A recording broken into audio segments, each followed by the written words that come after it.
What tale might unfold if Xiao Yan were to be reborn with the memories of a ruler's realm? Yao Lao, did you create this Foundation Establishment Elixir? How can my bone spirit cold fire heed your command? Moreover, do not call me master, you are my master. Hi Bodong. The Queen Medusa is immensely powerful. You mustn't. What? She is your wife. Nalan Yanran. Master. Am I merely a part of your game as well? Shan. Esteemed master. I am your servant, the most diligent and trustworthy steward of the Xiao family. Gu Yuan. The ancient clan is truly blessed to have such a worthy son-in-law, a testament to our ancestors' divine favor. Yao Clan. Welcome back, Ancestor Yao Chen, Zhu Kuan. Without accepting the legacy of the ancient emperor, how can you hope to defeat the sole heavenly emperor? Xiao Yan. It's quite simple, I shall become the supreme one. As he transcends the boundaries above the ruler's realm, Xiao Yan transforms into countless forms and returns to the past, yearning only to provide them with a warm home. Chapter 1. A Summer at 12 at Yinner. What is wrong? The anxious call echoed in his ears, and a profound sense of weakness, not felt in millennia, enveloped Xiao Yan, leaving him utterly discomfort. Dazzling white light swayed incessantly, while a cacophony of sounds filled the air. With great effort, Xiao Yan opened his eyes. Where am I? As his vision gradually cleared, he hastily attempted to summon his soul power to survey the surroundings, only to find that the once vast energy capable of enveloping the entire realm now barely allowed him to perceive a few meters around him. This startling transformation caused his eyes to widen. Before him were two familiar faces, one large and one small, becoming increasingly distinct. The larger face belonged to a man with thick brows and large eyes, whose square visage bore an expression of concern. It was this middle-aged man who repeatedly called out Yenner. The smaller face, pure as jade and still youthful, bore the promise of extraordinary beauty, resembling a splendid flower just on the verge of blooming. Yet, this exquisite countenance was marred by a look of anxiety, with tears glistening at the corners of her beautiful eyes. These two faces were not unfamiliar to Xiao Yan. They were his father, Xiao Zhan, and his wife, Sun. Though Xiao Zhan had initially possessed mediocre talent, after Xiao Yan entered the vast world and tirelessly collected rare herbs to concoct divine pills, he had elevated his father to the pinnacle of the heavenly sovereign level. As for Sun, she was renowned throughout the vast world for her unparalleled beauty, and her cultivation had eventually reached the peak of the holy grade. However, the youthful appearance before him clearly reflected that of a mere 11 or 12-year-old girl. Xiao Yan was momentarily taken aback, then struggled to rise. He distinctly recalled striving to break through to the realm above the ruler's domain, engaged in a fierce battle against heavenly tribulations. Weak. Xiao Yan's arm faltered, as if all strength had been drained from his body. When he attempted to summon his internal energy, he discovered an almost complete absence of power. Only wisps of feeble energy remained. What is this? Is this Dou Qi? Xiao Yan's eyes widened in astonishment as he lay on the pillow, straining to turn his head. Familiar figures stood quietly before him, their expressions a tapestry of tension, concern, anxiety, and even schadenfreude. A myriad of emotions flickered across their faces, and memories from millennia past surged within him. Slowly, Xiao Yan closed his eyes and took a deep breath, gradually coming to terms with this reality. Gazing at the myriad of expressions before him, he felt an uncanny sensation of being swept back against the current of time. Was this a rebirth or merely a dream? Xiao Yan endeavored to apply the various methods he had once known to break free from illusions, yet each attempt met with failure. After a moment, he finally accepted the truth. For he was no longer merely the 12-year-old boy, he was the Flame Emperor, Brother Xiao Yan. Are you all right? Beside him, Sun looked at Xiao Yan, whose expression shifted from a daze to calmness, her worry evident. Seeing the concern etched on Sun face, Xiao Yan couldn't help but smile. Regardless of the circumstances, his wife always cared for him the most. With this thought in mind, he gently grasped Sun-er's fair little hand, patting the back of it in a gesture of reassurance. This simple act, however, caused the girl's delicate face to flush a rosy hue. Even in such a state, Brother Xiao Yan still has time for mischief. Sun-er flusteredly withdrew her hand from his grasp, leaving Xiao Yan momentarily taken aback, before he couldn't suppress a chuckle. In his past life, he and Sun-er had shared a bond that spanned tens of thousands of years. Such affectionate gestures were hardly significant. But now, Sun-er was merely a child who had yet to fully bloom into womanhood. How could she bear such familiarity? Yenner, are you truly unscathed? Seeing the smile on Xiao Yan's face, Xiao Zhan visibly relaxed. As a father, His foremost concern was undoubtedly his child's safety, followed by matters of talent and potential. "Do not worry. Father, it won't be long before I recover." Xiao Yan's smile was calm, as if he had merely sustained a minor bruise. "Very well, then you should rest. I will step out to discuss with the elders how best to treat your injuries." Xiao Zhan nodded, though the worry in his eyes was unmistakable to Xiao Yan. Given the circumstances, how could he not be concerned? In his previous life, encountering such a situation had nearly brought him to tears. Xiao Yan observed the gathering. "Since that is the case, take care of yourself, Xiao Wai, and in the coming days, I will arrange for the younger members of the clan to take turns caring for you, keeping you company to alleviate your boredom." The Grand Elder nodded, leading a procession of clan members, including Xiao Zhan, away from Xiao Yan's humble abode. Once they departed, Xiao Yan, possessing a soul strength far surpassing his peers, could faintly hear the discussions outside the window. The Grand Elder's voice resonated. The third elder boldly remarked, "Rather than this drastic decline in cultivation, I am more concerned about the long-term impact on his innate talent. Regardless, we must expedite the treatment of Yenner's condition. We shall exhaust the clan's resources to ensure his recovery." Xiao Zhan's somber voice echoed in the air. Listening to the murmurs outside the window, a bitter smile involuntarily crept across Xiao Yan's lips. In his past life, when he had just fallen from grace, these three elders had held him in considerable esteem. After all, from a purely pragmatic standpoint, he was regarded as the pillar of the family's future. Regrettably, over the subsequent 3 years, as his fighting spirit remained stagnant, the expressions of these three individuals grew increasingly cold. Xiao Yan did not harbor resentment towards them. Rather, he acknowledged a fundamental truth of humanity: people instinctively pursue benefits and avoid harm. Not everyone possesses the capacity to treat others equally in times of adversity. As the voices outside gradually faded, Xiao Yan exerted himself to sit upright. The once panicked expression of his youthful visage had been replaced by an abiding tranquility. It was a serene sense of composure, as if he held the larger picture firmly in his grasp. In his previous life, devoid of any support, he had still managed to rise from adversity, ultimately reaching the pinnacle of the Dou Qi continent and even this corner of the universe. Outside the window, the lush greenery of the forest gradually obscured the scorching sunlight, while the summer heat summoned the incessant chirping of cicadas. Dappled sunlight filtered through the window, casting a mosaic of light and shadow upon the young man's face, where innocence and weariness intertwined.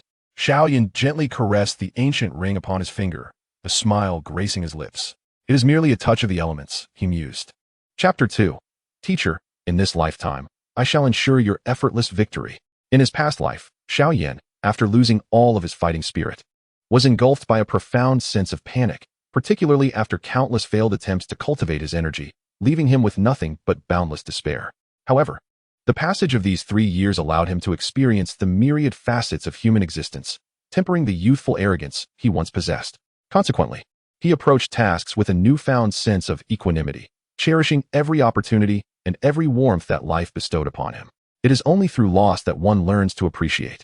Thus, while these 3 years may not have contributed to his cultivation, they significantly honed his mindset, planting a resilient foundation for his aspirations of strength. Indeed, the genesis of all this lies within the black ring upon his finger. Had it not been for the tribulations brought forth by Yao Lao, Xiao Yan's temperament might have veered towards arrogance. Perhaps one day, after attaining strength, that would have marked his downfall. Without the guidance and the fortuitous gift of the burning decision from Yao Lao upon his awakening, Xiao Yan's highest achievement in life would likely have been limited to Dou Huan. With a stroke of good fortune, he might have reached Dou Zong. But the prospect of becoming Dou Zun would have been exceedingly dim, let alone ascending to the status of the future Flame Emperor. Looking back, it is evident that Yao Lao played an exceedingly pivotal role in Xiao Yan's journey of growth. In this rebirth, Xiao Yan's insights have transcended countless levels beyond those of Yao Lao, yet he would never forsake this elder who had bestowed upon him immeasurable kindness. Thus, Xiao Yan gently caressed the ebony ring in his hand, his eyes reflecting a glimmer of nostalgia. Teacher, whether this is a new life or a mere illusion, let us, master and disciple, join forces once more and carve out a vast expanse together. As these emotions brewed within him, Xiao Yan's heart could not help but waver, compelling him to utter a low exclamation. Teacher, awaken. Following a roar befitting an emperor, the black ring remained utterly still, appearing merely as an inconspicuous ancient ornament. Staring at the immobile ring, Xiao Yan's expression stiffened for a moment before he let out a gentle sigh. Having absorbed so much of my fighting spirit, even if you cannot regain significant strength, you must have regained some semblance of awareness. After all, if you had not regained even a modicum of consciousness? How could you have actively absorbed my energy? Xiao Yan gazed at the ancient ring, unable to resist shaking it once more. Teacher, Yao Lao Yao Chen Old Deng? Even if your current soul strength is only comparable to that of a first-tier alchemist, I can vaguely sense the ancient spirit within the ring watching over me. After numerous fruitless calls, Xiao Yan suddenly broke into a grin, a mischievous glint gracing his lips. Since you, old fellow, have chosen to disregard my entreaties, do not blame your disciple for his impudence. With such thoughts racing through his mind, Xiao Yan forced his weakened body to rise from the bed, laboriously making his way to the chamber adjacent to his room. Teacher, if you do not reveal yourself soon, I might just have to rouse you with a splash of urine. At this point, the playful smile on Xiao Yan's lips grew ever more mischievous, as he grasped the black ring on his finger, unleashing a series of eerie chuckles. Master Yao, you surely do not wish to remain ensnared in this pit of filth, he remarked. As his voice faded, Xiao Yan began to tug at the obsidian ring. In that very moment, a flash of white light surged forth from the dark ring. Xiao Yan felt as though the ring had become an inseparable part of his finger. Unless he severed the digit, even the formidable Xiao Zhan would struggle to remove it. A tremendous wave of spiritual pressure enveloped him, causing his complexion to pale further, his soul teetering on the brink of collapse, as if he might faint at any moment. Fortunately, his willpower had grown immeasurably stronger than in his youth, and with this fortitude, he resisted the terrifying spiritual impact that threatened to overwhelm him. In the next instant, the room stirred without wind, and an ethereal, aged apparition slowly emerged from the black ring. Any ordinary person would likely be horrified, mistaking it for a ghostly figure. Yet, upon witnessing this elderly figure, a look of nostalgic reverie crossed Xiao Yan's face. You wretched child, how cunning you are, conjuring such nefarious schemes at such a tender age. Moreover, how did you come to know of my existence? The ancient voice resonated, its piercing gaze, like burning white flames, fixed intently upon Xiao Yan. An overwhelming aura of malice palpable enough to cast a frost over the chamber. Achoo!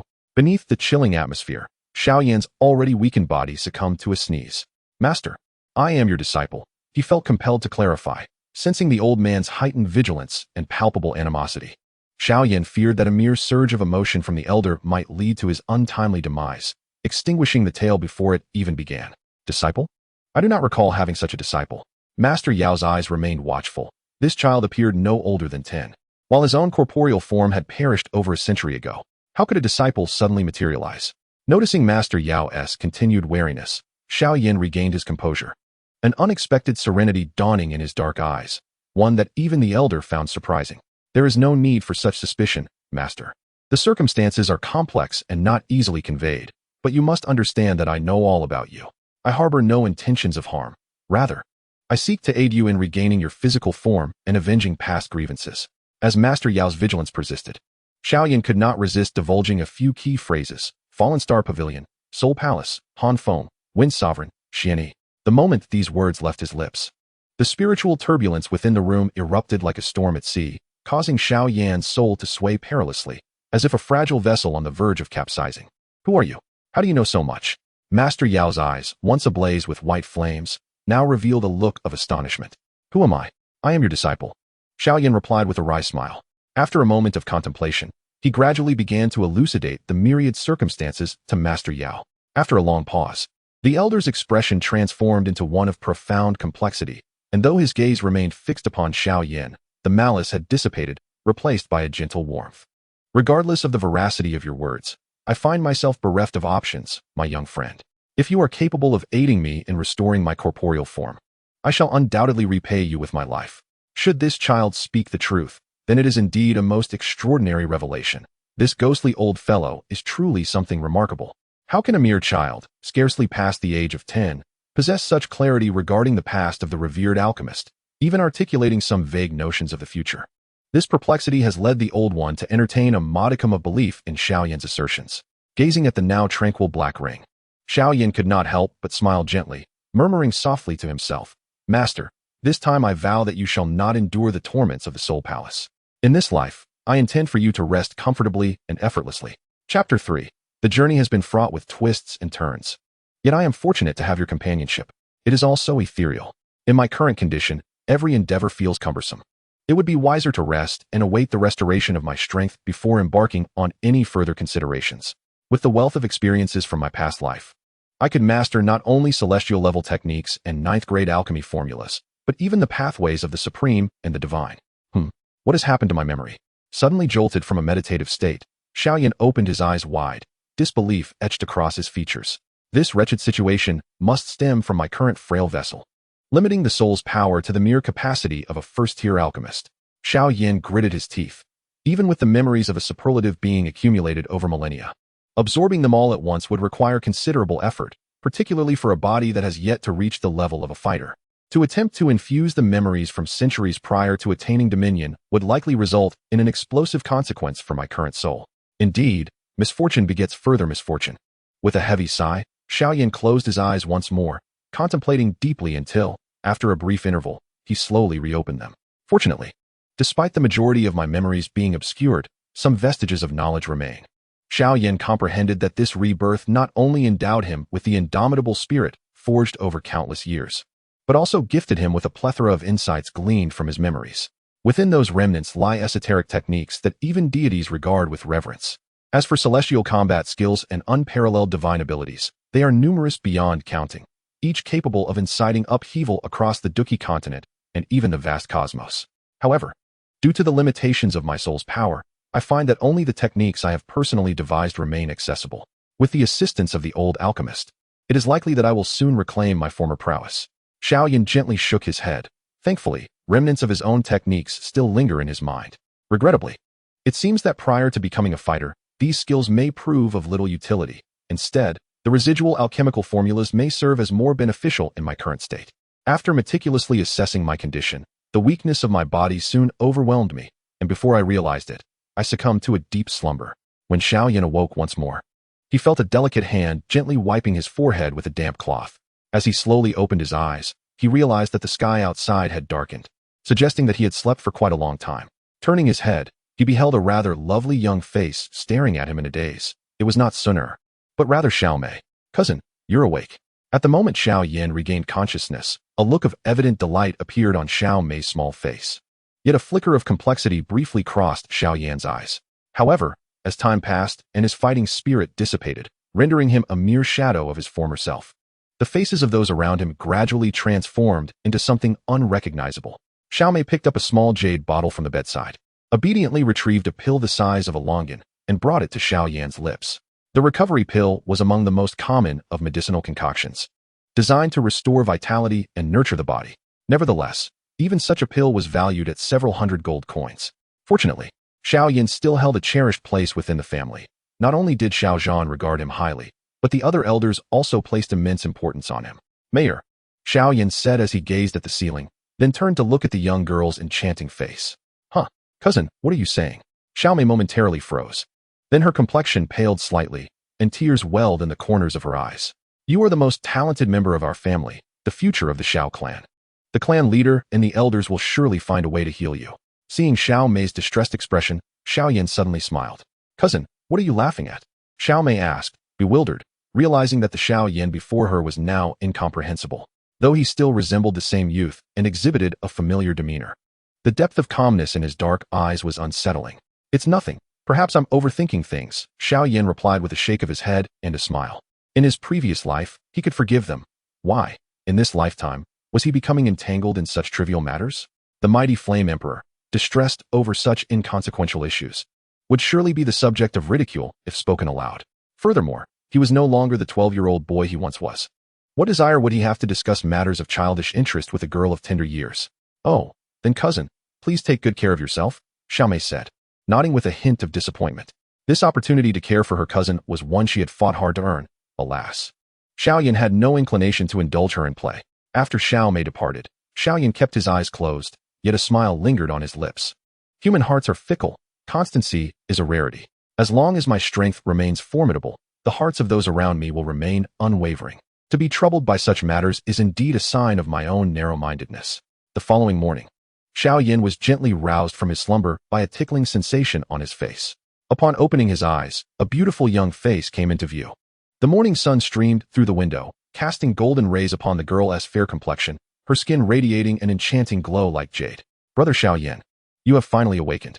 Gazing at the youthful yet enchanting visage of the girl before him, Xiao Yan's lips curled into a gentle smile as he couldn't resist the urge to play with a strand of her hair. "Together we rode on bamboo horses. circling around the bed and playing with the plums. Living together in Wutan City, we were innocent and untroubled. Sun heir, our story has had its share of twists and turns, yet thankfully, you have always been by my side. Chapter 4, Ya Fei. Brother Xiao Yan. How is your recovery progressing? As the young man toyed with her silky hair, the girl rested her hands upon her delicate face, gazing intently at Xiao Yan. After a night of rest, I feel much better. Xiao Yan looked at Sun heir, suppressing the impulse to embrace her. In their previous lives, it was commonplace for an old couple to embrace upon reunion, but this time felt different. The girl before him was still barely on the cusp of womanhood, and he feared that such an act might startle her. I'm glad to hear you are well. Uncle Xiaozhan mentioned that once you awaken, he would like you to visit him, Sun heir said, her beautiful eyes blinking. That sounds good. I also wish to see my father. Xiao Yan replied with a slight smile, slowly rising from the bed, reaching for Sun heir's small hand. How annoying. Brother Xiao Yan. Haven't you already taken enough advantage yesterday? If you keep this up, I shall ignore you. Observing Xiao Yan's demeanor, Sun heir hastily withdrew her hand, her cheeks flushing with a hint of color. I apologize. It has become a habit, Xiao Yan chuckled, thinking to himself. What does it matter? You will eventually bear my children. With that, he shifted his focus, stepping out of the room and walking along the shaded path of the Xiao family towards Xiao Zhan's quarters. Sun heir followed closely behind, her small feet leisurely treading upon the stone bricks, her hair gently swaying at her slender waist, though her lively eyes concealed a glimmer of mischief. Ever since Brother Xiao Yan's cultivation went awry, he seems to have changed slightly. However, this version of him appears to be even more endearing. Father, you called for me. At that moment, Xiao Zhan was engaged in discussion with several elders. Upon seeing Xiao Yan, a warm smile instantly graced his face. The other elders also smiled upon his arrival, though Xiao Yan could discern the slight strain in their expressions. Yan heir, how is your recovery? Xiao Zhan inquired with concern. Xiao Yan, has your fighting spirit returned? As he spoke, the gazes of the elders converged upon Xiao Yan. He shook his head slightly, and upon hearing this, the disappointment on the elders' faces was unmistakable. Even Xiao Zhan's demeanor bore a hint of subdued sorrow. Xiao Yan had encountered a similar scene in his past life, where he felt panic and fear, as if engulfed by an endless darkness. Yet this time, he remained composed, devoid of any trepidation about the future. This was not only due to the weight of his past memories, but also the indomitable spirit cultivated over countless years as a powerful being. Since a tempest had swept through, he had learned to withstand the winds from all directions, standing tall and unmoving. Xiao Yan's words brought a subtle sigh of relief from several elders, including Xiao Zhan, yet the disappointment etched on their faces remained indelible. These years were crucial for the rapid advancement of Dou Qi, and such a calamity raised concerns about its repercussions on the path of future power. Xiao Zhan gently waved his hand, and Xiao Yan prepared to bid farewell. With his extensive experience spanning thousands of years, he could easily discern the thoughts of his father and the elders. However, what they did not realize was that, in comparison to the venerable Yao Lao, a mere few years of cultivation paled in significance. Although Yao Lao had only absorbed Dou Qi once, his immense soul power, coupled with the bone spirit cold fire, still possessed the capability to effortlessly slay Dou Ling and suppress Dou Wang. Until Xiao Yan reached Dou Wang in this lifetime, Yao Lao would likely continue to provide substantial assistance. Moreover, with the invaluable memories from his previous life, Xiao Yan was confident that he could elevate Yao Lao's strength to levels far superior to those of his past existence. Just as Xiao Yan was about to depart, a servant hurriedly approached. Master, esteemed elders, Miss Ya Fei from the Mitre Auction House has come to visit the family. She has brought a modest gift upon hearing about young Master Xiao Yan. Ya Fei? Xiao Zhan and the elders exchanged astonished glances, each reflecting the surprise in the other's eyes. Go, prepare tea. I will personally welcome Miss Ya Fei to the family reception hall. Xiao Zhan nodded slightly, his expression notably serious. The Mitre family was a formidable entity within the empire. Even the branch in Wutan City rivaled the three major families as a significant commercial center. Although Ya Fei's status appeared modest, it was hardly inferior to that of Xiao Zhan as the patriarch of the Xiao family. Father, I also wish to meet Miss Ya Fei, Xiao Yan interjected with a smile, just as Xiao Zhan was about to step out. You wish to meet her as well? Xiao Zhan hesitated for a moment before nodding gently. Very well. After all, she has come to see you, and it is only fitting that you should meet her. Recalling the enchanting woman, Xiao Yan's smile grew ever more tender.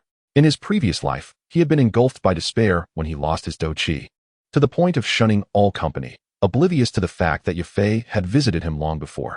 Given the opportunity bestowed upon him, it seemed fate was urging him to forge a home for them this time. After a brief interval, Xiao Yan accompanied Xiao Zhan to the entrance of the Xiao family estate, where he beheld the exquisite figure adorned in a fiery cheongsam.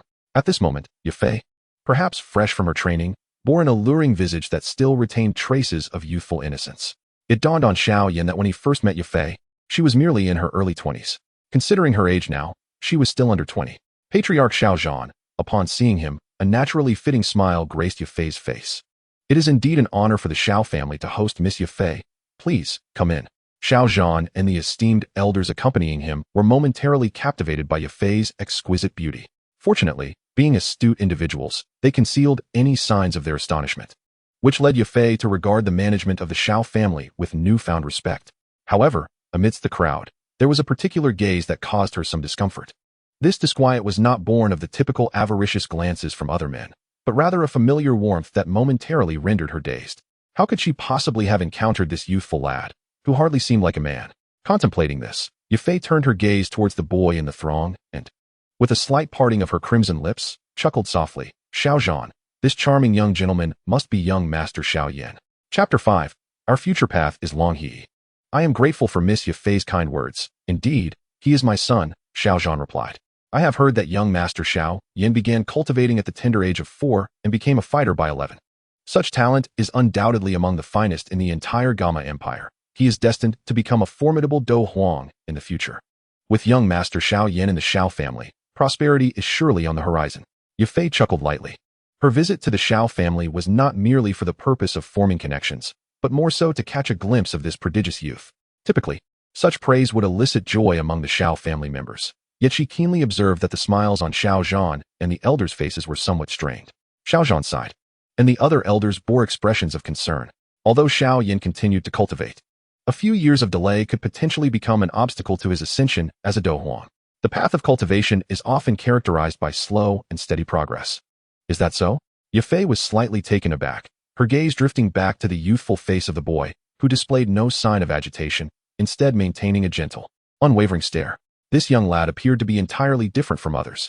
Ya Fei mused silently. A boy who had become a fighter before the age of 12 should, by all accounts, be brimming with youthful exuberance and pride. Faced with such a sudden change, he ought to be disheartened, yet if his demeanor was genuine, then this child's disposition was indeed formidable. This was Ya Fei's initial assessment of Xiao Yan. Sister Ya Fei, have I something on my face that has captured your attention? Xiao Yan remarked, unperturbed by any youthful shyness, and playfully teased her as he noticed her gaze fixated on him. Hee. Is it not a rare delight to encounter such a charming young man? Must I not be allowed to admire you? Ya Fei responded with a playful smile, intrigued to discern whether this genius of the Xiao family was truly as she had imagined. During her time as a guest at the Xiao residence, her focus remained predominantly on Xiao Yan. Yet, the more she observed, the more astonished she became, for although Xiao Yan spoke sparingly, each word was perfectly chosen and nearly devoid of flaws. This left Ya Fei, who was adept at navigating social interactions, feeling subtly guided by Xiao Yan in their exchange. To my astonishment, upon my arrival in Wutan City, I discovered such a remarkable treasure. This Xiao Yan may very well be the most invaluable gain from my experiences here. In her heart, Ya Fei had already earmarked Xiao Yan as a key individual to befriend in the future. Just before departing, she casually retrieved a jade box and placed it on the table beside her. Elder Xiao Zhan. This is a century-old blood ginseng I collected during my time in the imperial capital. It greatly aids in physical recovery and serves as a primary ingredient for many second and third-grade medicinal pills. I trust it will be of great benefit to young Master Xiao Yan, Ya Fei said with a beaming smile. Initially, she had intended to bring a mere ordinary healing pill, but upon seeing Xiao Yan, she changed her mind. Miss Ya Fei, this gift is exceedingly generous. Xiao Zhan and several elders exclaimed, their eyes widening in surprise. A century-old blood ginseng is an incredibly rare herb in Wutan City, valued at perhaps tens of thousands of gold coins. None of them had anticipated that Ya Fei would be so magnanimous. It is but a trifling gift. If I can foster a friendship with a prominent family like the Xiao family, I would consider it a tremendous gain, Ya Fei remarked, seemingly flattering the Xiao family. Yet her gaze lingered on Xiao Yan. Father, please accept it. To gain the favor of a beauty like Sister Ya Fei is indeed a blessing for our Xiao family. The youthful yet mature voice of the boy momentarily stunned Xiao Zhan and the others. After a brief contemplation, they decided not to refuse the generous offering. Not only Ya Fei, but Xiao Zhan and the elders recognized that their esteemed positions within the clan were due to their formidable strength and intellect. They could sense a newfound maturity in Xiao Yan today, a maturity that instilled an inexplicable pressure upon them. Young brother Xiao Yan, you possess remarkable courage. Ya Fei chuckled, preparing to take her leave. Once Xiao Yan and the others escorted her away, they realized that Xiao Yan had already vanished from sight. Sister Ya Fei. As she exited the Xiao family estate, Ya Fei was making her way towards the Maitel auction house when a small figure blocked her path. Is it you? Upon seeing the slightly shorter boy before her, Ya Fei was momentarily taken aback, but then she broke into a gentle laugh. What is this? At such a young age, you've already learned to follow your sister? You possess far more courage than many of the adults around you. Xiao Yan smiled faintly, prompting Ya Fei to playfully scold him with a light glare. You may be young, but it seems you have quite the mischievous thoughts. Let us discuss serious matters instead. Xiao Yan shook his head with a smile, though his expression subtly shifted to one of seriousness. I require some medicinal herbs and hope you can assist me in gathering them. Gathering herbs? What do you intend to do? Are you planning to refine pills? Ya Fei regarded Xiao Yan with a puzzled expression. Yes, Xiao Yan replied with a slight nod, causing Ya Fei's pupils to contract slightly. In a small city like Wutan, alchemists are rare and esteemed figures. The Xiao family possesses an alchemist? What sent shivers down Ya Fei's spine was the implication in Xiao Yan's tone, as if he intended to refine the pills himself. How old could this young lad possibly be? This is the medicinal herb I require. I hope you can assist me in gathering 2 portions. Xiao Yan retrieved a small piece of paper from within his garments, upon which he had inscribed the prescription he had prepared in advance. 3 sprigs of purple leaf orchid, 2 stalks of cleansing flower, a drop of earth heart essence. 1 first tier would attribute magic core, and 1 first tier water attribute magic core. Ya Fei gazed at the prescription before her, and after a brief moment, she spoke softly. Although I am not well versed in alchemy, if I am not mistaken, this recipe likely pertains to at least a 2nd tier pill. Only 3rd tier. Xiao Yan replied without any concealment in the face of Ya Fei's inquiry. 3rd tier? Ya Fei's breath quickened slightly. To her, a 3rd tier pill held some value.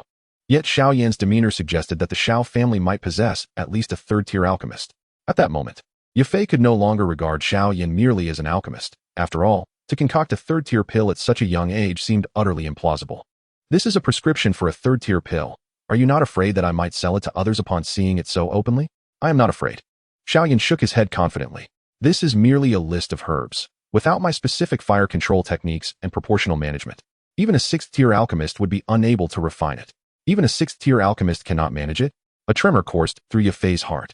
A 6th tier alchemist represented the highest rank in the Jiama Empire. Could a mere Xiao family afford such a venerable figure? Though her mind was rife with questions, her demeanor remained cheerful as she regarded Xiao Yan. Continue boasting. Be wary of your own tongue. Heh, you will naturally come to know in due time. Xiao Yan replied with a slight smile. My current strength is still limited, and I hope Sister Ya Fei can keep all of this confidential. Now you wish for me to keep it secret? Ya Fei shot Xiao Yan a playful glare. This is a prescription for a 3rd tier pill, and it could even harbor greater secrets. Even the middle family behind me would be tempted if they were to learn of it. If others were to find out, it would spell considerable trouble for your Xiao family. Do you not fear that I might sell you out? You would not do such a thing. Xiao Yan gently shook his head, his eyes revealing a softness that Ya Fei found peculiar. You are a wise woman and would not engage in such foolishness. Moreover, our future paths are long, and there will be many opportunities for collaboration. Chapter 6. Old Deng, rise and get to work. A wise woman. Ya Fei paused, her gaze falling upon Xiao Yan's earnest countenance, and she could not help but burst into laughter, her mirth causing her to tremble with joy. This enchanting display was quite the feast for Xiao Yan's eyes. However, as her laughter subsided and her gaze met Xiao Yan's serene, dark eyes, her laughter gradually waned.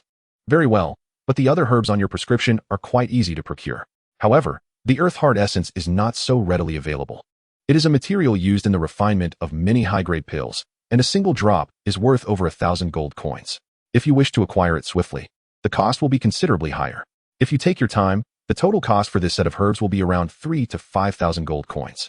But should you desire it quickly, it may require upwards of 10,000 gold coins. Money is not an issue. You must gather these materials swiftly. Ensuring their quality is impeccable, Xiao Yan remarked with a slight smile. Very well, but this sum is not insignificant for my sister. Will you be covering the expenses, or shall the Xiao family take care of it? Ya Fei nodded, her eyes narrowing as she scrutinized Xiao Yan, curious about how this young lad could possibly amass such a fortune. 20,000 gold coins, for a 12-year-old boy, is indeed an astronomical figure. I have no money. Xiao Yan suddenly waved his hand dismissively, his gaze playfully fixed on Ya Fei. No money? Ya Fei paused, slightly taken aback. At such a tender age, you've already learned to paint dreams for your sister. She rolled her eyes lightly. Little one, no matter how promising you may be, you cannot expect me to liquidate my assets for your benefit. That century-old blood ginseng has already cost me dearly. Haha. Have you not always aspired to be the master of the Maitel family? Encountering a promising prospect like myself is a significant opportunity. Are you truly not interested in investing a little? Xiao Yan's words jolted the previously languid Ya Fei upright, her beautiful eyes fixated intently on his handsome face. Who exactly are you? I am merely an unremarkable little genius, Xiao Yan chuckled, relishing the peculiar atmosphere that accompanied his rebirth. Remember to deliver the items to me promptly. And maintain discretion. With his hands clasped behind his back, Xiao Yan sauntered away, suddenly taking advantage of Ya Fei's momentary distraction to give her a gentle pat on the dairy. You have yet to fully mature. Yet you are already so brazen. Ya Fei glared at the direction of Xiao Yan's departure. Her cheeks flushed, though surprisingly, she felt little anger. This peculiar child undoubtedly harbored significant secrets. Go to the warehouse and procure the 5 finest medicinal herbs. The cost will be deducted from my personal treasury. The Earth Heart milk must be acquired with utmost urgency, regardless of the expense. After issuing these directives, Ya Fei gently closed her eyes, pondering why she had been swayed by a 12-year-old boy. Gathering these 5 herbs would likely require a staggering 50,000 gold coins. Even her private treasury held merely 1 to 200,000 in liquid assets. Was it due to his spontaneous claim of being an alchemist, or was it his revelation of ambition that captivated her? In her musings, she dozed off in her chair, and in her hazy dreams, a pair of clear, profound, and tranquil black eyes appeared, causing her to suddenly awaken. His gaze? I cannot believe I would make such a decision influenced by the eyes of a child. What a mysterious little fellow. Tap, tap, tap. What a thrill. Xiao Yan exhaled deeply, reflecting on how in his previous life he had shared even more outrageous experiences with Ya Fei, yet none had felt as exhilarating as today. Youth is indeed a splendid thing. Xiao Yan chuckled, his gaze sweeping across the bamboo forest, only for his smile to falter abruptly. There, not far from the bamboo grove, a lovely little face with a melancholic expression was gazing back at him. Is it you, Sunner, seeking solace in this little grove? Xiao Yan's expression remained calm, yet within, he felt a hint of unease. Thousands of years of experience had taught him to maintain an outward composure, yet deep inside, he sensed a feeling akin to being caught in a compromising situation. Brother Xiao Yan, has that vixen ensnared you as well? Sunner lamented with a hint of melancholy on her delicate face. Not at all. Xiao Yan gently shook his head. I merely sought to confer with elder sister Ya Fei regarding matters that would assist in restoring my cultivation. Having met only once, and already she addressed her as elder sister Ya Fei. Sunner, your perspective is rather limited. Elder sister Ya Fei has gone to great lengths to procure several precious medicinal herbs for my benefit. Suddenly, Xiao Yan's demeanor shifted to one of seriousness, his expression stern. Hearing this, the disappointment on Sunner's face deepened, and a glimmer of mist seemed to swirl in her eyes. Merely calling her a vixen, an already brother was directing his ire towards her. At that moment, a warm hand quietly clasped the young girl's small hand, and upon looking up, she noticed the stern expression had softened. Elder sister Ya Fei is indeed captivating, yet Sunner, once you mature, you shall undoubtedly surpass her in beauty. In my heart, Sunner shall always hold the foremost place. Xiao Yan gazed at Sunner with tenderness. How could a girl experiencing the stirrings of first love withstand such an onslaught? Soon, a rosy hue enveloped her fair cheeks. How infuriating. Brother Xiao Yan must have truly lost his senses through his cultivation. Ever since awakening, he has been engaging in such rogue behavior. Brother Xiao Yan is such a clumsy oaf. Flustered, Sunner withdrew her hand, her face flushed as she hastily retreated. Phew, that was close. Watching Sunner flee in disarray, Xiao Yan breathed a sigh of relief. Thankfully, the current Sunner was still just a young girl. Had it been Sunner from tens of thousands of years hence, my feeble attempts would have surely been unmasked. Yet, this thrill was far more exhilarating than battling those celestial demons of yore. Xiao Yan gently shook his head, casting a glance towards a shadow deep within the bamboo grove. After a brief moment of observation, and feeling the coolness settle over him, he made his way directly to his chamber. Once Xiao Yan departed, the shadow began to murmur in anxiety. Oh no, could it be that the young lady has developed romantic feelings for this boy? In the subsequent 2 days, aside from occasional physical training, Xiao Yan spent most of his time resting. Firstly, he relished the rare joy of childhood innocence, and secondly, he focused on adjusting his physical condition.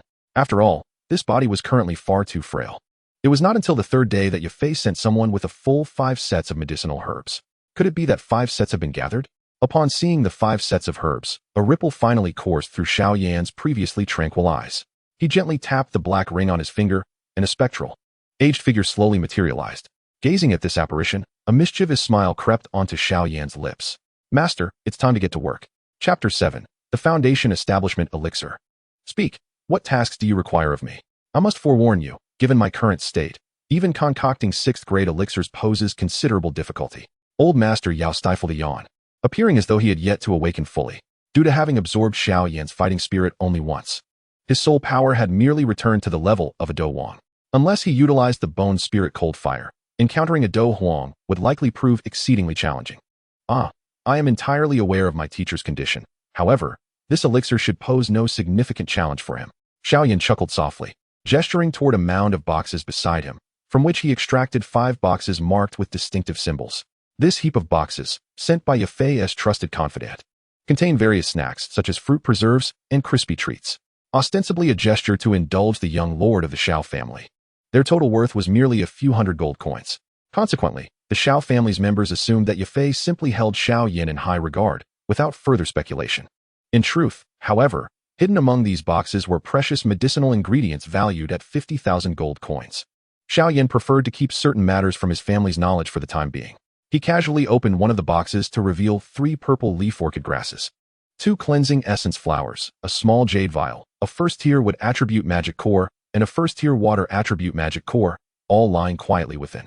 Your prescription. Old Master Yao glanced at the materials within the box, momentarily taken aback, before he fell into a contemplative silence.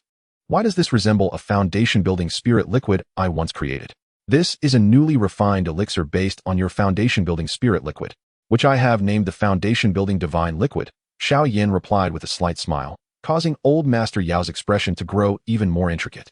If I am not mistaken, that jade vial seems to contain earth heart essence, while the wood and water attribute magic cores are mild in nature. They are ultimately too volatile for someone of your tender age. Yet, I cannot fathom whether what you claim is truly genuine, Old Master Yao mused. In his mind, as a fallen soul, he was akin to a ghost among the inhabitants of Wutan City, whose highest cultivation level barely reached that of a great Dou Master. However, ever since Xiao Yan had awakened him, he had remained in a state of confusion. Who is the true ghost here? Indeed, it seems I have encountered a specter. Whether it is reality or illusion, dear teacher, you need only observe. Your current task remains to refine the elixir for me. Xiao Yan gently shook his head. With his current strength, he was incapable of imparting secret techniques through soul power. Otherwise, merely teaching Old Master Yao a high-level soul cultivation technique would significantly augment his strength. Well then, old man, it appears I have no other choice but to place my faith in you, young lad. Old Master Yao sighed with a bitter smile. Extending his aged hand, a frosty white flame surged forth, causing the temperature in the room to drop considerably. This was indeed the bone spirit cold fire. First, 3 parts fire, then 4 parts fire, and then upon hearing this fire control incantation, a spark of brilliance ignited in Old Master Yao's eyes. Did you devise this fire control technique on your own? Your level of fire manipulation has reached such heights? This fire control process may appear deceptively simple, yet it has ensnared the majority of alchemists below the 7th rank. Only those masters who possess an unparalleled familiarity with the art of fire control can accomplish it. As a disciple of the esteemed apothecary, such fundamental skills are trivial. Xiao Yan chuckled. After several millennia, he had become the foremost fire manipulator in this universe. This technique of fire control was merely a children's educational material he had devised out of boredom after ascending to emperor. Were it not for his concern that the venerable apothecary might struggle to grasp it in a short time, he would have certainly imparted the supreme tier fire control techniques for the apothecary to learn. Thus, it seems I have indeed taken on a commendable disciple. The apothecary, in an unusually good mood, inhaled deeply, drawing several medicinal herbs into the air simultaneously, refining them one after another.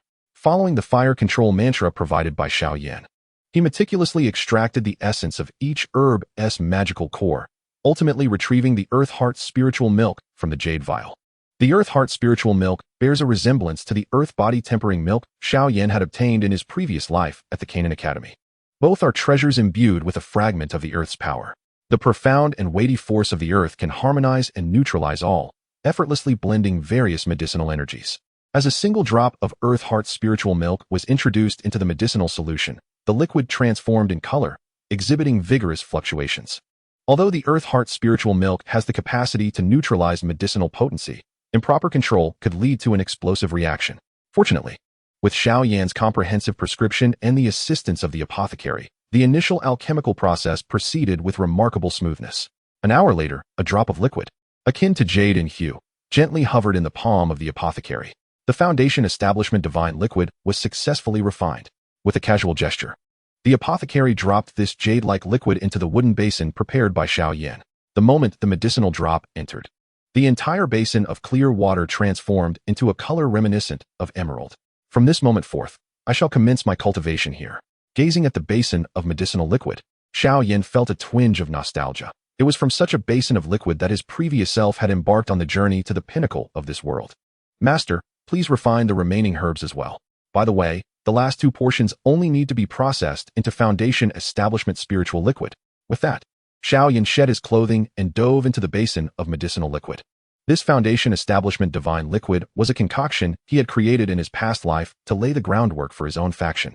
Its efficacy surpassing that of the Foundation Establishment Spiritual Liquid by a considerable margin, given its cost. The improved Foundation Establishment Divine Liquid offers numerous benefits, including body tempering, energy nourishment, and strengthening of meridians, even providing a slight enhancement to cultivation aptitude. Although it is a 3rd-grade elixir, the fire control technique alone could confound alchemists below the 6th rank. Therefore, the price of this Foundation Establishment Divine Liquid would naturally exceed that of the Foundation Establishment Spiritual Liquid by more than 10-fold. Moreover, due to its conspicuous nature, Xiao Yan had no intention of selling it. You, young lad, truly show no fear of the old man's hard work. The apothecary cast a gentle glare at Xiao Yan, but chose not to elaborate further. Refining such a profound elixir poses no challenge for him, a master alchemist. In the tranquil chamber, a pale flame flickers, and amidst the silence, both the elder and the youth seem to be contemplating the future. Chapter 8. Am I observing myself? Seated cross-legged in a wooden basin, the young man's chest rises and falls gently, as wisps of faint energy flow through his nostrils with each breath. Simultaneously, gentle energies from the medicinal liquid in the basin begin to gradually infuse into Xiao Yan's body, ultimately transforming into strands of. Drawing upon the experiences of his previous life, he finds that his cultivation speed in this life exceeds that of the last significantly. A faint smile graces Xiao Yan's lips. With over 10,000 years of cultivation experience, he can now masterfully control his body. Knowing how to regulate his breathing and adjust his state to maximize cultivation efficiency are feats his former self could not achieve. Thus, in this lifetime, merely practicing, Xiao Yan progresses at more than double the speed of his previous life. At this rate, perhaps within 6 months, he could once again challenge the realm. In his past life, it took him 22 years to become A, excluding special locations like the. He wonders how long it might take to reach this stage in this life. Setting aside such thoughts, he calms his mind, adjusting his body to absorb the medicinal power to the fullest, while an image of a towering, endless flame lotus materializes in his mind. While physical cultivation cannot be neglected, the cultivation of the soul must keep pace as well. In his previous life, he only acquired a rudimentary method of soul cultivation upon reaching the. However, in this life, Xiao Yan possesses from the outset an exceptional soul cultivation technique, one of the most advanced in the vast universe. This technique, of his own creation, is called the which, as its name implies, harnesses the formidable to refine the soul, enhancing its purity and strength. Yet, he currently lacks even a fragment of the, let alone a trace of. Fortunately, the first tier of the requires only visualization. After all, this method is not exclusive to Xiao Yan. Many powerful beings across the vast worlds utilize this secret art to cultivate their own souls. Created by the, even the praises its efficacy. The first level of the is the realm of visualization. Practitioners receive an image of the, passed down by the, which, though an illusion, possesses wondrous effects for soul refinement. By envisioning the might of the day and night, the soul gradually becomes purer and stronger. In truth, when it comes to laying a foundation, the from of the is more applicable. Yet, Xiao Yan's current capacity for soul power is limited. Merely remembering the technique he created proves immensely challenging. As these thoughts linger in his mind, a magnificent flame lotus emerges within his consciousness. The flame lotus is breathtakingly beautiful, adorned with countless petals, each displaying a distinct hue. While some colors may seem similar, upon closer inspection, they exude entirely different auras. Countless hues mingled together, presenting a breathtakingly resplendent spectacle. Yet beneath this dazzling beauty lies a terrifying force that sends shivers down one's spine. This is the ultimate manifestation of the Emperor Flame, a culmination of countless powerful flames accumulated by Xiao Yan over millennia. The Emperor Flame hangs silently in the boundless chaos, its horrifying heat causing the surrounding void to flicker in and out of existence. The might of the Emperor Flame can incinerate divine beings. This is not mere hyperbole. Xiao Yan has indeed wielded the Emperor Flame to obliterate a deity comparable to a sovereign entity. That battle solidified his reputation as the foremost master of fire in this universe. In the later stages of his cultivation, Xiao Yan had long since merged with the Emperor Flame. The Emperor Flame was him, and he was the Emperor Flame. However, undergoing this rebirth required him to visualize himself to enhance his soul's power, a peculiar endeavor. While observing the Emperor Flame, his soul experienced the excruciating agony of being scorched by intense heat. Such an observation was not something ordinary cultivators could achieve. The terrifying power of that flame inflicted a sensation of the soul being seared, a torment tenfold more agonizing than the burning of the physical body. If one could not withstand this suffering, they risked having their soul consumed by the dreadful might of the Emperor Flame. Thus, even among the highest of the supreme beings in that vast world, many dared not casually practice the Emperor Flame's soul-refining technique. Yet, as the creator of this technique, Xiao Yan felt no fear. Having endured the torment of divine incineration, he had grown accustomed to it, treating it as a commonplace affair. In a wooden basin, the jade liquid swirled, while the youth's expression remained calm, save for the pale flames in the hands of the elder beside him, which danced continuously. After a night devoid of sleep, when the first rays of morning sunlight streamed into the room, the youth slowly opened his eyes. However, within the depths of his pitch-black pupils, there seemed to flicker a vibrant flame. 2 vials of foundational divine liquid and 2 vials of foundational spiritual liquid may not seem abundant, but these resources should suffice for my cultivation for a time. Xiao Yan mused, nodding in satisfaction as he carefully stored the 4 vials of elixir. He then reclined on his bed, closing his eyes to recuperate. Given his current physical condition, he was not yet capable of going without sleep or food. He still required adequate rest to replenish himself. As for the foundational spiritual liquid, there was no rush to utilize it. Refining pills overnight would still be quite astonishing for Ya Fei at this stage. After resting for a full hour, Xiao Yan stretched lazily, leaping off the bed and making his way out of the room towards the back mountain of the Xiao family. Mere cultivation was insufficient. He needed to hone his physique, for his body was still far too fragile. Regrettably, he currently lacked any fighting aura, and despite possessing numerous body refinement techniques, he could only rely on the most primitive methods to temper his form. Throughout the morning, Xiao Yan dedicated himself to searching for and establishing a dedicated training ground. After a brief rest at noon, he began the most rudimentary and vigorous physical exercises in the afternoon as the weather began to cool. Thud, thud, thud. As evening descended and the bright moon rose, Xiao Yan was already covered in bruises, his small face dirty, yet his eyes remained bright and lively. "Young master, the master has requested your presence for the family dinner," announced an elderly servant waiting at his door. "I understand," Xiao Yan replied with a slight nod. After a brief wash, he soon found himself in the family dining hall. The moment he pushed the door open, he was met with the curious gazes of dozens of young boys and girls, alongside his father Xiao Zhan and several elders. Chapter 9. The Unfounded Pressure on Xiao Ning. Xiao Yan surveyed the room, noting the curious and anxious expressions on the faces of the youths, mixed with a hint of ambition they may not even realize they possessed. This situation was familiar to him. In his previous life, they had looked at him in the same manner. As his strength continued to wane, their ambitions had gradually swelled. When a deity falls from grace, they often face a more terrifying backlash from mortals. To trample upon the once greatest member of the family could indeed be a source of immense satisfaction. Unfortunately, it seemed that in this lifetime, they would never have that opportunity. "Father, esteemed elders, I apologize for my tardiness," Xiao Yan said with a gentle smile, taking a seat next to Sun'er. Sun'er was positioned above Xiao Ning, while Xiao Yan's place was above hers, as he still held the status of the foremost youth in the family. Before Xiao Yan's arrival, Xiao Ning had been engaging in half-hearted conversation with Sun'er, who was distractedly gazing at her plate. However, upon Xiao Yan's entrance, her eyes sparkled with life. "No matter. The dishes have yet to be served," Xiao Zhan chuckled, and the elders remained silent. Their feelings towards Xiao Yan were largely influenced by family interests. As long as he retained significant value to the clan, their smiles would remain directed towards him. "Xiao Yan, what happened to you? You have so many bruises," the elder suddenly remarked. Concern etched on his face as he noticed the contusions on Xiao Yan's exposed arm. At his words, the others turned their gazes towards Xiao Yan, while Sun'er abruptly stood and pulled back his sleeve. "Brother Xiao Yan, what happened to you?" The little girl's delicate face was filled with concern, her bright eyes anxiously studying him.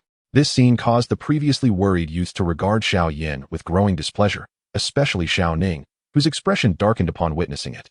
As the most beautiful girl in the family, Sun'er, though still immature, had already captured the admiration of these budding young men. Yet, for the past few years, it seemed she had shown indifference to everyone except Xiao Yan, revealing her gentlest side solely in his presence. "It matters not. I ventured to the back mountain for some exercise and inadvertently sustained a few minor injuries. A touch of healing ointment will suffice."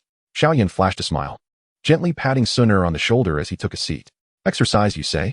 The elders exchanged glances, and after a moment of contemplation, Xiao Yan nodded softly, saying, after dinner, you may retrieve some healing salve from the family storehouse. Thank you, Father, Xiao Yan replied, nodding as he engaged in light conversation with Suner. How infuriating. Beside them, Xiao Ning felt a pang of bitterness. He had devoted half an hour to charming Suner, yet she remained aloof, while Xiao Yan's mere words elicited her radiant smile. However, Xiao Yan had only recently fallen from grace and still bore the title of the family's foremost talent, which deterred Xiao Ning from openly disparaging him. Soon, delectable dishes were served, and the group began to eat and chat. Once everyone had their fill, Xiao Yan finally spoke up. Young ones, you must intensify your training. In 7 days, it shall be time for the family to assess your annual cultivation of fighting spirit. At this remark, Xiao Yan felt a slight jolt. He had almost forgotten that the family examination was imminent. Yet, why are you all staring at me? As he scanned the room, he noticed the younger generation of the family fixated on him, some unabashedly gazing while others stole glances. Clearly, they were eager to witness his fall from grace. Xiao Yan could only manage a wry smile. Had events unfolded as originally destined, he would indeed face his downfall in 7 days. However, he was certain that such a fate would not befall him in this life. Xiao Yan, how is your fighting spirit recuperating? Do you feel confident about the upcoming examination? Xiao Ning, feeling increasingly uncomfortable as he watched Xiao Yan and Suner engrossed in conversation, seized the opportunity to redirect the topic. Not particularly well. I barely have a trace of fighting spirit left, and it seems unlikely that I will recover in time. Xiao Yan replied, shaking his head gently. Xiao Ning nodded solemnly. Xiao Yan and Suner exchanged a puzzled glance, looking at Xiao Ning. He offered a modest smile, yet his expression was laced with a hint of arrogance. The young pair shared a glance and could not help but burst into laughter. Impressive. Cousin, your talent is remarkable. You shall undoubtedly become a pillar of strength for our family in the future, Xiao Yan encouraged, finding the earnestness of these young individuals amusing. Despite the evident flaws in their performances, just average. But dear cousin, you must recover swiftly. Without a worthy opponent like you, I shall find myself quite lonely.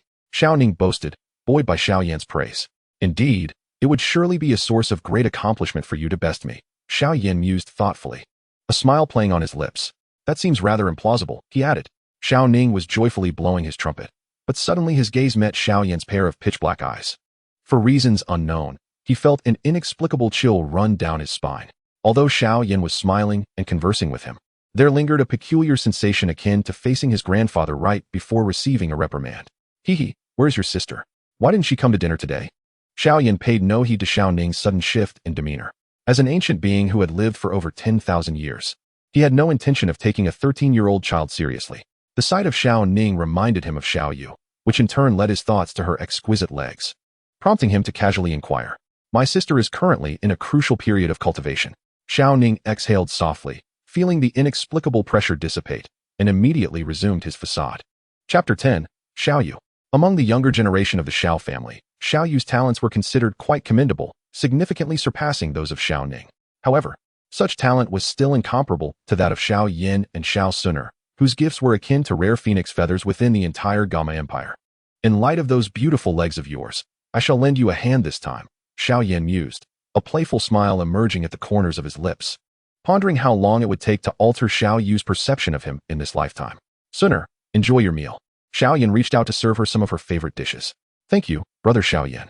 Upon witnessing Xiao Yan's attentiveness, a sweet smile blossomed on Suner's youthful face. Though she was merely a girl in her early teens, her smile outshone even the most brilliant crystal chandelier above the dining table. Suner, let me serve you some too. Observing how delighted Xiao Yan had made Suner, Xiao Ning lost interest in boasting about his and his sister's prowess, hastily mimicking Xiao Yan's actions to curry favor. Thank you, cousin, but this is already sufficient for me. Before Xiao Ning could fully lift his arm, it was pressed down. He noticed that the once sweet expression on Suner's face had turned rather cold, exuding an air of aloofness. Xiao Ning, this young girl is quite clingy. Xiao Yan couldn't help but lightly rub his forehead. At such an age, girls are filled with countless curiosities about the world, often chattering endlessly, thus appearing particularly needy for attention. Xiao Yan, however, could not display even a hint of impatience. A girl willing to share her innermost thoughts with you clearly regarded you as someone of great significance. Little one. A gentle smile graced Xiao Yan's lips as he casually shed his ink-colored robe, revealing a youthful body marred by bruises beneath. In truth, every movement caused discomfort due to the bruises, yet such pain was trivial in his eyes. gradually stepping into the wooden basin filled with foundational elixir. He allowed the cool water to invigorate his aching, swollen body, finally letting out a comfortable sigh. Although I possessed the invaluable experience of my past life, akin to carrying a treasure trove within, I remain exceedingly feeble now, hardly more than an ant in the face of the Soul Clan. The pressing priority remains to enhance one's own strength. With 3 full years until I turn 15, I am uncertain just how far my prowess may reach in that time. With a deep exhale, Xiao Yan devoted himself to his cultivation. This foundational elixir was a formula he devised during his days as a Dou Emperor, and the quality of its various ingredients surpassed that of the foundational spirit liquid, resulting in effects that far exceeded the latter. Not only does it significantly amplify the cultivation of Dou Qi, but it also repairs the physical body, fortifying one's physique. Coupled with Xiao Yan's thousands of years of cultivation experience, his training speed this time is several times greater than in his previous life. This remarkable pace is a result of his deliberate focus on refining the fundamentals and continuously tempering his Dou Qi to achieve greater purity. As night enveloped the land in silence, the silvery moonlight occasionally pierced through the gaps in the trees, casting a gentle glow upon the youth. With each rise and fall of his chest, waves of soothing energy continuously flowed into Xiao Yan's body. Part of it mended the bruised tissues, rendering his physique sturdier and more robust. Another portion he guided into his body for refinement, which, after relentless honing, ultimately coalesced into strands of Dou Qi. For the following days, Xiao Yan adhered to a rigorous routine, exercising his body by day and cultivating Dou Qi by night, while also employing visualization techniques to refine his soul. Such an almost frenzied regimen would challenge even the most formidable practitioners, yet Xiao Yan's eyes remained serene, resembling an emotionless machine dedicated to cultivation.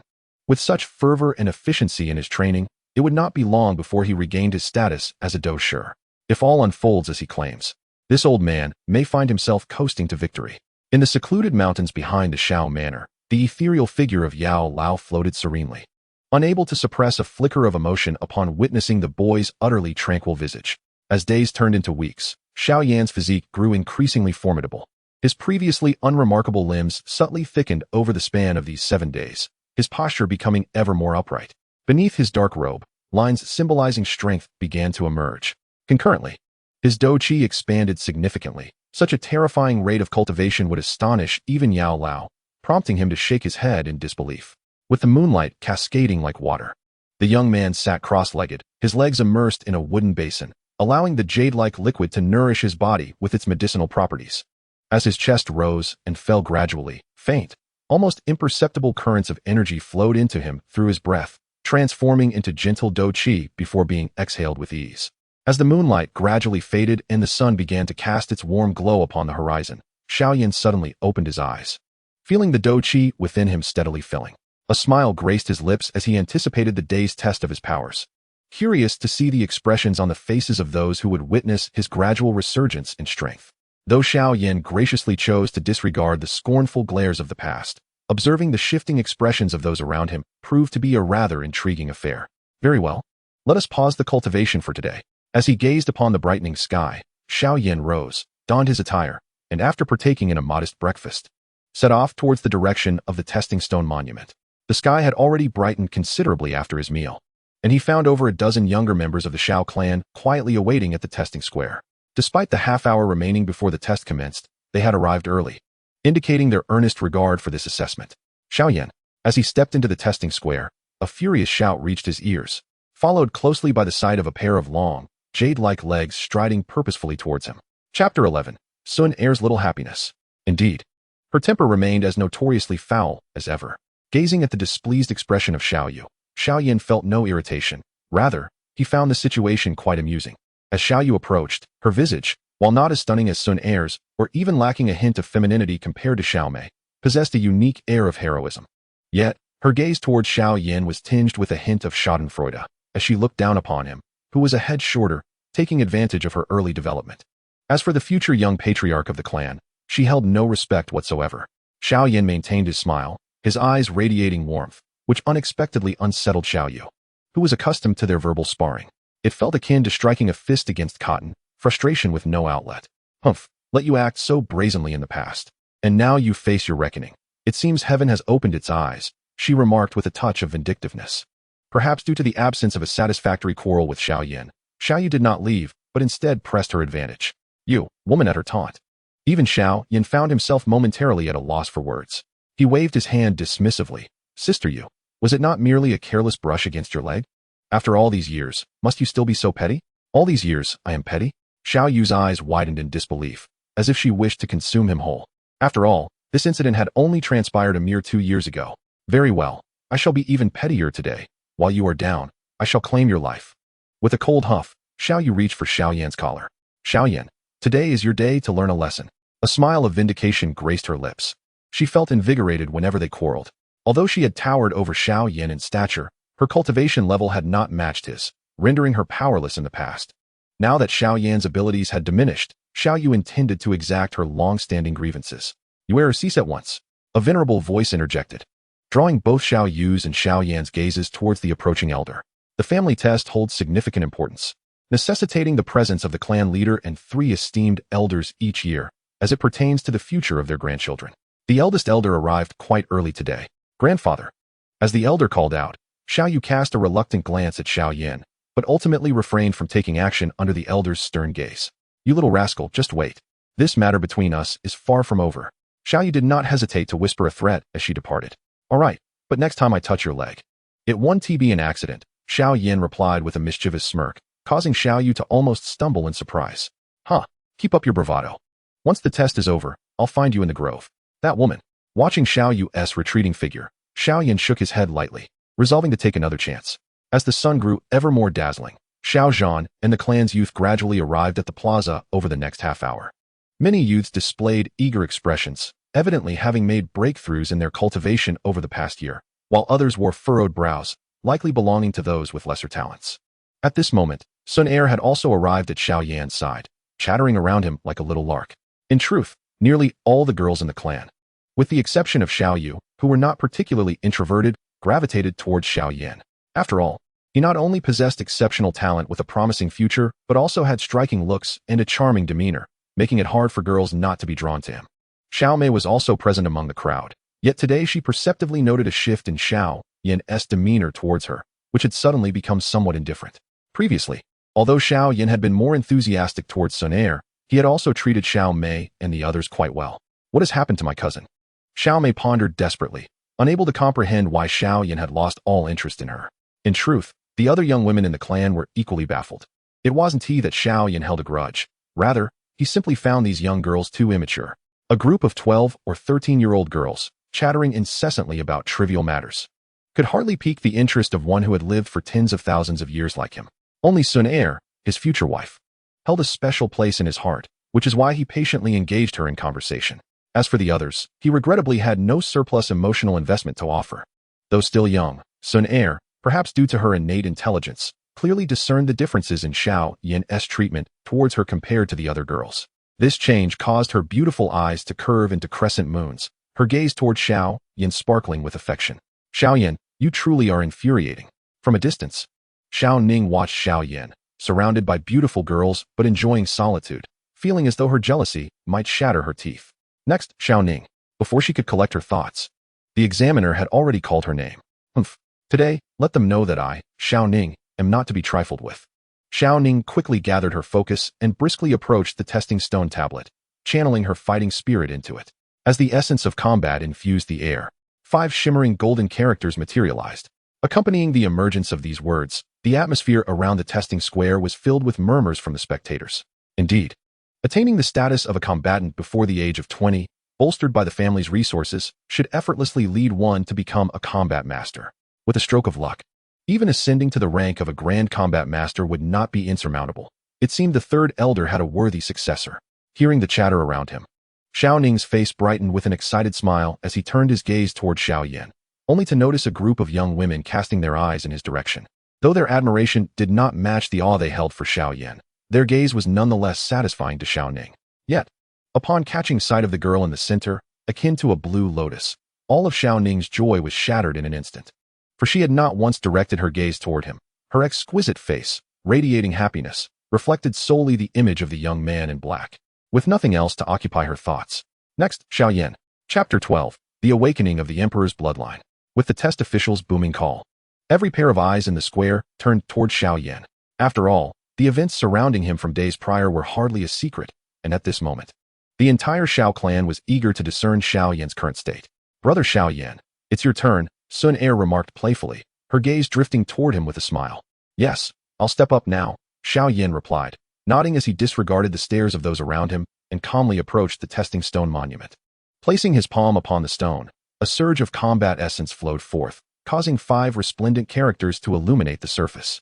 Upon witnessing these words, a profound silence enveloped the Xiao clan, soon followed by a cacophony of diverse reactions. This was our family's foremost talent, now reduced to such a state. It seems the title of first genius should pass to another. Some expressed regret, others revealed ambition, while a few could not help but revel in schadenfreude. "Ha ha ha, Xiao Yan. You have fallen to this day. I, Xiao Ning, have finally surpassed you," Xiao Ning mused, though he felt a twinge of confusion, despite his disdain for Xiao Yan. His grandfather's expression was unusually disconcerting. In the past, these elders had shown considerable concern for Xiao Yan's well-being. The third elder chuckled, noting that while Xiao Yan had indeed lagged, his current status was far better than the dire outcomes they had anticipated. Startled by the elder's words, Xiao Ning felt an inexplicable weight of despair rise within him, akin to someone believing they were about to scale a great mountain, only to be informed they had merely reached a small hill at its base, causing his once soaring spirit to plummet to the depths. Now, as he gazed at Xiao Yan, all traces of his earlier ambition had vanished, replaced by an unfamiliar sense of trepidation. The youth remained enraptured in the beautiful dream of having matched or even surpassed the foremost member of their family, their eyes brimming with an unfathomable confidence. "Yanner, come here for a moment," suddenly called out Xiao Zhan. Upon Xiao Yan's arrival before him, Xiao Zhan glanced at the third elder beside him, then turned to Xiao Yan with a beaming smile. "Yanner, it appears your fighting spirit is recovering swiftly. Pray tell, how long do you anticipate it will take to fully restore?" "If it takes long, perhaps about a year," Xiao Yan replied. "A year, you say?" Xiao Zhan exchanged a glance with the third elder, both reflecting the surprise in each other's eyes. "Ha ha ha, splendid. In the days to come, focus solely on regaining your fighting spirit. Should you require anything, do not hesitate to make requests of the family." With a radiant smile, Xiao Zhan affirmed that as long as Xiao Yan's talent remained, he would forever be the core disciple nurtured by the family, without exception. "Thank you, father." Xiao Yan smiled softly, noticing that Xiao Yu had already completed her test. As the testing official reported, Xiao Zhan's eyes sparkled with excitement. "Third elder, if I recall correctly, Xiao Yu is only 16 this year. At this rate of cultivation, she might well become a fighter by next year." "Haha, that depends on the girl's luck, as the breakthrough to becoming a fighter carries its own risks of failure. Nevertheless, I earnestly hope she succeeds, for only then can she be prioritized as a student at the Jianan Academy." The Jianan Academy indeed represented an excellent opportunity for a small family like the Xiao clan. The third elder stroked his beard thoughtfully and sighed. "If only we could procure a qi-gathering pill, that would be truly marvelous." "A qi-gathering pill?" At the mention of these words, Xiao Zhan could not help but let out a dry chuckle, choosing not to respond further. The qi-gathering pill was a 4th-tier elixir, typically auctioning for approximately 150,000 to 200,000 gold coins. Such a sum represented nearly the annual profits of the Xiao family. Even the family's most gifted genius, Xiao Yan, could not afford this elixir, let alone Xiao Yu. For families of their stature, such potions were exceedingly extravagant. Next, Xiao Suner, with the tester's call. Suner emerged from the crowd of girls, her delicate hands lightly resting upon the testing stone tablet. The tablet illuminated with significant inscriptions, causing many within the family to gasp in astonishment. At merely 11 years of age, if she continued at this pace, it was likely she would become a fighter by the time she turned 15. Her cultivation speed undoubtedly ranked her as the second most gifted individual in the family in a century, aside from Xiao Yan. "Haha, this girl," Xiao Yan mused, finding her demeanor somewhat amusing. In truth, given Suner's divine bloodline, activating her formidable Dou Emperor bloodline would likely accelerate her cultivation speed beyond even Xiao Yan's. Xiao Yan later learned that in order to strengthen the foundations of this young girl, Gu Yuan had deliberately refrained from prematurely activating Suner's Dou Emperor bloodline. Otherwise, within the ancient clan, individuals of this age with an 8th-grade bloodline are already preparing to challenge the rank of Dou Master. For those endowed with the bloodline of the Dou Emperor, reaching the ranks of Dou Wang or Dou Huang by the age of 17 or 18 is not an uncommon feat. However, once my strength is restored to some degree, I might consider awakening the Dou Emperor bloodlines of my father and 2 elder brothers ahead of time. The bloodline I intend to activate is not my own Dou Emperor lineage, but rather that of the Xiao clan. Xiao Zhan and my 2 brothers possess commendable talents, each likely ranking as a 6th or 7th grade bloodline within the Xiao clan. Upon activation of the Dou Emperor bloodline, their cultivation would advance rapidly, encountering minimal obstacles until they reach the realms of Dou Zun or Dou Shang. By the time they face significant challenges, perhaps Xiao Yan will have ascended to the rank of emperor once more. Just as I stepped onto the narrow path enveloped by dense bamboo, a tall figure silently obstructed my way. "You little rascal, I told you I would give you a beating, and there's no escape for you." Xiao Yu leaned against a bamboo stalk, her charming face bearing a cold smile as she fixed her gaze upon Xiao Yan. Such a woman, Xiao Yan thought, observing Xiao Yu's slender legs, and he couldn't help but shake his head. "You have walked right into my trap. I shall savor this moment." Chapter 13, Your Legs? So luscious. As this thought crossed his mind, Xiao Yu had already approached him. "Xiao Yan, today is your day." A smile of cunning triumph danced upon her lips as she attempted to seize Xiao Yan by the collar. Yet, this endeavor proved futile as the boy evaded her grasp with the ease of an eel slipping through fingers. With a cold laugh, Xiao Yu accelerated, her elegant hand moving with swiftness, her dou qi swirling to enhance her speed significantly. Nonetheless, no matter how fast she was, she could never quite grasp the edge of Xiao Yan's attire. Remarkably, Xiao Yan did not even need to summon a trace of dou qi, nor did he need to evade extensively, yet Xiao Yu found herself utterly unable to touch him. "How is this possible? You have actually learned the art of movement." Xiao Yu's eyes widened in disbelief as she stared at Xiao Yan. The art of movement is a type of dou technique. The techniques Xiao Yan learned in his previous life, such as 3,000 thunder movements and 6 harmonies body technique, both fall under this category. The former emphasizes speed, while the latter focuses on agile defense. "You little scoundrel, how is your movement so agile?" Frustration flickered across Xiao Yu's face, and regardless of how she swung her hands, she could not land a blow on Xiao Yan. As their gazes met, she perceived a hint of mockery in his calm eyes, as though he were toying with a small kitten. Seeing that look in Xiao Yan's eyes only fueled Xiao Yu's anger further. Frustrated by her inability to touch him, she began to channel more dou qi within her body, her movements growing increasingly aggressive. "Look at you, getting anxious." Observing her, Xiao Yan smiled slightly. Suddenly, he extended his index finger, and at the moment Xiao Yu swept her leg, destabilizing her stance, he struck her abdomen at a peculiar angle. In a sudden ambush, Xiao Yan struck Xiao Yu's lower abdomen. Before she could feel any shame, a shiver coursed through her body as the fighting spirit within her began to dissipate, vanishing without a trace. The abrupt disappearance of her power caused Xiao Yu's complexion to pale significantly.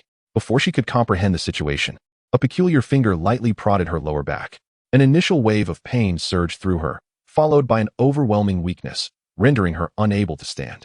With a thud, Xiao Yu collapsed to the ground, struggling in vain, as even the effort to prop herself up became an arduous task. "What have you done to me? Have you rendered my fighting spirit useless?" Feeling the complete absence of her power, Xiao Yu's once vibrant face turned ashen, her voice tinged with a tremor of fear. Given her character, she would typically shed no tears even if subjected to indignities, yet the loss of her fighting spirit instilled genuine terror within her.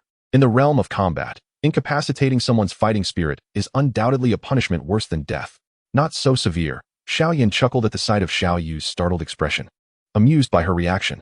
In this life and the next, it was the first time she displayed such a countenance before him. He slowly crouched down, grasping her smooth calf, a mischievous smile playing on his lips as he savored the delicate sensation. "I merely dispersed your fighting spirit temporarily. It will gradually return in 3 hours. Let go of me, you scoundrel." The warmth radiating from his touch flushed Xiao Yu's cheeks crimson, her eyes blazing with a mix of anger and embarrassment. Yet, no matter how she struggled, she lacked the strength to even support herself. "Today serves merely as a lesson. Should you dare to harass me further, it will not be so easily forgotten." After relishing her exquisite legs for a few moments, Xiao Yan finally stood up, observing the exasperated expression on Xiao Yu's face. "Next time you seek me out, I shall ensure you are unable to cultivate your fighting spirit for an entire month. And I will embellish your misadventures for all to hear. Do you believe I would spread scandalous rumors about you? Xiao Yan, I will kill you." Xiao Yu screamed in frustration, raising a trembling hand to strike him, only for him to effortlessly evade her attempt. "Take this time to reflect, setting aside the facts. Can you truly claim innocence?" Half an hour later, Xiao Yu felt her strength gradually returning. With great difficulty, she managed to stand, her face a mask of humiliation and despair. "Today, I have met my match," she mused. Xiao Yan had not only refined his fighting spirit, but also honed his agility to such an extraordinary level. Even the clan leader and her grandfather would struggle to evade her attacks without employing their powers. Contemplating Xiao Yan's formidable agility only deepened her sense of hopelessness. Yet her thoughts drifted back to his words whispering in her ear, "Your legs are quite alluring." In the ensuing days, Xiao Yan immersed himself in rigorous training, honing his physical form by day and cultivating his fighting spirit and refining his soul by night. He only took brief moments to relax when Sun Er and Xiao Yan sought his presence. As for others, he was momentarily too preoccupied to attend to them. Armed with invaluable experience from his previous life, Xiao Yan's pace of cultivation was astonishing, with daily transformations that were nothing short of remarkable. This extraordinary rate of progress evoked admiration even from Yao Lao. Of course, such prodigious efficiency led to the rapid depletion of the effects of the foundational elixir. Within less than a month, the potency of the first drop had completely vanished. However, the benefits derived from that singular drop were undeniably worth the investment. For at the moment the effects faded, the strength contained within his diminutive form rivaled that of an adult. With the first drop exhausted, it was time to present the remaining 2 vials of foundational spirit liquid to Ya Fei. After enjoying a rare night of restful slumber, Xiao Yan placed the 2 vials within a jade box and leisurely made his way to the middle auction house. Chapter 14. The auction table. As the largest marketplace and auction house in Wutan City, the middle auction house undoubtedly boasted an impressive facade. Its opulent decor radiating grandeur that was quite remarkable for such a small city. Yet, having witnessed the true heights of commerce in his past life, Xiao Yan found the modest auction house merely a tad more conspicuous than ordinary structures. In his previous existence, he had established a commercial hub within the endless fire domain that rivaled the trading continent, utilizing an entire landmass for transactions. The auction venue he created was crafted from a palace-grade artifact, and only those of the highest caliber, supreme beings, were permitted to bid within that grand palace, given that it housed the exceptional elixirs concocted by the foremost alchemist of the vast world. Yet, the auctioneer remained the same enchanting figure before him, her smile as alluring as ever. "It has been nearly a month. I thought you might have absconded with my herbs," she remarked playfully. "If you delay any longer, dear brother, I may have to pay a visit to the Xiao family to collect what is owed." Ya Fei reclined languidly in her chair, her curves elegantly displayed, her beautiful eyes now glinting with anticipation as they fell upon Xiao Yan. The herbs, valued at 50,000 gold coins, were no trifling matter for her. After sending someone to deliver them to Xiao Yan, she had experienced a pang of regret. The thought of being deceived by a 12-year-old boy was a source of embarrassment beyond measure. Those mesmerizing eyes seemed to possess an enchanting power, quietly dispelling all her anxieties. Today, at last, the owner of those captivating eyes had returned to settle the debt. Observing Ya Fei's relaxed demeanor, Xiao Yan chuckled softly and casually tossed a jade box onto the table before her. "Open it and see," he said, feigning an air of mystery. Upon seeing Xiao Yan's demeanor, Ya Fei gently pouted her rosy lips, yet she could not help but feel an overwhelming curiosity about his actions. When the jade box was opened, 2 small jade vials lay quietly within, the faint remnants of medicinal fragrance wafting from their openings, invigorating Ya Fei's senses. "I am not an alchemist. How would I understand this?" she thought, seemingly intent on provoking Xiao Yan, shaking her head in disdain. "This substance is called Foundation Establishment Elixir, a second-tier medicinal pill. Simply soaking in water infused with this elixir can double the speed of Dou Qi cultivation," she explained succinctly. This brief introduction transformed Ya Fei's initial disdain into a serious expression, her beautiful eyes gazing at Xiao Yan with newfound intrigue. Such a potent elixir is indeed enticing to affluent families. It is well known that a person's cultivation speed peaks before the age of 30. Once past this age, one's physical condition begins to decline, resulting in a noticeable decrease in cultivation speed. Thus, many gifted individuals focus solely on their Dou Qi training before the age of 30, eschewing mundane matters. This is why many families and factions place great importance on young individuals who can become Dou practitioners before the age of 20, as only those who achieve this milestone have a greater chance of advancing to Dou masters or even great Dou masters. Therefore, the benefits of the Foundation Establishment Elixir for nurturing the younger generation are self-evident. Although these 2 vials of elixir have yet to be auctioned off, their value undoubtedly surpasses that of the 5 sets of medicinal herbs. Ya Fei's sparkling eyes shifted curiously towards Xiao Yan's youthful face. "This is a second-tier medicinal pill, surely. You did not concoct it yourself, did you?" she mused. "As of now, I indeed lack the capability to brew second-tier medicinal pills," he replied. Lacking the ability now implies the potential for future capability. Ya Fei quickly grasped the implication of Xiao Yan's words, and upon seeing him nod noncommittally, her heart fluttered slightly. It appeared this young lad possessed the talent of an alchemist. After pondering various possibilities, Ya Fei envisioned a tale of a prodigious youth being accepted as a disciple by a renowned alchemist, her gaze towards Xiao Yan brimming with delight. Given the talent Xiao Yan had previously demonstrated, as long as he does not falter, the probability of him becoming a Dou King or Dou Emperor is quite significant. Even in the worst-case scenario, he could likely reach the pinnacle of Dou spirit. Moreover, the alchemist behind him, based on the subtle clues he exhibited, likely ranks at least third tier, if not higher. With such talent, quality mentorship, and a remarkably mature disposition at such a tender age, this child's future is indeed limitless. If I could draw this remarkable young man to my side, it would be an extraordinary advantage. Ya Fei's gaze towards Xiao Yan grew increasingly filled with wonder and significance. Sister Ya Fei, your expression resembles one that craves to devour someone. You do not harbor any peculiar predilections, do you? Xiao Yan feigned helplessness, clutching his chest under her intense scrutiny. Peculiar predilections? Ya Fei paused slightly, then burst into a fit of laughter. Hee. It appears that my sister has taken quite an interest in you, young fellow. It seems that I have stumbled upon a treasure during my visit to Wutan City. I advise you not to rejoice too soon. You might very well find yourself in a predicament with this young master. Xiao Yan couldn't help but jest, causing Ya Fei's delicate face to flush slightly. With a graceful turn of her beautiful eyes, her mature and charming visage subtly drew closer. As for falling into your hands, let's save that discussion for a few years down the line. At your age, I doubt you've even fully matured yet. Gazing at the enchanting face mere inches away, Xiao Yan felt a twitch at the corner of his mouth. How vexing. I, the illustrious creator of the endless fire domain, the supreme being of the Dou Qi continent, the foremost exponent of the path of flames, have been ridiculed by this woman, just as Xiao Yan was poised to play another prank. Perhaps to teach her a lesson by playfully patting her rear, a commotion erupted outside the door. Step aside. I demand to see Ya Fei. Do you even know who I am? I am an alchemist, and you lowly servants dare to obstruct me. Miss Ya Fei, I know you're in there. Let me have a glimpse of you. Upon hearing that voice, Ya Fei's previously smiling countenance gradually darkened. After placing 2 bottles of Foundation Spirit liquid aside, she nodded at Xiao Yan. I must handle a bit of trouble for the moment. Please enjoy your tea. Very well. Should you require assistance, do not hesitate to call. Xiao Yan nodded with a smile, feeling a curious sense of familiarity with the voice outside, though he could not quite place it. As Ya Fei opened the door, a brazen youth clad in white, with faint dark circles under his eyes, stormed in. His gaze fixated on Ya Fei's alluring figure from the moment he entered. At the sight of this young man, Xiao Yan couldn't help but be momentarily taken aback, his eyes scrutinizing the youth's face until he recalled a name long forgotten from his past life. Lu Shi? Chapter 15, Divine Powers. The Emperor of Flames meets the young master. Even with Xiao Yan's composure, he felt a hint of astonishment upon encountering this lecherous individual. He remembered that in his previous life, he had only met this fellow after turning 16, at which point the man had been reduced to ashes by the bone spirit cold fire of Yao Lao. Yet, in this lifetime, he encountered him at the tender age of 12. Miss Ya Fei, I have finally seen you again. I have missed you dearly these past few days. As Lu Shi entered, his slightly dark-rimmed eyes fixated hungrily on Ya Fei's curvaceous form, as if he wished to devour her whole. His gluttonous demeanor was indeed rare, to the point that he entirely overlooked Xiao Yan standing behind her. Mr. Lu Shi, if this is a business discussion, I welcome you wholeheartedly.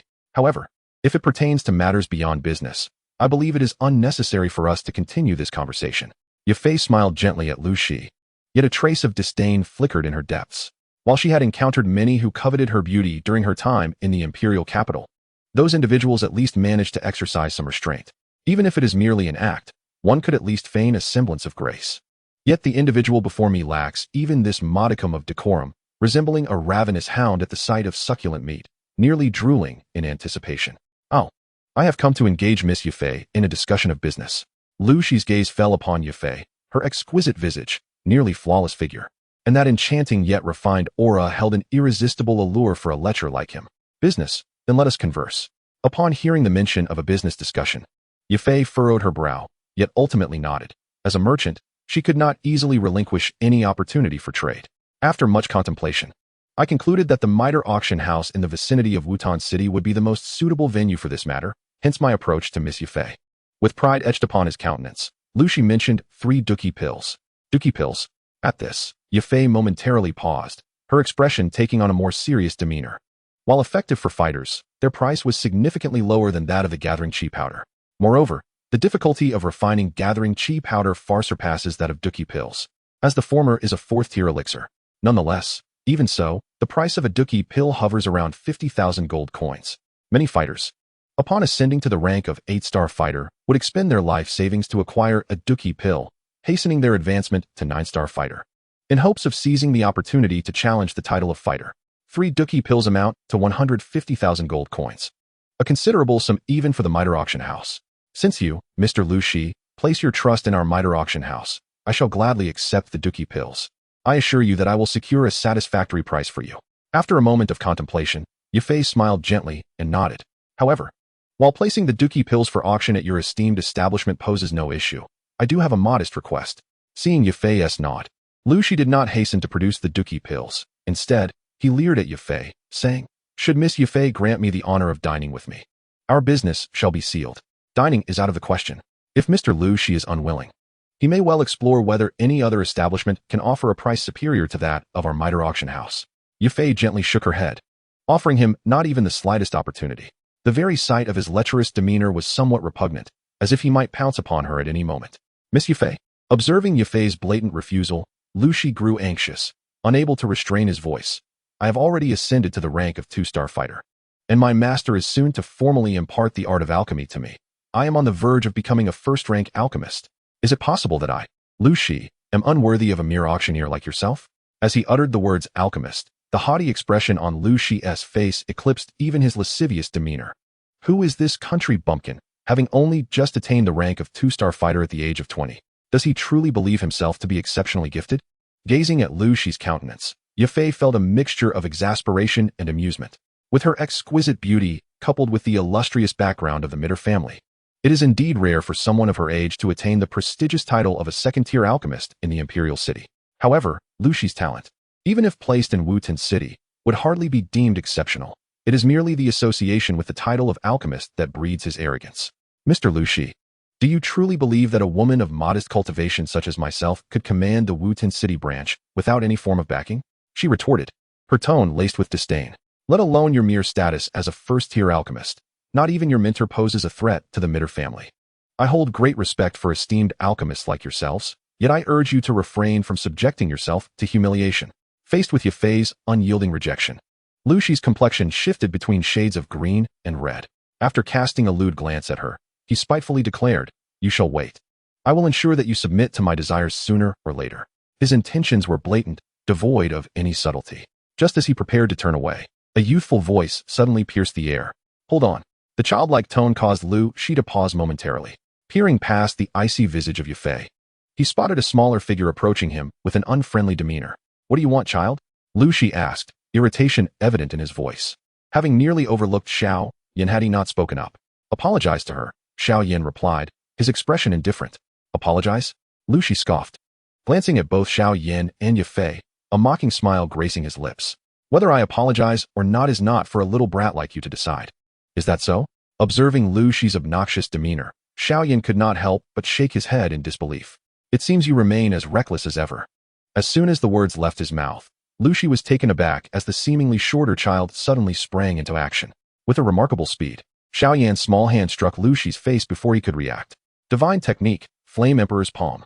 Chapter 16, I will defeat you 4 years early. A sharp crack echoed throughout the room, and in the next moment, Ya Fei watched in astonishment as Lu Shi stumbled backward several steps, ultimately losing his balance and landing unceremoniously on the floor. With impeccable control over his own body, the force Xiao Yan unleashed far surpassed that of an ordinary adult. The deft maneuver of the slap directed an overwhelming force squarely onto Lu Shi's face, leaving him momentarily dazed. After sitting in stunned silence for what felt like an eternity, Lu Shi's pale complexion began to flush crimson, matching the fury in his eyes. "You little brat, I will kill you," he roared, springing to his feet. His fighting spirit surging as he gathered his fiery energy, ready to unleash his wrath upon Xiao Yan. To be struck down by a child even shorter than himself, especially in the presence of a beauty like Ya Fei, ignited a near-manic bloodlust within him. "Someone, take him away," he bellowed. At a critical moment, Ya Fei let out a fierce shout, and 2 heavily armored men entered the room, forcefully escorting Lu Shi away. "Let go of me. I will kill that little bastard." Lu Shi struggled frantically, but the 2 towering warriors, both 5-star fighters, rendered his resistance futile. As a mere 2-star fighter with no combat experience, he stood little chance against them. Once the sounds outside began to fade, Ya Fei exhaled softly, her gaze shifting to Xiao Yan, a mixture of anger and astonishment in her eyes. A mere 12-year-old child managed to knock down a 2-star fighter with a single slap. Even if it was a surprise attack, it remained astonishing. "You little rascal, you have made an enemy of this fool." While I am not overly concerned about offending this waste, his mentor is someone I find quite troublesome to deal with. Although she belonged to the middle family, Provoking a third-tier alchemist was still a daunting matter. Ya Fei could not help but shake her head gently. She had initially planned to leverage her family's influence to reprimand this lecher, but unexpectedly, Xiao Yan acted first, complicating her position. Had it not been for Xiao Yan's intervention, she would not have acted so decisively. Rest assured, Sister Ya Fei, this fellow will not leave Wutan City alive, Xiao Yan remarked with a nonchalant smile. A third-tier alchemist is nothing to be overly concerned about. Upon hearing his words, Ya Fei's eyes twitched slightly, her gaze towards Xiao Yan growing increasingly serious. A third-tier alchemist. And yet Xiao Yan dismissed him so easily. Had she not sensed his extraordinary nature through their previous encounters, she might have dismissed his words as mere childish bravado. However, Xiao Yan's display today instilled an inexplicable belief in her regarding his assertions. To disregard a third-tier alchemist so casually suggested he might be backed by a fifth-tier alchemist. This thought made Ya Fei's breath grow slightly heavier. There were only a handful of fifth-tier alchemists in the entire Gamma Empire, their status rivaling that of Dou experts. Deserving immense respect even from the patriarch of the middle family. Forming a connection with such a powerful figure could provide substantial assistance in her future bid for the family leadership. I truly cannot fathom how someone so young could seem more formidable than the old foxes in the imperial capital. Shaking her head, Ya Fei could not suppress a wry smile. Beyond Xiao Yan's evident background, his peculiar strength and decisive temperament were equally astonishing. Haha, you need not concern yourself with that. Just know that from now on, I alone shall have the privilege of teasing Sister Ya Fei openly. Xiao Yan chuckled, gazing steadily into Ya Fei's bright, beautiful eyes. His expression was gentle, yet exuded an indescribable dominance. It was a gaze of blatant possession, devoid of any lewdness. Under the gaze of those penetrating eyes, Ya Fei could not help but feel a flutter in her heart. An inexplicable thrill that she herself had not noticed rising quietly within her. Despite her tender age, her tongue was as sharp as a whip. Fortunately, her quick-witted nature allowed her to soon shake off the influence of Xiao Yan, as she lightly covered her red lips and chuckled, as I said before. Let's talk when you have grown up. Ya Fei's teasing caused even Xiao Yan's steady composure to waver slightly. After taking a deep breath, he pointed towards the 2 vials of Foundation Elixir that Ya Fei had hidden and spoke softly. Once you auction these 2 vials, use the proceeds to acquire the herbs from my prescription as much as you can. There is no rush this time. You can take your time gathering the heart of the earth. More herbs to collect? Ya Fei paused in surprise and shot Xiao Yan a reproachful glance. I thought you came to repay a favor, but it seems you've only come to make me toil. Unfazed by Ya Fei's complaint, Xiao Yan remained unfaltering, stating calmly. For the herbs you gather this time, I will only keep 2 portions for myself. The rest, once successfully refined, you can auction, and we shall split the profits equally. Split equally? Upon hearing Xiao Yan's words, Ya Fei momentarily froze, her delicate features lighting up with uncontainable joy. Although the Foundation Elixir was not as valuable as the Qi gathering powder, selling a vial for 30 to 40,000 gold coins should pose no challenge for her. Selling the 2 vials of Foundation Elixir, after disregarding the time cost of hastily acquiring the heart of the earth, could yield enough to procure several sets of herbs. In comparison, the mere 2 sets of herbs Xiao Yan required seemed insignificant. That would equate to over 10 vials of Foundation Elixir, and after dividing, she would receive a substantial reward. For Ya Fei, recently dispatched by her family, this indeed represented a remarkable achievement. I knew it. My trip to Wutan City has truly yielded treasures. Observing Ya Fei's charming face, a sudden impulse to plant a kiss on him surged within her. From now on, you shall handle the herbs and the auctions. As for the alchemy, leave that to me. Xiao Yan smiled slightly and began to leave Ya Fei's room. Where are you going? That Lu Shi harbors such animosity towards you. He may be plotting his revenge. Ya Fei expressed her concern as she watched him depart. Just in time. I need to find an opportunity to eliminate him. This little fellow is truly a marvel. Gazing in the direction Xiao Yan had taken, Ya Fei could not help but pout. If it were any other child claiming to wish harm upon a 2-star Dou master, she would have dismissed it as mere folly. Yet with Xiao Yan, she harbored no doubts. The night in Wutan City was relatively tranquil, though many entertainment venues only came alive with vibrant lights. Lu Shi stumbled out of one such establishment, intoxicated and cursing under his breath. You little brat, I will make you wish you were never born. And that wretched Ya Fei. One day I will have her begging on her knees for mercy. As he spoke, an icy chill swept over him, and his gaze fell upon a boy, still in the throes of youth, who was grinning at him with an unsettling smile. I regret to inform you that this opportunity has slipped away. This time, it appears that you shall be eliminated 4 years ahead of schedule. Chapter 17, The First Pot of Gold. As he gazed upon the youth before him, Lu Shi felt an inexplicable shiver coursing through his body.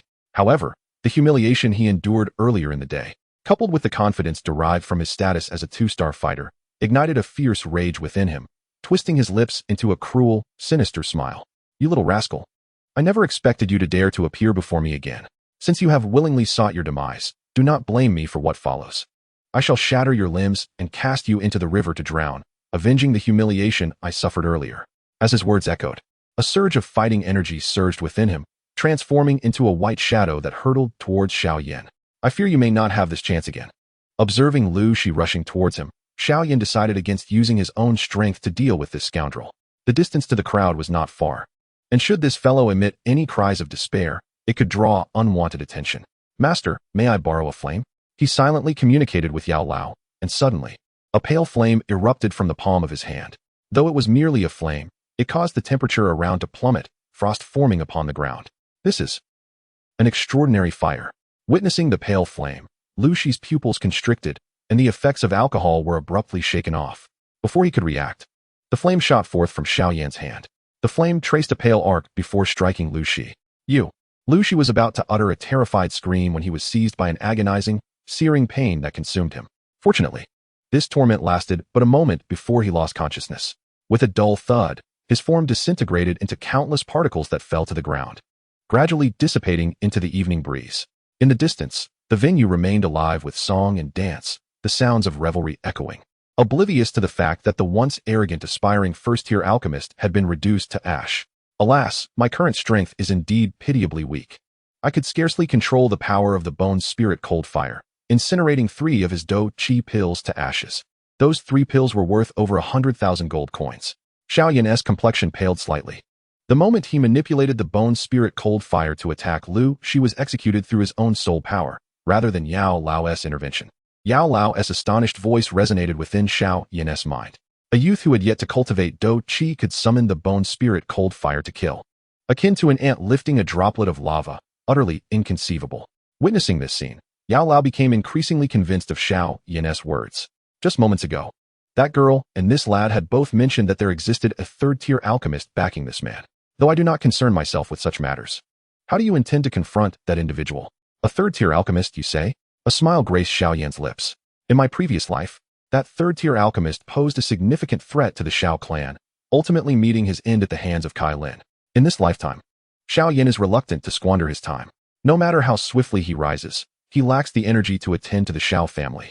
And should that old man come knocking, it would conveniently provide the Xiao family with a medicinal servant. Everyone assumes that this young master of the Xiao family merely stepped out for a stroll, unaware that in the span of his leisurely walk, the world has lost a significant life. After vanquishing Lu Shi, Xiao Yan's existence slipped back into the monotonous cycle of arduous cultivation. Aside from a few moments spent with Sun Er, he devoted nearly all his thoughts to his training. He is acutely aware that the true threats to his existence lie far away in the central state. At his current state, even a mere protector dispatched by the Soul Palace could easily extinguish him. Thus, he must hasten his ascent in strength. After all, having been granted a second chance at life, should he allow the Soul Palace to capture his father and teacher once more, his previous life would have been in vain. As days turned into weeks, Xiao Yan's prowess steadily grew. In the blink of an eye, the sweltering summer waned, revealing the golden hues that blanketed the Xiao family's rear mountains. It was on this very day of autumn's arrival that Ya Fei personally delivered a cart brimming with snacks and candied treats to the Xiao family. This scene left many in the Xiao family bewildered, but upon witnessing Ya Fei send half a cart of wooden boxes to Xiao Yan, they understood that she had taken a liking to the young master's talents. Yet, when did Xiao Yan develop such a penchant for snacks? Fortunately, this act did not raise too much suspicion within the Xiao family. Even the elders could only chuckle inwardly. This woman, appearing so astute, could not possibly believe that such trifles, favored by children, would win over Xiao Yan's heart. Perhaps as he matures, her beauty might hold some sway. In contrast to the adults' peculiar musings, the children were all exceedingly delighted. The treats delivered by Ya Fei were of high quality, sourced from Wutan City, and the Xiao family's children seldom enjoyed such luxuries throughout the year.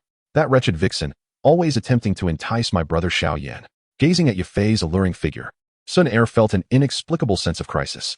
No matter how enchanting she might be, she was still a mere girl of under 12. And compared to Ya Fei's figure that drove men to madness, she still had years of development ahead of her. Fortunately, Xiao Yan was perceptive. Whenever he sensed an imbalance, he would quickly offer sweet words, charming the young girl into a state of blissful distraction. And so, amidst this concealed backdrop, after the first month of autumn, Ya Fei once again departed from the Xiao family. However, this time, the rise of her lofty stature bore a slight tremor, betraying her inner unrest. Nestled within the exquisite ring on her slender finger lay 16 vials of foundational spirit liquid, silently resting. The last time, 2 vials fetched a staggering price of 100,000 gold coins. What astronomical sum would these 16 vials command? Chapter 18, Old Deng. Bring out the Xuanzhong ruler for a bit of fun. This covert transaction, known only to Ya Fei and Xiao Yan, along with the temporary aide, Yao Lao, remained shrouded in secrecy. Yet, approximately half a month after departing from the Xiao family, and upon ascertaining that suspicions would not be cast upon Xiao Yan, Ya Fei formally divided the 16 bottles of Foundation Establishment liquid into 2 batches for sale. One batch comprised 8 bottles, and within a brief span of mere weeks, the entirety of these 16 bottles sparked considerable waves throughout the city of Wutan. Any individual of sound mind could deduce that the ability to provide such a quantity of second-grade elixirs indicated the clandestine presence of at least one second-grade alchemist within Wutan. However, despite their fervent searches, they could not uncover the whereabouts of this hidden alchemist, leaving Ya Fei to auction each bottle of Foundation Establishment liquid at increasingly enticing prices. Ultimately, the 16 bottles fetched a staggering total of 680,000 gold coins, a figure influenced by the subtle power struggles among the 3 prominent families and the various merchants of Wu Tan vying for a share. In summary, on a cool evening in the 2nd month of autumn, Ya Fei and Xiao Yan sat across from one another, their eyes sparkling with barely concealed delight. A net profit of 600,000 gold coins. Are you truly willing to share this with me?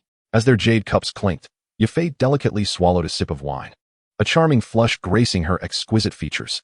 With a net profit of 600,000 gold coins from the sale of the 16 bottles of Foundation Establishment liquid, half of that amounted to a staggering 300,000 gold coins, a sum rivaling the nearly total liquid assets of any of the 3 great families in Wutan. I have spoken, and I shall not deceive you, Xiao Yan replied, a smile gracing his lips as his gentle gaze remained fixed on Ya Fei.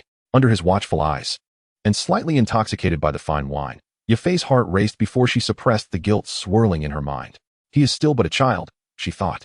Locking her enchanting gaze onto Xiao Yan, she softly remarked, acquiring 300,000 gold coins so effortlessly feels almost surreal, at times. I cannot help but question whether you harbor ulterior motives. Ulterior motives?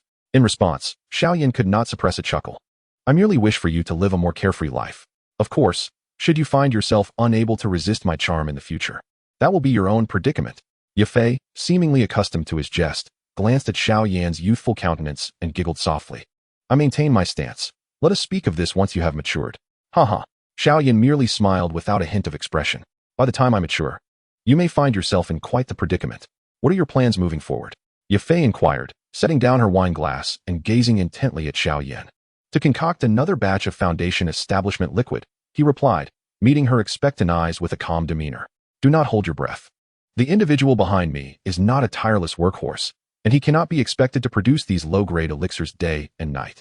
Before the new year, I anticipate we may only manage to create around 20 bottles of Foundation Establishment liquid. Upon hearing Xiao Yan's words, Ya Fei exhibited no signs of dissatisfaction. Instead, a sense of reassurance enveloped her. Meanwhile, the black ring on Xiao Yan's finger flickered with a radiant white light, causing a certain elder, treated like a beast of burden, to emit a series of disgruntled huffs. Typically, in partnerships of this nature, alchemists seize the lion's share of the profits, making it astonishing that Ya Fei could secure half of Xiao Yan's earnings. The prospect of such exorbitant profits flowing in ceaselessly left her with a tinge of unease. With 20 bottles of foundational spirit liquid, she would still garner a substantial sum, sufficient for her to excel in her family's evaluations solely based on Xiao Yan's contributions. Moreover, you must also prepare 2 sets of materials for the qi gathering powder. As he departed, Xiao Yan casually tossed a small note, detailing the various ingredients for the qi gathering powder before drifting away, leaving Ya Fei to sit in a daze. The qi gathering powder was a 4th-tier elixir. Even the esteemed Dou King he could not guarantee its successful refinement. Gazing in the direction of Xiao Yan's departure, a bitter smile crept upon Ya Fei's lips. Surely, I will not find myself ensnared by this young lad in the future. Half a month later, under the pretense of a visit, Ya Fei returned to the Xiao family, secretly delivering a spatial ring and several jade cards collectively containing 300,000 gold coins to Xiao Yan. Thus, Xiao Yan's first fortune after his rebirth was finally secured. Additionally, the ring was filled with an array of medicinal materials, with nearly all the expenses borne solely by Ya Fei. The cost of this ring and the various materials alone exceeded 200,000 gold coins. meaning that Ya Fei had returned the majority of the profits from the auction of the foundational spirit liquid to Xiao Yan. Regarding her actions, Xiao Yan could only cast a wry glance at the woman, feeling utterly powerless. Oh well, it matters not. I shall owe you nothing less in the future. Watching Ya Fei's enchanting figure retreat, a flicker of longing stirred within Xiao Yan's heart, yet he quickly immersed himself once more in his relentless cultivation. This astonishing pace surpassed even that of his previous life by more than double. Furthermore, this was under the condition that Xiao Yan was meticulously honing his foundation, compressing his fighting energy to an extraordinary density. The biting cold winds of early winter swept through the Xiao family's back mountain, sending the dry, fallen leaves swirling chaotically. Xiao Yan stood unabashedly in the frigid air, his muscular physique clearly defined. Beside him, the venerable Yao Lao floated into view, his aged face bearing a hint of dissatisfaction. However, your fighting spirit is nearing a breakthrough, is it not? You did promise me a surprise upon surpassing the fighter rank. Yao Lao toyed with a chi-gathering powder, as if poised to shove it into Xiao Yan's mouth at any moment. Though he had witnessed Xiao Yan's astonishing progress daily over the past half-year, Yao Lao still held a sliver of skepticism and anticipation regarding the surprise Xiao Yan had mentioned. How could my breakthrough to the fighter rank be so simple, master? Perhaps you should bring out your profound, heavy ruler and demonstrate instead. In response to the elder Yao's reminder, Xiao Yan merely smiled and shook his head. Instead, urging the elder to present the Xian Zhongqi you rascal, the elder remarked, his gaze carefully circling around Xiao Yan before he casually summoned a colossal black ruler, taller than Xiao Yan himself, which descended from the heavens and struck the ground before him. Gazing upon the enormous black ruler, which was nearly larger than his own frame, Xiao Yan's eyes brimmed with nostalgia. Old friend, it has been too long. Chapter 19, The Flame God's Secret Art, the Emperor Flame Seed. The surface of the pitch-black giant ruler was adorned with a series of somewhat obscure and peculiar patterns, which spread from the handle to nearly envelop the entirety of the ruler's body. Coupled with its ancient black hue, it exuded an air of mystery. Rise, Xiao Yan uttered with a low command. The formidable power he had cultivated over the past 5 months had long surpassed that of an ordinary individual. Even his current physical strength was sufficient to contend with a fighter. Yet, at the moment he grasped the Xian Zhongqi, a sense of exertion washed over him, especially as his Dou Qi, despite being meticulously refined, felt even heavier upon infusing it into the ruler. Xiao Yan's expression remained unperturbed, for he had long since acclimated to the sensation of wielding the Xian Zhongqi. The reason he summoned the ruler was to utilize its unique properties for the final refinement of his Dou Qi, aiming to achieve the mastery of a newly conceived technique. As winter fully descended, a thin layer of solid ice began to form upon the waters of Wutin City.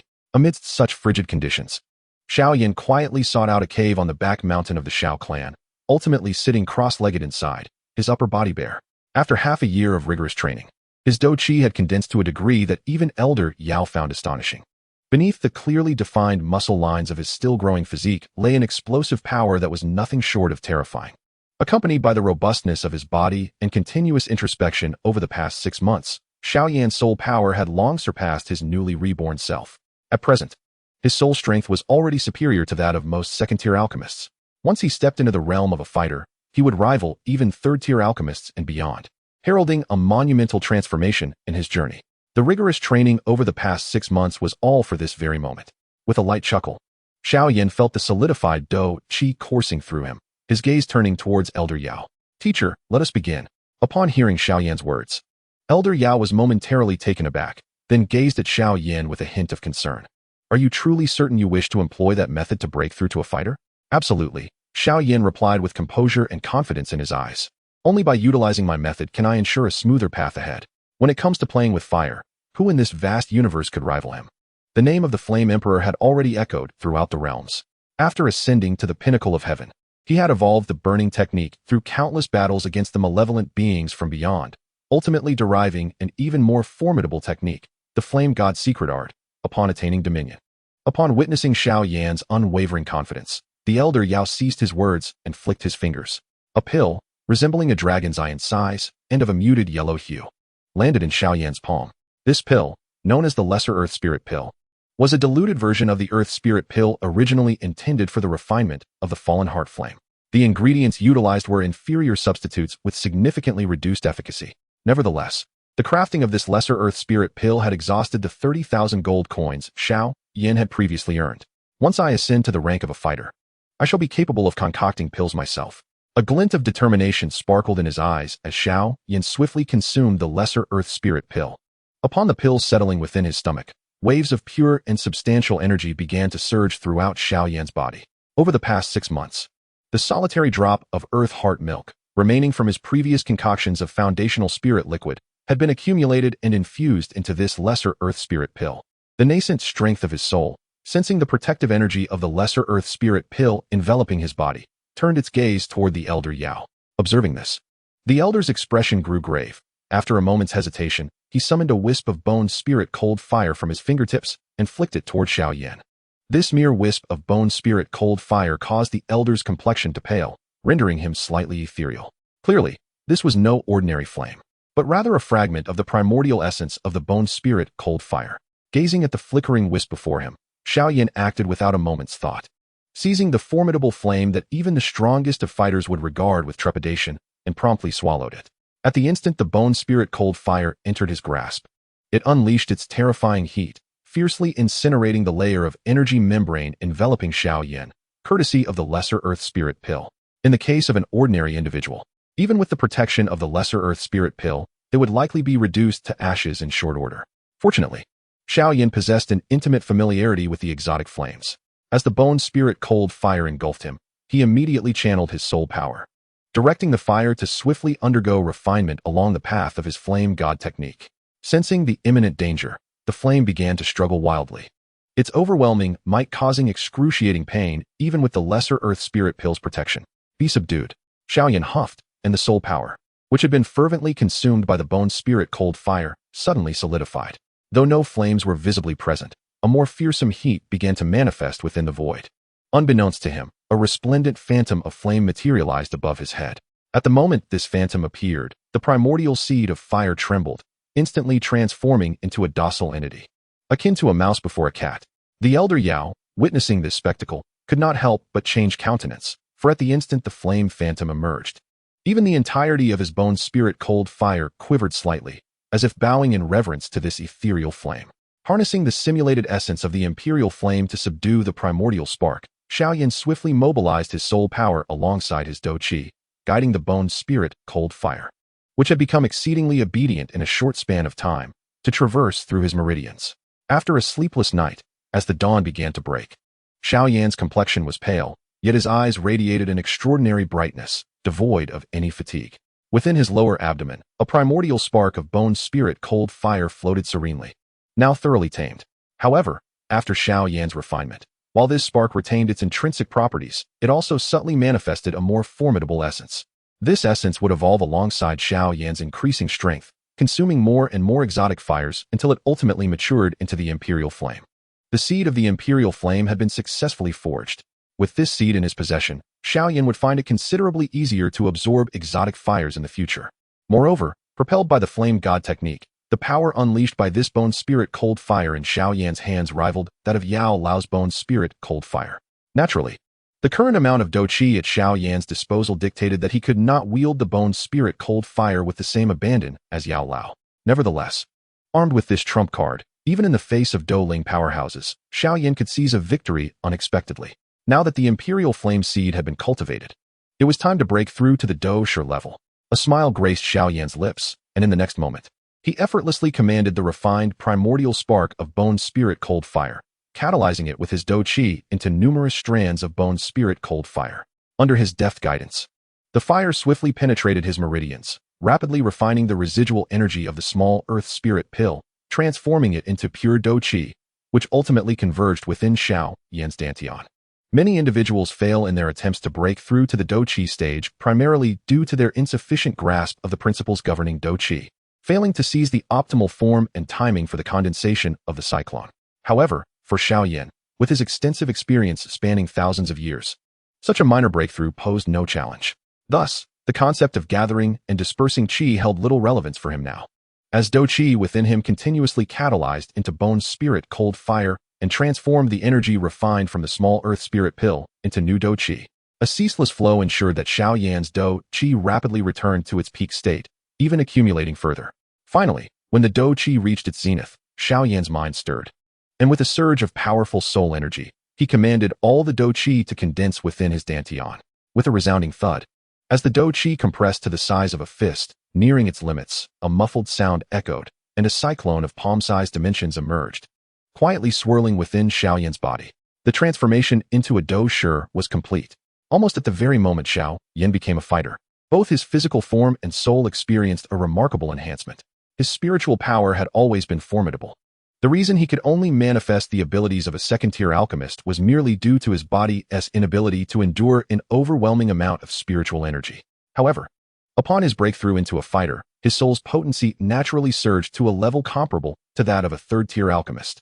In the Jiamai Empire, a third-tier alchemist is considered a significant figure, albeit Xiao Yan held no interest in such status.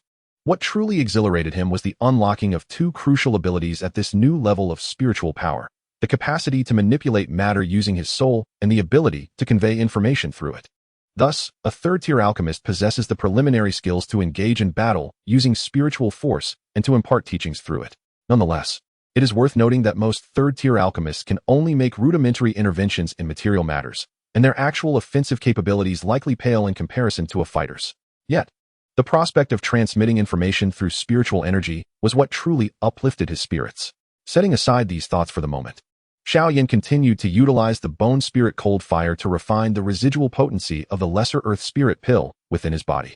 This pill lacked a specific grade, having been derived from the formula of the earth spirit pill, but the energy it contained was assuredly no less than that of a fourth or even fifth-tier pill.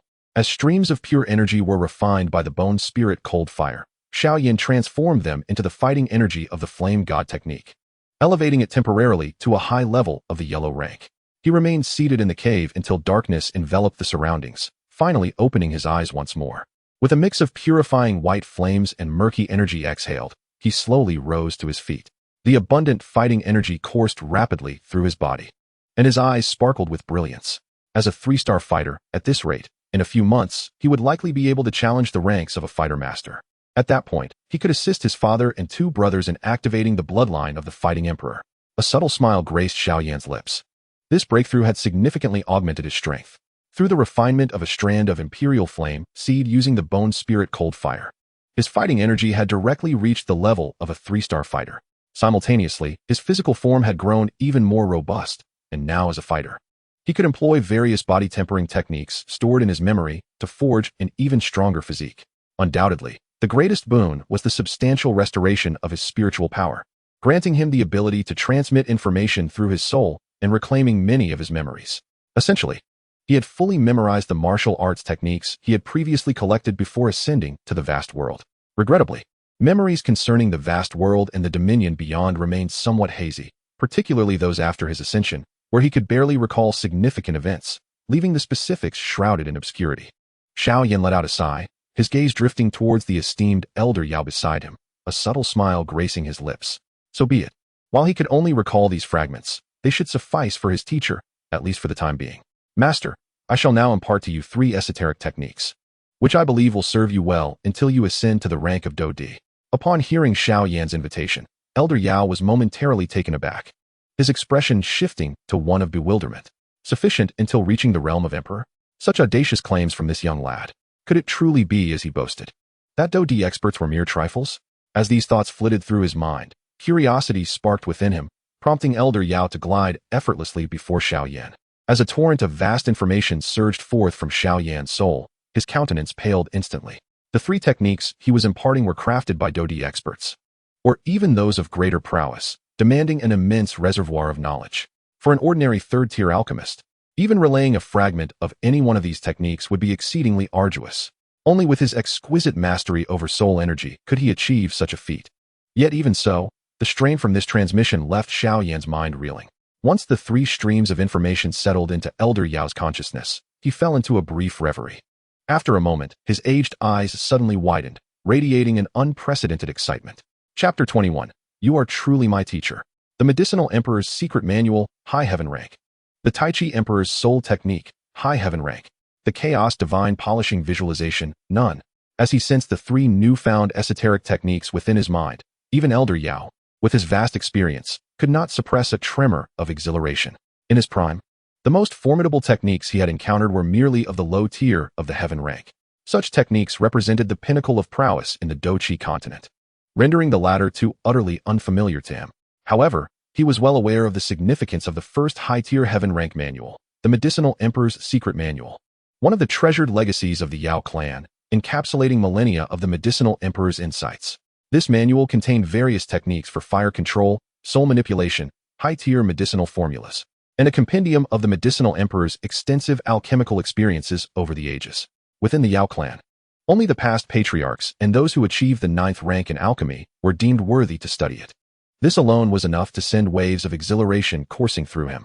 After all, the opportunity to practice this secret art was the dream of every member of the Yao Clan, and even as an outcast, he felt his heart surge at the prospect of this supreme manual. As for the second technique, it stemmed from the Soul Clan's Dou Di and was a method of soul cultivation. Upon mastery, it could elevate one's soul directly to the imperial realm. Hence it was named the Tai Chi Emperor's Soul Technique. The third visualization method, while lacking a distinct rank, emanated an aura of profound mystery and terror, even more so than the preceding two high-tier techniques. In the esteemed perception of the venerable Yao Lao, the only phenomenon that could rival the mystique of this visualization technique was the incantation he once acquired. Master, are you satisfied with these 3 secret arts? Observing the excitement radiating from Yao Lao, Xiao Yan found the situation remarkably amusing and could not help but chuckle.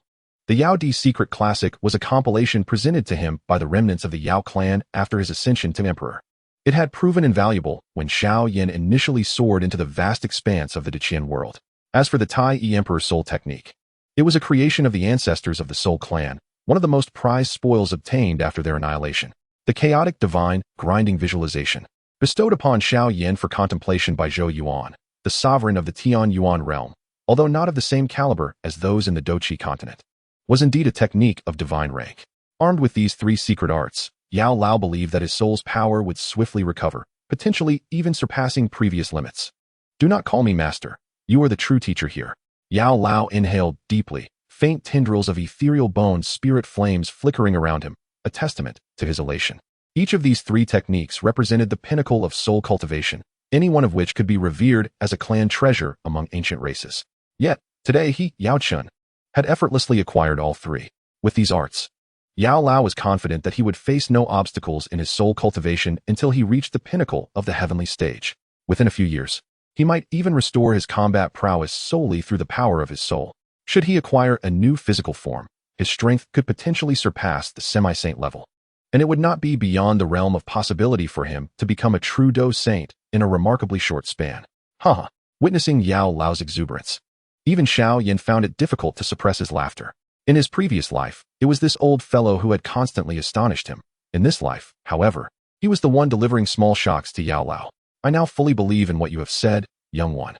Regardless of our past ties, you have bestowed upon me a great favor this time. Yao Lao took a deep breath, even preparing to bow in gratitude to Xiao Yan. There is no need for such formalities, master. Xiao Yan attempted to support Yao Lao, but could not restrain the ephemeral nature of his soul, prompting him to shake his head in resignation, familiar with Yao Lao's character. As the moon ascended high into the sky, casting a silvery glow upon the earth, Xiao Yan, accompanied by the now tranquil Yao Lao, departed from the back mountain of the Xiao family, making his way toward his humble abode. Due to the considerable consumption of soul power in imparting these 3 secret arts to Yao Lao, Xiao Yan had refrained from rigorous cultivation over the past 2 days, dedicating merely half a day to training while reserving the remainder for relaxation. In contrast, Yao Lao, invigorated by the acquisition of the 3 techniques, was consumed with excitement, leaving behind only a trace of his soul imprint to immerse himself in relentless cultivation in the Xiao family's back mountain, neglecting all else. Among the 3 secret arts, while the Yao Di Secret Classic offered immense reference value, it did not directly aid Yao Lao in restoring his soul. What truly captivated Yao Lao was the Tai I Emperor Soul Technique and the chaotic divine grinding visualization.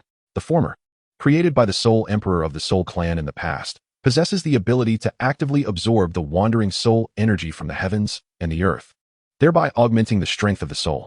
Thus, Elder Yao no longer needs to draw upon Xiao Yan's Dou Qi and can swiftly restore his own soul power. The latter, although fraught with torment, fortifies the soul with each practice session, rendering it denser and more resilient. With the aid of these 2 secret arts, Elder Yao's soul power is recovering at an astonishing pace. Moreover, as he continually contemplates the medicinal scriptures, Elder Yao's alchemical skills are quietly advancing as well. After a brief respite of just 2 days, as his soul power fully rejuvenated, Xiao Yan was poised to accelerate his cultivation once more when a messenger from Xiao Zhan unexpectedly delivered news that greatly delighted him. In fact, among the younger generation of the Xiao family, aside from the two exceptional prodigies, Xiao Yan and Sun Er, the most gifted are the brothers Xiao Ding and Xiao Li. The elder brother, Xiao Ding, is 10 years Xiao Yan's senior, while the second brother, Xiao Li, is 8 years older, yet they are merely 22 and 20 years old, respectively. At this age, one has just stepped into the Dou Master realm, while the other has reached the pinnacle of a 9-star Dou fighter. Such talent, barring any unforeseen circumstances, holds a significant probability of advancing to Dou Ling. Upon entering the family hall, Xiao Yan pushed open the door to find many members of the Xiao family gathered in lively conversation. At the center of the crowd stood the two young men, one scholarly and gentle, the other languid and cold, Xiao Ding and Xiao Li. Upon seeing the youth who stood nearly a head shorter than themselves, a gentle smile graced the faces of the two brothers. Chapter 22. Let all thorns cower beneath my feet. Elder brother, second brother. At the sight of these two young men, a smile appeared on Xiao Yan's lips as he swiftly approached them. However, the harsh reality would later reveal that it was merely an unrealistic fantasy. In just a few short months, his progress had surpassed that of their years of arduous training. A terrifying pace that had once filled the youths of the Xiao family with despair. Haha, little Yan, you finally arrived. If you hadn't come, we would have had to come over and spank you.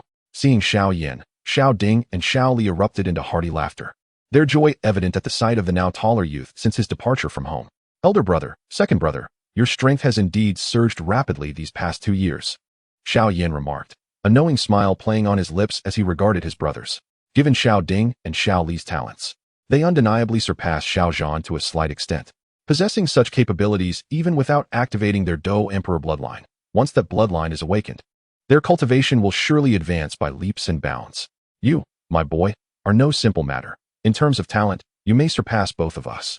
Xiao Ding and Xiao Li exchanged a knowing glance, their eyes filled with affection as they regarded Xiao Yan. Just as Xiao Ding was about to inquire about Xiao Yan's circumstances, he noticed Xiao Zhan entering with several elders and other clan members. Behind the three elders stood Xiao Ning and Xiao Yu, who followed closely. The moment they laid eyes on Xiao Yan, their expressions subtly shifted. Xiao Ning's gaze toward Xiao Yan was tinged with a hint of trepidation, while Xiao Yu's eyes reflected a mixture of wariness and a touch of indignation.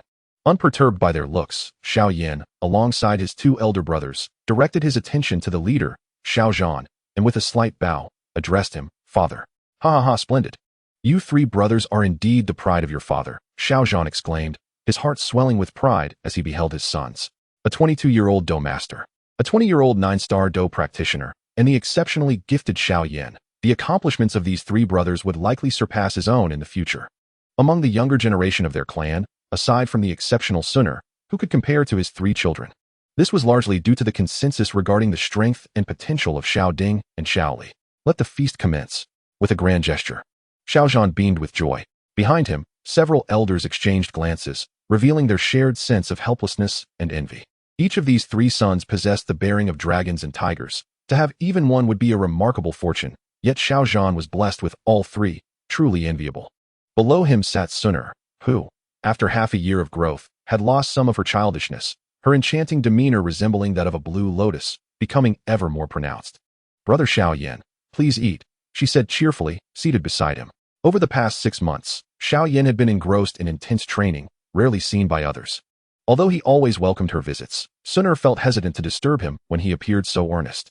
Now, finally having the opportunity to sit together, her spirits soared. Haha, little Yan's charm is indeed remarkable. I never expected even Sun Er to treat you so well, Xiao Li chuckled, unable to contain his amusement. To be favored by Sun Er is a fortune one cannot hope to earn in a lifetime. Little Yan, you must cherish her, having grown up together as childhood companions. Xiao Ding, too, chimed in, rarely passing up the chance to stoke the flames. Sun Er's beauty and grace were beyond reproach, and even at her tender age, she could astonish anyone. As she matured, she would surely be even more extraordinary. If Xiao Yan could wed Sun Er, it would indeed be a source of pride for their brothers. What are you two talking about? The 12-year-old girl could hardly withstand Xiao Li's teasing, her delicate, porcelain-like face flushing a deep crimson. You two should eat properly instead of rambling on without restraint. At the head of the table, Xiao Zhan, all smiles as he received toasts from several elders, noticed Xiao Ding and Xiao Li's banter. With a slight twitch of his eyelids, he shot them a stern look, admonishing. Enough of that. Taken aback by Xiao Zhan's glare, the brothers exchanged puzzled glances. Although unsure of the reason behind their father's reaction, they promptly opted to change the subject. Father, I find the words of my two elder brothers quite reasonable. Just as Xiao Zhan secretly exhaled in relief, Xiao Yan's voice, calm and deliberate, rang out. I, Xiao Yan, shall undoubtedly take Suner as my wife in the future. His voice was neither loud nor harsh, accompanied by a smile, yet the moment those words fell, an eerie silence enveloped the entire hall. Particularly, Suner, upon hearing this declaration, first froze in astonishment, followed by a rapid flush that spread across her cheeks, rendering her entire countenance as vibrant as a red apple. At that moment, the youths and maidens exchanged glances, as if they could hear the sound of their own hearts shattering. The room full of boys, witnessing Suner sitting beside Xiao Yan, flushed with shyness yet offering no opposition, felt an overwhelming sense of suffocation in their hearts. Some wished to shatter this cruel reality, yet the words of dissent lodged painfully in their throats. If anyone else dared to utter such sentiments to Suner, they would likely never have the chance to converse with her again. Yet, it was the young man in black beside her, whose mere utterance could render her face crimson. Eat, eat. Why are you all staring at me? When Xiao Yan noticed the entire room's gaze upon him, he remained unfazed, his smile unwavering. This proclamation, which he had held back until becoming a Dousheng in his previous life, he now wished to declare boldly, announcing to the world that this girl beside him was destined to be his future wife. My dear, eat your vegetables. What are you so nervous about? Observing Suner's flushed and dazed expression, Xiao Yan gently patted her small head, his warm voice falling soothingly upon her ears. Rest assured, this time, I shall ensure that all thorns bow submissively at my feet. No one possesses the right to hinder us. Chapter 23. A fighter? I already am. After Xiao Yan's words interrupted the silence, the once quiet hall regained its composure, though the gazes directed at Xiao Yan bore a distinct flavor of apprehension. Ahaha. Let us drink, let us drink.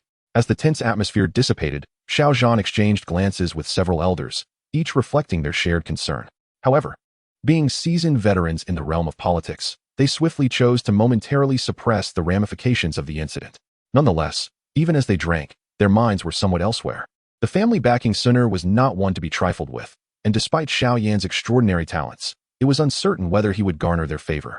In contrast, Xiao Yan, at the center of this tempest, maintained a serene demeanor, his mind untroubled, as he gently comforted the frightened young girl. Regardless of Suner's emotional state, she was ultimately just a 12-year-old girl, and expressing such sentiments at her age could easily frighten her. Below Suner sat Xiao Yu and Xiao Ning, her siblings, followed by Xiao Mei and a group of other children of considerable talent. At this moment, Xiao Ning gazed at Suner, who was being gently comforted by Xiao Yan. Her cheeks flushed with embarrassment, and felt an excruciating pain in his heart, as if it were being torn apart. Yet, he found himself powerless, realizing that aside from his inner turmoil, he had no means to alter the situation. He ought to relinquish those unrealistic thoughts. Just as Xiao Ning's expression darkened, a voice emerged softly from beside him. Xiao Yu. Sister. Xiao Ning could not help but pause, lifting his gaze to meet Xiao Yu's somewhat indifferent eyes.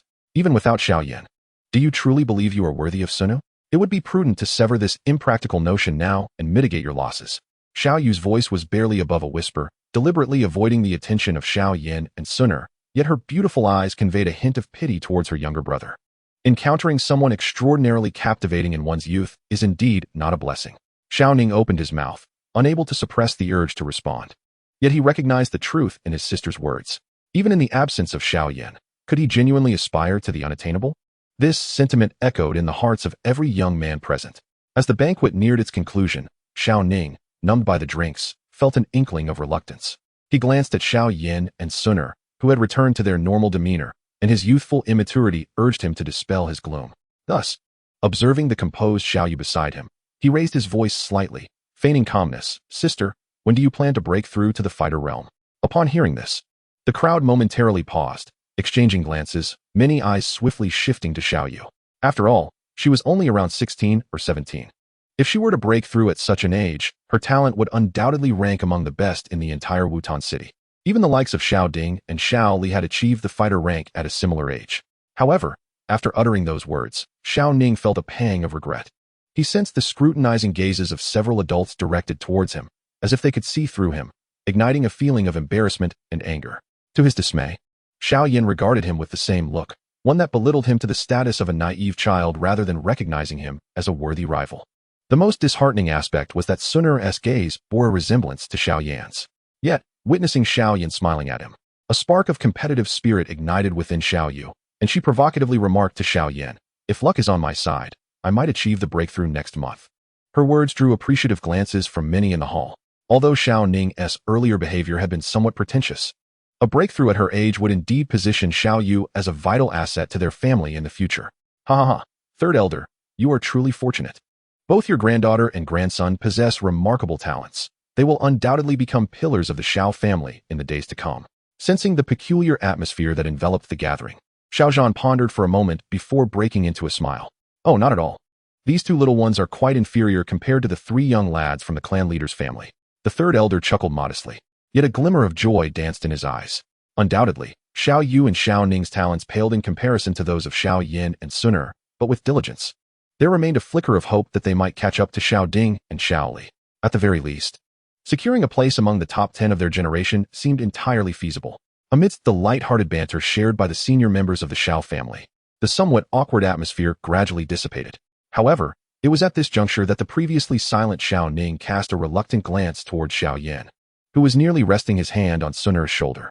"Cousin Xiao Yan, I wonder how much longer it will take for you to ascend to the fighter level?" As the words left his mouth, the once lively hall fell into a profound silence, and all eyes turned toward Xiao Yan. Indeed, how far along is that scoundrel in his cultivation? Witnessing his smug demeanor, many of the youths regarded Xiao Yan with disdain, their hearts simmering with envy. Even Xiao Yu, standing nearby, gazed intently at Xiao Yan, eager to ascertain how much progress he had made over the past 6 months. Deep down, she harbored a desire to surpass him and become a fighter first. As the hall fell silent once more, Xiao Zhan's brow furrowed with displeasure. The third elder, noticing this, felt a slight tremor of alarm, but before he could react, Xiao Li suddenly spoke up. "Xiao Ning, it has been many years since we last met. When you have the time, I shall take you to train your physique." Upon hearing Xiao Li's words, Xiao Ning's expression shifted dramatically, and even Xiao Yu displayed a hint of trepidation. The infamous reputation of Xiao Li was not confined to the outside world. He was equally formidable within the Xiao family. Having bested nearly all the younger generation, save for Suner and Xiao Yan, he was an unyielding tyrant, unafraid to challenge anyone. Were he to possess the cultivation level of a grand fighter at this moment, even the elders might find themselves at his mercy. "Brotherly, I was merely curious. I did not mean any offense." In that moment, as Xiao Li's gaze bore down upon him, Xiao Ning felt as though he were prey under the watchful eyes of a wolf, a chill coursing through his body. Just as he prepared to speak again, Xiao Yan's voice finally broke the tension. "Second brother, there's no need to frighten Xiao Ning. He is still just a child." As he spoke, Xiao Yan discreetly grasped a teacup, and a faint crimson aura began to swirl around his hand, the rising heat detectable even to Xiao Yu from a distance. Moments later, the tea began to boil vigorously. "Ascended to the fighter level? I already have," he declared. The hall, which had been quiet before, now plunged into an utter silence unlike any before, as all eyes were fixed intently upon Xiao Yan. You have actually ascended to the fighter level again?" Xiao Yu opened her mouth, a sense of helplessness gradually washing over her. The harsh reality, however, revealed to her that Xiao Yan's extraordinary talents were indeed beyond the comprehension of ordinary individuals. Even Xiao Yu felt this way, let alone the other young members of the Xiao family, who were now utterly despondent in the wake of Xiao Yan's breakthrough. The chasm between them was as vast as a gaping abyss. Meanwhile, Xiao Zhan exchanged glances with several elders, and within their eyes sparkled a shared ecstasy. "Patriarch, our heartfelt congratulations. With such prodigious talent, it seems our Xiao family is poised to produce a Dou Huang-level powerhouse at last." The elders regarded Xiao Yan with knowing smiles.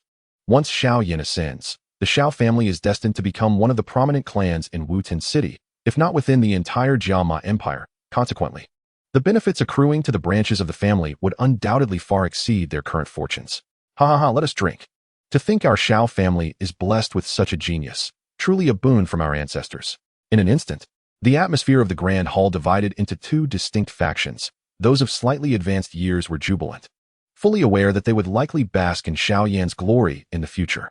Conversely, the younger members resembled wilted eggplants, their confidence thoroughly shattered by Xiao Yan's prowess. As they gazed at him now, the previous desire to surpass him had vanished, replaced solely by humble reverence. "You little rascal, what is there to be proud of in breaking through as a doja? I shall achieve that feat in a couple of days too." Although Xiao Yu felt defeated within, she stubbornly muttered a few defiant words.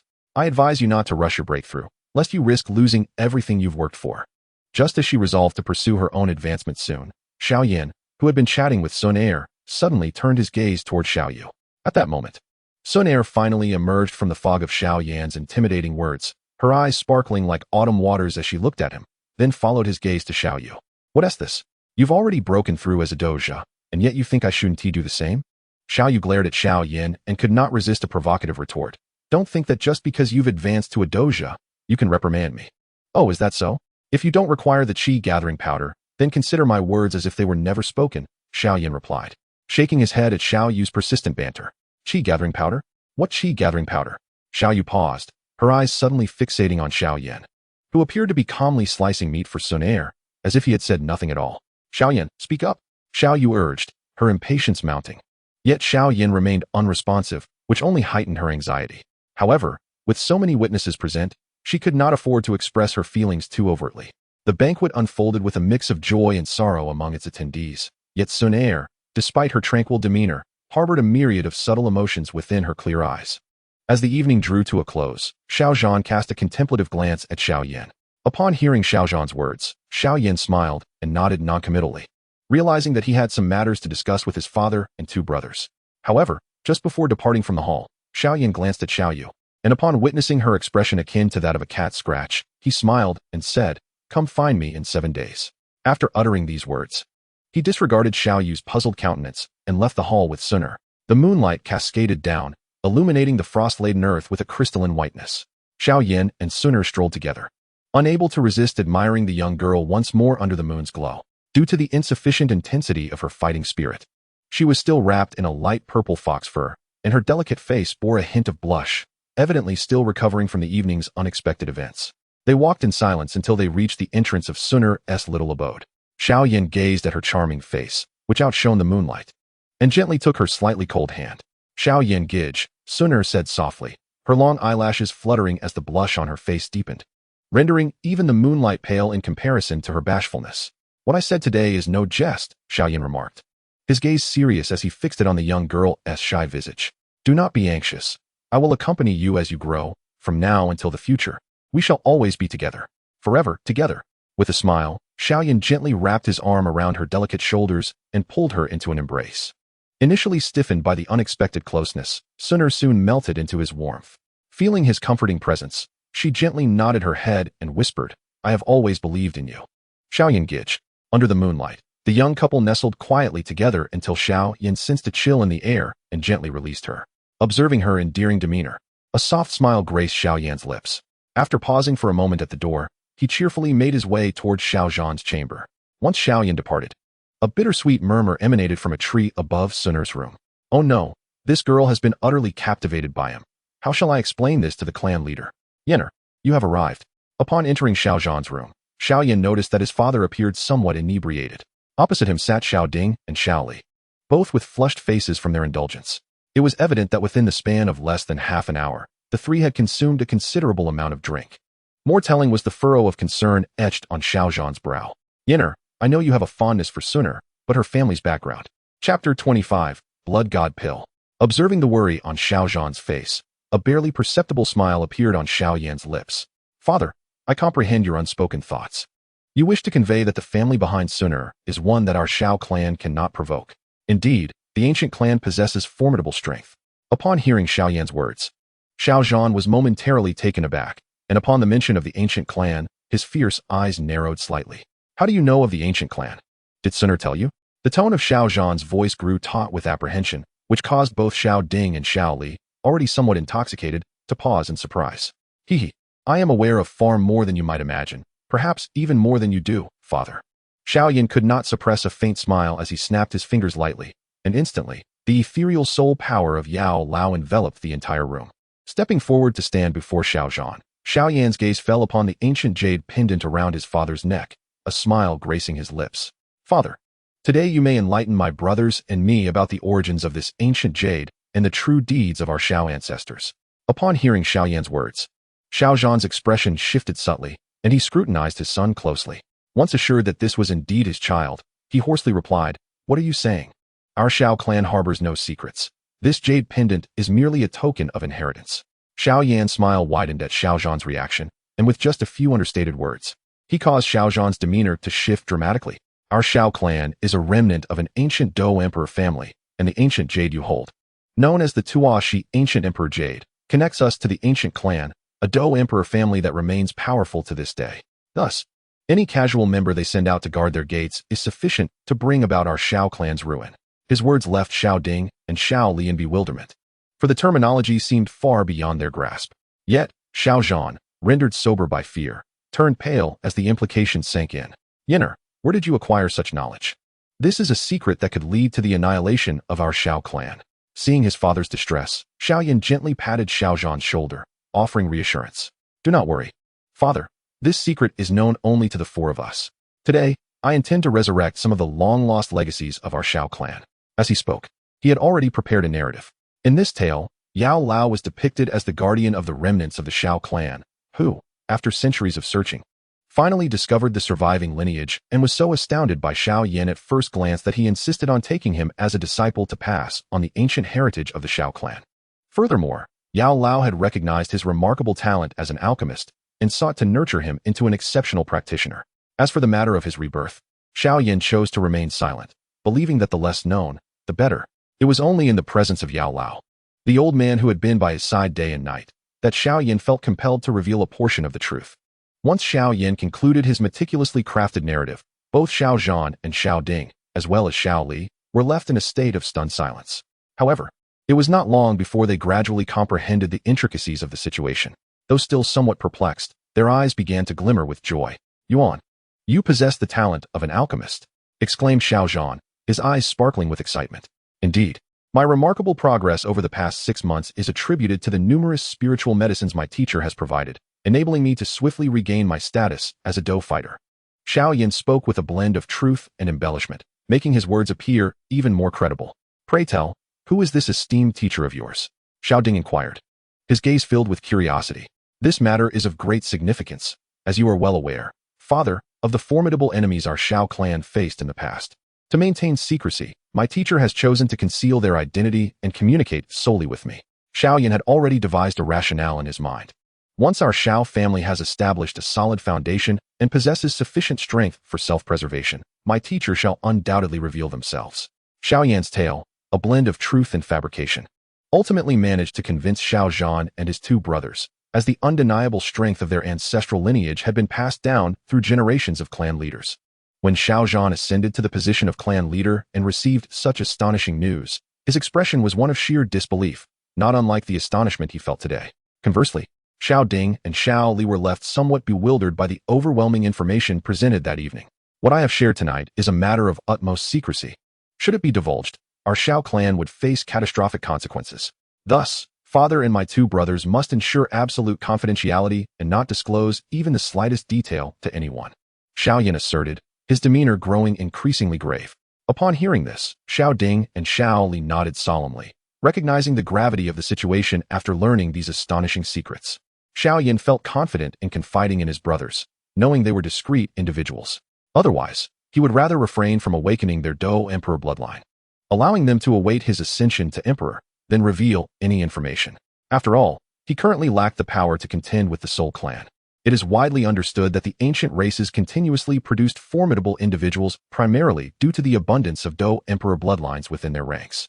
Regrettably, the Dou Emperor bloodline of the Xiao clan has long since withered. With a slight sigh, Xiao Yan observed the disappointment etched on the faces of the trio. Yet he could not help but smile faintly. However, there is no need for haste. I possess some remnants of our Xiao clan's martial arts techniques, all of which have reached the earth level. You may practice these for the time being. As for the matter of our bloodline, my teacher is diligently seeking a solution. Upon hearing Xiao Yan's words, the previously disheartened expressions of Xiao Zhan and the others transformed into fervor, their breaths quickening. Earth-level martial arts techniques are undoubtedly among the highest echelons within the entire Jiama Empire, and even within the Northwest continent. They are regarded as treasures of the highest order. Witnessing their excitement, Xiao Yan merely smiled gently. Had it not been for the concern regarding the insufficiency of the trio's prowess, which could potentially lead to complications upon exposure, he would have readily presented the techniques and skills of the celestial stage. At that moment, Xiao Yan approached the 3 individuals and gently imparted several suitable cultivation techniques through the medium of soul transmission. As for the matter of the Dou Emperor bloodline, the Xiao clan's bloodline power had indeed waned, with the sole remnant of this power concealed by Xiao Xian within the heavenly tomb. It could be stated that even a Dou Saint might struggle to reactivate this dormant bloodline power. However, just because a Dou Saint found it challenging did not imply that the Flame Emperor was incapable. His realm had long surpassed that of the Dou Saints of yore, having ascended to the pinnacle of the Dominion realm. Thus, reawakening the long-extinguished bloodline power posed no significant challenge for him. During his invitation to the Dangod clan, he fortuitously acquired a recipe for a pill, which was subsequently named the Blood God Pill. Chapter 26. The Half-Saint's Ancient Tomb. The Blood God Pill was not originally concocted by the Dangod clan's practitioners. Rather, it was invented by the progenitor of the Blood God clan from the Western Celestial Realm. The Blood God, a demon cultivator, was rumored to have analyzed the blood of myriad beings in his pursuit of ascension to the heavenly sovereign realm, even cultivating through the blood of countless sentient beings, rendering him a true fiend. Yet, during the ancient war, he and the demon emperor of the Blood Evil clan inflicted mutual destruction upon one another, ultimately resulting in the Blood Evil clan's descent from a formidable extraterrestrial race to a weakened one. The Blood God Pill comprises 9 distinct methods of refinement, each yielding varying effects, yet all renowned for their focus on bloodline and vitae. Xiao Yan's objective was to refine a specific branch dedicated to awakening the bloodline power. Nonetheless, even with the recipe in his possession, awakening the Dou Emperor bloodline was not an endeavor he could accomplish instantaneously. The Blood God Pill, even in the vast world, was a pill of considerable grade. On the Dou Qi continent, it could at least summon the Dan Thunder. Fortunately, after ascending to the Emperor level, Xiao Yan had acquired numerous secrets of the Dou Qi continent and had utilized his formidable soul power to scour the continent, discovering numerous treasures. Among these, one particularly memorable treasure was the enigmatic basin where he had once secluded himself with Xiao Yixian. Beneath the depths of that basin lay the ancient tomb of a half-saint, resting in slumber. In his previous life, Xiao Yan had already ascended to the Emperor realm and thus had no need for a dilapidated half-saint's tomb. However, in this new life, that modest half-saint tomb proved to be of considerable assistance. Reflecting on the trials and tribulations of that delicate maiden, a gentle smile graced Xiao Yan's lips. If one were to consider the greatest emotional debt he carried over the millennia of his previous existence, it would likely be owed to that ethereal figure in a white dress who had accompanied him through life and death on numerous occasions. Had it not been for the oblivious Xian Kongzi, Xiao Yixian might have already ascended to the status of the third matriarch of the Endless Fire Domain.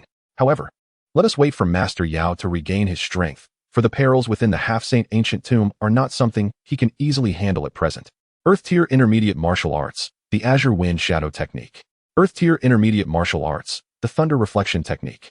Earth-tier intermediate martial arts, the Evergreen Longevity Technique. The moment they opened their eyes, Xiao Zhan and his 2 sons exchanged glances, each reflecting astonishment and elation in their eyes.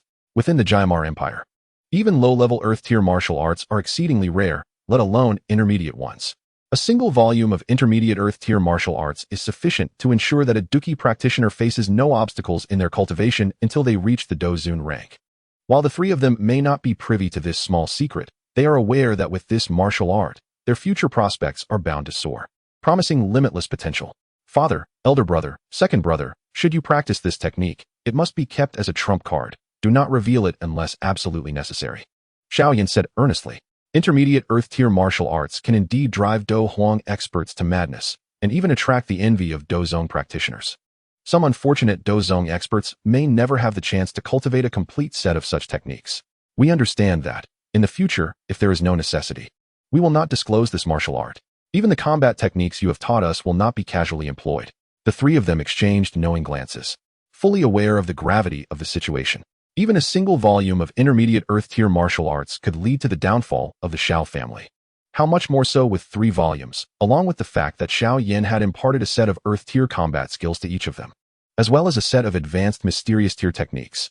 This is indeed excellent. However, our Xiao family must enhance our strength appropriately. Otherwise, such a sudden rise may arouse suspicion. A faint smile graced Xiao Yan's lips as he articulated his plan. I intend to commence mass production of first-grade medicinal pills starting tomorrow, to accumulate some wealth for the family. Refining medicinal pills? A glimmer of excitement shone in Xiao Zhan's eyes, gazing at Xiao Yan with fervor.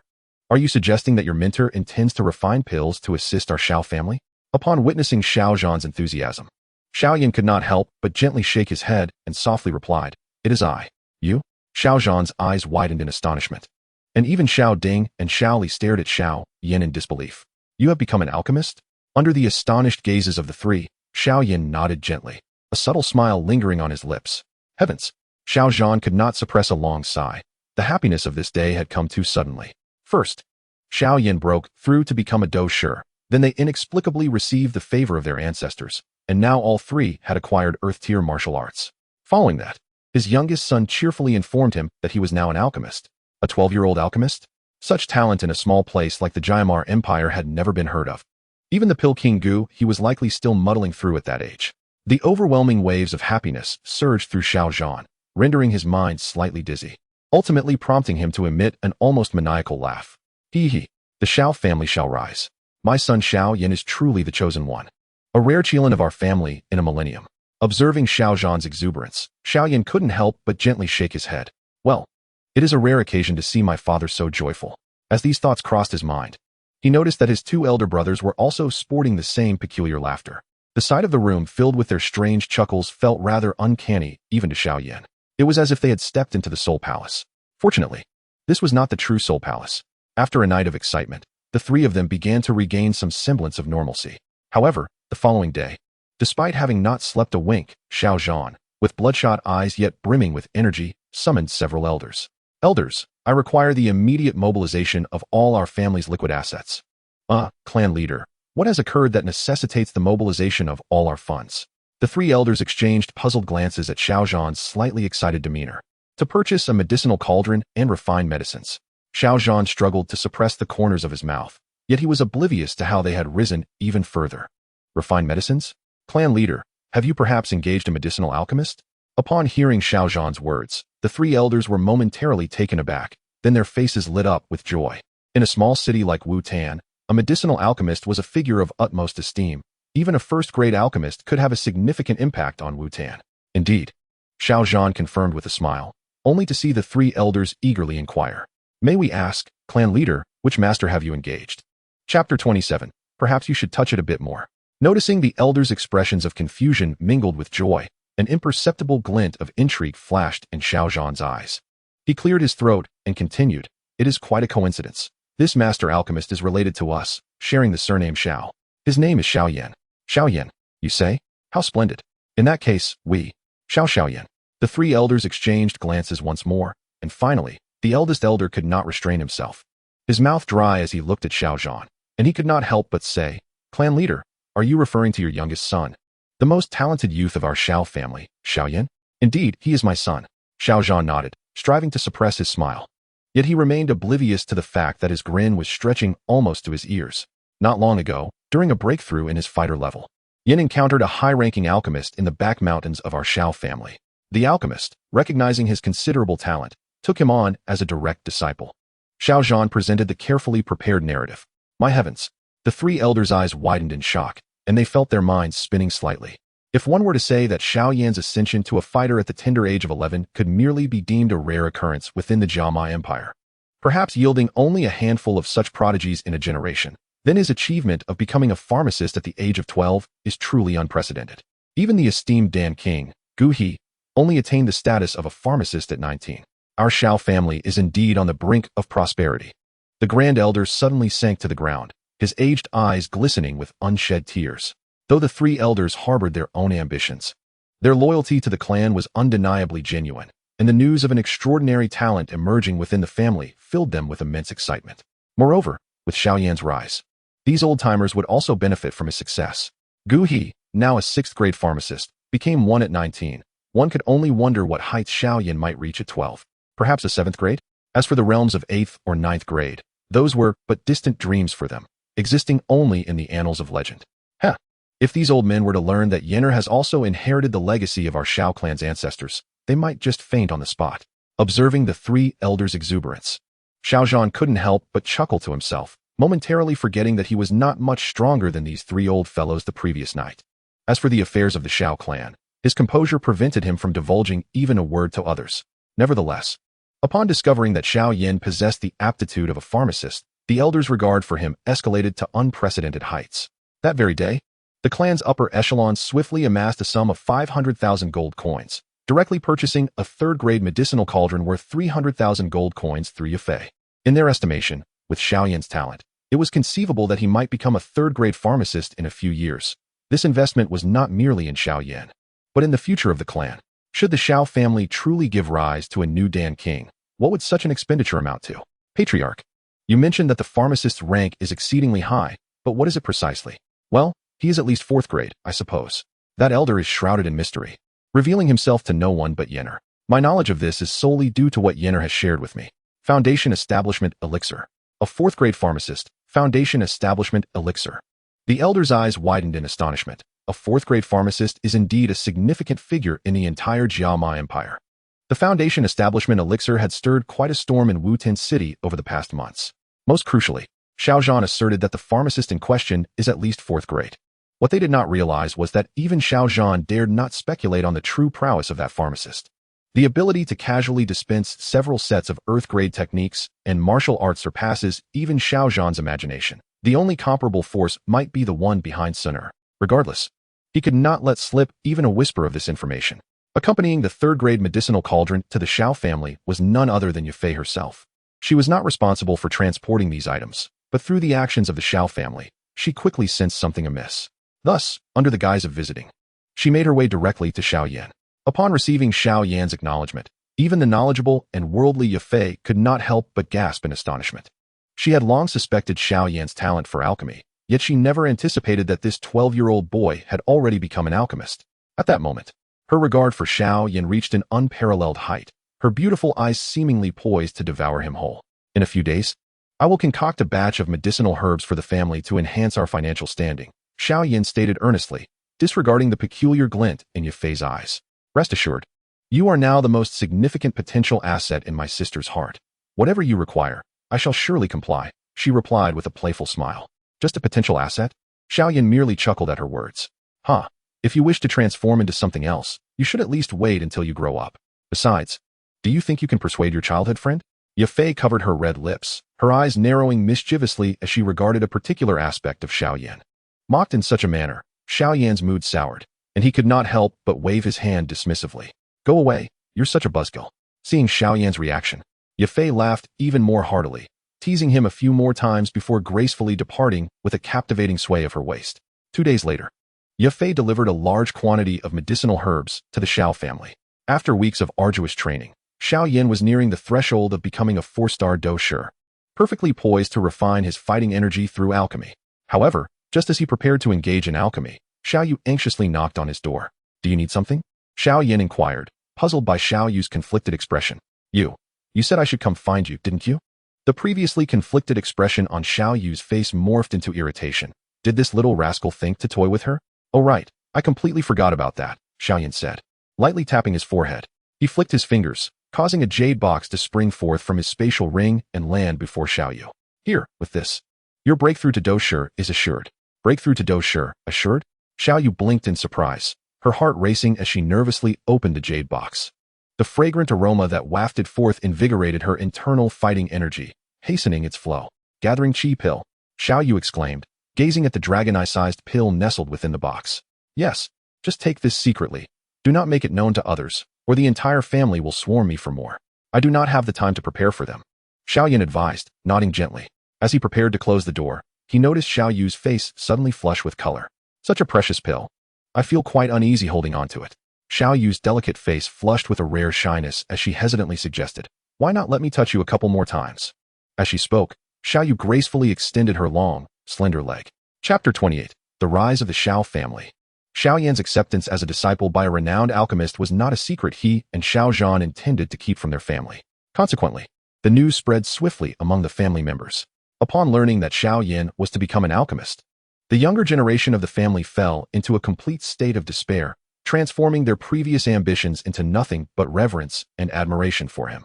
Naturally, Xiao Yu had also heard about Xiao Yan being taken under the wing of an alchemist, and while her feelings towards him were tinged with caution, she pondered over his earlier mention of seeking her out in 7 days. However, it wasn't until Xiao Yan presented her with a chi-gathering pill that she felt as if she were dreaming. This was a chi-gathering pill. One alone could rival the family's net profits for an entire year, a luxury even the former Xiao Yan could scarcely afford. Yet, here it was, casually handed to her by him. Upon hearing Xiao Yu's words, Xiao Yan was momentarily taken aback, but in a sudden motion, he smacked her thigh, catching her off guard. What do you take me for? Initially startled by the unexpected gesture, Xiao Yu's surprise quickly morphed into irritation. And just as she was about to retort, she heard Xiao Yan's voice. Let our quarrels end here. Sometimes, I truly do not wish to argue with you. With a slight headache, he gently rubbed his forehead and continued. In half a year, it will be time for the enrollment at the Jianan Academy. With this qi gathering pill, your standing among the newcomers will undoubtedly improve. If you become a fighter by the age of 17, such talent, while not extraordinary at Jianan Academy, is still quite commendable and will certainly attract more resources for your development. At least you have some conscience. After a moment of contemplation, Xiao Yu let out a soft huff. Although her lovely face retained a hint of pride, the corners of her eyes softened slightly. Xiao Yan exchanged a few light-hearted words before he decisively closed the door, leaving Xiao Yu to gaze at him, caught between words. You. Staring at the exquisite jade box in her hands, Xiao Yu felt a surge of excitement and warmth. As Xiao Yan's youthful, handsome visage flashed in her mind. Her cheeks flushed, and she softly murmured, "Little rascal, thank you." Watching the tall figure gradually recede into the distance, Xiao Yan shook his head with a smile before turning his attention to the third-tier alchemical furnace before him. It seemed that the family placed immense importance on him, readily investing such a significant sum to cultivate his alchemical skills. Clearly, they had spared no expense, utilizing nearly all their liquid assets to procure the furnace and materials, providing Xiao Yan with an ample environment for alchemy. However, they could hardly have anticipated that in this lifetime. Xiao Yan did not require a plethora of medicinal herbs to cultivate his alchemical skills. Gazing at the exquisitely carved tripod cauldron before him, he could not help but lightly shake his head. The quality of this cauldron was woefully inadequate. Once he concluded matters concerning his family, he intended to venture into the Black Corner region, simultaneously retrieving the Beast Cauldron and the Ocean Heart Flame from Han Feng. Armed with the experience from his previous life, Xiao Yan felt no need for arduous refinement. What he required was a frenzied accumulation of energy to swiftly restore his prowess. Casting aside his momentary distractions, he exhaled gently, and with a flick of his palm, a wisp of frosty white flame materialized at his fingertips. With a delicate flick, he propelled the flame into the cauldron, and as his fighting spirit infused it, a pale white fire enveloped the interior of the cauldron in an instant. What Xiao Yan was refining was merely a fragment of the Bone Spirit Cold Fire's essence, or rather, a child flame of the Bone Spirit Cold Fire. Although he could wield this child flame to nearly mimic the potency of the Bone Spirit Cold Fire itself thanks to the Flame God technique, his 3-star Dou fighter's fighting spirit could not sustain it for long. Fortunately, given his mastery over fire, he could effortlessly adjust the flame's output. As the fire swirled, Xiao Yan began to continuously toss various herbs into the cauldron. At that moment, Yao Lao, who had been hidden in the mountains honing his soul power, finally made his appearance. With the 3 secret techniques imparted by Xiao Yan, Yao Lao's soul power was rapidly recovering even without the aid of extraordinary treasures. His body was evidently more solid than before. Of course, no matter how remarkable the secret techniques were, they required gradual cultivation. According to Xiao Yan and Yao Lao's estimations, it would take nearly a year for Yao Lao's soul power to recover to the Dou Huang level, and to regain the Dou Zone level would likely require half a year. Nonetheless, Xiao Yan felt a sense of satisfaction with the assistance of the Bone Spirit Cold Fire. Should Yao Lao's soul power recover to the Dou Zone level, it would suffice for the time being in the northwestern continent. Observing Xiao Yan's calm demeanor as he deftly added herbs into the cauldron, the pale white child flame danced like a lively sprite.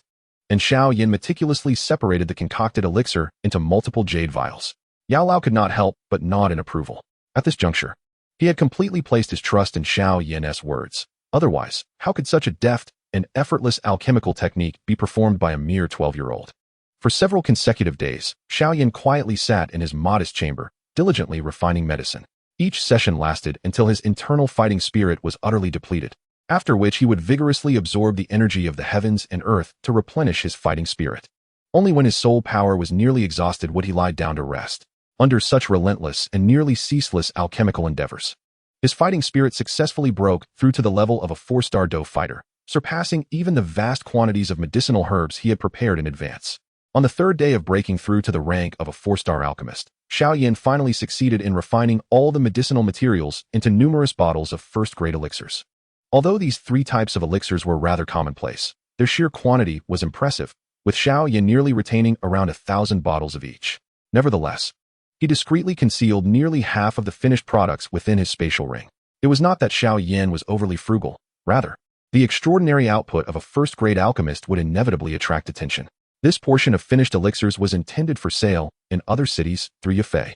As the new year approached, the city of Wu-Tan was finally blanketed by a heavy snowfall. Amidst this winter wonderland, Xiao Yan found himself, along with Xiao Zhan and several elders of the family, savoring steaming cups of butter tea in a warm room, their spirits high with the impending celebrations. Gazing out at the swirling snowflakes, a hint of ambition crept onto Xiao Zhan's face. After this snowfall, the Xiao family would rise with an unimaginable swiftness. The following morning, with the snow having ceased, the once tranquil Wu-Tan city was now enveloped in a thick layer of white, presenting a breathtaking tableau of pristine beauty. However, this serenity was soon shattered by a piece of news. The Xiao family's marketplace had elixirs for sale, authentic first-grade elixirs, and rumors of discounts for the new year were circulating. With the festive season approaching, the marketplace was already bustling with people preparing for the celebrations. Yet, upon entering the Xiao family's marketplace, many were taken aback to find an eye-catching sign prominently displayed at the entrance. Newly available first-grade elixirs, power essence, 300 gold coins each. Blood condensation powder, 200 gold coins per bottle. Rejuvenation powder, 160 gold coins per bottle. Special New Year discount, 20 off. Staring at the sign, many were momentarily stunned before an excited chatter erupted. In a small place like Wu-Tan City, elixirs were exceedingly rare, and the only way to procure them was through the Mitre auction house, where prices were typically exorbitant and sold in bulk. Regular mercenaries often lacked the financial means to purchase a batch of elixirs, and even if they did, they were reluctant to spend such sums. Only the prominent families could afford such luxuries. However, upon seeing the information on the sign, mercenaries who lived on the edge were instantly stirred with enthusiasm.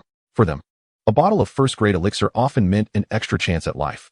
With the Xiao family's fair pricing, combined with the enticing 20 discount, many risk-taking mercenaries wasted no time in purchasing one or two types of elixirs. Furthermore, the Xiao family had already arranged for discreet instigators to stir up excitement. And within just a few hours, the news of the elixirs for sale had spread throughout Wu-Tan City. In an instant, the crowd, which had previously been dispersing to various marketplaces, surged like a tide towards the Xiao family's marketplace. Although most of the common folk were not mercenaries, having spent their lives in the confines of Wu-Tan City, many had likely never laid eyes on medicinal pills. Thus, driven by curiosity, this throng trampled the snow accumulated in the Xiao family's marketplace, igniting an atmosphere of fervor. In stark contrast, the numerous other marketplaces were unusually desolate during this festive season, with the morning passing without even a trace of snow being disturbed underfoot. Such a turn of events did not go unnoticed by the prominent families of Wu-Tan City, especially the Gale and Oba families, who felt a growing sense of unease upon hearing the news. The balance of power among the three main families in Wu-Tan City was being disrupted, as the Xiao family had suddenly acquired an abundance of medicinal pills. It was important to note that the Xiao family's newfound treasure represented more than mere profits from pill sales. The allure of these pills drew even those who had no need for them into the Xiao marketplace, where they inevitably succumbed to the temptation of spending. Conversely, the foot traffic in the marketplaces of the other families plummeted, leading to a significant downturn in business. Damn it, where on earth did the Xiao family procure their alchemist? In a lavish tavern within Wu-Tan City, Gale family patriarch Gale Bai and Oba family patriarch Oba Pa sat across from each other. This day, meant for family gatherings and preparations for the new year, had been upended by the unexpected changes in the marketplaces, causing both men to feel a palpable sense of anxiety.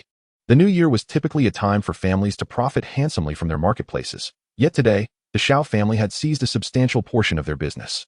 Just from this day alone, they might lose thousands of gold coins. If this trend continued, the Xiao family could very well dominate the market. If the alchemist was indeed summoned by the Xiao family, we might still have a chance to poach. Oba Pa, seated opposite Gale Bai, offered a wry smile that caused Gale Bai's pupils to narrow in alarm. Are you suggesting that a member of the Xiao family has become an alchemist? Not just that. Oba Pa gazed at Gale Bai, a hint of trepidation evident in his squinting eyes, which were nearly obscured by the flesh of his face.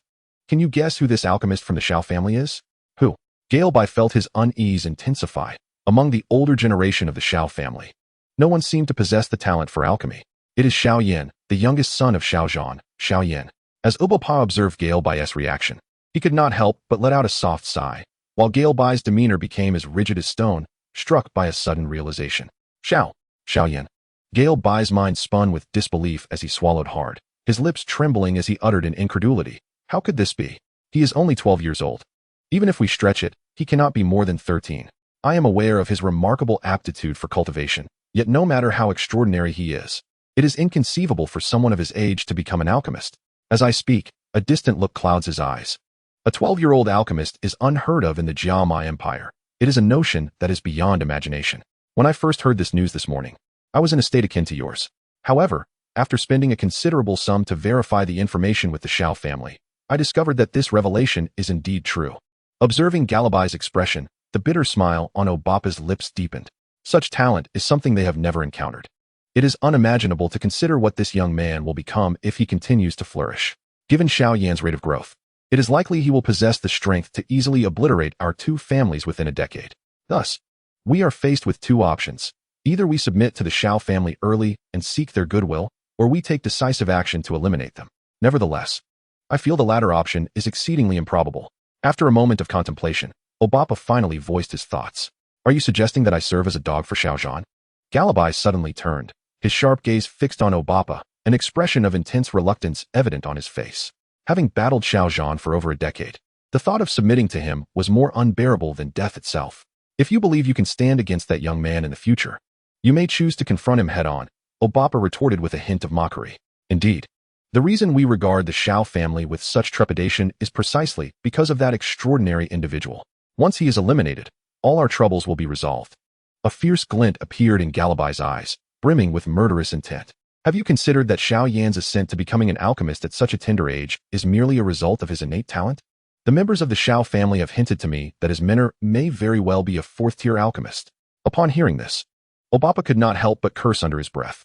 A fourth-tier alchemist? Galabai's complexion turned ashen. A fourth-tier alchemist possesses the power to easily annihilate their family.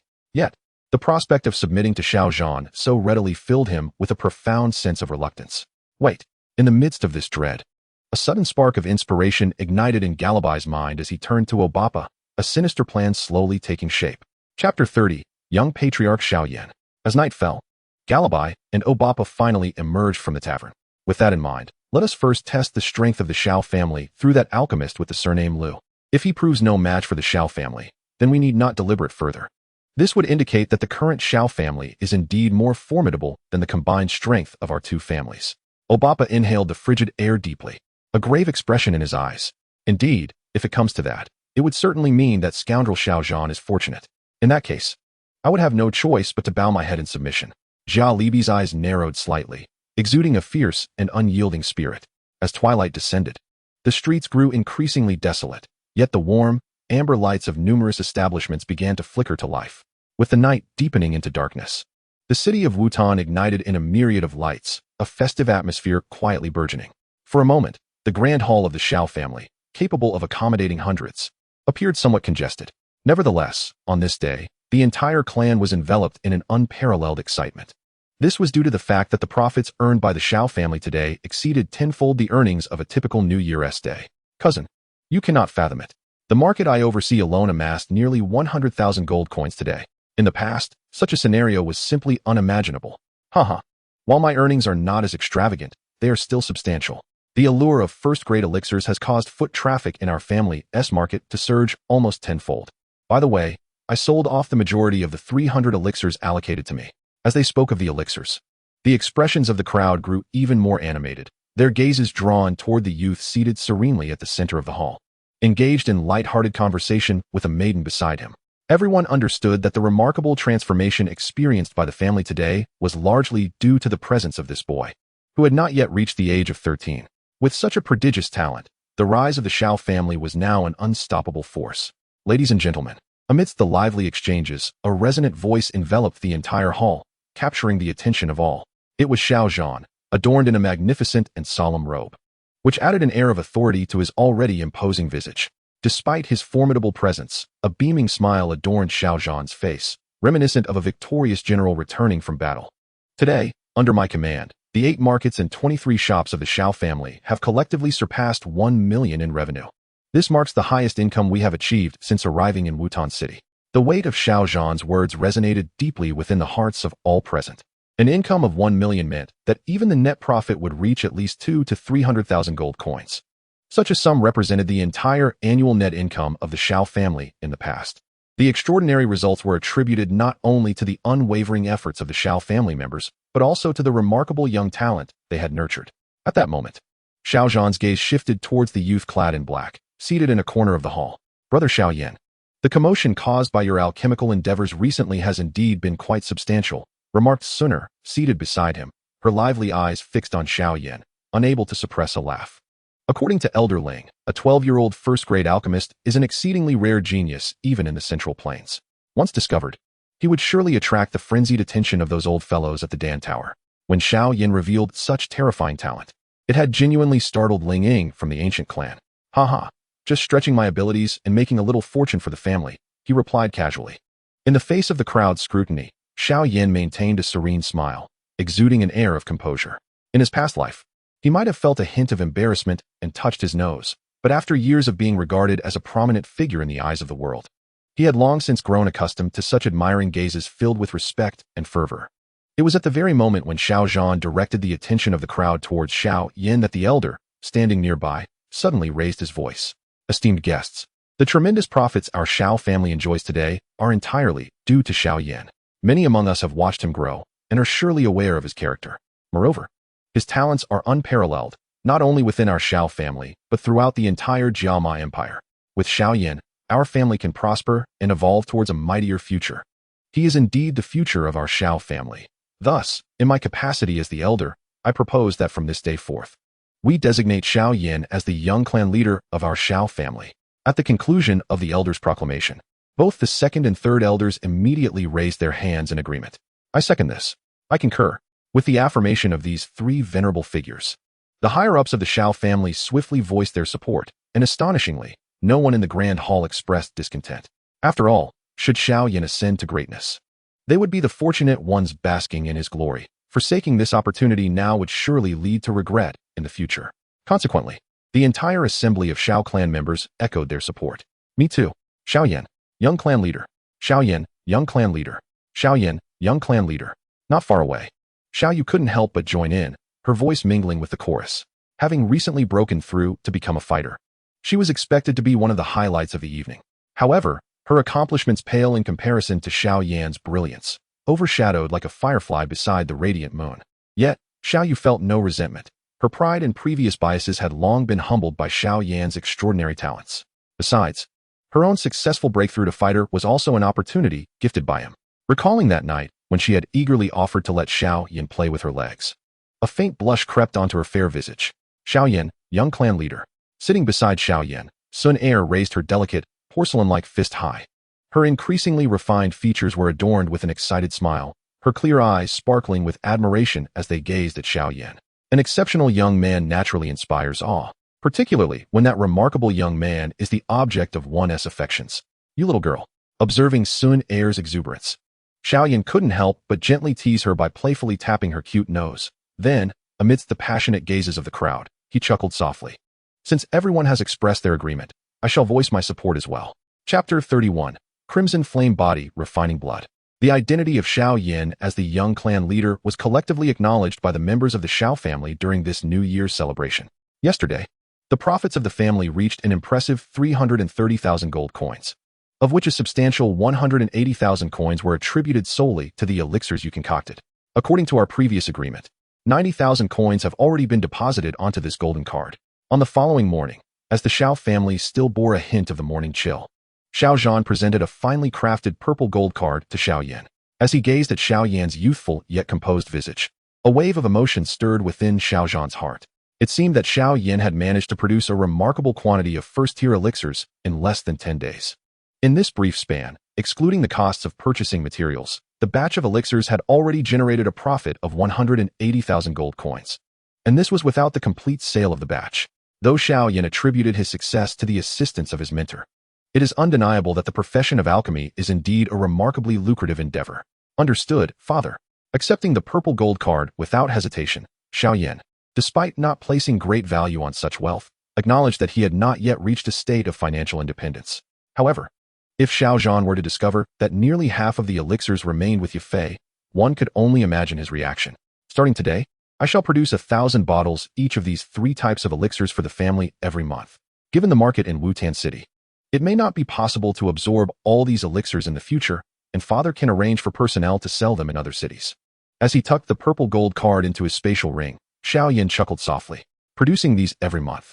Upon hearing Xiao Yan's declaration, Even though Xiao Yan had grown accustomed to the surprises his son brought, he could not help but feel a surge of excitement.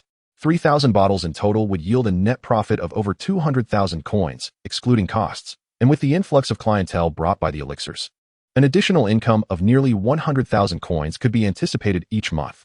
Even with half of the elixir profits allocated to Xiao Yan, the Xiao family's monthly income would surpass their annual earnings from the past. Father, money is ultimately but an external possession. Strength is the greatest assurance in this world. After accounting for necessary expenses, we should convert most of the earnings into materials. Xiao Yan smiled gently, adding that he could certainly enlist his mentor to concoct substances that would enhance their cultivation speed.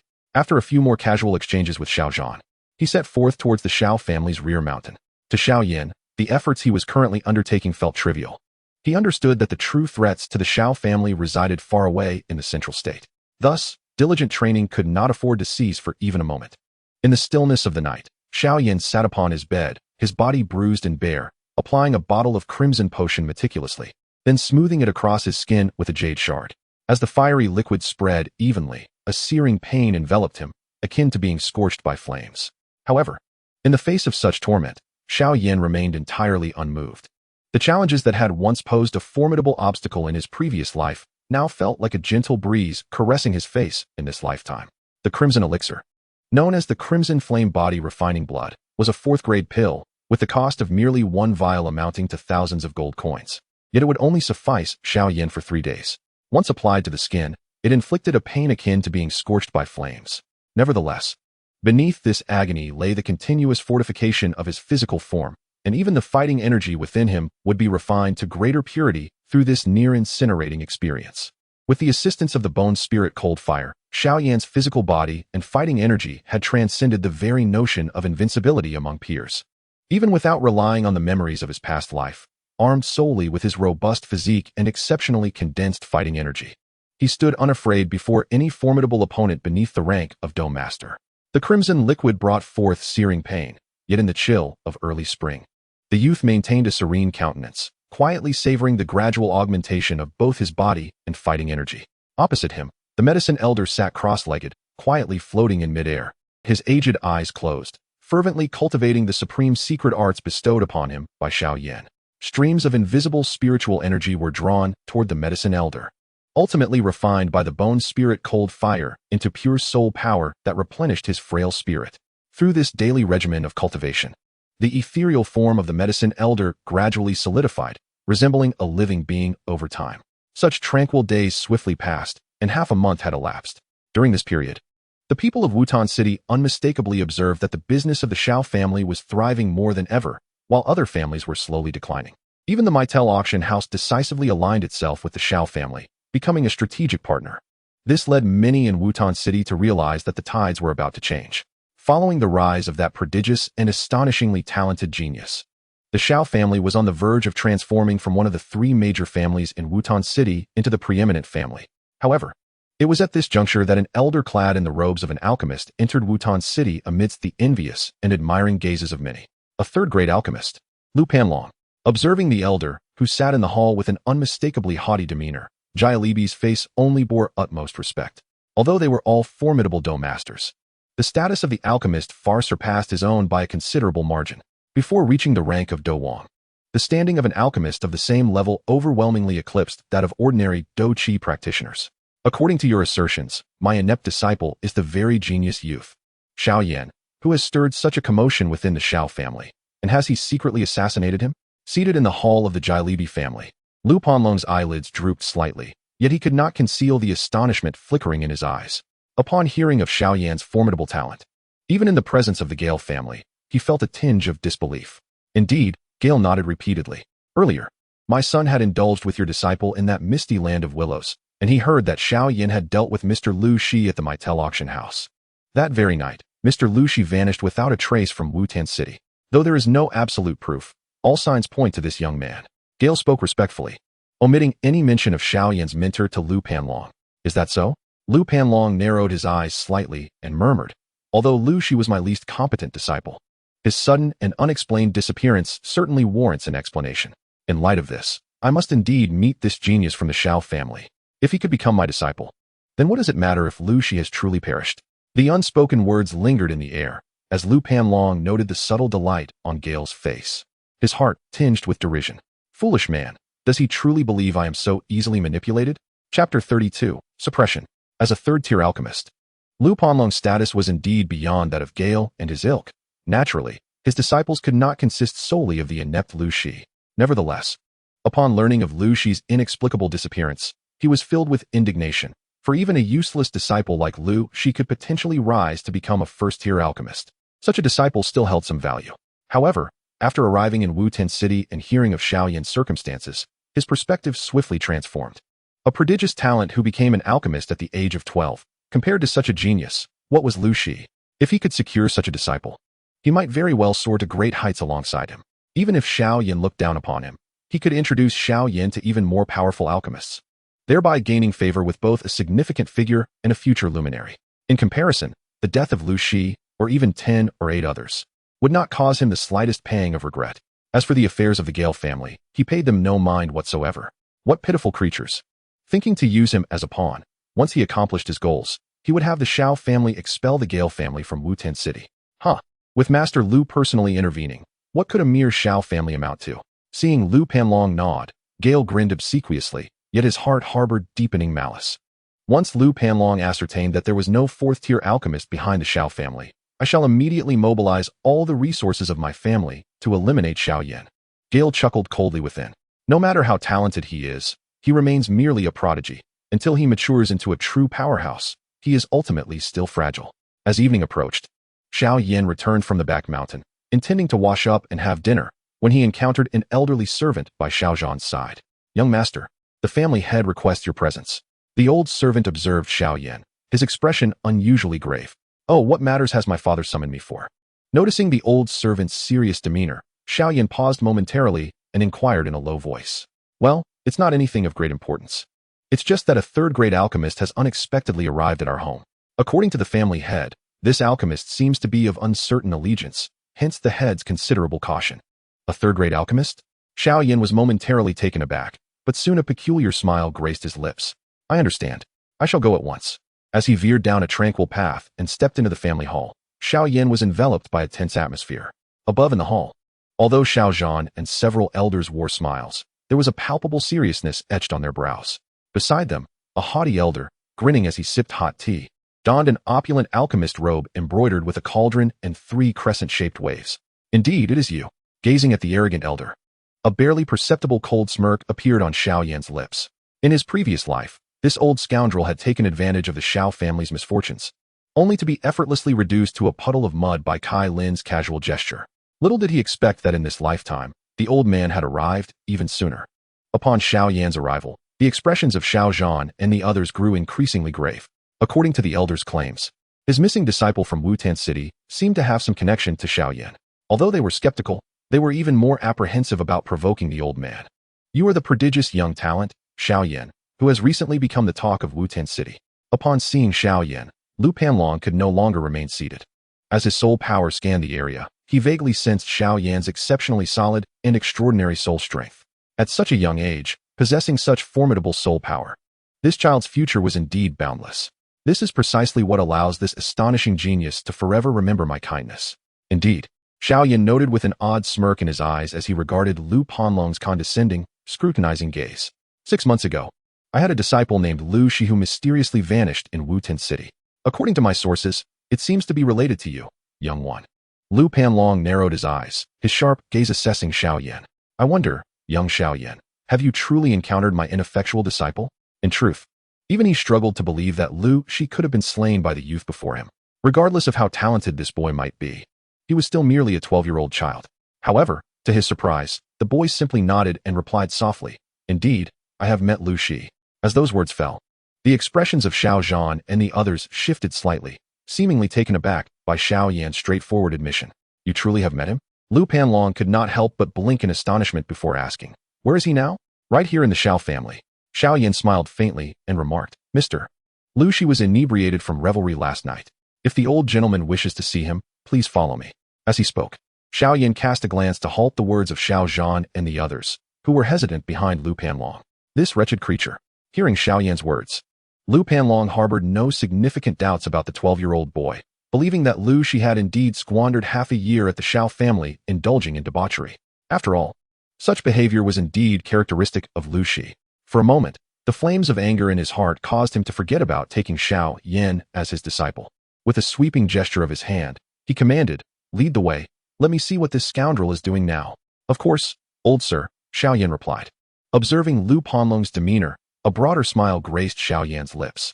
He subtly motioned for Xiao Zhan and the others to remain at ease before guiding Lu Panlong toward the direction of his small abode. Though still young, he exhibited neither servility nor arrogance, with a profound mind. Following closely behind Xiao Yan, Lu Panlong grew increasingly apprehensive. It became evident that this prodigious youth was not as easily manageable as he had initially presumed. It appeared that he must exercise greater caution in dealing with him. As these thoughts swirled in his mind, he noticed that Xiao Yan had led him into a tranquil little room. The abode was quaint and simple, suffused with a subtle fragrance of medicinal herbs, devoid of any living presence, let alone his disciple Lu Shi. "Where is he?" Lu Panlong questioned, a sense of foreboding creeping over him. In the midst of his unease, the youth in black abruptly turned, revealing a row of pearly white teeth, and with a sunny smile, uttered words that sent chills down Lu Panlong's spine. "Master, let us begin." No sooner had the words left his mouth than an overwhelming force of spiritual energy suddenly descended, effortlessly sealing the entire room. Under the immense pressure of this soul force, Lu Panlong felt as though he were a small boat adrift in a turbulent sea. With a thud, he found himself kneeling on the ground, his face pale as he gazed at the ethereal elder floating before him. Chapter 33, Soul Imprint, Medicinal Slave. "What is this? A soul entity?" Lu Panlong exclaimed, his face a mask of astonishment as he looked at the medicinal elder. As an alchemist, he had heard tales of how, when one's spiritual power became sufficiently formidable, even if the physical body perished, the powerful soul would not dissipate in the world. Yet, such a feat required at least the soul of a fifth-grade alchemist.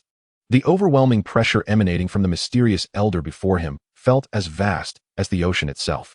He had encountered fifth-grade alchemists before, but their spiritual prowess paled in comparison to that of the being before him, akin to a firefly against the brilliance of the full moon. The sheer strength of this solitary soul entity left him questioning the terrifying might the elder must have possessed in life. "Young friend Xiao Yan, what is the meaning of this?" Lu Panlong asked, his gaze filled with dread as he looked at the smiling Xiao Yan beside the elder. He swallowed hard, fully aware that the elder before him could extinguish his life with the same ease as one would crush an ant. "Ah, Master Lu, did you not come to exact revenge for your useless disciple Lu Shi? To speak candidly, it was I who ended Lu Shi's life." With a sardonic expression, Xiao Yan regarded Lu Panlong, a cold smile playing upon his lips. "Before you now lie only two paths.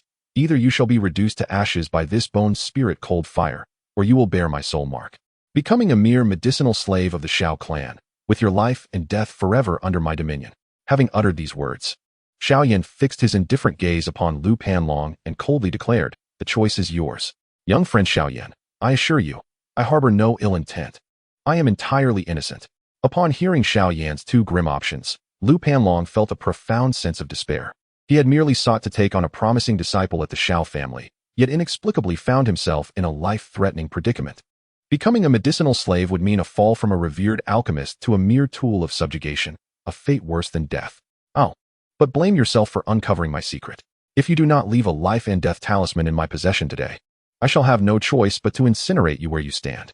Xiao Yan felt no sympathy for Lu Panlong's plight. The misdeeds of this old man from his previous life revealed his true character.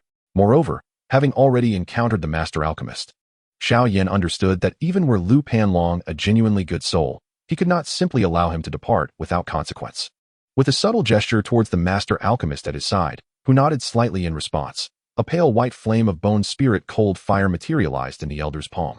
As an alchemist, you must comprehend the formidable power of this ethereal fire. You have 10 seconds to deliver it, otherwise you will meet your end in flames. Xiao Yan's demeanor remained impassive as he began to count down, 10, 9, 8. With each number, a sinister grin crept across the master alchemist's aged face as the bone spirit cold fire drew ever closer to Lu Panlong's countenance. Bone spirit cold fire. Watching the flickering, icy flames in the master alchemist's grasp, Lu Panlong's pupils constricted in terror. Though he had never witnessed this fire before, he was acutely aware of its terrifying potency.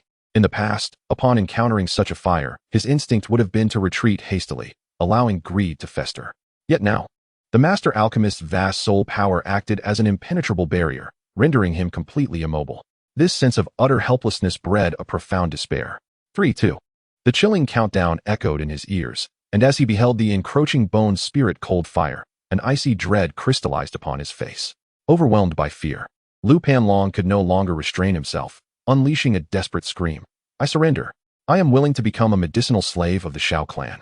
Tears streamed from his eyes in sheer terror.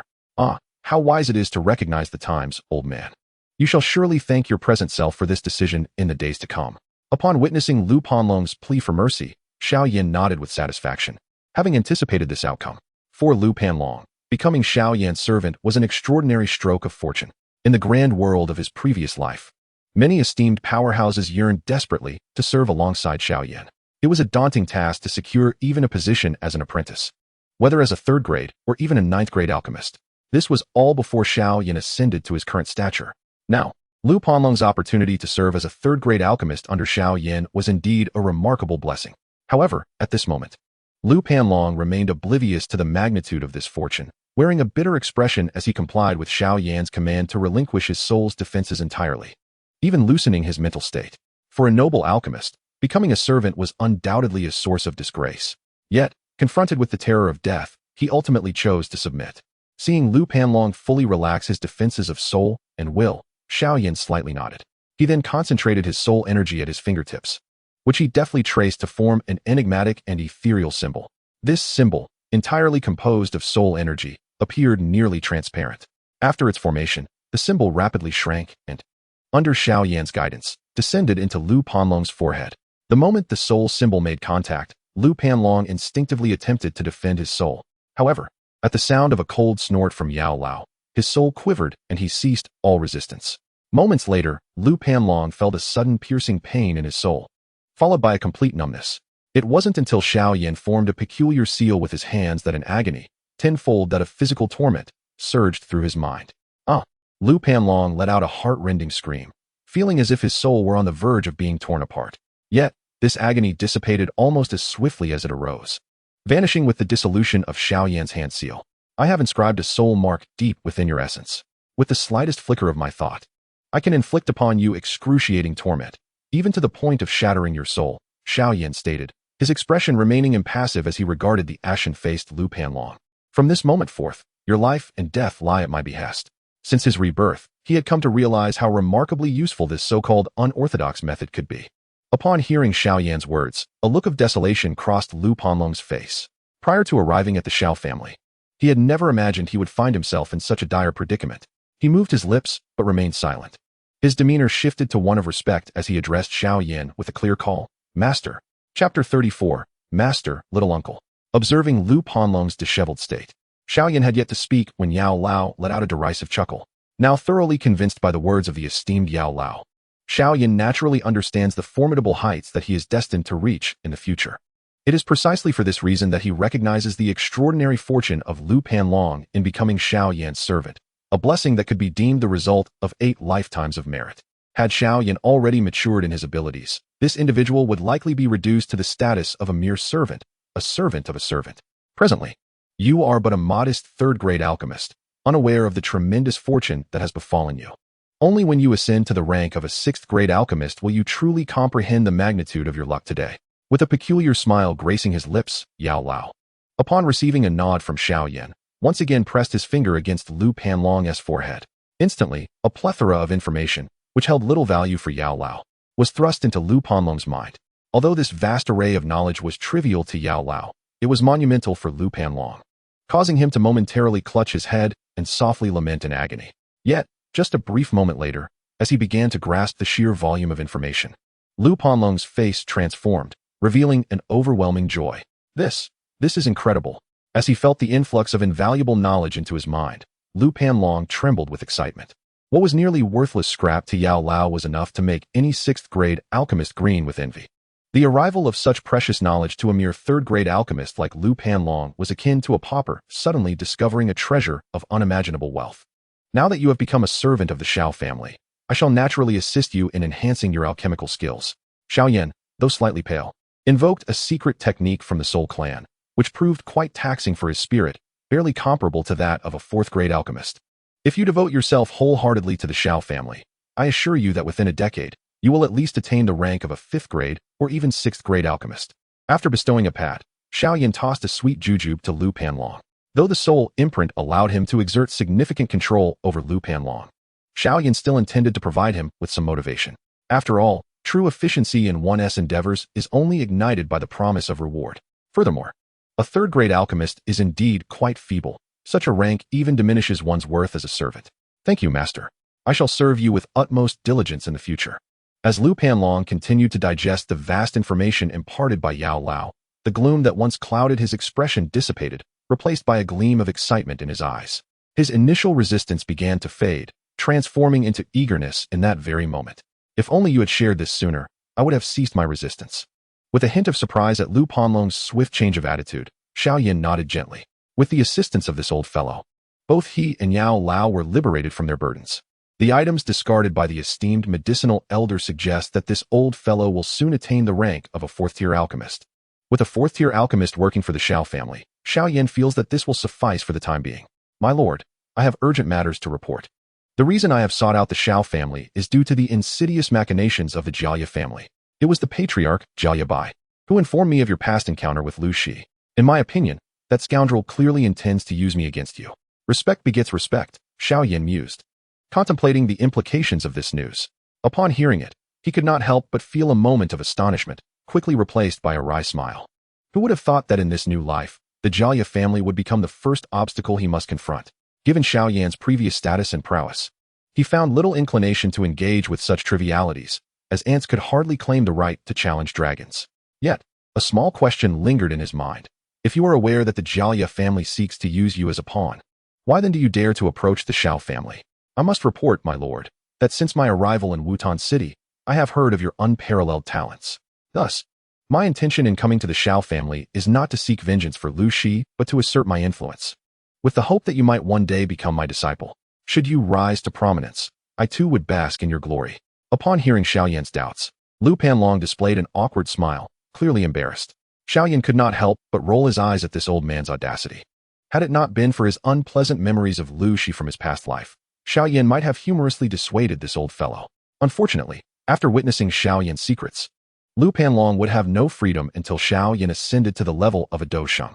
Meanwhile, the medicinal elder, standing to the side, could only shake his head in silence, a rare smirk of derision gracing his lips.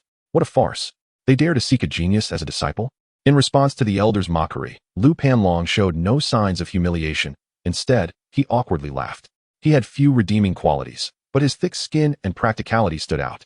In his heart, he acknowledged that the elder's display of skill only highlighted his own inferiority. My lord, the audacity of the Jia family to harbor ill intentions towards you is utterly outrageous. With but a word from you, I shall rally others to eliminate the Jia family. Perhaps wishing to express his loyalty or seek revenge against the Jia family, Lu Panlong hastily offered his services. Very well, I shall grant you an opportunity to prove yourself. Xiao Yan replied after a moment of contemplation, nodding slightly. Since the Jia family had taken the initiative, he saw no reason not to expel them from Wutan City once more. Let the Jia family be cast out without the necessity of excessive bloodshed. Xiao Yan stood with his hands clasped behind his back, yet his youthful visage bore a maturity that left Lu Panlong slightly dazed. This peculiarity stirred a sense of reverence within Lu Panlong toward Xiao Yan. From now on, when we are in the presence of others, it would be best if you refrain from addressing me as master. Such a designation would undoubtedly draw undue attention, Xiao Yan remarked after a moment of contemplation.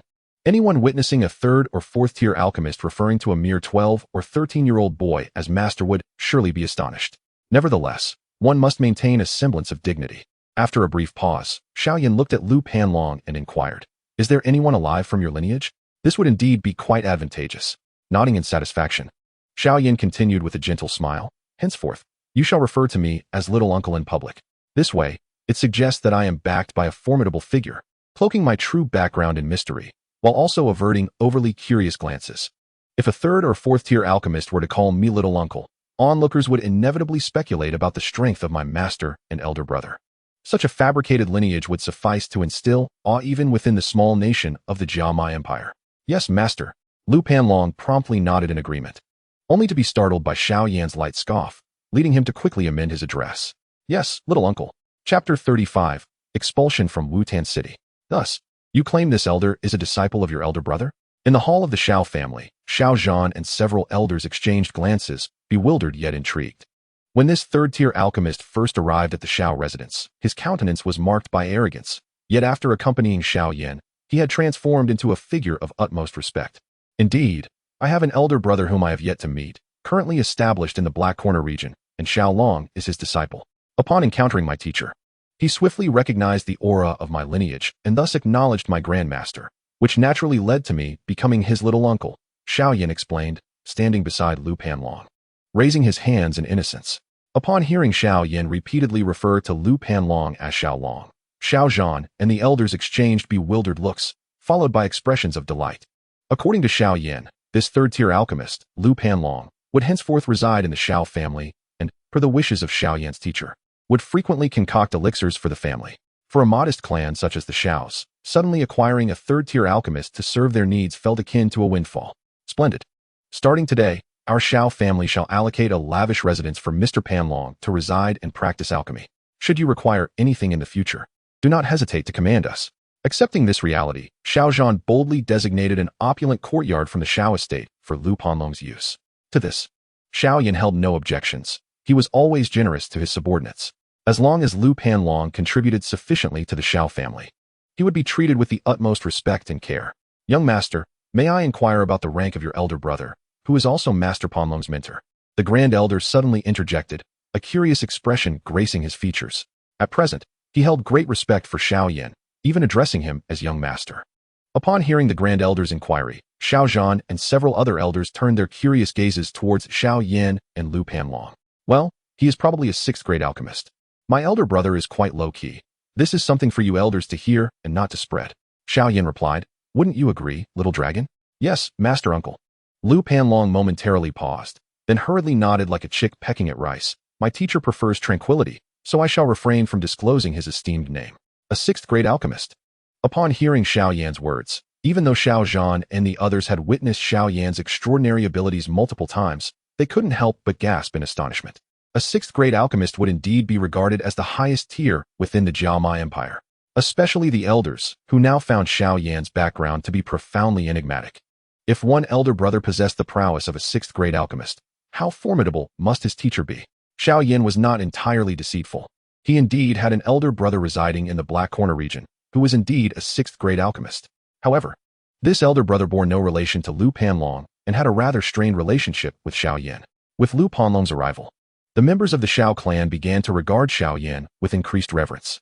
Particularly, many were struck by awe upon witnessing Lu Panlong, clad in the robe of a third-grade alchemist, treating Xiao Yan with utmost deference. After settling into the Xiao residence, Lu Panlong, without needing any direction from Xiao Yan, promptly sought out several members of the Xiao clan, who swiftly departed in various directions. Their purpose was to summon a few fighters to confront the Gailey family. Inviting combatants while being a third-grade alchemist might prove somewhat challenging, yet rallying several grand fighters was a trivial task. 3 days later, while the Gailey family remained oblivious to the impending threat, Lu Panlong arrived with a formidable entourage of 8 grand fighters, charging directly towards the Gailey family. Upon the arrival of these 8 grand fighters, the previously composed Gailey family became exceedingly anxious. After all, the entire Gailey family could muster only 5 grand fighters. Although Lu Panlong's 8 grand fighters might not suffice to annihilate the Gailey family entirely, a confrontation would undoubtedly result in severe repercussions. Heh, Gailey, you audacious scoundrel. How dare you scheme against me? Today, I shall execute the order of my master uncle and drive your Gailey family out of Wuten City. In the grand hall of the Gailey family, Lu Panlong's pride returned, even more pronounced than before. He sought to release all the humiliation he had endured from Xiao Yan upon the Gailey family. Master uncle? Who is your master uncle? Why does he wish to confront our Gailey family? Faced with the sudden hostility of Lu Panlong, Jia and a group of senior family members were not only filled with trepidation, but also wore expressions of deep resentment. Who, after all, is this inexplicable little master uncle? And why does he seek to target the Jialei family? My little master uncle, of course, is none other than young Master Xiao Yan of the Xiao family. Observing the terror etched on Jia Libi's face, Lu Panlong could not suppress a sardonic smile. If it were not for your meddling, I would never have imagined that young Master Xiao Yan of the Xiao family is actually my little master uncle. You scoundrel, seeking to exploit my old self against my little master uncle. Your survival is a testament to my little master uncle's mercy. His words ring true. Had it not been for Jailebi's deliberate misguidance and failure to disclose the complete truth, he would never have suffered such humiliation, becoming Xiao Yan's mere medicinal servant. Yet, because Jailebi concealed the facts, he was fortunate enough to receive guidance from the alchemist, revealing glimpses of hope for ascension to the 4th, 5th, and even 6th ranks. Your little master uncle is Xiao Yan. Upon hearing this declaration, Jailebi's countenance instantly turned ashen, and even the other senior members of the Jiale family behind him appeared ghostly pale.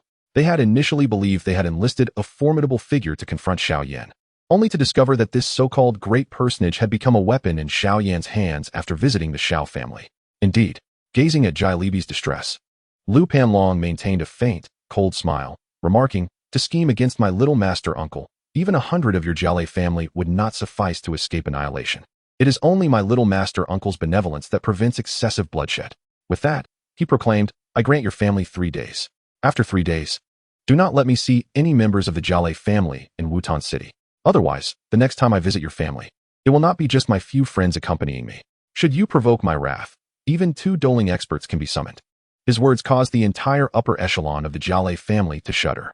Although the difference between a doling expert and a great Dou master is merely a thin veil, the chasm in power is vast. The various factions in Wutan City boast no fewer than 20 great Dou masters, yet not a single doling has emerged. A single doling possesses the capacity to obliterate the entire Jiale family. What further unsettled Jailebi and his cohorts was the nature of the alchemist backing Xiao Yan.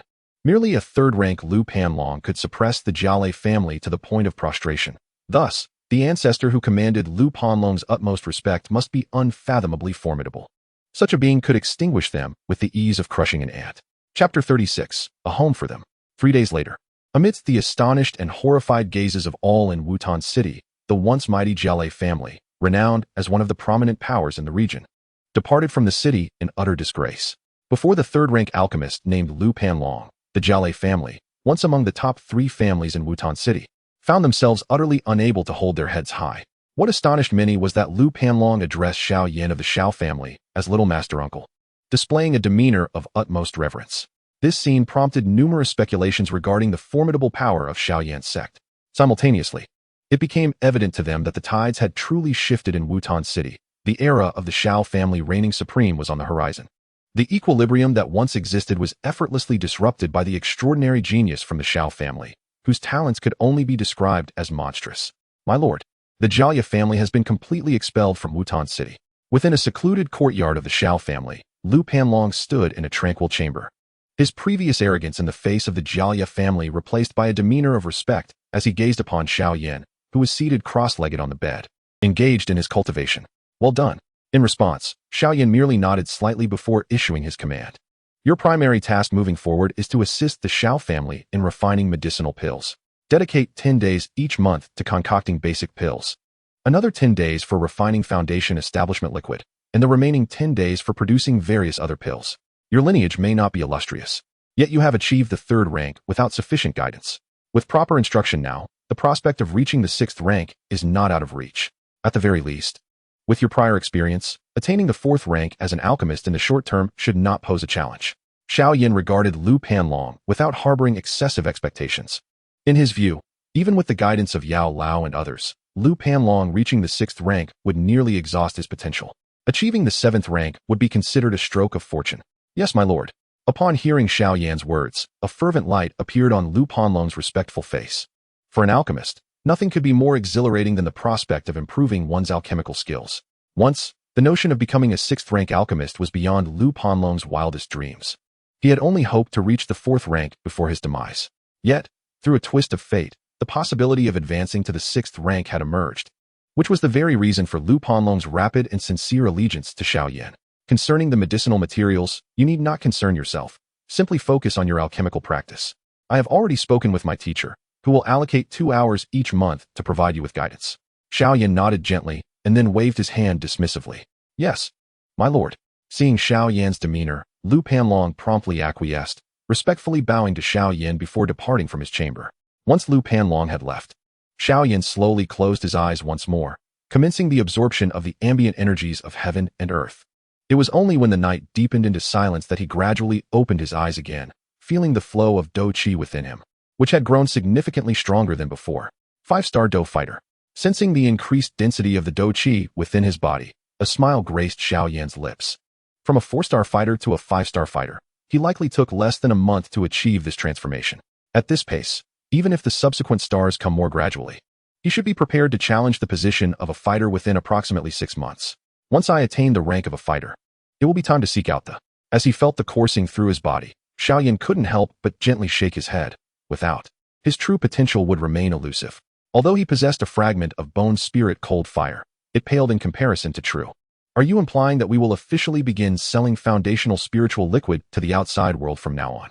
The next day, as Xiao Yan arrived at the middle auction house, Ya Fei was somewhat taken aback, covering her red lips in surprise, though her enchanting eyes sparkled with delight. Indeed, in addition to the healing potions I provided earlier, the foundational spiritual liquid will also be included in the medicinal pills our Xiao family offers externally. As for the partner in this venture, it remains you. As he observed the elated Ya Fei, who could barely contain her joy, a flicker of mischievous thought crossed Xiao Yan's mind. Given your previous speed in alchemy, the quantity of medicinal pills you could produce in a month would be astonishing. These pills would far exceed the market capacity of a small place like Wutan City. Upon hearing Xiao Yan's words, Ya Fei gently smoothed the waves of her chest, striving to quell her excitement. Yet, her delicate tongue involuntarily brushed against her rosy lips, an unintentional seduction that stirred a hint of allure within Xiao Yan. Since becoming acquainted with Xiao Yan, over the past 6 months, Ya Fei had accrued a net profit exceeding 500,000 gold coins. This substantial sum had far surpassed her peers within the family. Now, the channel Xiao Yan provided appeared to be even broader than before. From now on, you will be responsible for assisting in the gathering of medicinal materials and the sale of pills. However, I can only allocate 30% of the profits to you, Xiao Yan said with a touch of resignation, lightly tapping his fingers on the table as he sipped his tea. If he were to support the Xiao family, it was only natural to share a portion of the benefits with them. Haha, 30% is already a considerable profit for me. If it were any more, I would feel a bit uneasy, Ya Fei replied, shaking her head with a wry smile upon hearing Xiao Yan's statement. According to Xiao Yan, in the future, he would supply the middle auction house with 3 types of first-grade medicinal pills, each consisting of 1,000 vials, along with a full 10 vials of foundational spiritual liquid each month. The potential profits from this arrangement could reach tens of thousands or even nearly 1,000,000 gold coins monthly. Even after the 30% cut, it would still amount to a considerable sum. I truly cannot fathom why this young fellow is so generous to me. Gazing into Xiao Yan's clear eyes, Ya Fei suddenly sighed, her beautiful gaze reflecting a hint of unease. Haha, I simply value your companionship, Xiao Yan replied with a gentle smile, extending his hand to smooth Ya Fei's hair away from her forehead under the soft glow of the crystal chandelier. A pair of eyes remained exceptionally clear, yet now bore an added intensity. In his past life, for various reasons, Xiao Yan had never fully conveyed his feelings to this woman, leaving an enigmatic ambiguity between them for tens of thousands of years. However, in this new life, he possessed the confidence to steer his future. Although the presence of additional women inevitably introduced complications that even the Flame Emperor found troublesome, how could Xiao Yan possibly yield to minor obstacles? From the moment he was reborn, he resolved to provide them with a true home in this lifetime. Remember, you are deserving of such devotion. Gently, his hand caressed the delicate, smooth cheek of Ya Fei, and before she could feel embarrassment, Xiao Yan had already turned away with a smile. As she gazed at the gradually receding figure of the young man, Ya Fei's fair face grew increasingly flushed. It was only then that she noticed. Compared to 6 months prior, the boy had unconsciously grown taller by an inch. When he truly matures, she wondered if she would still have the courage to resist him. A myriad of thoughts flitted through her mind, and a bittersweet smile graced her lips. Yet she remained oblivious to the subtle shyness and tenderness that had crept into her gaze. Curiously, she pulled over a clansman and inquired, "What has transpired?" "Due to your unparalleled talent, the Oba family has voluntarily chosen to submit to our Xiao clan, becoming our vassals. The clan leader has just sent someone to seek you out." Chapter 37, The Oba Family's Allegiance. Seek me? Upon hearing this, Xiao Yan nodded slightly. While the actual power within the Xiao clan still resided with Xiao Zhan and several elders, Xiao Yan understood that the Oba family's willingness to become subservient was not merely due to Xiao Zhan's personal charm, but rather out of reverence for Xiao Yan's latent potential and the formidable forces lurking behind him. If they did not act swiftly to pledge their allegiance, it wouldn't be long before the Oba family became the next to fall, akin to the Gali family. For the once naive Xiao Yan, such matters might have felt somewhat foreign, but for the Xiao Yan who had stood atop the vast world for tens of thousands of years, it was a familiar routine. "Let me there," he commanded. The clansman respectfully guided him to the hall of the Xiao clan. Inside the hall, He observed Xiao Yan and several elders calmly sipping hot tea, though their expressions betrayed a hint of inner turmoil. Opposite them sat a corpulent middle-aged man, devoid of the demeanor of a fighter, quietly fidgeting with a face marked by worry and glistening with beads of perspiration. This man was none other than the leader of the Oba family, Oba Pa. As the soft sound of footsteps echoed in the hall, Xiao Yan and the others, including Oba Pa, abruptly lifted their heads, directing their gazes towards the approaching young man clad in black. Noticing the boy draw nearer, Xiao Yan and the others subtly exhaled a sigh of relief. At this moment, gazing at the slightly taut figure of the patriarch of the Uba family, a question escaped my lips. Yenner, the Uba family now seeks to align themselves under the banner of our Xiao clan, aspiring to become a subordinate family. As the current young patriarch, your father and several elders are eager to hear your opinion.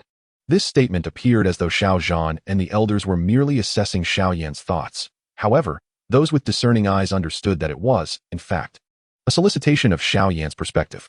For Xiao Yan and his companions, the Uba family's willingness to submit was intrinsically linked to Xiao Yan's formidable potential and the powerful faction that supported him. Without the backing of such a force, the Xiao clan alone would not possess the strength to subdue the Uba family. Nevertheless, armed with the techniques imparted by Xiao Yan, Xiao Yan was confident that, even without external assistance, he could elevate the Xiao clan to become the foremost family in Wutan City within a few years. The notion of the Uba family seeking to affiliate themselves with the Xiao clan elicited a knowing smile from Xiao Yan as he surveyed the rotund patriarch. In a previous life, this corpulent figure had once taken advantage of circumstances to launch a surprise attack on the Xiao clan. However, times had changed now. Although Xiao Yan was still merely a fighter, eradicating a trivial family like the Uba was not a daunting task, even without the assistance of Yao Lao. Ultimately, it would depend on the choices made by the Uba family. Patriarch Uba, Xiao Yan's expression remained tranquil as he fixed his dark eyes upon the patriarch. At that moment, Uba Pa felt a shiver run through him, inexplicably gripped by a sense of trepidation. Before him stood a mere 12-year-old boy, yet he exuded an aura that made one feel as though they were being scrutinized by a deity. The desire of your Uba family to ally with us, the Xiao clan, need not be overly complicated, Xiao Yan stated, his demeanor composed. To him, the Uba family appeared rather inconsequential, even as a dog. He found them somewhat unworthy. Yet, for the Xiao clan, they still held a modicum of value. I present you with two choices. First, all fighters and higher-ranking members of the Uba family must ingest a specially crafted poison pill from my possession. This poison pill requires only a single antidote every 6 months, ensuring no disruption to your lives. However, failure to consume the antidote in a timely manner will result in even the mightiest great fighters turning into nothing more than a puddle of blood within a quarter of an hour, leaving no trace behind. If you wish to demonstrate the loyalty of the Uba family, I suggest you accept this condition. Secondly, akin to the Gale family, you may choose to depart from Wutan City sooner rather than later, thereby preserving some semblance of dignity for the Uba family. Should you reject both propositions, I cannot guarantee what unpleasantness may ensue in the future. Xiao Yan's words not only caused Uba Pa's expression to change dramatically, but even Xiao Yan and the others could not help but react with surprise, marveling at the ruthless efficiency of Xiao Yan's strategy. With just a few pills, he could effortlessly exert control over the entire Uba family. Such a maneuver was indeed masterful. Xiao Yan, the young patriarch, do you not think your demands are somewhat excessive? Upon hearing Xiao Yan's words, although a surge of indignation coursed through Obapa's heart, he managed to muster a forced smile. Excessive? Xiao Yan gazed at Obapa. I have not expelled the Oba clan as I did with the Jollier family. I have already shown you considerable leniency. With that, Xiao Yan turned away, dismissing Obapa entirely. Were it not for the Xiao clan's influence, I would hardly regard the Oba clan with any esteem. I give you half a month to deliberate. I hope you do not compel me to take action as I did with the Jollier family, for that would be quite undignified. As he watched the young man's slowly receding figure, Obapa felt an overwhelming pressure. How could a mere boy of 12 or 13 exude such formidable weight? The sensation was far more terrifying than that which he experienced in the presence of Xiao Yan. His expression darkened as he pondered this, ultimately letting out a resigned sigh. He clasped his hands in a gesture of respect toward Xiao Yan before departing in a dejected manner.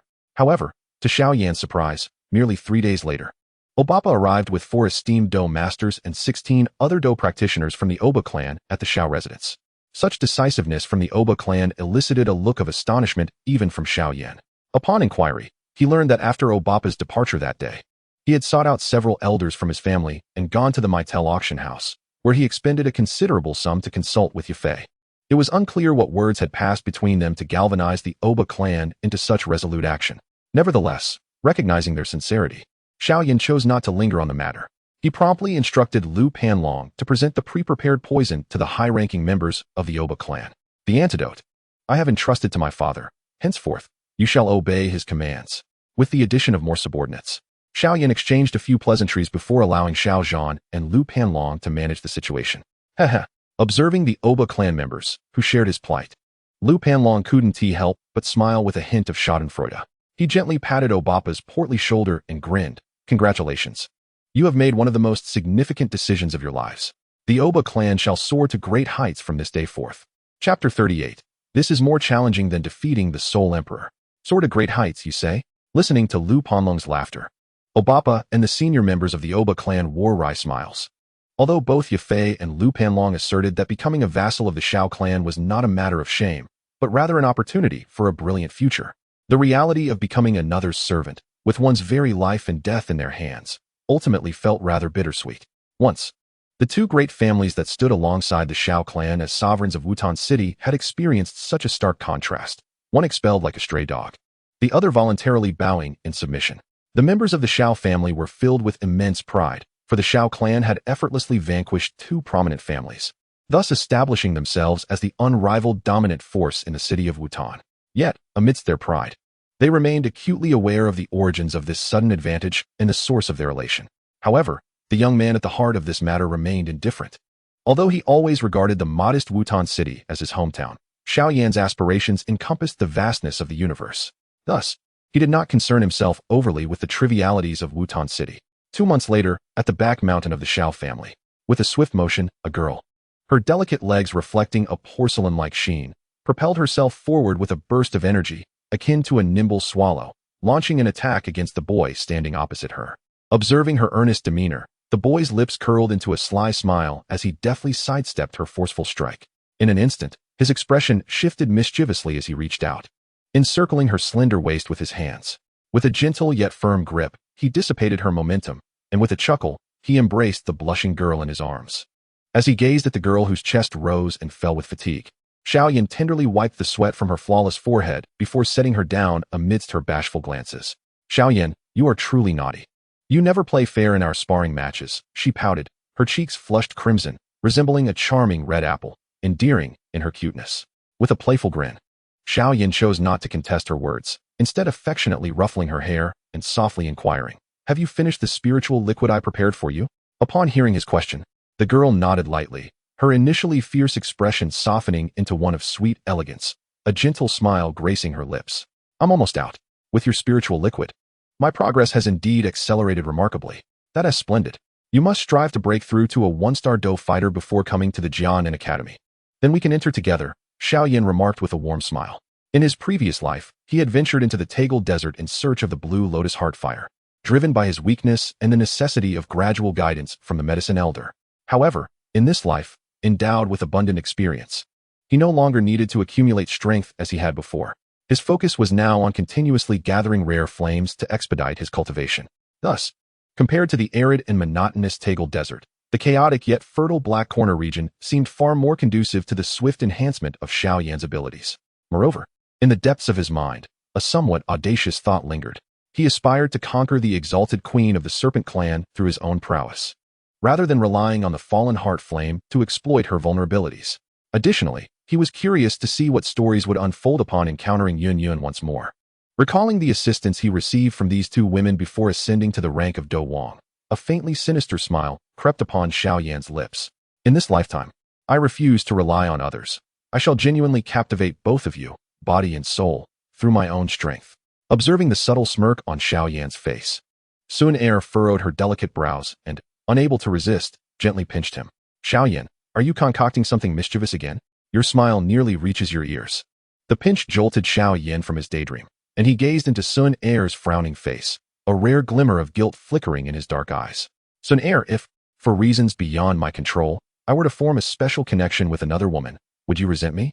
At the mention of another woman, Sun Er was momentarily taken aback, her charming face paling slightly. Another woman? You mean that vixen, Ya Fei, don't you? Xiao Yu was right. All men are swine. Including you, Xiao Yan.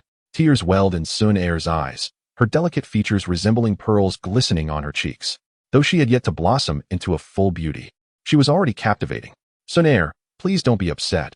I was merely jesting," Xiao Yan said, unable to quell his heart's tremor at her distress, quickly pulling her into his embrace to comfort her. "I was not referring solely to that vixen, Ya Fei," sighing with a bitter heart.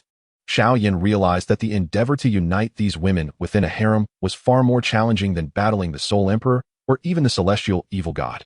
After all, he sought not only their bodies, but also their hearts. To love a woman transcends mere physical attraction. It requires the preservation of her dignity. If her essence were to change, all that would remain is a beautiful fade. While men may be inherently lustful, Xiao Yan, a man of his caliber, was never devoid of beauty in his life. Strength can procure many things, yet destiny is beyond such acquisition. I shall ignore you."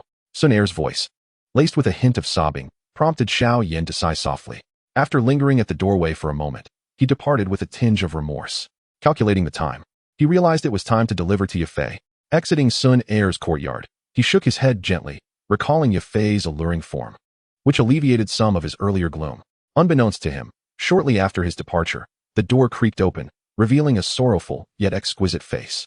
"Though this was a greater challenge than defeating the Soul Emperor, in this lifetime, I shall succeed." Dismissing his distractions, Xiao Yan strode toward Lu Panlong's residence. However, upon entering, he was greeted by the furious bellowing of Yao Lao. "Are you a fool? Can't you comprehend such a simple principle?" Chapter 39. Lei Lu. As Xiao Yan traversed the soul membrane meticulously arranged by the venerable Yao Lao, he found himself dumbfounded, gazing at the figure before him, Yao Lao, whose eyes flickered with an eerie white flame. In front of him, Lu Panlong wore a bitter expression, appearing as helpless as a primary school student. Sensing Xiao Yan's arrival, Yao Lao took a deep breath, regaining his composure, casting a glance at Xiao Yan and then at Lu Panlong, his disdain evident and unmasked. How foolish he is. Despite the detailed explanations, he remains oblivious. It is no wonder that, at such an advanced age, he is still merely a third-tier alchemist. Observing Yao Lao's exasperated demeanor, Xiao Yan couldn't help but shrug, shaking his head in mild discontent. In his previous life, he believed his aptitude for cultivation was commendable, and his comprehension surely better than average. However, it was only after entering the vast world, and even breaking through to realms beyond that he realized he was indeed a prodigy. The potential for cultivation may have its limits, yet the aptitude for comprehension knows no bounds. During his past life, although he occasionally faced reprimands from Yao Lao while learning alchemy, such instances were few. Even during his time as a Dou master, he had already created the formidable technique, Buddha's Fury Lotus. Witnessing Lu Panlong's explosive outburst, cursing Yao Lao, was a first for Xiao Yan. This exemplified the disparity in comprehension. In the early stages of cultivation, those with superior innate talent might hold an advantage, progressing rapidly. Yet, as one advances, comprehension becomes increasingly vital. One's cultivation, soul, and physical form can be enhanced with elixirs, techniques, and rare materials, but comprehension is nearly immutable. Only extraordinary spiritual roots, akin to the Bodhi ancient tree, offer such opportunities. Commencing from the Dou Saint level, comprehension truly surpasses all other talents, becoming the essence of the cultivation path, especially beyond the realms of the heavenly sovereign and dominator. It is comprehension that unlocks the mysteries of the universe, enabling further advancement. Take Lu Panlong, for example. His lack of comprehension is glaring. The principles of alchemy that Yao Lao elucidates just once are effortlessly grasped by Xiao Yan, allowing him to draw parallels and innovate. In contrast, even after 3 explanations from Yao Lao, Lu Panlong remains bewildered, highlighting the chasm in comprehension. Thus, Xiao Yan surmised that becoming a 6th-tier alchemist is likely Lu Panlong's utmost limit. Even with guidance from Yao Lao and himself, aspiring to be a 7th-tier alchemist would prove exceedingly arduous. To toil and reap rewards is a fortunate circumstance for any individual. After enduring long years and witnessing countless beings struggle in vain to break through their limits, Xiao Yan recognized the extent of his own fortune. "Master, there is no need to be so angry. His comprehension is simply lacking, and that cannot be changed. Do not let it harm your spirit," Xiao Yan reassured Yao Lao, nodding in acknowledgement at Lu Panlong's grateful gaze. "Master, I have completed the alchemical preparations for this month, and everything is stored within the spatial ring," Lu Panlong said with a grateful expression, obediently presenting a spatial ring into Xiao Yan's hands. Although each instance of guidance from the esteemed master, Yao significantly enhances his alchemical skills, the sensation of being reprimanded so harshly is undeniably unpleasant. With a gentle grip on the spatial ring in his hand, Xiao Yan nodded slightly. "Please, continue," he gestured as he departed from Lu Panlong's courtyard. Not long after, The sound of Master Yao's sigh echoed once more within the courtyard. Alas, why are you so foolish? Idly toying with the spatial ring, Xiao Yan strolled leisurely down the bustling street, basking in the warm glow of the setting sun, which elongated his shadow against the subtly golden pavement. Perhaps due to his relentless training and the employment of various spiritual herbs to unlock his physical potential, Xiao Yan's height had developed a year earlier than in his previous life. At this age, a young boy often experiences a remarkable growth spurt within a mere 6 months, a transformation that is scarcely perceptible to the untrained eye. Remarkably, in just the past few months, Xiao Yan had already gained half a head in height. Of course, it was not merely his stature that had surged so rapidly. His cultivation had also escalated at breakneck speed, and he now stood as a genuine 7-star Dou practitioner, with the 8th star within reach. Last month, Ya Fei had already sold the surplus elixirs to the imperial capital and other major cities. It remained to be seen what the effects would be. Humming a carefree tune, Xiao Yan approached Ya Fei's office, greeted by the respectful demeanor of several guards from the Mitel auction house. However, he soon noticed an unusual tension on the faces of 2 attendants. Before he could inquire, faint sounds of an argument drifted from within the office. Although the door was well insulated, Xiao Yan's formidable spiritual perception allowed him to discern the conversation with remarkable clarity. Lealer, this auction house in Wutan City is the result of my tireless efforts over the past year. Do you think that just because you have the support of a few elders, you can seize control of it? Ya Fei's voice, tinged with anger, bore an undercurrent of anxiety that was perceptible upon closer listening. Xiao Yan quickly inferred that she seemed to lack confidence. Ha, Ya Fei. What use are these words to me? If you truly feel aggrieved, let those old geezers behind you come forward and speak on your behalf. A raucous, lewd laughter resounded from across the office, prompting Xiao Yan to push open the door without hesitation. The guard stationed at the entrance made no attempt to stop him, evidently well acquainted with, and even respectful of this young scion of the Xiao family in Wutan City, who was unaware of the reputation that preceded this young master. The recent upheavals in Wutan City had indeed been stirred by this young clan leader. As Xiao Yan swung the door open, 3 pairs of eyes immediately turned toward him, and he silently observed the 3 individuals before him. At that moment, the enchanting and mature Ya Fei, who typically exuded a captivating charm, displayed an unusual expression of irritation and disdain on her delicate face.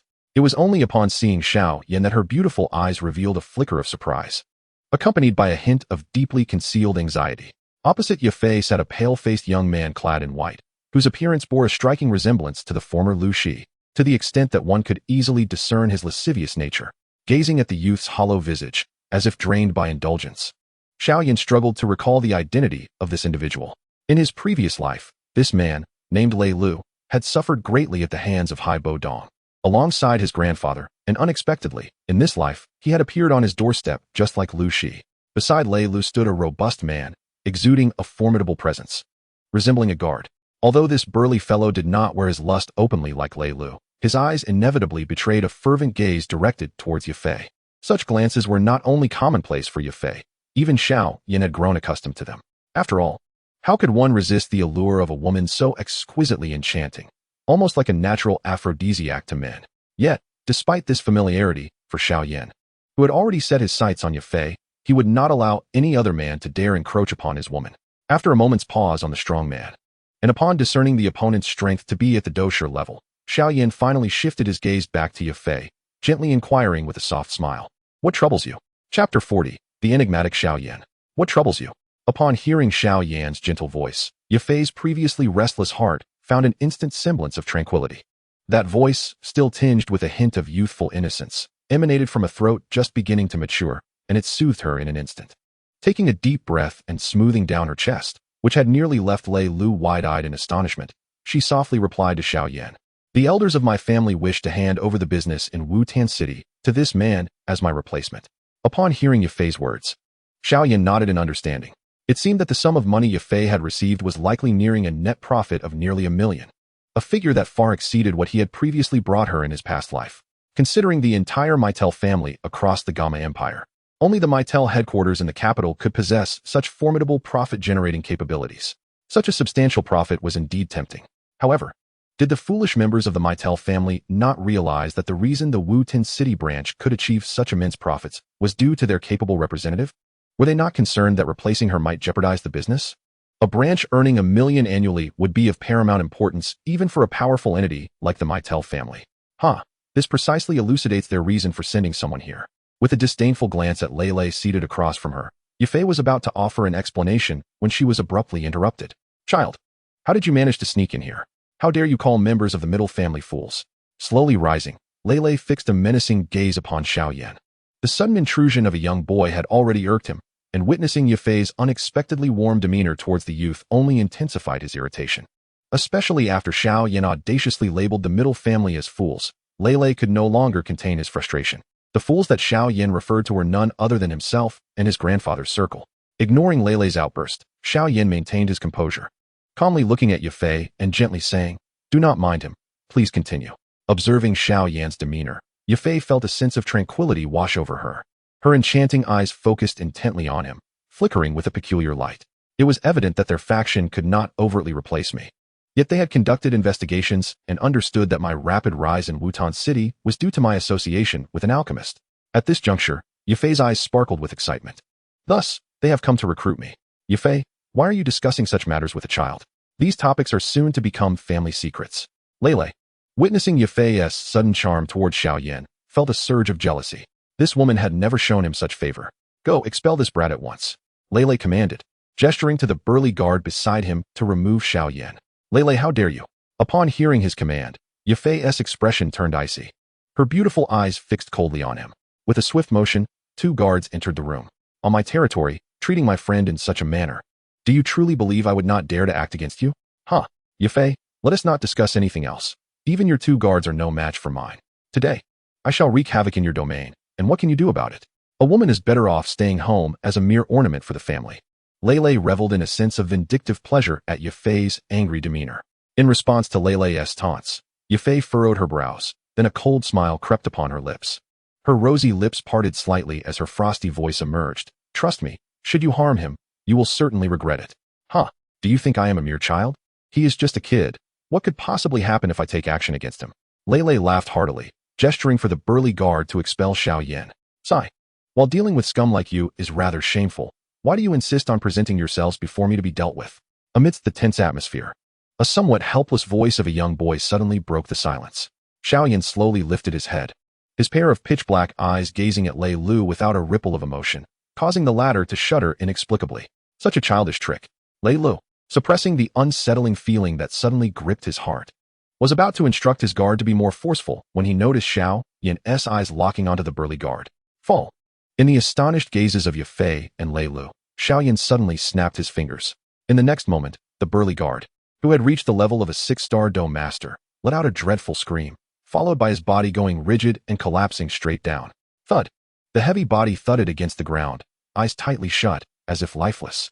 However, the muffled sound resonated in the hearts of everyone present, transforming their astonishment into sheer terror. What had this boy done? How could a mere snap of his fingers bring down a formidable Dome Master? While it was not uncommon for strong individuals to slay Dome Masters within the middle family, even those capable of effortlessly doing so were numerous. As they gazed upon the calm, yet slightly amused expression of the young boy, a chill inevitably crept up from the ground beneath them.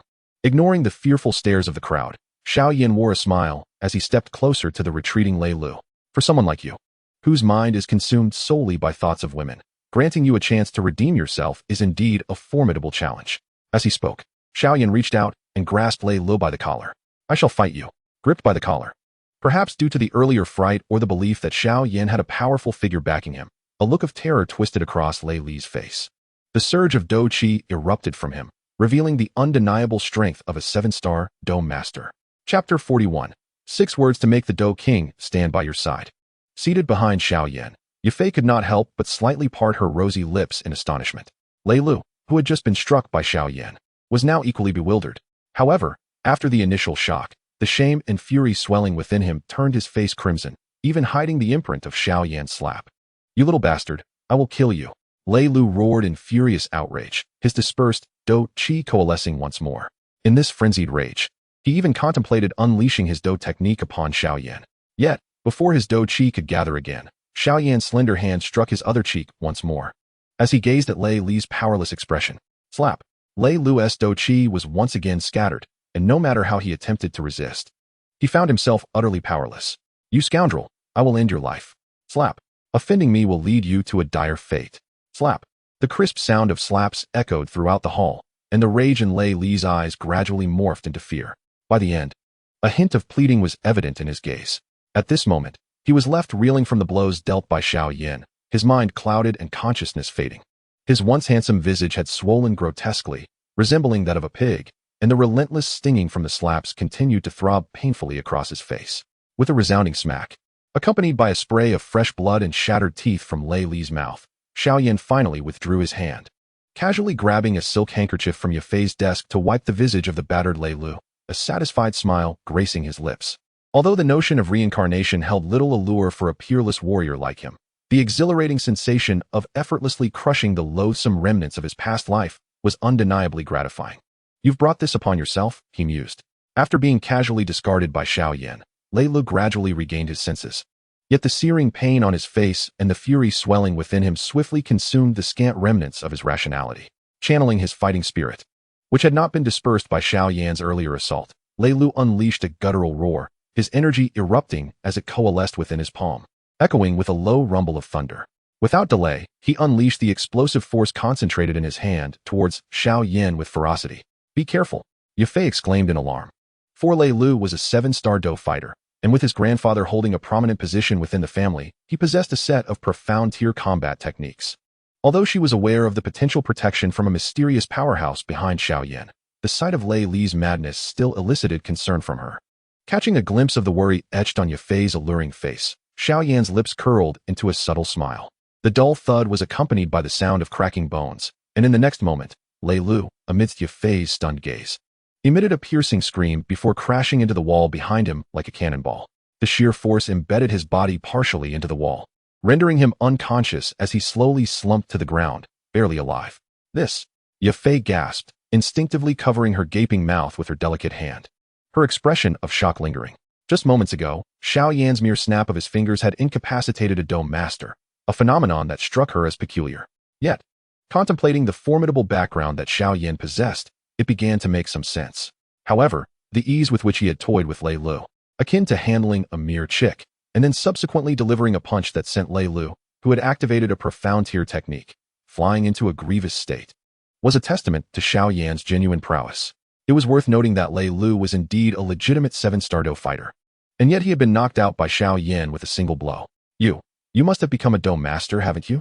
Ya Fei exclaimed, her eyes wide with disbelief as she stared at Xiao Yan. The absurd thought racing through her mind caused her heart to quicken. Considering his age, Xiao Yan had only just turned 13. If he had achieved the rank of Dou master at such a tender age, it would be nothing short of unprecedented.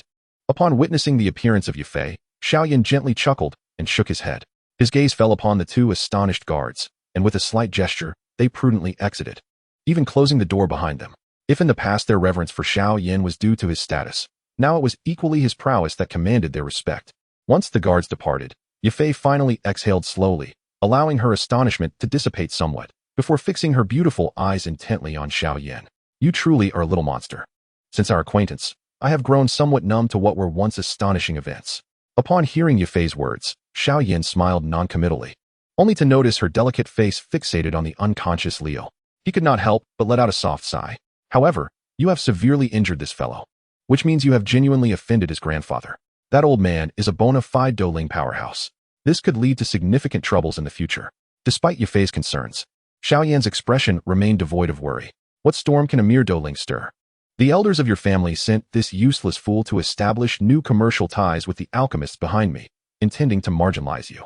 Rest assured, as long as I am alive, such a scenario will never come to pass." Turning his gaze towards Ya Fei, Xiao Yan suddenly wore a mysterious smile and softly said, "You can send a message to your family's patriarch, Shan, informing him that Hai Bodong is still alive." "Hai Bodong is still alive?" Ya Fei was momentarily taken aback, struggling to grasp the significance of these 6 words. Just convey these 6 words to Shan, and trust me, the trivial matters of the Miter family will no longer trouble you. Shan will undoubtedly align himself with you." Noticing Ya Fei's puzzled expression, Xiao Yan could not help but chuckle. "The patriarch will certainly stand by my side." Ya Fei still felt a flicker of disbelief upon hearing Xiao Yan's assertion. Shan, the patriarch of the Miter family, was a true Dou Wang powerhouse. Could it be that simply these 6 words would compel him to staunchly support her? What kind of charm did Xiao Yan possess that a mere phrase could sway a Dou Wang to take a side? In her moment of bewilderment, She realized that the young man had unconsciously wrapped his arm around her slender waist. Sister Ya Fei, having resolved so many of your troubles, shouldn't there be some form of reward? A slight tremor coursed through her body as she gazed into the fervent eyes of the now equally tall young man. A captivating blush suddenly adorned Ya Fei's enchanting face. Chapter 42. Are you Xiao Yan? The little fellow before her seemed to be growing at an unexpected pace. The gentle warmth of his breath met her, rendering her cheeks an even deeper shade of crimson. She cast a fleeting glance at Xiao Yan, but found no trace of anger within her. Every encounter with you leaves me at your mercy, little imp. Gazing into the boy's fervent yet unready, still clear eyes, Ya Fei forcefully suppressed the fluttering in her heart. Taking a deep breath, she exhaled only after feeling the soft pressure against Xiao Yan's chest. Speak, you little lecher, what kind of reward do you desire? I cannot grant you anything excessive. He chuckled. I, Xiao Yan, am not one to be swayed by base desires, yet I am no paragon of virtue either. Observing Ya Fei's stunning beauty, reminiscent of a peach blossom, Xiao Yan appeared far more composed than she. He gently patted his own face, then, without waiting for Ya Fei's reaction, leaned closer to her. You rascal. Ya Fei's beautiful eyes sparkled with a hint of embarrassment and annoyance at Xiao Yan's audacity. However, recalling all the assistance he had provided her in recent days, especially remembering those bright eyes, she impulsively leaned in and pecked him softly on the cheek with her rose-like lips. Hey, haven't you eaten? Just as she thought she was free from this playful exchange, she heard Xiao Yan's discontented murmuring. In a moment of whimsy, Ya Fei disregarded Xiao Yan's earlier prowess. Indignantly pinching his ear with her slender fingers, her cheeks flushed as she shot him a playful glare, her charm only intensifying. Xiao Yan, unfazed by her antics, grinned and gently removed her hand from his ear, brushing his fingers across her palm, thus momentarily concluding their playful banter. He then approached the fallen burly man, delivering a resounding slap to his face. Under Ya Fei's astonished gaze, the man trembled, and moments later, his eyes fluttered open, filled with pain and confusion. Yet, upon recognizing the smiling visage of the young boy before him, terror washed over the man's face, and he trembled as he gazed at Xiao Yan, his voice quaking. Master, spare me, please. The man's fearful gaze met the boy's gentle countenance, but his heart was heavy with dread. Just a glance from Xiao Yan had pierced his soul like a lance, inflicting a torment that far surpassed any physical pain. It was this very agony that had caused him to faint. He was utterly convinced that the terrifying attack capable of inducing such instantaneous suffering had emanated from this youthful face, still bearing traces of innocence. I shall not kill you. As he surveyed the man's panicked expression, Xiao Yan gently shook his head. He was not a bloodthirsty individual. When unnecessary, he preferred to resolve matters through gentler means. However, this was contingent upon the other party posing no threat to him and not inciting his disdain. Otherwise, Xiao Yan was not one to shy away from darkness. In his past life, ascending from obscurity to the pinnacle of the Dou King continent and the vast world beyond was not achieved through compassion. It was a reputation forged in the fires of relentless battles and bloodshed. Take your master away, and inform those fools of the middle family that if they wish to provoke a band of high-ranking alchemists, they should boldly send someone to Wutan City. Furthermore, I shall only recognize Ya Fei for business matters in Wutan City. Should there be a change in personnel, there will be no need for cooperation. Although Xiao Yan's second statement was delivered in a calm and casual manner, it caused Ya Fei and the burly dome master beside her to stiffen momentarily. You are the renowned genius of the Xiao family from Wutan City, Xiao Yan. Gazing upon the youthful and delicate visage of the boy, the man finally comprehended the magnitude of the offense that Liu had committed. Since the beginning of this year, Xiao Yan's reputation had transcended Wutan City, spreading throughout the Jiama Empire, eventually reaching the imperial capital. Achieving the status of a dojo at the tender age of 11 had already garnered much admiration and anticipation among several prominent families, who eagerly awaited the emergence of a Douhuang powerhouse within the Jiama Empire. However, becoming an alchemist at the age of 12 truly astonished the entirety of the Jiama Empire. After all, despite its long and illustrious history, it remained exceedingly rare to find a 12-year-old alchemist throughout the annals of time. Such extraordinary talent far surpassed that of the renowned Dan Wang Guhi. Moreover, many speculated that behind Xiao Yan stood an alchemist even more formidable than Guhi himself. This very youth, though yet to step beyond Wutan City, had already silently made his name resonate throughout the entire Jiama Empire. Yes, my lord, I shall certainly convey your message. While speaking, he hurriedly seized the unconscious Liu beside him, clumsily pushing open the door and darting outside. Watching the burly man's retreating figure along with the unconscious Liu in his grasp, a glimmer of coldness flickered in Xiao Yan's eyes. A person like Liu was hardly any cleaner than Lu Shi. were it not for Xiao Yan's desire to keep his cards close to his chest and avoid bringing too much trouble to Ya Fei. This man would likely have been reduced to ashes today. However, refraining from eliminating him now did not mean Xiao Yan would spare him. After all, individuals like him were particularly distasteful to Xiao Yan. What are you staring at? Have you never seen such a handsome young man before? As his thoughts shifted, a mischievous smile broke across Xiao Yan's face, only to find Ya Fei smiling and nodding in agreement. I must admit, you do look quite handsome today. A faint blush returned to Ya Fei's cheeks as she openly acknowledged it. Indeed, Xiao Yan possessed a unique charisma that stemmed from his character and intellect, exuding a special aura that was truly admirable. Often, this allure was independent of appearance, age, strength, or status. Of course, possessing these attributes would only amplify such charm, rendering it dazzling. It is hard to imagine how many hearts will flutter when you grow a little older. Ya Fei mused softly, resting her delicate hand against her cheek, only to suddenly notice Xiao Yan approaching. With a mischievous grin, Xiao Yan mused that he held little interest in igniting the romantic feelings of other young ladies. However, to evoke such sentiments in Sister Ya Fei would indeed be a source of great satisfaction. As his face pressed closely against her delicate visage, a playful smile danced upon his lips.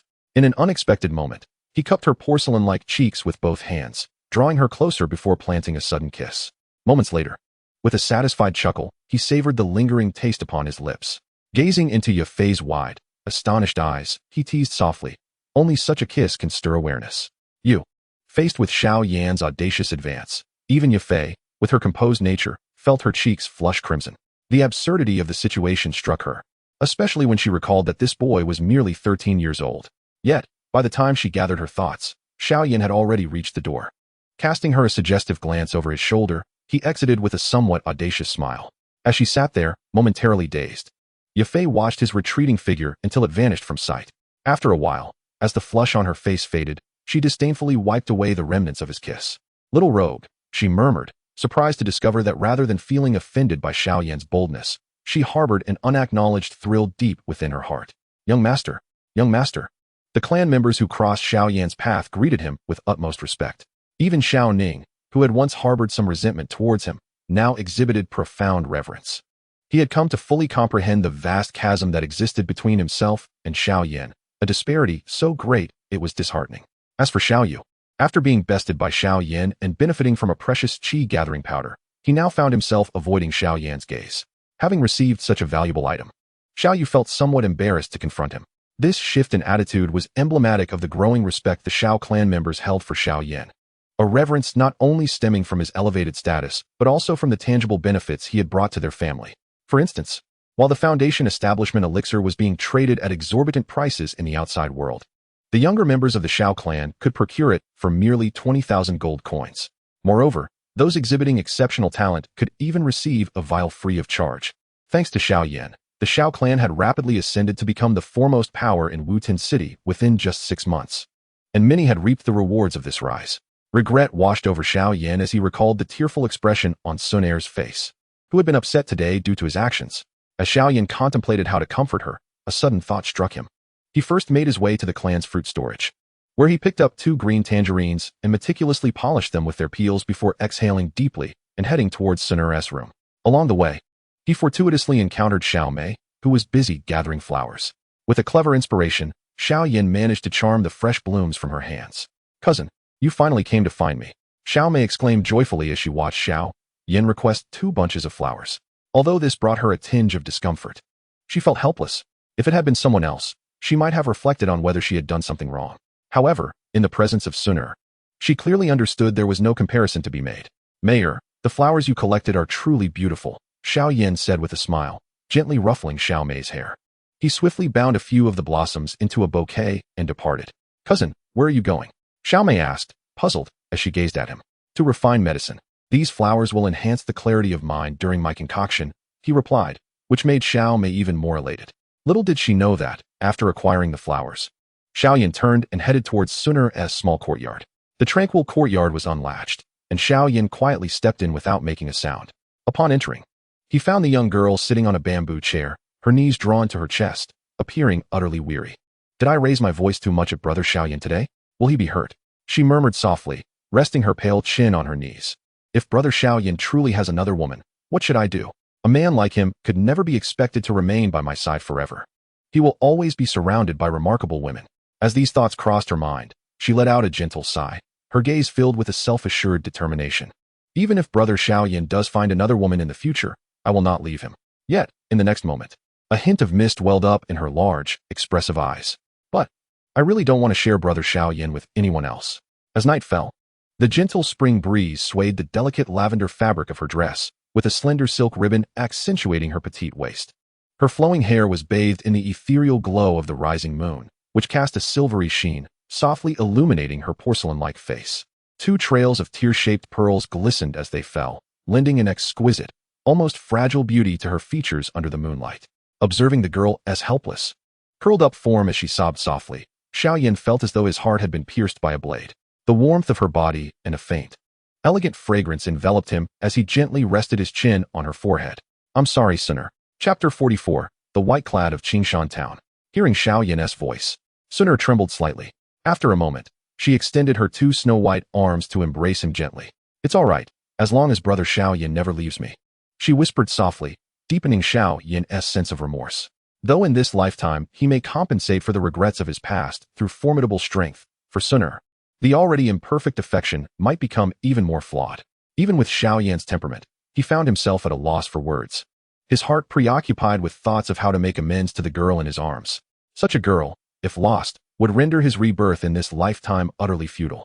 Under the cool moonlight, the young couple nestled together in silence. After a considerable time, a gentle breath emanated from the girl's embrace. Xiao Yan lowered his gaze and discovered that she had fallen asleep. Carefully, he lifted her and laid her gently upon the bed, gazing at her beautiful, yet still immature face, which already bore the promise of extraordinary beauty. He released a slow breath, and after placing a tender kiss on her smooth forehead, he quietly left the courtyard and sat cross-legged on a bamboo chair. Although he could not provide her with a flawless love, he vowed to ensure that her happiness surpassed that of all other women. Quietly whispering to himself, he cast aside the distractions in his mind and gradually immersed himself in his cultivation. A sleepless night passed, and as the morning dew soaked Xiao Yan's shoulders, a delicate hand, as smooth as jade, gently brushed away the moisture from his garments. Brother Xiao Yan, are you punishing yourself? Have you considered that this might cause Suner pain? Came a slightly reproachful voice. When Xiao Yan opened his eyes, he found the girl, resembling a blue lotus, standing playfully before him. I merely feared that my presence would disturb your rest, he replied with a soft chuckle. Stretching lazily, Xiao Yan's body emitted a series of popping sounds, and after standing, he allowed his fiery aura to circulate around him, drying his damp clothes once more. Observing Xiao Yan's demeanor, Suner huffed lightly, expressing her dissatisfaction. As punishment for yesterday, I decree that Brother Xiao Yan spend the day accompanying me on a shopping spree. Very well, he replied, a gentle smile gracing his lips as he took her small hand and handed her the flowers he had cleverly acquired from Xiao Mei the previous day. This was Suner, who would rather bear her own sorrow than see him troubled. However, if he truly caused her distress, he would be less than a beast.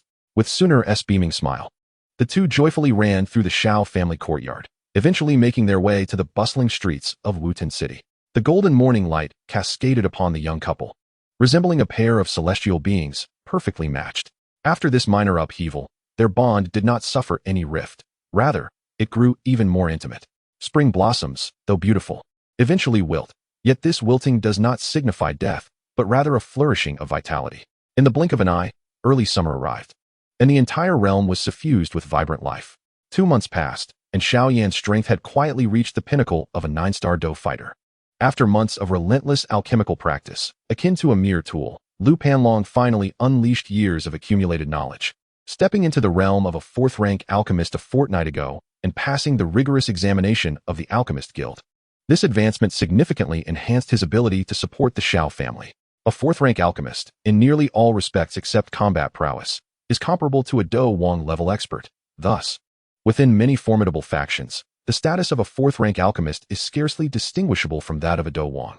Consequently, with Lu Panlong presiding over the Xiao family, few within the Garma Empire would dare to challenge them. In addition to Lu Panlong, the strengths of Xiao Zhan, Xiao Ding, and Xiao Li have also surged tremendously over the past 6 months. With the earth-level techniques provided by Xiao Yan and ample assistance from medicinal pills, Xiao Zhan has ascended to the rank of a 9-star great fighter. Xiao Ding and Xiao Li have achieved a remarkable progression, advancing nearly a star every 2 months. However, What truly delighted Xiao Yan was the restoration of Yao Lao's spiritual power to the level of a Dou Zong just 3 days prior. Remarkably, this revival was accomplished without Xiao Yan's Dou Qi nourishment or any extraordinary treasures. It was purely the result of cultivating the 3 secret techniques bestowed by Xiao Yan. With Yao Lao's strength restored to this level, Xiao Yan finally contemplated the prospect of venturing beyond Wutian City. The ancient tomb of the semi-saint within the Beast Mountain range is undeniably an enticing prospect.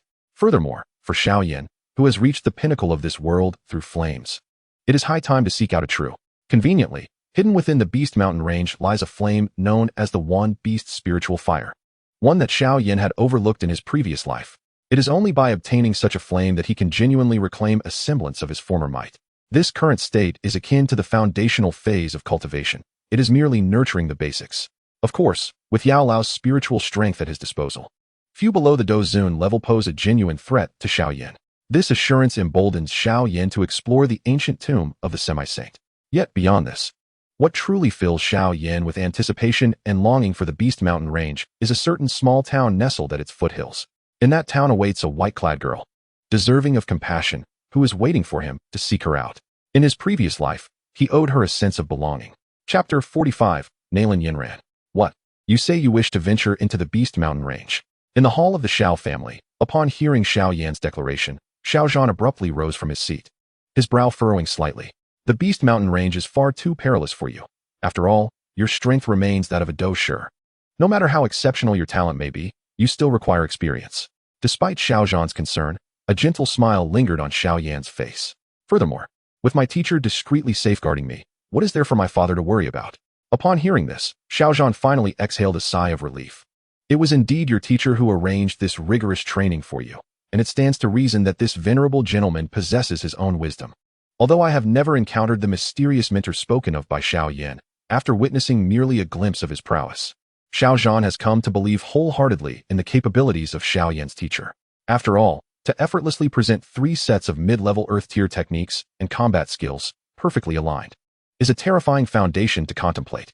Even the most formidable force in the Gamma Empire, the Yunlan sect, might struggle to produce a single set of such techniques. Yet, Xiao Yan's enigmatic mentor effortlessly offered 3. Furthermore, the fact that Lu Panlong, now a 4th-tier alchemist, exhibited such deference towards Xiao Yan indicates the sheer terror of his teacher's reputation. Upon learning that such a formidable figure would be overseeing Xiao Yan's training, Xiao Zhan had no objections.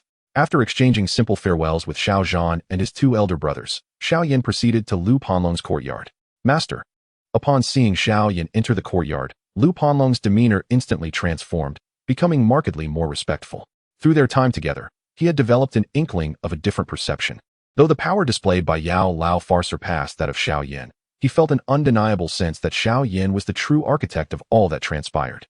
Beneath the youthful exterior of a mere fighter, there likely lay a tremendous secret. Yes, after my departure, the Xiao family will be entrusted to you for the time being. With your identity as a 4th-tier alchemist, I imagine few in the Gamma Empire would dare to oppose you. Of course, should you encounter an insurmountable foe, you may immediately use the soul seal to send me a signal. The distance I will be from the Xiao family is merely the time required to burn a stick of incense. The distance Xiao Yan referred to, the time to burn a stick of incense, was in fact aided by Yao Lao's spiritual powers. The journey from Wutian City to Qingshan Town encompassed several small cities, spanning a distance of over 1,000 miles. Understood, Master. Lu Panlong responded obediently, his expression grave. The combination of kindness and authority fostered within him a near-manic loyalty towards Xiao Yan. Observing his earnest demeanor, Xiao Yan nodded with satisfaction. While he could control Lu Panlong's life and death, he could not dictate his thoughts. The disparity in the outcomes produced by those who are attentive versus those who are indifferent is indeed vast. Nevertheless, it appeared that this fellow truly took to heart what he had said. After arranging matters concerning the Xiao family, Xiao Yan finally made his way to Sun Er's room. Gazing at the little girl with her pouting lips and a face full of reluctance, he couldn't help but gently ruffle her hair. When the time comes, we shall enter the Jianan Academy together. Upon hearing Xiao Yan's words, Sun Er nodded her head lightly, her bright eyes reflecting a resolute determination. Xiao Yan harbored no doubt regarding her words. With Sun Er's exceptional bloodline and astonishing talent, if she were to fully devote herself to cultivation, even he, with his memory-enhanced abilities, might struggle to keep pace. After all, the power of bloodlines is akin to a cheat code for cultivation prior to reaching the level of Dou Shang. On the following morning, amidst a warm embrace with Sun'er. Xiao Yan waved his hand and then turned to depart with a flourish. However, as he passed by the Mitel auction house, he sought out Ya Fei for another embrace. While the embrace with Sun'er was fragrant and delightful, there was no denying that Ya Fei's embrace offered a more tangible sensation. Those old geezers from the Mitel family did not cause you any trouble, did they? The astonishing sensation was interrupted as Ya Fei, her cheeks slightly flushed, gazed at Xiao Yan. Unbeknownst to her, this young man had grown to be slightly taller than herself. No. Upon hearing this, the curiosity and a subtle glimmer of intrigue in Ya Fei's eyes towards Xiao Yan deepened. However, after I relayed your words to the clan leader, who is usually quite tolerant of the elder council, surprisingly lost his temper. Even Liu's grandfather was directly suppressed for arguing with him. Since your words were conveyed, the clan leader has indeed unconditionally stood by my side in nearly every matter. At this point, Ya Fei's gaze towards Xiao Yan shimmered with even more intrigue. Thanks to you, my status within the family has risen significantly, and even those old fogies from the elder council dare not offend me any longer. That is wonderful. Xiao Yan nodded in satisfaction. After exchanging a few pleasantries with Ya Fei, he clapped his hands and took his leave, leaving behind Ya Fei, who stood there with a mixture of embarrassment and annoyance. Not long after departing from Wutan City, Xiao Yan directly harnessed the soul power of Yao Lao, soaring through the void towards Qingshan town. Observing Xiao Yan's adept use of soul power, which seemed even more skillful than his own, even Yao Lao could not help but be momentarily stunned. Simultaneously, within the capital of the Jiama Empire, many formidable individuals were quietly discussing him. However, the gathering of these powerful figures was not due to Xiao Yan himself, but rather because of Yun Yun, the leader of the Yunlan sect, who had taken on an exceptionally important direct disciple. The darling of the Nalan family, the direct disciple of the Yunlan sect's leader, had condensed her Dou Chi cyclone at the tender age of 13, becoming a true fighter. Such a combination of identities made the young woman from the Yunlan sect the center of attention. Her noble status rivaled that of an imperial princess. The young lady's name was Nalan Yanran. Yet, as the attendees gazed at the radiant girl, reminiscent of a brilliant pearl, they could not help but recall her betrothed, whom they had never met. Achieving the title of fighter at the age of 13 marked her as one of the most outstanding talents among the younger generation of the Jiama Empire. Yet, her fiancé was even more extraordinary. His name was Xiao Yan. Chapter 46. The winds of the imperial capital, each with their own agenda. The leader of the Yunlan sect has taken in a direct disciple and has directly earmarked her as one of the candidates for the next sect leader. This alone was enough to capture the attention of the upper echelons of the Jiama Empire. As the cherished jewel of the esteemed Nalan family, one of the three great clans, the mere act of accepting a disciple attracted a multitude of formidable figures from across the imperial capital. In the bustling and vibrant square, numerous powerful individuals occupied the VIP seats of the Yunlan sect, with the heads of the three great families being the most prominent among them. In the midst of this grand ceremony, an air of solemnity enveloped the proceedings. Please invite the esteemed sect master to bestow the seal, with the proclamation of an elder. In the center of the magnificent Yunlan sect square, all eyes were drawn to a beautiful woman clad in a moon-white robe, gracefully stepping forward to kneel before a young girl on the ground. The woman, possessing a beauty that could captivate nations, had hair as dark as ink cascading down her shoulders, adorned by an exquisite phoenix crown. The gentle breeze caressed her moon-white robe, accentuating her nearly flawless silhouette. Despite her picturesque beauty, her delicate countenance bore an undeniable air of authority, adding a touch of regal elegance. This woman was none other than Yunlan sect's current sect master, a Douhuang powerhouse, Yun Yun. Before her, the girl kneeling on the ground, though still youthful, exhibited a tall stature that was unmistakable even in her kneeling position. Nurtured by the privileged upbringing of the Nalan family, and having spent some years by Yun Yun's side, the girl, though merely in her blossoming years, already exhibited a noble aura akin to that of her mentor. Although their appearances differed, discerning eyes could easily perceive that this young lady would one day rival her teacher in beauty. Yan Yan, from this day forth, you shall be my personal disciple. Gazing at the girl before her, a rare smile graced Yun Yun's regal face, her lips curving slightly, causing the hearts of many young disciples of the Yunlan sect to flutter involuntarily. Nalan Yanyan's aptitude was on par with that of the young Yun Yun, and the latter found great affection for her disciple, as their personalities bore some resemblance. As she spoke, a peculiar seal was formed within Yun Yun's jade-like hands, which then transformed into a streak of flowing light, descending upon Nalan Yanyan's forehead. In the next moment, a mark of the Yunlan sect materialized on Yin Yan's smooth forehead, lingering for a while before gradually dissipating. In the future, when Nalan Yanyan summoned it, it would undoubtedly signify her identity as a personal disciple of the Yunlan sect. This status was indeed of great esteem within the Gemma Empire. Thank you, Master. Though kneeling, Nalan Yanran's lovely face radiated with joy. Clearly, the opportunity to become a candidate for the sect master of the Yunlan sect filled her heart with a sense of pride. Observing the master-disciple pair standing at the center of the square, Nalan Jia, seated in the audience, exhaled softly, his aged face now adorned with a smile. Look at you, old man, brimming with pride. The fortune of the Nalan family is truly extraordinary. Beside Nalan Jia, Mu Chun, the head of the Mu family, cast a somewhat envious glance at him. Having such an exceptional granddaughter would have sufficed, yet unexpectedly, there exists an even more formidable grandson-in-law. Oh, I cannot fathom the formidable combination these two might create should they truly unite in the future. Hearing Mu Chen's tone, which was almost tinged with jealousy, Nalan Jia could not help but chuckle, his aged visage brightening with an even more radiant smile. Fortune has indeed favored the Nalan family. Not only has he been blessed with an outstanding granddaughter, but the betrothed child he whimsically arranged, a mere child, surpasses even his granddaughter, Nalan Yanran, in brilliance. A 12-year-old alchemist. Possessing such extraordinary talent is a rarity throughout the annals of the entire Jaimar Empire. This prodigious capability far exceeds that of Nalan Yanran, who is currently undergoing a ceremony below. As Nalan Jia reveled in his delight, he suddenly felt a gaze, chilling and somewhat disquieting, directed at him from behind. Turning around, he was met with the indifferent stare of an elderly man clad in a coarse robe, his white hair a stark contrast to his expressionless face. Devoid of joy or sorrow, this solitary glance prompted the heads of the three prominent families of the empire to rise in unison. This individual was none other than the imperial guardian, the 8-star Dou Emperor, Jia Xingtian. Ahem, Elder Jia. It is quite unexpected that this modest ceremony has drawn your esteemed presence, Nalan Jia said, his heart racing under the weight of Jia Xingtian's gaze, quickly attempting to maintain a jovial demeanor. Indeed, this is no trivial affair, Jia Xingtian replied, a hint of a smile replacing his earlier indifference. However, this smile sent a slight tremor through Nalan Jia's heart. He understood well that although the Nalan family appeared not to have experienced significant growth, with the passage of time, as those two remarkably talented youths matured, their family strength would vastly surpass that of the other two prominent families. Particularly concerning was that long unseen child. With his existence, the Nalan family might very well eclipse the royal family, perhaps even rival the formidable Yunlan sect. All of these possibilities stirred a sense of trepidation within Jia Xingtian, the 8-star Dou Emperor. Your words, Elder Jia, carry weight, Nalan Jia responded. Regardless of what achievements these two children may attain in the future, the Nalan family will always remain a part of the Jaimar Empire.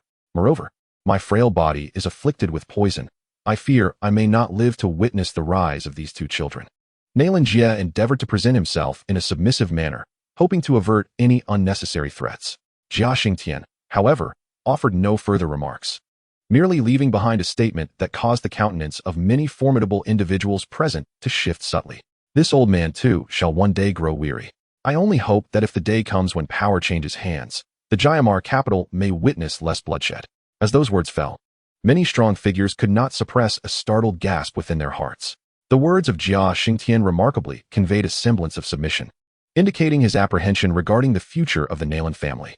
This trepidation stemmed not only from Nalan Yanran, who stood in the plaza, but also, and perhaps more significantly, from the prodigious youth whose talents were unparalleled even in the annals of the Gamma Empire's history.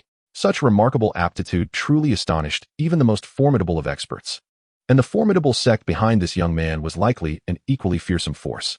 In response to Jia Xingtian's remarks, Nalan Jia could only offer a respectful yet wry smile. Regardless of what the future held, at present, if he were to respond with undue composure, the royal family's hostility towards the Nalan clan would likely escalate to a terrifying degree. Observing the conversation between Jia Xingtian and Nalan Jia from another seat was Middleton Shan, the patriarch of the middle family, who silently observed with a veiled smirk. Nalan Jia, do not rejoice too soon, for although Xiao Yan is a prodigious talent, he remains merely a hot-blooded youth. I fear your granddaughter may not yet have blossomed into a beauty that could rival the fish and the swan before our middle family prevails. Recalling the almost intimate relationship between Ya Fei and Xiao Yan in Wutan City, Tingshan's smirk nearly betrayed itself at the corners of his mouth. Even without the incident involving Hai Bodong, upon discovering Xiao Yan's unwavering support for Ya Fei, Tingshan had unhesitatingly designated Ya Fei as a focal point of family attention. Moreover, there were reports from Ya Fei concerning Hai Bodong. He was still alive. Those 6 brief words stirred tumultuous waves in Tingshan's heart. prompting him to consider mobilizing the family's resources to locate Bodong. Yet, after a moment of contemplation, he chose to remain silent. Although the origins of this mysterious news were unclear, he keenly sensed that the underlying circumstances were likely complex. Nevertheless, this revelation invigorated him immensely. Should Ya Fei manage to discreetly secure the promising young man, the middle family would undoubtedly emerge as the ultimate victor. Upon the high platform, the elderly guests in the VIP section harbored their own ulterior motives, while below, Nalan Yanran, having concluded the imprint ceremony, slowly rose to her feet. Her clear, beautiful eyes gazed at her resplendent teacher, and a flicker of admiration crossed her gaze. Finally, with a playful tilt of her head, she looked at Yun. Wutan City? Yun furrowed her brow slightly as she regarded her prized disciple, then, as if struck by a sudden realization, smiled at Nalan Yanran. What is it? Are you eager to meet your fiancé? At Yun's teasing, Nalan Yanran's cheeks flushed slightly, and after a moment, she replied with a hint of propriety. After all, he is my betrothed in name, although I do not currently acknowledge him. My desire to visit Wutan City is simply to ascertain whether he meets my expectations. If he does not fit my preferences, then even if he is an unparalleled genius, I would not choose to walk alongside him. Upon hearing such remarks from her disciple, Yun could not help but chuckle softly, affectionately ruffling Nalan Yanran's hair, and remarked, a 12-year-old alchemist. Even in my many years as a teacher, I have never encountered such a prodigy. Setting aside his character, his talent and excellence are beyond reproach. Though you may claim otherwise, deep down, you likely harbor great expectations for that young lad. Caught off guard by Yun's insightful words, Nalan Yanran's cheeks flushed a deeper shade, and she gently nudged Yun with her head before shyly replying, Teacher, you are truly intolerable for teasing me so. With a light laugh, Yun indulged Nalan Yanran, saying, Very well, I, too, am quite curious about this extraordinary genius who became an alchemist at such a tender age. Chapter 47. In this life, you shall not be alone. In the lofty skies, Xiao Yan traversed the void, utilizing the immense spiritual strength of the medicine elder. Each step he took in the air would transport him several miles away in the blink of an eye. Witnessing Xiao Yan's astonishing speed, even the medicine elder, concealed within the ring, could not help but express his admiration. Despite drawing upon external forces, Xiao Yan wielded the power of space with remarkable finesse. While appearing to stroll leisurely, his speed surpassed that of many Dozong experts employing their movement techniques. Furthermore, his consumption of energy was minimal, having traversed over 1,000 miles with scarcely any drain on the medicine elder's spiritual strength. My disciple, it seems you have indeed reached the level of a Dou emperor. The medicine elder thought, feeling a surge of joy at Xiao Yan's formidable prowess. The stronger Xiao Yan became, the greater the likelihood of his resurrection and revenge. Even in the future, when Xiao Yan ascended to emperor status, he could earn the esteemed title of emperor teacher. Once revived, he must ensure that this young man showcases his skills before the old geezers of the Dan Tower, dazzling them with his brilliance. As he reveled in his good fortune, the medicine elder's thoughts were filled with pride. In the brief moments of contemplation, Xiao Yan began to descend gracefully from the skies, and in the blink of an eye, the outline of a small town came into view. Gazing upon the familiar contours of the town and a distant basin, a gentle smile graced Xiao Yan's lips. In his previous life, it was here that he encountered that ill-fated girl. Remembering her solitary figure clad in white, a wave of compassion surged within him. I promise. In this life, I shall not allow you to be alone again. With a couple of light steps in the void, Xiao Yan silently appeared at the entrance of the small town. At that moment, the entrance was sparsely populated. Yet none noticed the arrival of a young man in black who had appeared seemingly out of nowhere. As he delved deeper, the flow of townsfolk gradually thickened, and the surrounding clamor grew increasingly vibrant. The Beast Mountain range stretched almost endlessly, traversing a considerable portion of the northwestern continent. Rich in resources and teeming with various magical creatures and extraordinary herbs, even treasures of heaven and earth. This land of abundance, while fraught with countless dangers, also nurtured a myriad of opportunities and wealth. Thus, nearly every habitable area near the Beast Mountain range evolved into a similar town inhabited by magical creatures. Naturally, Qingshan Town was no exception. Among the most common figures in this town were the mercenaries, who lived on the razor's edge of life and death. These individuals, who thrived on danger, relished hearty meals, robust drinks, and unabashedly debated which women in the town were the most alluring, where the strongest liquor could be found, and which magical beasts were the fiercest. Rather than feeling annoyed by the raucous chatter of these mercenaries, Xiao Yan found it quite pleasant. In his previous life, it was from this very place that he had truly embarked on the path to becoming a formidable force. Walking along the cobblestone streets, he savored the town's ancient ambience.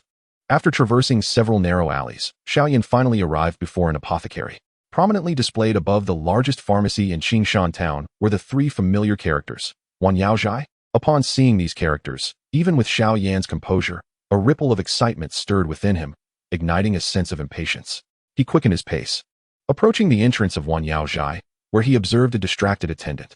With a gentle smile gracing his lips, he inquired, "Excuse me, is the little medicine fairy here?" To the onlookers, this youthful boy seemed devoid of any threat. Indeed, both the mercenaries and the drugstore attendant shared this sentiment, the latter dismissively curling his lip. "Not here." "What of it?" "Not here. May I ask where she has gone?" Xiao Yan was momentarily speechless at the attendant's abruptness. However, maintaining a good mood, he patiently asked again, "Is she out gathering herbs, perhaps?" "How would I know?" was the attendant's indifferent reply, his impatience growing as he noticed Xiao Yan's youthful appearance and lack of intent to purchase anything. With a dismissive wave of his hand, he conveyed his annoyance. Watching the attendant's condescending demeanor ignited a flicker of anger within Xiao Yan. Having held a position of authority for many years, it had been a long time since anyone had spoken to him in such a manner. Moreover, even the most good-natured individuals would certainly feel a twinge of ire at such blatant disdain. In an instant, Xiao Yan's right hand moved with blinding speed, delivering a swift slap to the attendant's face that left everyone momentarily stunned. "How dare you? Consider this a lesson from me." The force was just right, leaving the fellow momentarily dazed yet unharmed, as he spun around twice before coming to a halt. After a brief period of confusion, his eyes gradually began to redden. Having been struck by a youth, his pride was severely wounded. At that moment, a surge of fighting spirit erupted from him, revealing that he too was a fighter. "You brat, I shall break your legs today," he bellowed furiously as he seized a short stick to strike at Xiao Yan. However, the mercenaries nearby displayed no sympathy. Instead, they clasped their hands, eagerly anticipating the spectacle. Just as the situation reached a critical point, a gentle voice unexpectedly rang out. "Qin Xiao, cease at once." This ethereal tone momentarily startled the man named Qin Xiao, causing him to genuinely halt his attack. Upon hearing that familiar voice, Xiao Yan abruptly turned, his gaze landing on a white-clad woman emerging from the crowd of mercenaries. She wore a pale white dress, though her beauty did not rival that of Sun Er. Her ethereal aura and gentle lines endowed her with a unique charm. Most captivating, however, was her slender waist, so delicate it seemed one could easily encircle it, complemented by her gentle demeanor that inspired a desire to hold her close. "Little brother, did you come to Wan Yaozhai seeking me for something?" The woman gazed at the youth, whose youthful countenance was paired with enigmatic dark eyes, and couldn't he help but smile with curiosity. "Little medical sage," Xiao Yan murmured, his smile growing warmer as he beheld her face, which appeared even more tender than he remembered from their first encounter. As her words fell, the previously lively entrance of Wan Yaozhai fell into an eerie silence. What was this youth saying? Was he serious? Did he wish for trouble? After a brief pause, many mercenaries exchanged glances, their expressions darkening, eyes narrowing with ill intent. In Qingshan town, none of the mercenaries harbored ill feelings towards the girl in white at the center of the crowd. Thus, upon hearing Xiao Yan's audacious words, they were immediately incensed, ready to teach the cloaked youth a lesson. "Little brother, are you lost? If you need assistance, I can arrange help for you." Stunned by Xiao Yan's words, a faint blush crept across the little medical sage's cheeks as she hesitantly inquired, doubting the youth's mental state. Observing her gentle and kind demeanor reminiscent of years past, Xiao Yan felt a pang in his heart. Had it not been for the curse of the evil poison body, this girl would have forever remained the revered and beloved little medical sage of Qingshan town. If only he had possessed such strength in his previous life, she would not have become the feared and ruthless heavenly poison maiden. Fortunately, it seems that fate has presented an opportunity for redemption. With this thought, Xiao Yan took a deep breath, and in his dark eyes, there was a gentle warmth that sent a peculiar shiver through the heart of the little healer. His voice carried a teasing tone reminiscent of the young emperor who once sought her out in Qingshan town. However, at that moment, the mercenary team erupted in chaos. It was evident that this young man was brazenly flirting with the little healer. How dare he desecrate the shared goddess of the mercenaries of Qingshan town? He was courting death. Upon hearing Xiao Yan's final words, the little healer finally comprehended that the youth before her was not a mere lost fool, but rather audaciously attempting to flirt with her. As a blush crept onto her cheeks, a flicker of indignation ignited within her. Gazing at the restless mercenaries surrounding them, she resignedly rubbed her forehead, gently raising her jade-like hand to discreetly retreat behind the crowd. "Everyone, be gentle when you strike. After all, he is just a child. Let us not truly harm him," she implored. The little healer was indeed a kind-hearted woman. Yet she understood that the essence of kindness lies in first ensuring one's own safety. To extend kindness blindly, without safeguarding oneself, is not benevolence, but folly, a folly that may incite greed in others and ultimately become a sword that harms oneself. Though she felt a strange flutter in response to Xiao Yan's peculiar gaze, she would not naively believe that this youthful rascal was her destined one. After receiving her nod, several burly men emerged from the mercenaries still standing in the circle, their grim expressions indicating they were no strangers to bloodshed. Even a glance at their scars revealed that these men were likely accustomed to a life of peril.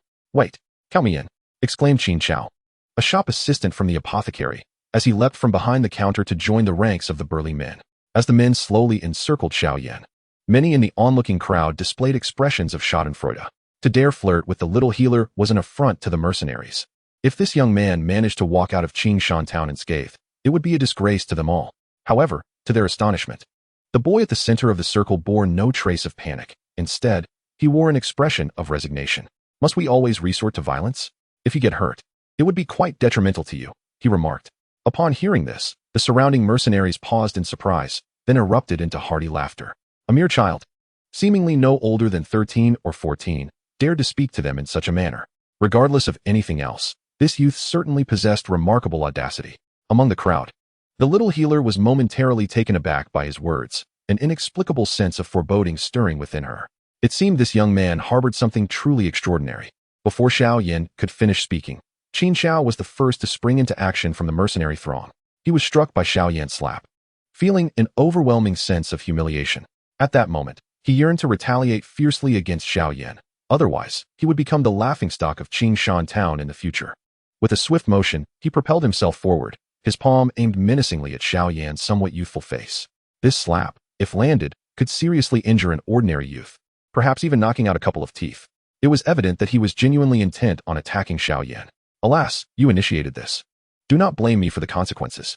Observing Qin Chao and the surrounding burly men, Xiao Yan let out a resigned sigh, slightly shifting his body to effortlessly evade Qin Chao's strike. He allowed the gust from the slap to graze his hair, twisting his waist as his fist suddenly descended like a cannonball upon Qin Chao's abdomen. Bang! Accompanied by a dull thud, amidst the astonished gazes of all present, Qin Chao, a fighter of considerable strength, helplessly fell from the air. Curled up on the ground, he resembled a shrimp in agony, clutching his abdomen. "This is bad. This kid is formidable." Witnessing this scene, the surrounding men's expressions changed dramatically.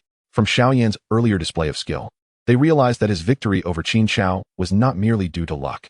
This undeveloped boy possessed genuine prowess. "Let us all go at once." Exchanging glances, several burly men simultaneously advanced toward Xiao Yan, clearly anxious about suffering the same fate as Qin Chao from that enigmatic punch. Though it would not sound good to gang up on a child, the embarrassment of being defeated by this boy would be far worse. "You think numbers will help?" Observing the rush of burly men, Xiao Yan shook his head as he slipped through their encirclement like a wraith. Despite their combined efforts, they could not even graze him, leaving only the sound of punches landing like the beating of drums. Bang! Bang!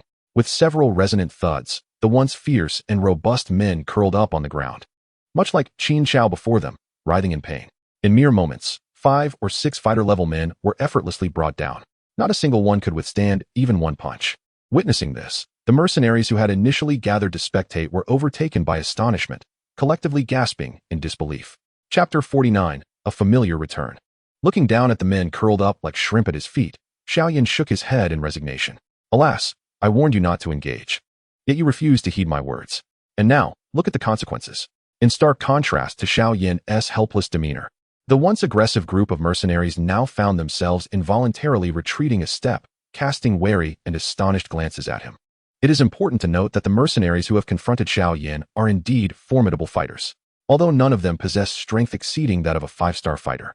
Their combat prowess far surpasses that of ordinary individuals.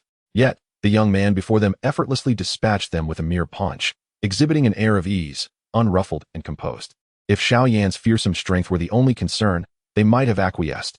However, the most daunting aspect was his age. Judging by his appearance, he could not possibly be over 16 years old, yet at such a tender age, he was capable of easily subduing 5 or 6 fighters. If this indeed reflects his true age, then his talent is nothing short of astonishing. Disregarding the fallen mercenaries, Xiao Yan began to stride towards the petite healer concealed within the crowd. As he approached, the mercenaries exchanged uneasy glances, instinctively retreating a step. Given Xiao Yan's demonstrated prowess, it was clear that none present could hope to match him in a one-on-one confrontation. Nevertheless, as he drew closer to the healer, a few of the more impetuous mercenaries stepped forward. "Please step aside. I truly prefer to avoid conflict," Xiao Yan said, his gentle smile still gracing his lips. However, when his dark, penetrating gaze met that of the mercenaries, an uncanny weakness overtook them, compelling them to retreat 2 steps in fear. Their timidity was not unfounded. Earlier, Xiao Yan had unleashed a modicum of soul pressure, which in that fleeting moment stripped them of their fighting spirit. Although his soul power only equated to that of a 4th-tier alchemist, his formidable will was such that even a Dou Huang would feel a preemptive dread in his presence, let alone a group of fighters. Yet, just as Xiao Yan neared the healer, a menacing rush of wind sliced through the air behind him. The sound of the forceful strike caused several mercenaries to pale. Their years of combat experience allowed them to discern that a blow from such an attack could grievously injure even a 9-star fighter caught unawares. However, Xiao Yan remained unfazed, shifting his stance to evade the massive iron club aimed at him, then pivoting to deliver a powerful elbow strike to the assailant's chest. With a resounding thud, he remained steadfast, while the attacker was sent flying several meters, ultimately collapsing to the ground, blood spilling from his mouth, unable to rise again. Young Commander! Young Commander! This spectacle only intensified the trepidation felt by all present toward Xiao Yan. With his keen soul awareness, he had recognized Mu Li, who had concealed himself among the crowd. The moment he made his move. Initially, Xiao Yan had no intention of engaging with such lowly foes, yet they persistently chose to challenge him one by one. "What do you intend to do?" Even the petite healer was visibly shaken, her complexion paling at the sight of Xiao Yan so effortlessly dispatching numerous fighters. Upon seeing Xiao Yan approach, she instinctively retreated 2 steps, her beautiful eyes filled with a hint of fear as they fixated on him. "What could I possibly do to you?" Xiao Yan replied with a gentle smile, reaching out in an attempt to smooth the strands of hair that fell across her forehead, only to have the little healer take another step back to evade his touch. Observing her apprehensive demeanor, a bittersweet smile crept onto Xiao Yan's lips as he suddenly recalled that she was not the same healer from his past life, and he shook his head in resignation. "I apologize, I was a bit too eager. Thankfully, I have found you." Listening to Xiao Yan's seemingly erratic monologue, the little healer's delicate face displayed a strange expression. However, after locking eyes with his dark orbs, she felt an inexplicable sensation within her heart, sensing that the man before her bore no ill will. Is it possible that you have mistaken me for someone else?" After a moment's contemplation, she timidly inquired, gazing at her timid demeanor. Xiao Yan exhaled softly and replied in a gentle voice, "There are some things I cannot clarify at this moment. As we spend more time together, you will naturally understand." Spending more time together? Upon hearing this, not only the little healer, but also some nearby mercenaries were left momentarily dumbfounded, unfazed by their stares. Xiao Yan's gaze remained fixed on the little healer. Noticing her renewed wariness, he could only chuckle in exasperation. "Could you please introduce me to your boss, Yao? I would like to stay at One Yao Zhai for a few days." At his words, the little healer's expression shifted slightly, and she could not help but reveal a wry smile. "Is it possible not to stay?" Gently shaking her head, Xiao Yan smiled with a hint of amusement. "What are you afraid of? I want tea bite. With you looking like that, I must admit I am quite frightened." The little healer retorted quietly. But upon realizing that Xiao Yan was indifferent to her comment, she pondered for a moment before reluctantly stating, "If Boss Yao is unwilling, then I cannot help you." Despite her words, she understood that Xiao Yan would likely remain there. Given the strength he had demonstrated, it would be difficult for Wan Yao Zhai to refuse his request, even if their influence was considerable. Yet, she could not fathom why, despite Xiao Yan's domineering and aggressive demeanor, akin to that of a bandit. She found it hard to harbor any feelings of aversion when gazing into his gentle eyes. In fact, after locking eyes with him for a while, she even began to question whether she had truly known Xiao Yan in the past. After a brief exchange, reassured by the absence of malice in Xiao Yan's demeanor, the little healer felt a slight sense of relief. She then gracefully moved toward the mercenaries lying on the ground. "I apologize for putting you through unnecessary trouble." Expressing her remorse to the mercenaries, she prepared to retrieve some medicine from her medical bag to offer them. However, she was interrupted by the sound of rushing winds. In the next moment, several palm-sized jade vials landed steadily before the fallen mercenaries. "My apologies for the earlier rudeness, but it was you who initiated the confrontation." Upon hearing Xiao Yan's words, many mercenaries around him were momentarily taken aback, only to suddenly feel a twinge of regret that it was not they who had been struck. The moment this youth made his move, he produced authentic medicinal pills, 3 of them, no less. Such a compensation could easily equate to several months of their earnings. Beside him, the petite healer raised her delicate face, gazing in astonishment at the smiling Xiao Yan beside her. You are an alchemist? Chapter 50. Life and Death Together. In response to the healer's fleeting doubt, Xiao Yan pondered for a moment before gently nodding in affirmation. Although he preferred to remain low-key, he felt no need to conceal his abilities any longer, having attained sufficient mastery over them. Moreover, the woman before him was no stranger. They might very well be companions through the long years ahead. However, while his response was understated, it still elicited gasps of astonishment from the healer and many others around them.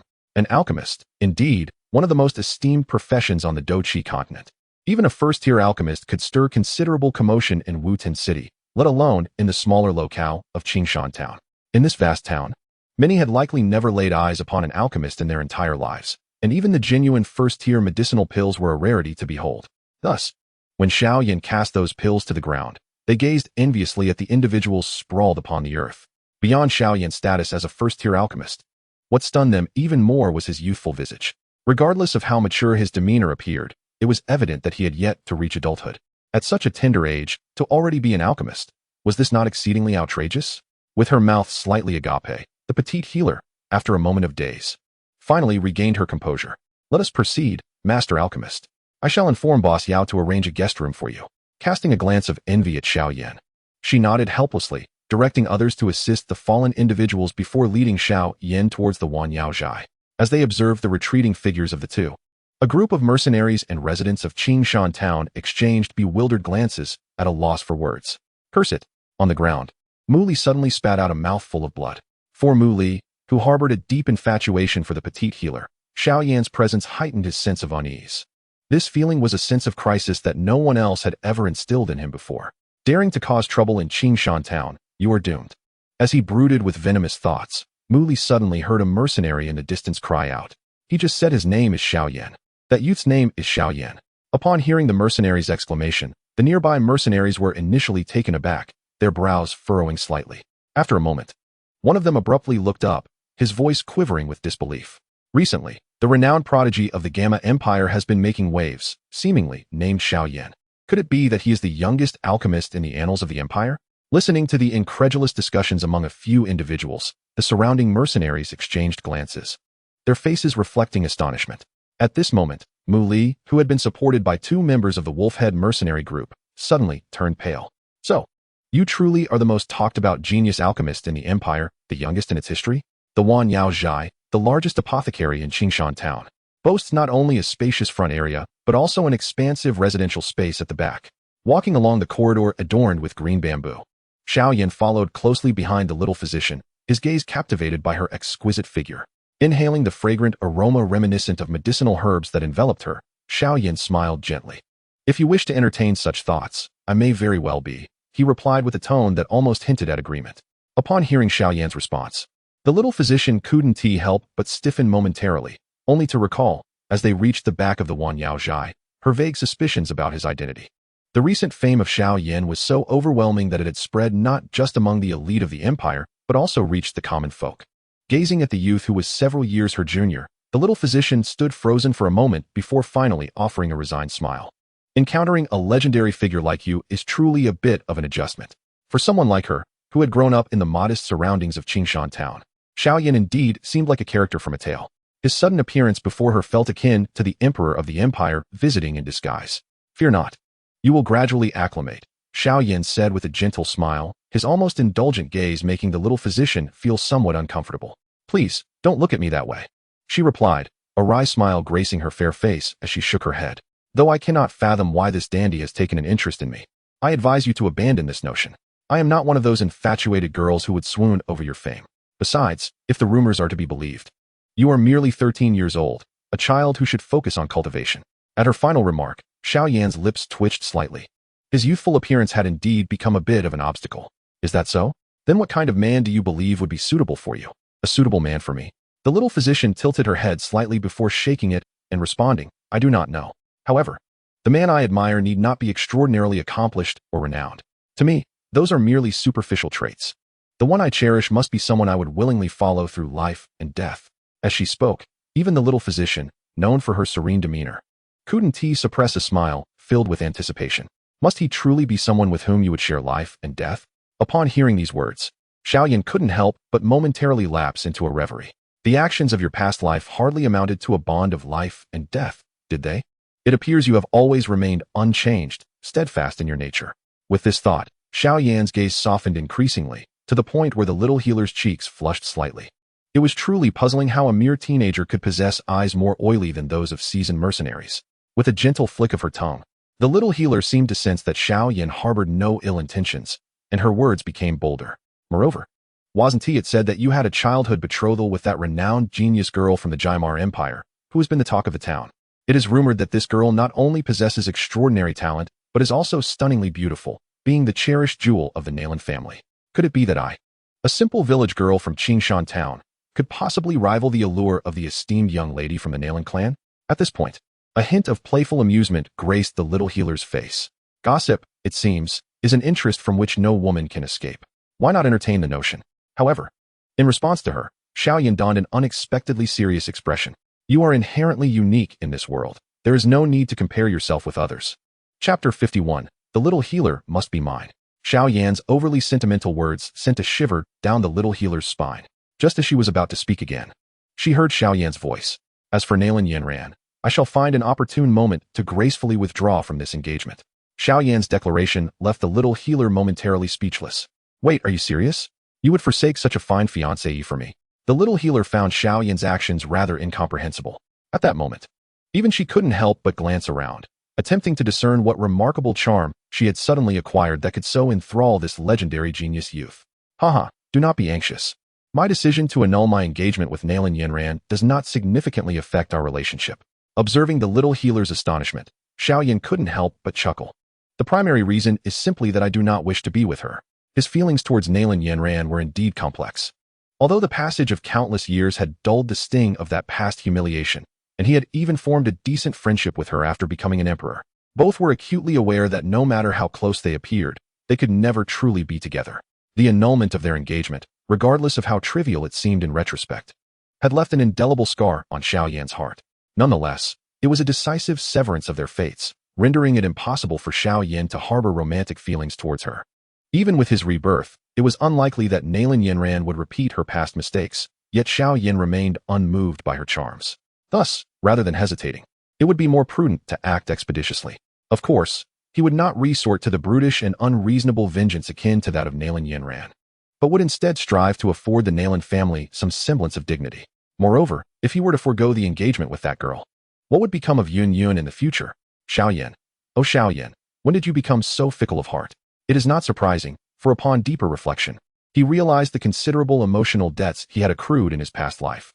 These were merely the entanglements of deeper affections, while those of a more superficial nature were indeed countless. In the days of the Douqi continent, how many exceptional women, having crossed paths with him, remained unmarried for life as a consequence? Once the two finally circumvented this topic, guided by the little medical fairy, Xiao Yan arrived at the central hall of the Wanyaozhai, where he encountered a figure that was both vaguely familiar and indistinct in memory. It was an unremarkable middle-aged man, yet his status in this Qingshan town was one of affluence. This man was none other than Boss Yao of Wanyaozhai. Remarkably, beside Boss Yao stood a young man bearing the marks of a slap upon his face, none other than Qin Xiao, the assistant from Wanyaozhai, who had received a resounding slap from Xiao Yan. Upon seeing Xiao Yan for the first time, Boss Yao approached him with an obsequious demeanor, his eyes scrutinizing Xiao Yan before he cheerfully inquired, "Young brother, are you the talented youth from Wutan City, Xiao Yan?" After casting a glance at Qin Xiao, who stood behind Boss Yao, Xiao Yan understood that upon revealing his name, the mercenaries outside would likely deduce his identity, for at his age, a pharmacist of his caliber was nearly unheard of. He was perhaps the sole one in the entire empire. Indeed, I am Xiao Yan, he acknowledged with a nod, neither confirming nor denying. Yet this only intensified the eager smile upon Boss Yao's face. It is truly an honor for us at Wanyaozhai to host Brother Xiao Yan. Little medical fairy, please show Brother Xiao Yan to a respectable guest room and ensure his accommodation is satisfactory. Boss Yao promptly instructed, his gaze towards the little medical fairy tinged with a hint of peculiarity. Understood, Boss Yao, replied the little medical fairy, her tone not overly respectful. Though both were employed at Wanyaozhai, their statuses were entirely disparate. She possessed medical skills that were renowned throughout Qingshan town. After the little medical fairy escorted Xiao Yan away, Boss Yao cast a satisfied glance at Qin Xiao beside him. It was fortunate that this lad had alerted him, otherwise, had he inadvertently offended Xiao Yan, he would surely have met with dire misfortune, even if this Xiao Yan were not the one from Wutan City. Possessing such strength at his age heralded a promising future, and if he were indeed the same individual. At this thought, Boss Yao's heart raced slightly faster. Observing the young man's demeanor, it appeared he held a keen interest in the little medical fairy. If he could orchestrate a union between them, it would be an extraordinary opportunity. Boss Yao's face radiated with an even brighter smile, although he harbored a few sentiments towards the young healer. In the face of such a monumental opportunity, mere beauty held little significance for him. Achieving the position of owner of the Wan Yao Zhai with the strength of an ordinary fighter, he was certainly not one of those foolish individuals easily swayed by lust. Observing the seemingly dull-witted Qin Chao, Boss Yao was pleasantly surprised by his sudden insight this time. With a sidelong glance at Qin Chao, he retrieved a pouch of coins from his drawer and tossed it to him. This 500 gold coins is a reward for you. Thank you, boss. Thank you. Qin Chao exclaimed, a broad smile instantly illuminating his face upon receiving the heavy pouch of gold. In Qingshan town, the Wolf-Head Mercenary Corps was in turmoil. Father, you must avenge me. That brat Xiao Yan is utterly arrogant, daring to strike me. He struck you only after you made the first move. Have you not heard the other mercenaries? This lad may very well be the legendary genius Xiao Yan of the Jama Empire. Fortunately, his attention was focused on the young healer. Otherwise, had you truly offended him, do you think he would hesitate to kill you? Upon hearing Mu Li's desire for vengeance, the leader of the Wolf-Head Mercenary Corps, Mu Shi, felt a twitch at the corner of his mouth. Unlike in his previous life, Xiao Yan's renown had already reached Qingshan town in this timeline. It was rumored that his sect casually dispatched a fourth-rank alchemist to support his family. Such power was beyond the reach of a mere Wolf-Head Mercenary Corps. You desire the young healer? Mu Li's urgency intensified upon hearing this. Father, no. The young healer must be mine. At the sound of Mu Li's voice, Mu Shi's eyelids suddenly twitched, fury rising sharply within him. And he swiftly delivered a slap across Mu Li's face. You foolish child, at such a time, you still think of women. Chapter 52, The Relentless Xiao Yan. Perhaps fueled by his anger, Mu Shi did not hold back this time. A resounding slap sent Mu Li spinning several times before he fell to the ground in bewilderment. Setting aside Xiao Yan's terrifying potential, could we, a mere Wolf-Head Mercenary Corps, provoke the power behind him? Mu Shi gazed at his son with disappointment. Sometimes, it is a person's mentality that determines how far they can go, rather than sheer strength. You may be strong, but you will inevitably encounter those stronger than you. Only by being perceptive to the situation can one survive longer. Your performance today has left me profoundly disappointed. Reflect on your actions. If you seek death, even if you perish at Xiao Yan's hands, I shall not seek vengeance for you. The Wolf-Head Mercenary Corps cannot have a leader so lacking in wit. With a low, cold snort, Mu Shi turned and strode away. Watching his father depart, Mu Li sat dazedly, his gaze flickering with uncertainty. Will we still gather herbs tomorrow? As the night grew cooler, Xiao Yan leisurely sat in the courtyard of Wan Yao Zhai, a rare moment without training. His eyes fell upon the young healer, gently grinding herbs with her delicate hands, a soft smile gracing his lips. The silver moonlight drapes like a delicate veil over the petite figure of the little healer, accentuating her slender silhouette in a captivating manner. Her earnest and serene demeanor evokes a sense of reverence, exuding a unique form of grace. If Suner embodies the elegance of a blue lotus and Ya Fei the allure of a striking red rose, then the little healer is akin to a pure white camellia, instilling tranquility in the heart. Indeed, it is time to gather herbs. Without foraging, how shall I sustain myself? Her gaze remains fixed on the powdered herbs within the jar, and a genuine smile graces her lips. She has never uttered phrases like "you support me," perhaps believing that such a dependence on another's sustenance is inherently flawed. It is evident that you truly enjoy gathering herbs. Xiao Yan chuckled, recalling how she had always taken delight in collecting rare and peculiar medicinal plants in his previous life. Indeed, I find it fascinating to study the growth environments of herbs and their various properties, the little healer replied, bestowing Xiao Yan with a rare, gentle smile before resuming her quiet task of grinding the herbs, ignoring him thereafter. Observing her, Xiao Yan refrained from speaking further, simply watching as she diligently processed the herbs. After a while, once the herbs had been meticulously ground into powder and stored in her pouch, she approached him, her movements graceful as she approached. It is getting late. You should rest early. Dear brother, while you are quite exceptional, winning my heart is not an easy feat. I suggest you seek another maiden. The complexities of your esteemed family are beyond my desire to entangle myself in. With that, she lightly stepped away, preparing to depart. I have reviewed the route for tomorrow. There appears to be a stronghold of a powerful being nearby that I would like to show you. Just as one foot was almost across the threshold of her room, Xiao Yan's voice suddenly resonated from behind her. A stronghold of a powerful being? Although you are a legendary genius, discovering such a place is not so straightforward. Your method of enticing a girl seems rather commonplace. Is there truly a stronghold? For reasons unknown, she sensed that Xiao Yan was not attempting to deceive her. It may not be something extraordinary, merely a few sets of profound cultivation techniques and some mid to high-grade herbs. Xiao Yan replied with a gentle shrug and a soft laugh. Profound techniques and mid to high-grade herbs? The little healer's eyes widened slightly. Would not those who possess such items be considered formidable? To Xiao Yan, such figures do not qualify as strong. For even a Dou D would appear ordinary in his eyes. However, this stronghold represented an exceptional opportunity for the Xiao Yan of yesteryear. He still cherished the excitement and anticipation of their past cave explorations together, though the boy is no longer the same as he once was. It is fortunate that the girl remains unchanged. Why would you share such treasures with me?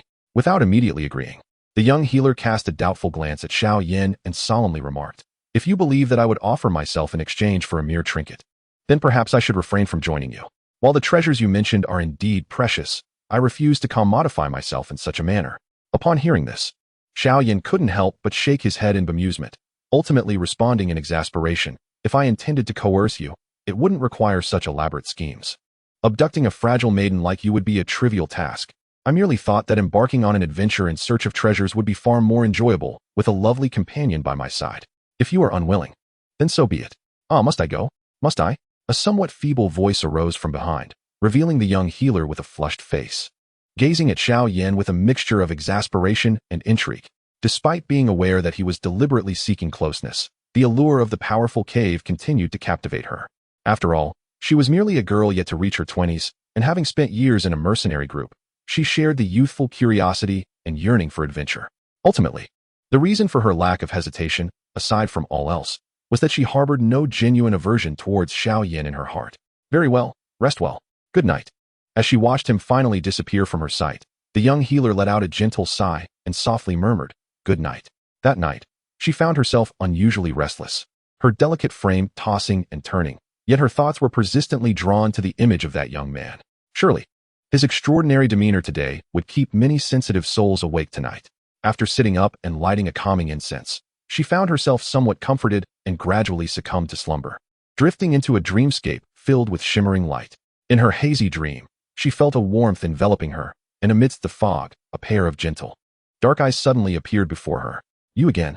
Gazing into those soft eyes, her heart quivered, inexplicably stirred by a sense of grievance and sorrow. Suddenly jolted awake, the bright sunlight forced her to squint her lovely eyes as she sat up, momentarily dazed. After a moment, the young healer exhaled slowly. "What an insistent fellow." With a resigned shake of her head, she tidied her attire and stepped out of the medicine hall, only to find the persistent young man already waiting among the mercenaries. Beneath the golden sunlight, the dark-clad youth leaned casually against a large tree, a blade of grass dangling from his lips, his smile radiant as he gazed at her. Chapter 53. Let me hold you a moment longer. Not this fellow again. The sight of that beaming youth in the sunlight caused her heart to flutter slightly, and she ultimately shook her head in resignation. As I treaded delicately into the ranks of the mercenaries, I observed that nearly all the characters had assembled. After a brief pause, the group of over 30 mercenaries finally set forth into the depths of the Beast Mountain Range. Once the expedition commenced, Xiao Yan positioned himself beside the little medical fairy, his hands clasped behind his head, basking in the warmth of the sun's embrace. With such a nonchalant demeanor, it was hard to discern whether he had come to the Beast Mountain Range for leisure or for training. Seeing Xiao Yan's swaggering attitude, the little medical fairy couldn't help but let out a soft sigh. To be so audacious in this perilous Beast Mountain Range was enviable, to say the least. And it spoke volumes about his confidence. "I am at ease because I possess the assurance that the beasts here pose no threat to our safety," Xiao Yan remarked, casually spitting out the grass root he had been chewing. Their close camaraderie did not escape the notice of the surrounding mercenaries, yet none dared to voice their opinions. The continent of Dou Qi is a realm where strength reigns supreme, and within this mercenary band, the principle of might is starkly evident. Although some mercenaries harbored a sense of discontent, Xiao Yan's reputation and the prowess he exhibited the previous day rendered them hesitant to confront him with harsh words. It was common knowledge that the youth before them was far beyond their capacity to offend. Among the mercenaries, a few older members cast glances at the duo, their eyes tinged with a hint of ambiguity. Having watched the little medical fairy grow from a child, they held no untoward thoughts about her, regarding her more as a sister or even a niece. However, witnessing such an exceptional young man displaying overt affection towards her brought them silent joy. In comparison to Mu Li, this Xiao Yan was undeniably superior, to the extent that Mu Li seemed scarcely worthy of comparison. In every aspect, be it talent, background, or character, they were leagues apart. From any angle, encountering Xiao Yan was undoubtedly a fortuitous event for the little medical fairy. "Hey, where's our young captain? Why hasn't he that slippery snake come along?" Xiao Yan inquired while inhaling the faint, refreshing fragrance emanating from the little medical fairy. According to his recollection, Mu Li should have been scurrying over to provoke him. Our young captain is recuperating. The leader forbade him from joining us," came the reply. "Oh, it seems that Mu Snake possesses some semblance of sense. Evidently, his ability to lead a mercenary group is not devoid of intelligence." Having been reborn, Xiao Yan felt little inclination to engage with such minor nuisances. If they did not provoke him, he had no desire to accumulate further bloodshed. As the group continued on their journey, they encountered 2 assaults from magical beasts. The first wave was relatively mild, involving merely 2 first-tier beasts that inflicted minimal damage. However, the second wave of attack caused many to pale in fear. During the second assault, an unexpected pack of 10 or so first-tier magical beasts, the Greenwood Wolves, emerged, casting a pall of seriousness over the mercenaries. Undoubtedly, this wolf pack posed a significant threat to their ranks. Fortunately, among them was Xiao Yan. His formidable energy deformed the skulls of the Greenwood Wolves, allowing him to extract their magical cores with his bare hands. Although her cultivation was not particularly high, she had spent years within the mercenary group and had grown accustomed to such encounters. She even offered Xiao Yan a white handkerchief to clean his hands. However, her regard for Xiao Yan's prowess had increased. With his presence, the attack from the Greenwood Wolves not only resulted in no casualties, but also left behind several magical cores. Nevertheless, after this fierce battle, some individuals sustained minor injuries. "Everyone, we are nearing the herb gathering area. Let us rest here for a while," Xiao Yan suggested with a smile as they arrived at a location reminiscent of his memories. "Sounds good." Many voices echoed in agreement among the crowd. After walking for so long, they were indeed fatigued, and Xiao Yan's demonstrated strength had granted him ample authority within the group. However, shortly after settling down to rest, they curiously noticed that Xiao Yan and the little medical sage had inexplicably vanished. "Where did those 2 go?" a mercenary inquired with curiosity. "Fool, a young man and woman. What do you think they are up to? Young people in love? What business is it of yours?" An older mercenary chuckled as he chastised. "Truly a genius of the Gamma Empire. In just one day, he has won over the little medical sage." Many laughed, though a few younger mercenaries appeared quite uncomfortable, evidently harboring some admiration for her. Meanwhile, amidst the crowd's gossip, the young couple had arrived at the edge of a cliff. "The treasure you mentioned, is it really here?" With a mix of tension and curiosity in her beautiful eyes, the little medical sage scanned the surroundings until, guided by Xiao Yan, she spotted the indistinct outline of a cave beneath the cliff. "Indeed, it is here," Xiao Yan affirmed, a hint of nostalgia in his gaze. He casually tore off a vine, ensuring its sturdiness before turning to the little medical sage with a smile. "Come, I shall take you across." As he spoke, he opened his arms wide. "I have my own rope. I don't need your help." The little medical sage's cheeks flushed as she shook her head, refusing his offer and producing a rope from her attire. It seemed she was quite intrigued by today's adventure and had come prepared. "Very well, you may act independently. However, let me remind you, one can never be certain if there are venomous snakes, scorpions, or rats lurking below this cliff," Xiao Yan remarked nonchalantly, shrugging his shoulders. Upon hearing his words, the delicate countenance of the little medicine fairy shifted slightly. "If you dare to act recklessly, I shall ensure your demise." After a moment's hesitation, perhaps lured by the temptation of treasure or some other unknown reason, she eventually wrapped her arms around Xiao Yan's waist, albeit with a hint of discomfort. As he embraced her slender, exquisite figure, a wave of nostalgia washed over Xiao Yan's face, and he leapt from the precipice, cradled within her tightening grip. The fierce winds enveloped them, pressing their garments against their skin. With his left arm securing the little medicine fairy, he twirled the rope in his right hand before yanking it sharply, halting their rapid descent midair. As the wind subsided, she clung tightly to his waist, her face slightly raised, glancing at him with a hint of panic before timidly urging, "Let us go. What are you waiting for?" Xiao Yan remained silent, smiling softly as he tightened his embrace around the girl in white, feeling the familiar warmth emanating from her. "Do not rush. Allow me to hold you a little longer," he replied, as the mountain breeze caressed their forms, causing her loose robes to cling to her. Overwhelmed by his masculine presence, the little medicine fairy felt a wave of dizziness wash over her. Upon hearing his voice, an instinctive urge to resist bubbled within her, yet upon meeting his gaze, she inexplicably ceased her struggle. The depth of emotion reflected in his eyes was undeniably intricate: gentleness, nostalgia, friendship, tinged with a hint of regret. For reasons unknown, as she locked eyes with him, her nose tinged with an inexplicable ache, reminiscent of the grievances woven into her dreams the previous night. Did we know each other before? She suddenly inquired, perplexed by her own question. Indeed, we did, Xiao Yan replied, a radiant smile illuminating his features, his lips curling with tenderness. I say we were the best of friends in our past lives. Do you believe me? I do not, she retorted with a soft huff, yet inexplicably leaned her head gently against his shoulder. Under normal circumstances, she would dismiss his words as nonsense, but this time, a sense of dreamy bewilderment enveloped her, as if a memory from a past life was surfacing. Are we truly just friends? She pondered, her heart inexplicably heavy with emotion. Haha. Xiao Yan chuckled lightly at her dismissive tone, savoring the warmth of the person he had longed to hold in his past life. However, this time, let us not remain merely friends. The soft murmur sent a shiver through the little medicine fairy, and for reasons she could not fathom. A single tear escaped the corner of her eye, slipping down her cheek. Was it possible that in this world, the concept of past lives truly existed? A tranquil heart was suddenly invaded by a tempestuous beast of emotion, leaving the young healer feeling as if her heart were a tangled mess. Xiao Yan held her quietly, making no further movements, merely savoring her warmth. After a considerable time, feeling the slight strain in his arms, which could easily crush a Dou master, he finally smiled gently. With a firm push against a nearby rock, their bodies began to sway between the mountain walls. As he nimbly tapped his toes, the vigorous motion roused the young healer from her chaotic emotions. Glancing down at the seemingly bottomless chasm beneath her feet, her legs felt slightly weak, compelling her to bury her head in Xiao Yan's embrace in a moment of panic. Sensing her actions, the warmth of Xiao Yan's smile deepened. With a series of agile movements, they soon arrived at the mouth of a cave. As her feet touched the ground, the young healer exhaled slowly, struggling to free herself from Xiao Yan's hold.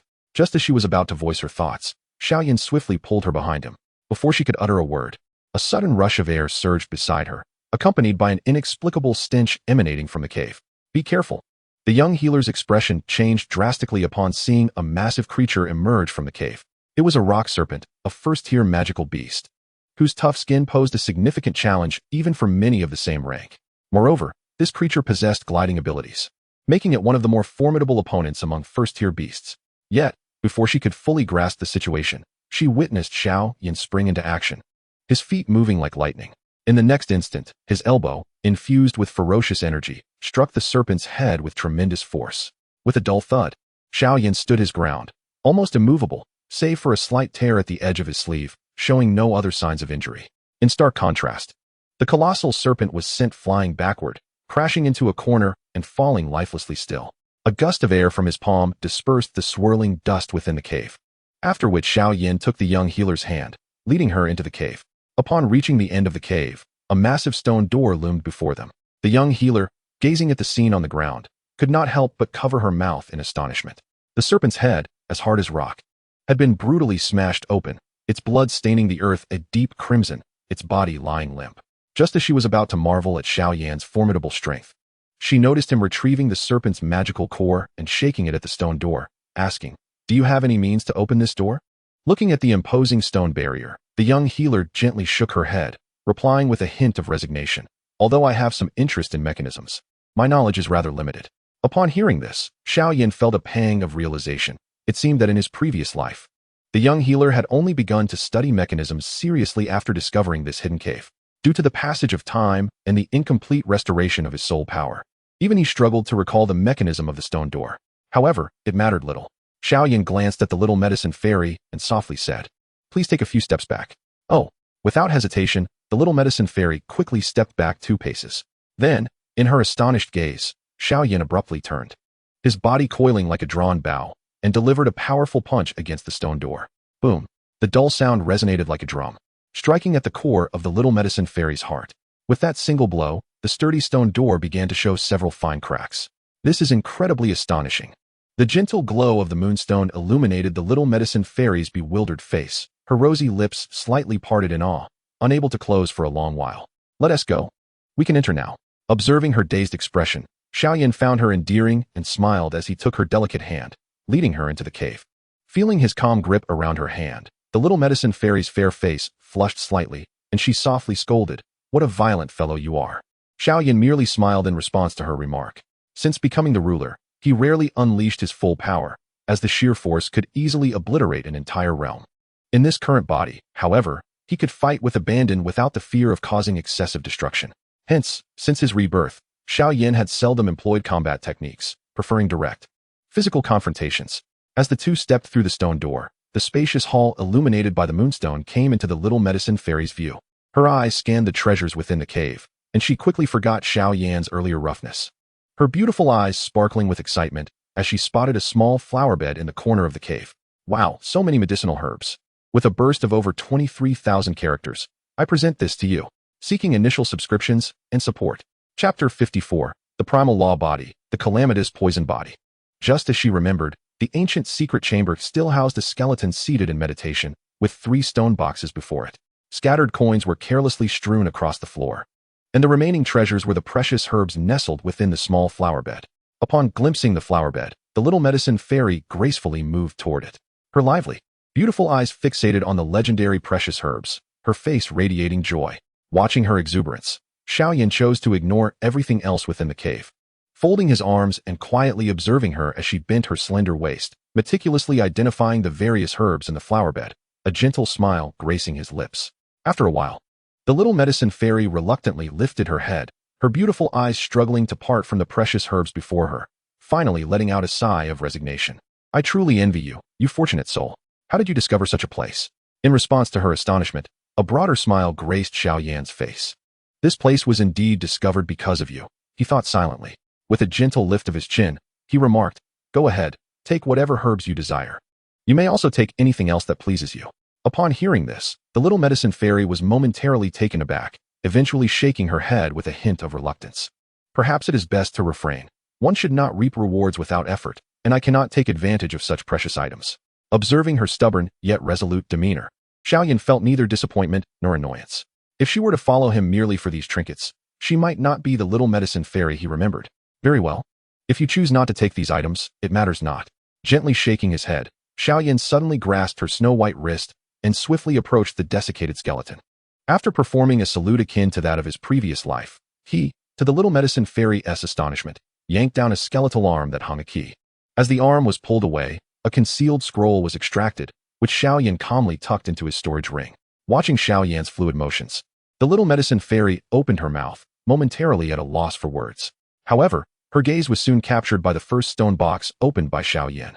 Inside lay a scroll radiating a spectrum of colors, and as her beautiful eyes focused on the 4 grand characters beside it, her pupils contracted, revealing a glimmer of surprise and inner conflict. Ah, this item is known as the 7-colored poison manual. As a healer, I believe you would find it indispensable, Xiao Yan said, observing her intently with a knowing smile. Under his gaze, the little medicine fairy felt an involuntary stiffness in her body, a vague sense of foreboding creeping into her mind. She took a small step back, forcing a smile onto her delicate face. Indeed, as a frail woman incapable of defending myself, I certainly need some poison for protection. Do not worry about what may come in the future. I can assure you that such matters can be resolved with ingenuity, Xiao Yan stated as he placed the 7-colored scroll into her embrace, gently ruffling her hair. Though he spoke little, she seemed to understand, her body quivering slightly as her enchanting eyes locked onto his. After a considerable pause, the little medicine fairy exhaled softly, her beautiful eyes fluttering shut, long lashes quivering as she spoke. It seems you are aware of something. Yes, it is precisely as you suspect. However, as I mentioned, there is no need for concern. I possess effective methods to address this situation, Xiao Yan replied, his smile tender as he regarded her anxious expression. A surge of compassion swelling within him. Drawing her into his embrace once more, he could not help but cradle her close. Upon being enveloped again, the little medicine fairy felt a momentary stiffness, yet ultimately succumbed to the embrace, her strength dissipating. Though not explicitly articulated, within the span of a single day, she felt an undeniable breach in the defenses of her heart, as if the boy before her had silently dismantled them. This youth, significantly younger than herself, appeared to be a true, destined child sent by the heavens, each step seemingly aligned with the very fabric of fate. Although Xiao Yan left many things unspoken, she intuitively understood his meaning, prompting her to ponder the existence of karmic connections in the world. Otherwise, how could a boy she had only known for less than 2 days so effortlessly stir the tender depths of her heart? Can my peculiar affliction truly be cured? She murmured weakly, resting against Xiao Yan. Of course it can, he reassured her gently. Trust me. This is not a calamity, but rather a forgotten opportunity bestowed by the heavens. With tender strokes through her long hair, his voice was soothing. It was only after he ascended to profound heights in the vast world that he realized the fearsome cursed poison body, which instilled dread across the Dou King continent, was in fact one of the original, immensely powerful incarnations. Among the 10 primordial bodies of the ancient world, the cursed poison body was indeed one of them. However, the power of the cursed poison body in that grand world was exponentially more formidable than that found in the Dou King continent. Once mastered, it commanded all poisons under heaven. The supreme being who wielded the cursed poison body was revered by her contemporaries as the Empress of Heavenly Poison. During the ancient war, she fought valiantly alongside a heavenly demon emperor and 3 Shan demon emperors, ultimately leading to their mutual destruction. In her final moments, she transformed the residual power of her bloodline into 9 drops of heart's blood, which subsequently fell into 9 lower realms. The 9 women who received these drops became the first generation of the cursed poison body in those realms. The cursed poison body shares lineage with Medusa, and since the original powerful figures were all women, the miraculous talent could only be inherited by female descendants.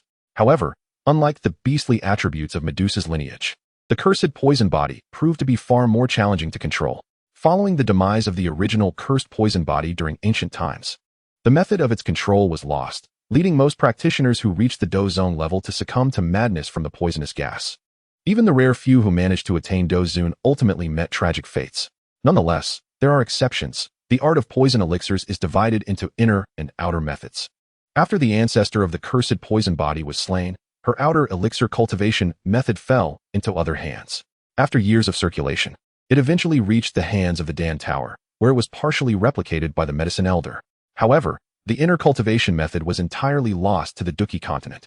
Upon arriving in the vast world, Xiao Yan had once gone to great lengths to procure the cultivation method for the evil-natured poison body from a formidable being who had ascended from a lower realm, all in an effort to assist Xiao Yan in her breakthrough to the heavenly sovereign level. However, in this lifetime, Xiao Yan possessed 2 distinct methods for cultivating the evil-natured poison body. Given the terrifying nature of this body, once he acquired a comprehensive cultivation technique, he would face no significant obstacles before reaching the Dou Emperor rank. Upon hearing Xiao Yan's words, Xiao Yan felt a disorienting sense akin to a dream. Yet for reasons unknown, her heart, once filled with trepidation about the future, suddenly found a semblance of peace. Ever since she had inadvertently consumed poison as a medicinal apprentice years ago, awakening her bizarre and dreadful constitution, she had lived in constant fear, apprehensive about what lay ahead. However, this anxiety began to dissipate upon encountering this young man, and a newfound sense of reassurance washed over her, making her feel that Xiao Yan's embrace was indeed quite warm. Yet, she quickly shook off this thought, vigorously shaking her head before managing to extricate herself from Xiao Yan's arms. What is wrong with me? Why do I lose control around this fellow? A charming blush crept onto her fair cheeks as she stole a glance at Xiao Yan, this time rendered speechless by her nervousness. Observing her demeanor, Xiao Yan remained patient. He was not one to rush matters. Although he too appreciated beauty, he valued the emotional connection between them far more. Please, just put those things away. I am already quite content with this colorful poison scriptures, Xiao Yan stammered, lowering her head under his gaze. Understanding her feelings, Xiao Yan complied and opened the remaining 2 boxes. As he recalled, these boxes contained the wing of the eagle, a flight technique that had greatly assisted him in his past life, and a set of advanced Earth-tier combat technique, the roar of the mad lion. While he found these techniques beneath his current capabilities, he could not deny that the wing of the eagle would still prove somewhat beneficial. With his present strength, although he could wield Dou Qi far beyond that of ordinary warriors, the quantity was still insufficient for lavish use. He casually placed both sets of techniques into his spatial ring alongside the remnants of the pure lotus demon fire. Unbeknownst to him, his power in this life had already surpassed that of the pure lotus demon saint from his previous existence, and the remnants of the demon fire seemed to hold little significance for him now. Nevertheless, he still took care to store this remnant safely. After completing these tasks, he gathered all the herbs from the small flower bed under Xiao Yan's envious gaze, even collecting a substantial amount of gold coins left on the ground.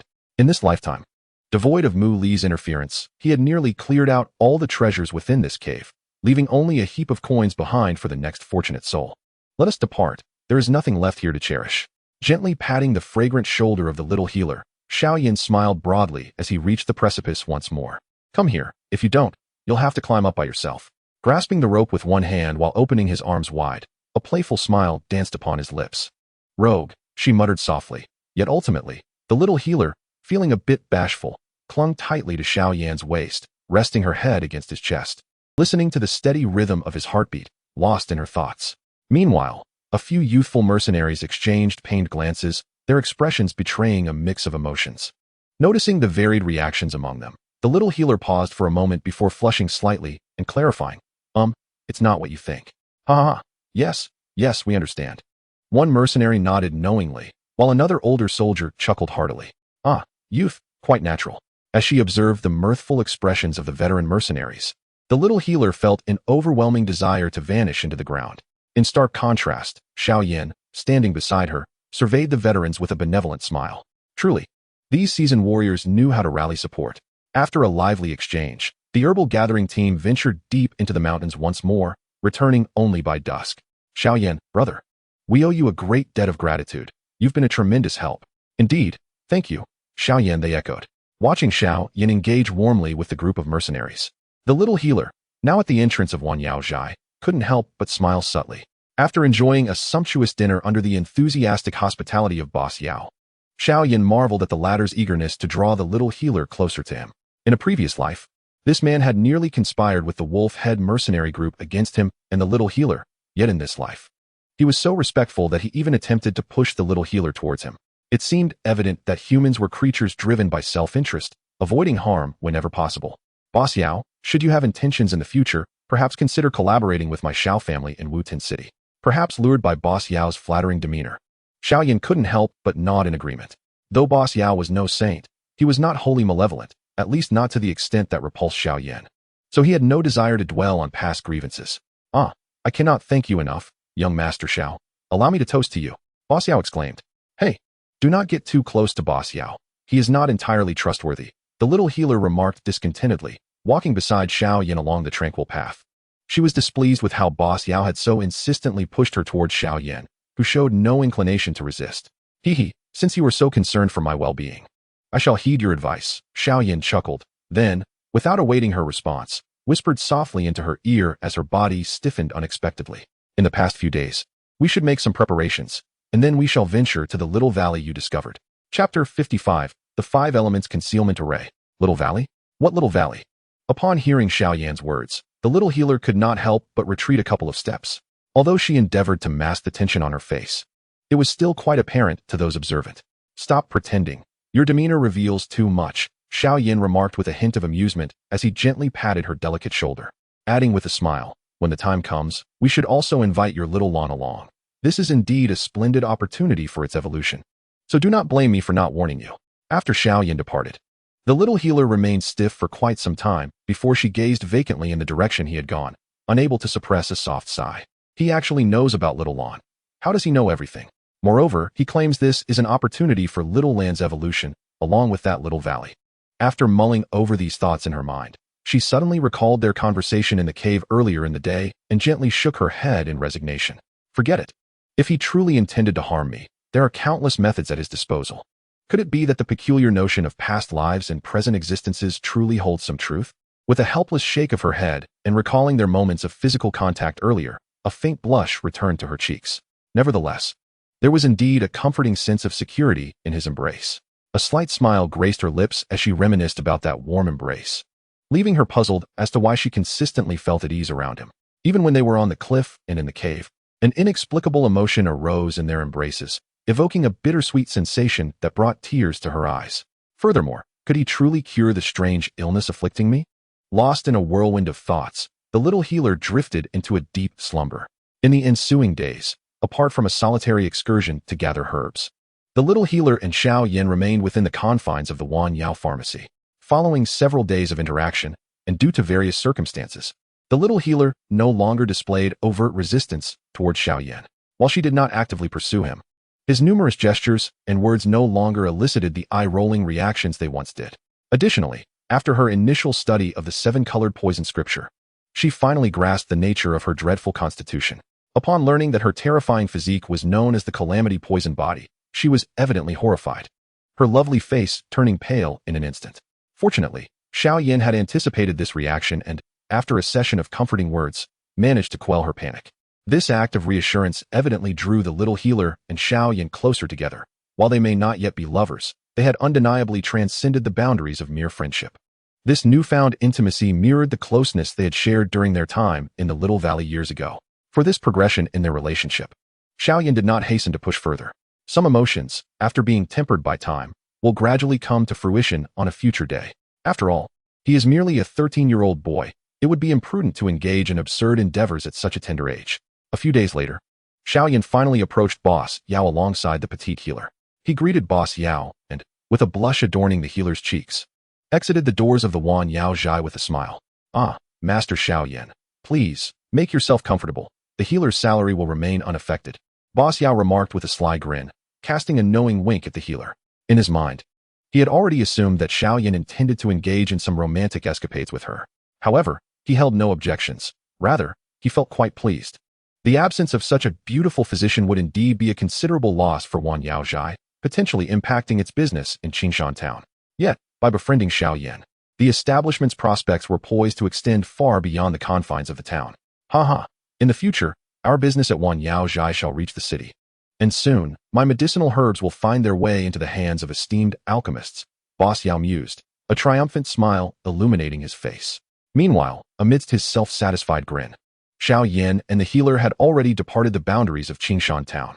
High above, a magnificent blue eagle spread its wings, soaring through the brisk currents of the sky. Upon the eagle's back, a young man clad in black and a lady in white sat in tranquil silence, with her slender waist embraced by Xiao Yan.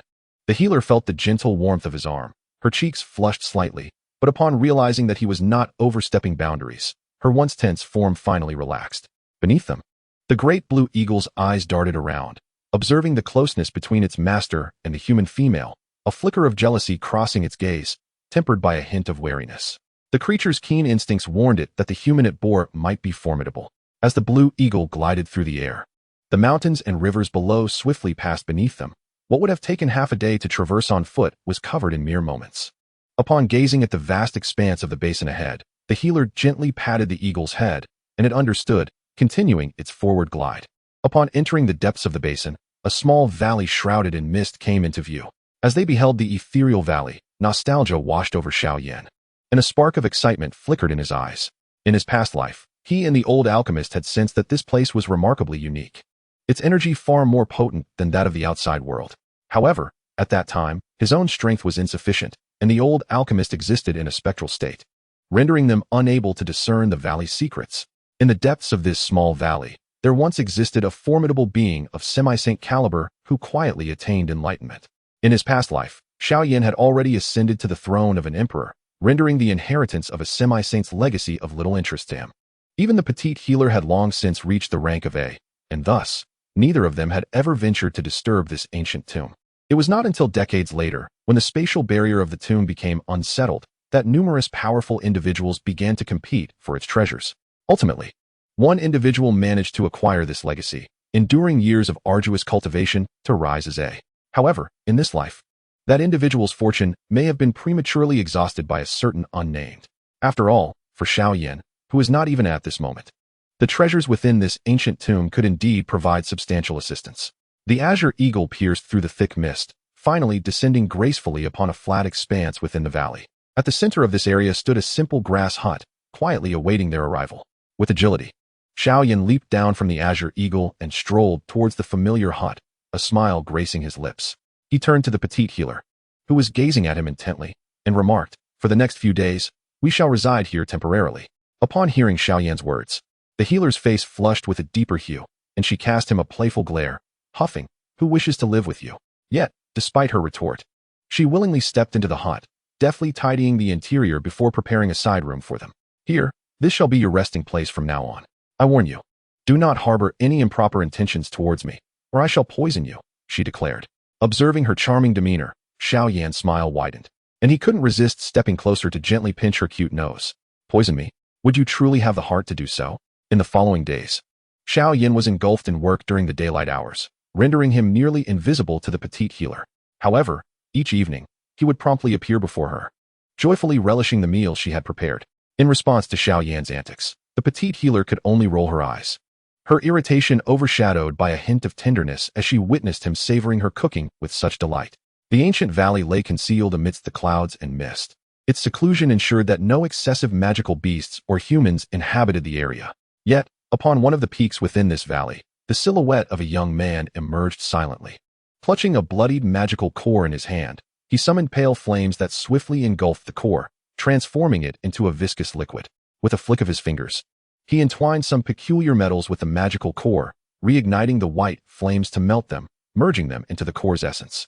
Moments later, as the liquid formed from the magical core completely fused with the metals, Xiao Yan skillfully shaped it into a unique diamond-shaped crystal. With a deft motion of his hand, 5 crystals of varying hues floated delicately at his fingertips.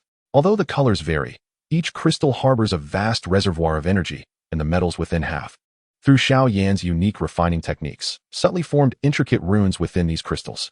The runes among the 5 crystals interact with one another, creating an enigmatic effect that seems to obscure the secrets of the heavens. As he gazed at the 5 crystals of diverse hues floating at his fingertips, a smile graced Xiao Yan's lips. This was a peculiar formation he had acquired years ago from the ancient dwelling of the Tua, Shi ancient emperor, known as the 5 elements heaven-obscuring formation, once utilized by ancient clans to conceal the mysteries of the heavens. The authentic 5 elements heaven-obscuring formation is comprised of the magic cores from 5 ninth-tier magical beasts representing the elements of gold, wood, water, fire, and earth. When combined, they could even mask the perceptions of Dou emperors. However, gathering 5 ninth-tier magic cores of different elemental attributes was no simple feat, even for the eminent families of the ancient era. Thus, a genuine 5 elements heaven-obscuring formation was regarded as a treasured artifact by imperial clans in ancient times. Nonetheless, at present, Xiao Yan lacked the means to construct such a formidable array. Over the past few days, he had hunted 5 fourth-tier magical beasts, utilizing their magic cores to forge the foundational elements of the formation. Although the effect might not be sufficient to obscure the senses of Dou Zun-level experts, it seemed that no such formidable beings resided within 1,000 miles. As for Dou Zone practitioners, as long as they did not approach the valley too closely, they would remain unaware of the array's concealment. Xiao Yan harbored no concerns regarding those below Dou Zone. They had yet to master spatial powers, and unless they stood directly above the valley and observed with their eyes, they would be incapable of detecting any changes shrouded by the concealed aura. Furthermore, even if discovered, with Yao Lao's current spiritual prowess, capturing any intruder would pose little difficulty once Xiao Yan summoned his assistance. Drawing upon Yao Lao's spiritual strength, Xiao Yan stepped lightly and soon arrived above the center of the valley. With a flick of his fingers, he propelled the 5 foundational elements of the formation, which he had named the minor 5 elements heaven-obscuring formation, into the array's focal points throughout the valley. As his hand gesture shifted, threads of energy surged forth from the 5 magic cores. These energy threads intertwined, establishing a cohesive whole anchored by the 5 magic cores. In that instant, as the formation took shape, the entire valley's aura became utterly isolated from the outside world, unless a Dou Zone level expert appeared nearby. The energy fluctuations within would remain imperceptible to external observers. Naturally, there are limits to such fluctuations. However, the array Xiao Yan crafted was no ordinary creation. Despite being composed of 4th-tier magical beast cores, it could still obscure all energy fluctuations beneath the level of 5-star Dou Zone. Tomorrow, I shall create quite a commotion in this valley. You and Little Blue should find a cave to hide in, otherwise you may be harmed. Xiao Yan remarked with a smile as he sipped his rice porridge during dinner. Understood, mysterious one, came the reply. Upon hearing this, the young healer could not suppress a soft hum. Evidently, during these past few days, Xiao Yan had already prepared her for what was to come. As she posed her question, Xiao Yan non-committally nodded, casually flicking a drop of refined beast blood into the mouth of the little blue creature beside him, which promptly emitted a cheerful cry. Clearly, the essence of the 4th-tier beast Xiao Yan had slain had not gone to waste, with some of the blood now serving as sustenance for the little blue creature. Indeed, it is far superior to the cave we encountered last time. However, it does harbor some dangers. With my current strength, I cannot afford to divert my attention to protect you. Thus you must remain outside. Upon hearing Xiao Yan's words, the young healer gently nodded, her smile tinged with a hint of astonishment. Could it truly be more precious than the treasures within that cave? She pondered the implications of such a legacy left by a formidable warrior, and while marveling at the treasure, her smile softened further at Xiao Yan's evident trust in her, which brought her great joy. The following day at noon, as the sun reached its zenith, the energy and mist above the valley began to dissipate. Observing the young healer, who had already sought refuge in a cave with the little blue creature, Xiao Yan nodded slightly. Standing still, in the next moment, a formidable wave of soul power emanated from him. Chapter 56, The Ancient Tomb Opens. At the instant this vast soul power erupted, dust and leaves within several dozen feet of Xiao Yan were suddenly sent swirling into the air, only to gradually settle after being propelled a distance away. Meanwhile, in a cave several dozen miles distant, the young healer sat with the blue hawk. Her gaze swept over the distant point, and her beautiful eyes flickered slightly, evidently recognizing that the disturbance was instigated by Xiao Yan. Yet, with her current strength, she could not discern exactly what Xiao Yan was undertaking, only vaguely sensing that he seemed to be conjuring something terrifying. The overwhelming soul power surged wildly from within him as Xiao Yan closed his eyes. His perception began to explore the vast space surrounding him, guided by the immense soul power. Given his current prowess, it was still challenging for him to wield such a colossal force. Upon reaching the realm of the sovereign deity, one's understanding of space transcends that of ordinary beings, approaching the essence of the great path and the laws of the universe, especially for a peak deity like Xiao Yan. Merely taking that final step would enable him to achieve the terrifying level of manifesting an entire world within a single flower or a Bodhi within a single tree. Having become accustomed to Xiao Yan's fluid control of his soul power, Yao Lao casually extended his own soul energy, even allocating a portion of his consciousness to further comprehend the three profound techniques Xiao Yan had imparted. The terrifying will was infused into Yao Lao's vast soul power, and in an instant, the streams of soul energy were transformed into tendril-like entities, tirelessly analyzing the spatial composition nearby. Fortunately, his profound understanding of space allowed him to explore it with his ethereal tendrils of soul for what felt like the span of an incense stick. At that moment, Xiao Yan's eyes finally flew open. "There, Master, lend me a strand of your bone's spirit cold fire." With a silent command in his heart, he unleashed a strikingly white flame from the obsidian ring. This pristine white fire was ferocious, and even in the frigid environment, it twisted the very fabric of space itself. Such a terrifying flame was daunting even for many high-level alchemists to tame easily. With a deft flick of his finger, the white fire twisted in his hand like a living entity and gradually coalesced into an oddly shaped flaming sword. "Blade of space, shatter," Xiao Yan uttered with a low voice. And suddenly, an invisible force of spatial energy enveloped the fiery sword before it pierced fiercely into a certain point in space. Under Xiao Yan's command, the white flame sword did not merely traverse through the spatial realm as one would expect, but rather collided with something, creating a sudden impact. In the next moment, the flaming sword bizarrely vanished into that space, and shortly thereafter, the previously unremarkable area began to warp slowly. Observing this spectacle, Xiao Yan remained composed, his hand forming intricate seals as he continued to manipulate the bone spirit cold fire that had already entered the enigmatic realm.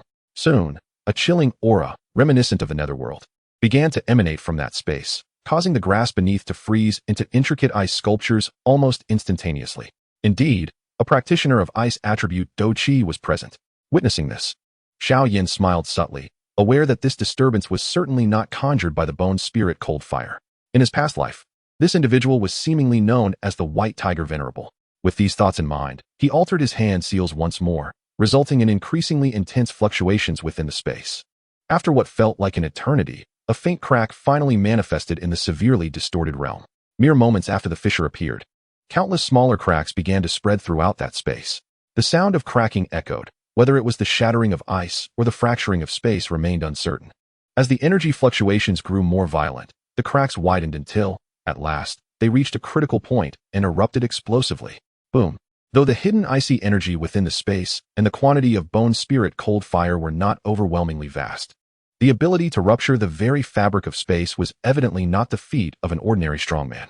With the shattering of space, a terrifying wave of energy, infused with chilling ice attribute power, erupted violently. As this dreadful energy rippled through, all flora was instantaneously transformed into ice sculptures before being utterly obliterated by the overwhelming force. Centered around Xiao Yan, the entire valley was transformed into a realm of ice and snow, and the residual energy continued to spread, plunging the temperature of the entire valley into an unbearable chill. A ripple of energy surged forth, shattering vast expanses of vegetation and herbs, ultimately culminating in a forceful impact against the cliffs of the valley, with some emanating skyward. Fortunately, the skies above had already been ensconced in a protective formation devised by Xiao Yan.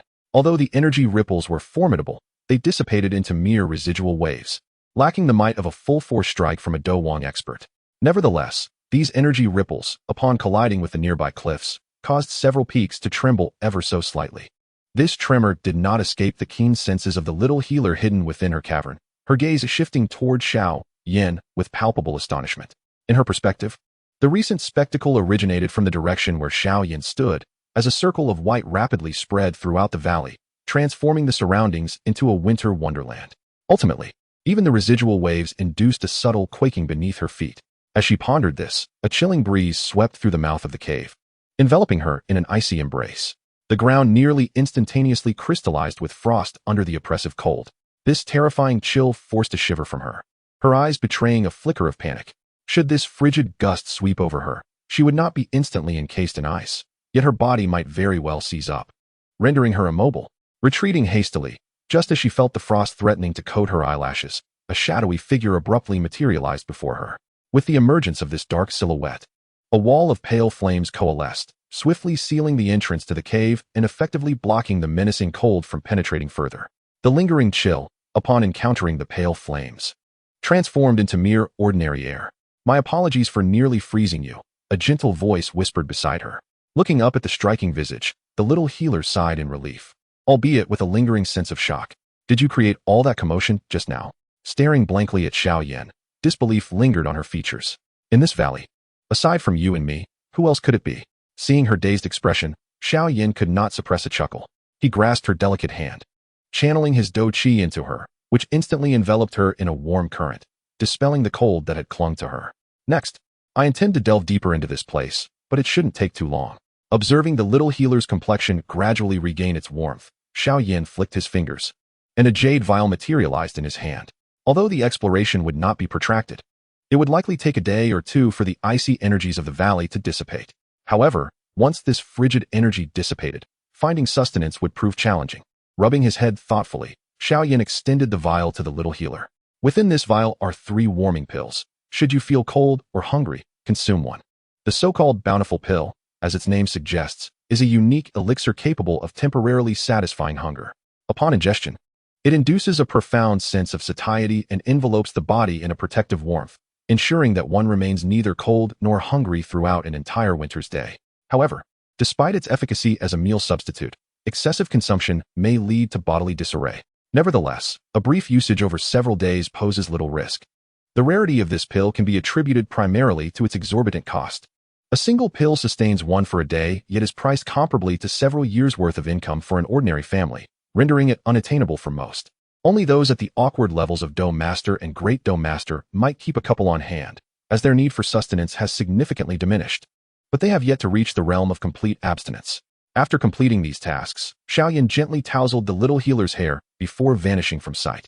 As he disappeared, the fiery wall gradually dissipated.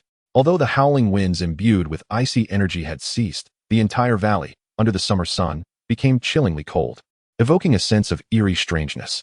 Feeling the occasional cold gusts sweeping through the mountains, the little healer could not suppress a slight shiver. Clad only in a thin white dress and lacking the cultivation to withstand such chill, she was vulnerable to the cold. Exhaling a breath of frost, she hastily consumed a bountiful pill, feeling the internal warmth rise and dispel the cold. It was only then that she turned her gaze towards the center of the valley. To her astonishment, a pitch-black void had materialized there, though her current vision could not discern its true nature. Yet, her instincts hinted that this phenomenon exceeded her present understanding. Recalling the earlier commotion caused by Xiao Yan, she couldn't help but shake her head in wonder, acknowledging him as an odd yet extraordinary individual. Meanwhile, as the little healer's mind swirled with questions, Xiao Yan had quietly approached the very void she observed. This so-called darkness revealed itself to be a spatial gateway, approximately 10 yards in diameter. It appeared somewhat rudimentary, surpassing the spatial wormholes constructed by Dou Zun experts, yet falling short compared to the gates found within Dou Sheng relics. Crossing through this portal might lead to the tomb of a semi-holy expert. A glimmer of determination sparked in Xiao Yan's eyes as he stepped forward without hesitation. Although he had not paid much attention to this ancient tomb in his previous life, he was aware that decades later, a powerful individual who inherited its legacy chose to ally with the Tianfu Alliance after becoming a Dou Zun. Thus, Xiao Yan knew that when the tomb first emerged, many powerful beings perished in battles over its treasures. However, the inherent dangers of the tomb were not particularly threatening to Dou Huang experts, and Dou Zong experts faced virtually no peril at all, although the esteemed elder now possesses merely the sole power of an ordinary Dou Zong. Under the impetus of Xiao Yan, few below the Dou Zun level can truly pose a threat to him. The moment he stepped through the spatial gateway, the surrounding space began to surge like a tumultuous river.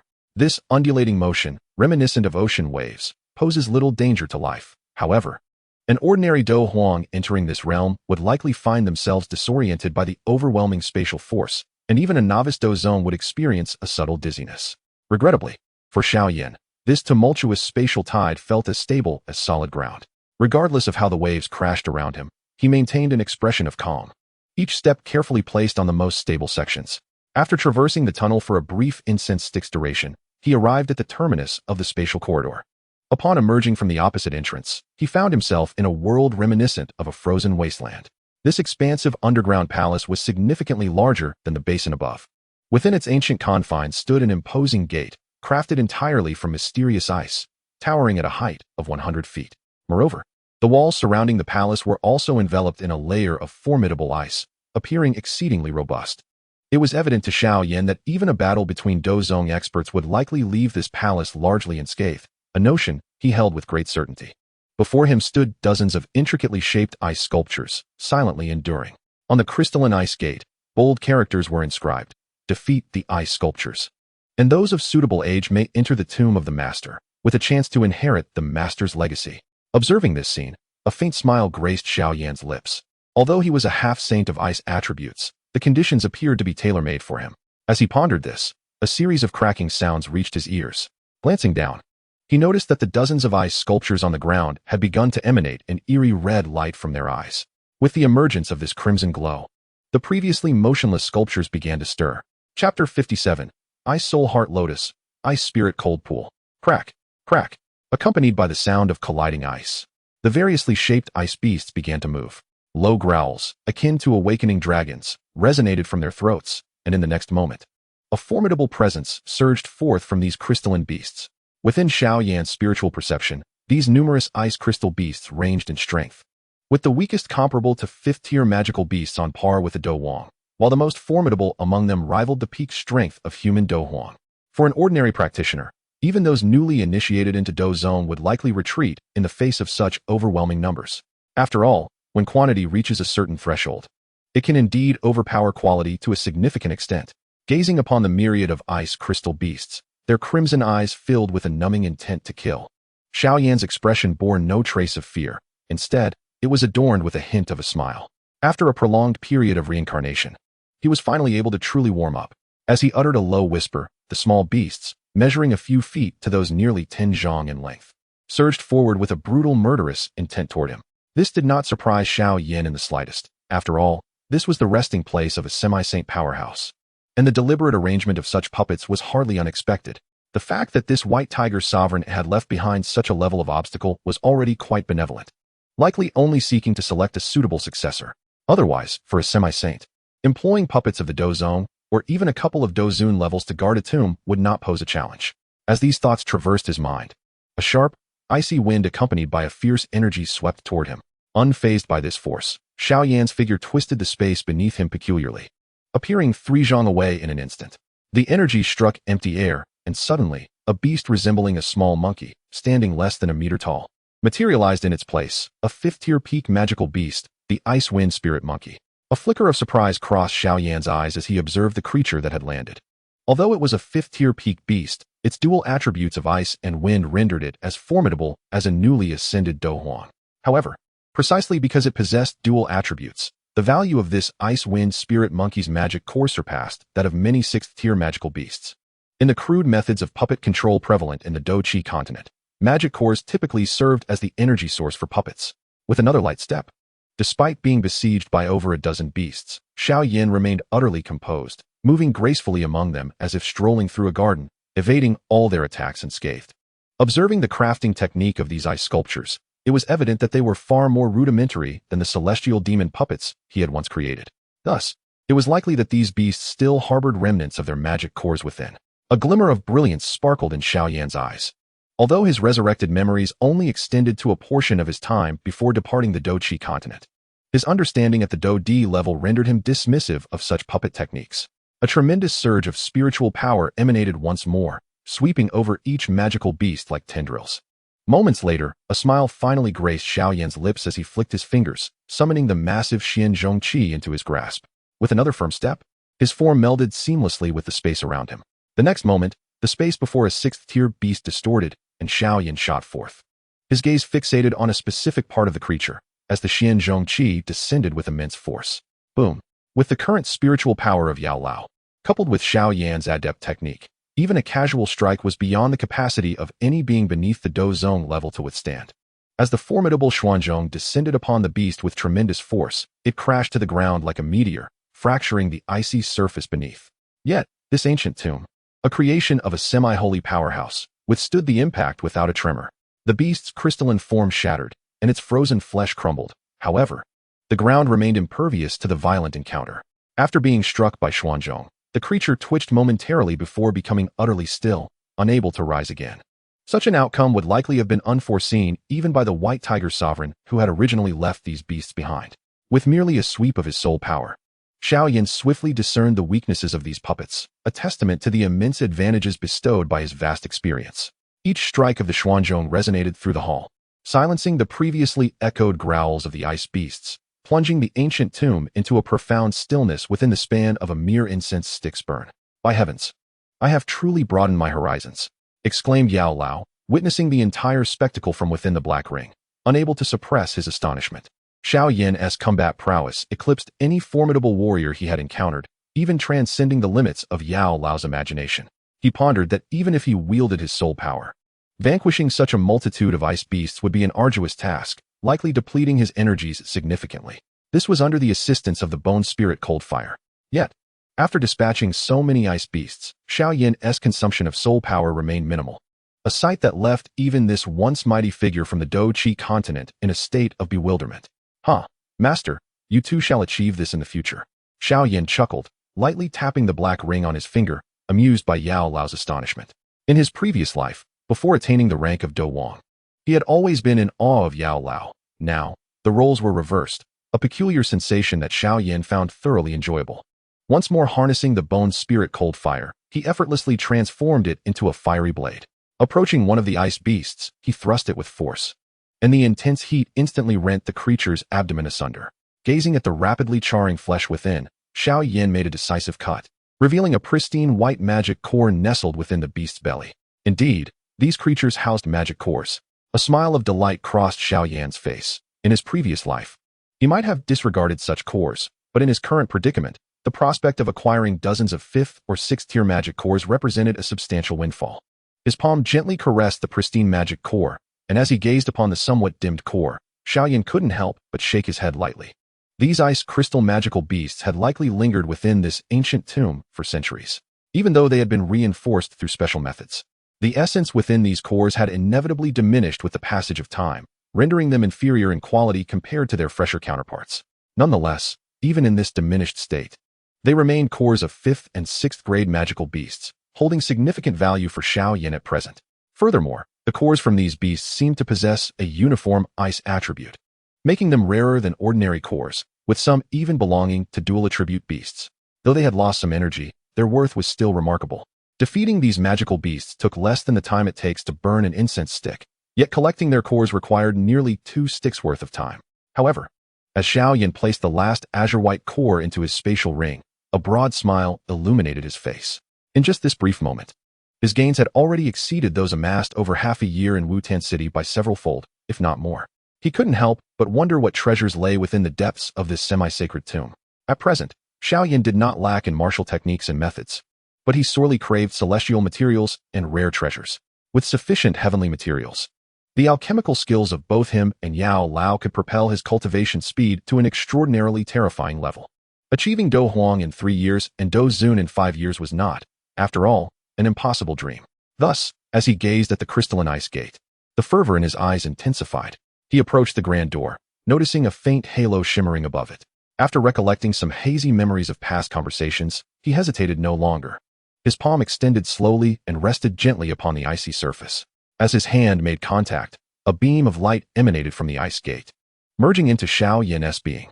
Moments later, a deep voice resonated within his mind. Those under the age of 30 may enter this tomb of mine to seize an opportunity.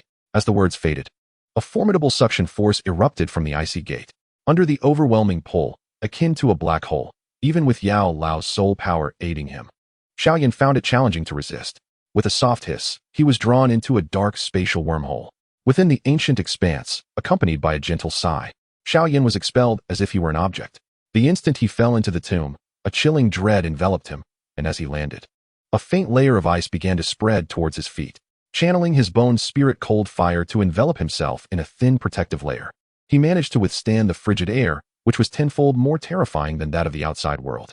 Only then did he slowly direct his gaze towards the true interior of this ancient tomb. Upon witnessing the interior of the ancient tomb, even Xiao Yan, with his extensive knowledge, could not suppress a hint of astonishment. The space within the tomb appeared to span merely 100 feet. However, the myriad treasures before him stirred his heart with excitement. A long, ancient bridge, extending 100 feet and adorned with frost, spanned across a chilling pool that nearly occupied the entirety of the tomb's area. Yet, what truly exhilarated Xiao Yan was that the water within this pool was not ordinary. It was the immensely valuable ice spirit spring, a treasure of unparalleled worth to ordinary alchemists. In his past life, Xiao Yan had expended great effort to procure but a small vial of ice spirit spring, trading a bottle of accompanying purple crystal essence for it. Even during the time when Kai Lin broke through her bloodline, she could only gather a small pool of this precious essence. Yet, within this tomb lay a vast pool, 100 feet in diameter, brimming with ice spirit spring. Although ice spirit spring is not particularly rare for semi-saint powerhouses, some ice attribute Dou saints can even artificially create it. The sheer volume present here would require an immense effort to amass, even for a semi-saint. After a moment of contemplation, a glimmer of brilliance suddenly ignited in Xiao Yan's eyes. Unless, of course, this ancient tomb was built directly atop the spring itself. His gaze swept across the icy waters of the so-called ice spirit pool, finally settling on a white luminescent orb to the left of the pool. A smile crept across Xiao Yan's lips. Although the treasure born from the ice spirit spring was obscured, his insights allowed him to surmise the nature of the celestial materials that thrived near the spring. The ice soul heart lotus, a treasure of utmost coldness, emerges from the vicinity of the ice spirit spring, requiring over 1,000 years to gather the essence of heaven and earth. This item belongs to the same echelon of celestial materials as the earth heart blue lotus he had acquired when collecting the earth heart fire, perhaps even surpassing it in rarity. The earth heart fire lotus seed had merely aided his cultivation and the refinement of Dou Qi, while the seeds of the ice soul heart lotus possessed the miraculous ability to purify the soul and enhance its strength, making it an invaluable boon for the current medicinal elder. Moreover, the ice soul heart lotus serves as a primary ingredient in crafting numerous elixirs that prevent the onset of demonic deviation and enhance the probability of breakthroughs. Many 8th grade and even a select few 9th grade elixirs utilize this precious material. While Xiao Yan could not definitively declare whether the ice soul heart lotus was among the most treasured items in the tomb, its value undoubtedly ranked within the top 3. After all, even for a semi-saint, this treasure would be considered remarkably precious. At the end of the ancient bridge stood a quiet stone statue, carved from green stone, depicting an elderly figure standing with hands clasped behind his back, accompanied by a fierce-looking tiger lying at his feet. Although merely a statue, its imposing aura was enough to make many strong individuals tremble. However, to Xiao Yan, this presence felt as gentle as a spring breeze, utterly inconsequential. What truly captivated Xiao Yan's attention were the numerous luminous orbs floating above the statue. He understood that these must be the various treasures collected by the White Tiger Elder during his lifetime. The scene before him bore a striking resemblance to the one he encountered when he ventured into the ancient emperor's cave many years ago. However, there existed a tremendous disparity between the prowess and ambition of the White Tiger Elder and that of the ancient emperor Tuashi. While I am intrigued by the martial techniques and skills, I find myself yearning for the treasures among these orbs that would be of benefit to me. Taking a gentle breath, Xiao Yan stepped onto the frost ancient bridge. As his foot made contact, the previously tranquil frost ancient road underwent a sudden transformation. A surge of ice elemental energy erupted from the icy springs on either side, ultimately coalescing before Xiao Yan into the form of an ice sculpture. "Young man, welcome to challenge the frost mirror image." An ancient voice resonated in his ears, eliciting a faint smile from Xiao Yan. In that very moment his smile faded. The aged voice continued, "The frost mirror image is a remnant of my memories, encompassing all recollections from the realm of Dou Zhi to Dou Zun. This mirror is divided into 5 levels. By overcoming 1 level, you shall receive 1 treasure from my collection. Conquer 2 levels, and you shall obtain 2 treasures. Surpass 3 levels, and you will claim 4 treasures, along with the opportunity to inherit my legacy. Naturally, should you succeed in traversing all 5 levels consecutively, you will directly acquire all the treasures and legacies within my tomb." Upon hearing the ancient voice, Xiao Yan's smile remained unchanged as he gazed at the multitude of orbs hovering above the blue stone statue. He then softly declared, "In that case, I shall claim all the treasures within this ancient tomb." After speaking, Xiao Yan slightly cupped his hands towards the ice sculpture and respectfully uttered, "Please bestow your guidance upon me." In response, the ice sculpture seemed to comprehend Xiao Yan's intentions and wasted no time in action. With a swift motion, it conjured a frost-covered long spear, the formidable ice elemental energy surging forth, rapidly approaching the level of Dou Zong. Observing this spectacle, Xiao Yan's eyes flickered as he suddenly withdrew the vast power of his soul. The overwhelming soul energy dissipated, leaving behind only the aura of a 9-star Dou Shi. This stark contrast in energy momentarily stunned the ice sculpture before it too adjusted its aura to match that of a 9-star Dou Shi. Witnessing this, Xiao Yan merely smiled. The White Tiger Elder was indeed an exceptionally fortunate semi-holy powerhouse, having attained the rank of Dou Zong during the time the Yao Clan still thrived, and living nearly 1,000 years after becoming a Dou Zun, ultimately passing peacefully in his old age. However, although such formidable beings pass away in a state of serene tranquility, there exists a rather unfortunate aspect. Their souls naturally depart when the time of the universe's great limit arrives, rather than experiencing a midlife demise like that of the Medicine Elder. Consequently, as their corporeal forms perish, their souls also dissipate into the vastness of existence, suggesting that it is precisely the culmination of their souls that precipitates the fall of their bodies. After all, without a soul, the physical form is rendered utterly useless. In essence, this White Tiger Venerable has truly succumbed to death, devoid of any possibility of resurrection. Thus, this memory construct is merely a battle remnant painstakingly crafted during his lifetime, although it can exhibit a significant portion of his former combat prowess. It ultimately lacks the vibrant consciousness of a true powerhouse. This results in the icy sculpture being somewhat mechanical, as it is infused solely with a memory construct rather than a soul. Therefore, at the moment Xiao Yan withdrew his soul's power, the icy visage appeared utterly bewildered, taking a brief moment to regain its composure. As it did, Xiao Yan had already advanced, his foot striking the ground with tremendous force, and his fist, imbued with terrifying might, crashed violently against the chest of the ice sculpture. The formidable physicality capable of grappling with a Dome Master shattered the ice construct, which possessed merely the strength of a 9-star Dou practitioner, into countless fragments with a resounding thud.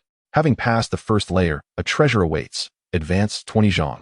An ancient voice echoed, and the shattered ice at Xiao Yan's feet began to swiftly disperse, rapidly coalescing 20 zhang ahead of him. Unperturbed by this proclamation, Xiao Yan continued to advance steadily. When he was but a zhang away from the ice figure, it finally sprang into action, thrusting its icy spear with lethal intent towards Xiao Yan's chest.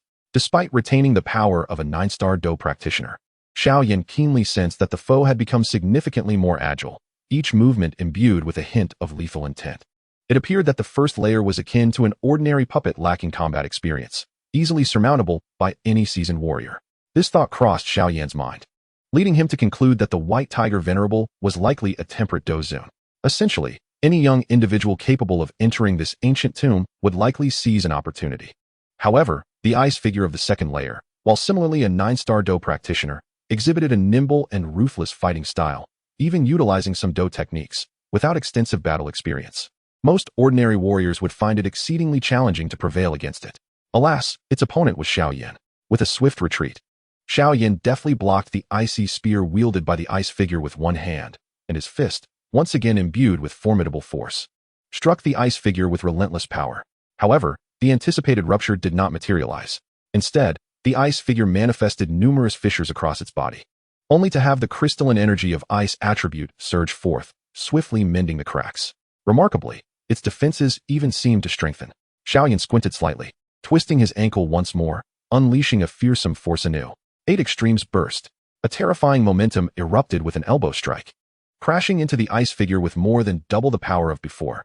Although the ice attribute energy rapidly repaired the damage, even the ice figure required some time for recovery. Yet, Xiao Yan barely took a second to react before launching his next attack. Bang! With a dull thud, the ice figure shattered once again into scattered shards.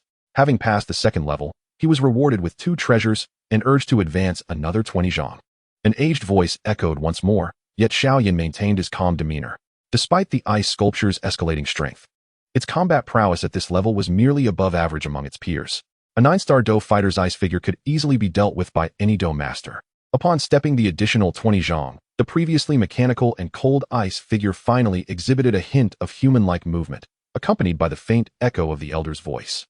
Young one, reaching this stage indicates your combat strength among your peers is commendable. However, should you conquer this third level, you shall be regarded as one of the rare elite, if not truly invincible at your level. Hearing the words emanating from the ice figure, Xiao Yan's expression remained unperturbed. Invincibility at the same level? It seemed he had always been so in his past life, though at that time, his techniques and battle experience paled in comparison to this life. In the current realm of the Dou King continent, the concept of invincibility at the same level appeared almost laughable before him. Before his contemplations could conclude, he noticed the ice figure slowly raising the spear it held. In this third level, there is but one attack. Withstand it, and you shall have triumphed. At that moment, the spear became engulfed in a raging torrent of ice attribute energy. Earth-grade low-level Dou technique, frozen judgment. As the elder's words fell, the icy spear, imbued with an overwhelming aura that chilled to the core, surged violently towards Xiao Yan. The combat strength of a 9-star Dou fighter could unleash an earth-grade low-level Dou technique. No wonder it was said that overcoming this third level would signify one as invincible at their level. Gazing at the oncoming icy spear, Xiao Yan couldn't help but nod in acknowledgement. How many ordinary 9-star Dou fighters possessed an earth-grade low-level Dou technique? Even if they did, it was unlikely they could master it. Such power was far beyond the grasp of an ordinary fighter. Even Dou masters would find it challenging to harness such formidable energy. Xiao Yan considered himself somewhat of a genius in his earlier years, nevertheless. It was only through enduring numerous hardships that he was able to faintly wield the flame-splitting wave cutter at the strength of a 9-star Dou fighter. If the Dou King Emperor of fighters were present in this place, the difficulty of overcoming the challenges would undoubtedly surge to the level of advanced Earth-tier combat skills. It is no wonder that surpassing the third layer grants one the preliminary qualification for inheritance. After all, to conquer the third layer is to achieve an almost unrivaled status among peers. Such individuals, should they acquire this inheritance, possess a substantial prospect for growth into a fighter sovereign in the future. In a past life, upon encountering the third layer, Xiao Yan would likely have found it exceedingly arduous to pass, with any hope of breaching the fourth layer reliant solely on the aid of a miniature fire lotus. However, in this lifetime, Xiao Yan is no longer the same as before. The combat memories of a half-saint are indeed formidable. Yet when compared to the might of a fighter emperor, or even the countless dominators who surpass the emperor, how significant can they be? With a faint, low chuckle, Xiao Yan's mind stirred, and wisps of pale white flames began to rise gracefully from within him. This was not the bone spirit cold fire of Yao Lao, but rather a fragment of the original fire seed he had refined himself, born from the catalysis of fighting spirit. Although merely a fragment of fire, the power it unleashed in Xiao Yan's hands would likely not pale in comparison to the true bone spirit cold fire. As the Emperor of Flames, Xiao Yan's mastery over the art of fire is unparalleled in the universe. Even a fragment of fire in his grasp is formidable. Delicate flames coalesced in the palm of Xiao Yan, ultimately transforming into a spear of pale white, roughly the size of a palm. The spear floated in his hand, faint glimmers of light dancing within, presenting a diminutive appearance that seemed devoid of lethality, even appearing rather endearing. Yet, only true masters could faintly perceive the flames gently rising from the spear, causing the surrounding space to distort subtly. With my current strength, it appears I cannot form a larger spear. Shaking his head, Xiao Yan gazed at the approaching ice lance, a faint smile gracing his lips. Flame goddess spear, go? As the words fell, the palm-sized fiery spear shot forth with terrifying heat towards the icy lance. With a sizzling sound, the two attacks collided, producing a sound of evaporating water vapor. In the next instant, as the fiery spear pierced through the icy lance, the lance transformed almost instantaneously into liquid, subsequently evaporated by the spear's horrendous heat. By the time the attack reached Xiao Yan, even the mist had once again turned to frost, leaving only a chilling breeze in its wake. The flame goddess spear, having traversed the icy lance, exhibited no damage apart from a barely perceptible dimming, and continued unhindered through the body of the ice figure. With a muffled thud, a fist-sized void appeared in the chest of the ice figure, followed swiftly by the spreading pale white flames, which in an instant transformed the entire ice figure into a soaring mist. Upon passing the third layer, for treasures were acquired, granting the qualification of a successor.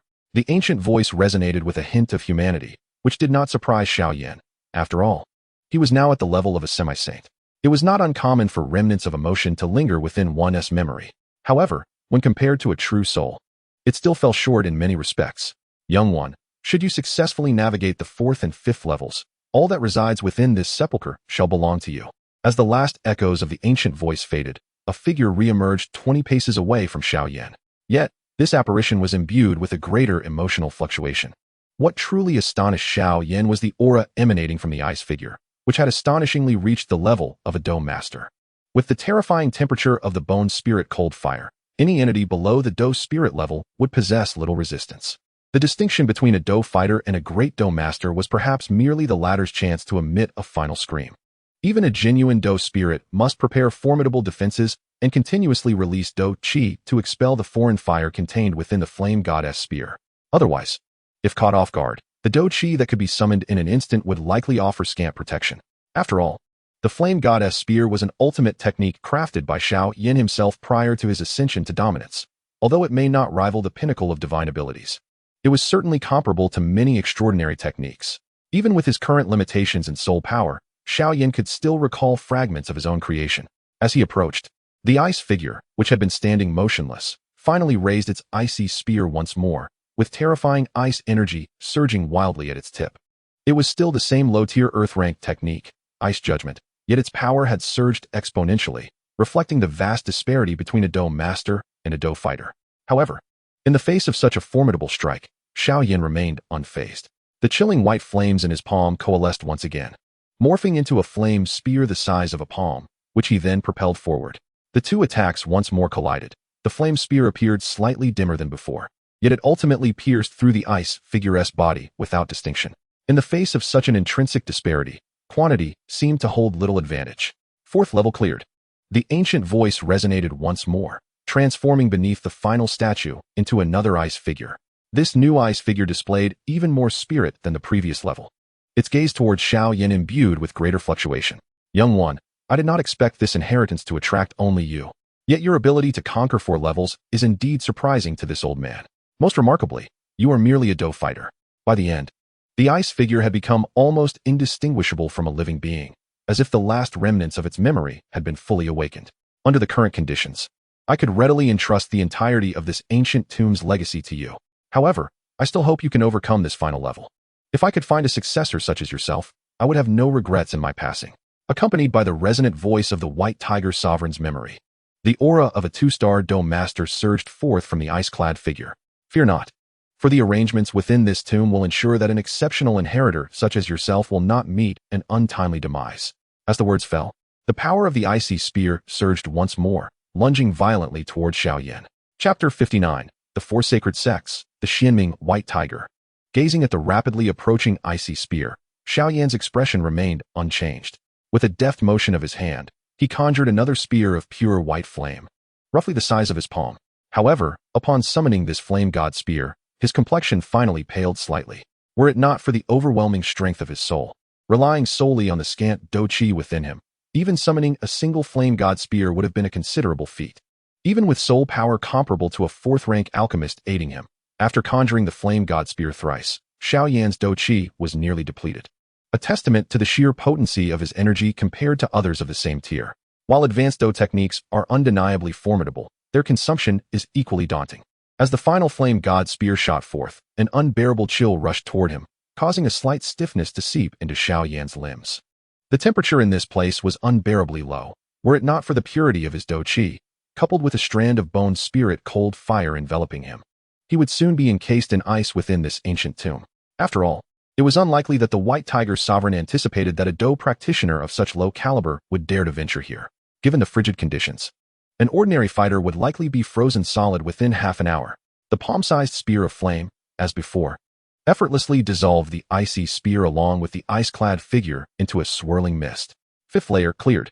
For typical powerful practitioners, even the most gifted prodigies would find it exceedingly difficult to surpass the 4th or 5th layers. Even in his past life, Xiao Yan would have likely relied on the Buddha's Wrathfire Lotus to have any hope of overcoming the trials of the 5th layer. Attaining this level is a testament to being nearly invincible among contemporaries, especially considering that the 5th layer challenges one with a half-saint's memory, possessing at least 2 stars more cultivation than oneself. Regrettably, the current Xiao Yan is a reborn individual endowed with the memories of a sovereign. Although a half-saint is immensely powerful before the sovereign, or even the Dou Emperor, they remain but insignificant insects. Thus, despite passing this trial, which was purported to be insurmountable by the White Tiger Sovereign, Xiao Yan felt no pride. rather. He gazed with anticipation at the dozens of luminescent spheres dancing in the sky. Fifth layer cleared, as a voice, tinged with surprise, echoed through the air, an ethereal, aged figure finally materialized before Xiao Yan. The visage of this individual bore a striking resemblance to the elderly figure of the statue behind him. At this moment, the aged spectre cast a gaze upon Xiao Yan, imbued with a hint of surprise and astonishment. It was truly unexpected that the treasures I left behind in this place would be appropriated by a mere Dou fighter. Yet Xiao Yan, unfazed by the emotions emanating from this ethereal remnant, maintained a composed demeanor. After all, this was a being of semi-saint caliber, even as a mere memory. It retained a semblance of sentience. Notably, powerful entities like the pure lotus demon saint possessed memories akin to souls, indistinguishable from their living counterparts. It was merely a stroke of fortune. With a slight bow to the elder, Xiao Yan wore a somewhat awkward smile. A semi-saint, such a feeble power, had not warranted his attention since he turned 40. By then, he had already become a figure whom semi-saints looked up to. However, acknowledging that he would rely on the legacy of this departed strongman to enhance his own prowess, Xiao Yan felt no qualms about extending a modicum of courtesy to such a venerable figure. It was merely a matter of adjustment. There is no need for excessive discourse. Although you are not an ice attribute cultivator, and even my primary legacy is beyond your grasp, your ability to traverse the fifth layer of the ice mirror is indicative of potential that may surpass my own in my youth. The elder smiled warmly at Xiao Yan, his eyes brimming with satisfaction.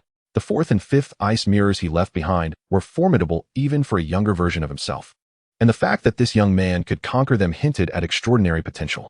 After a moment of contemplation, the elder began to speak again. I am known as the White Tiger Elder, the Grand Elder of the 4 sacred clans of the Southwest continent.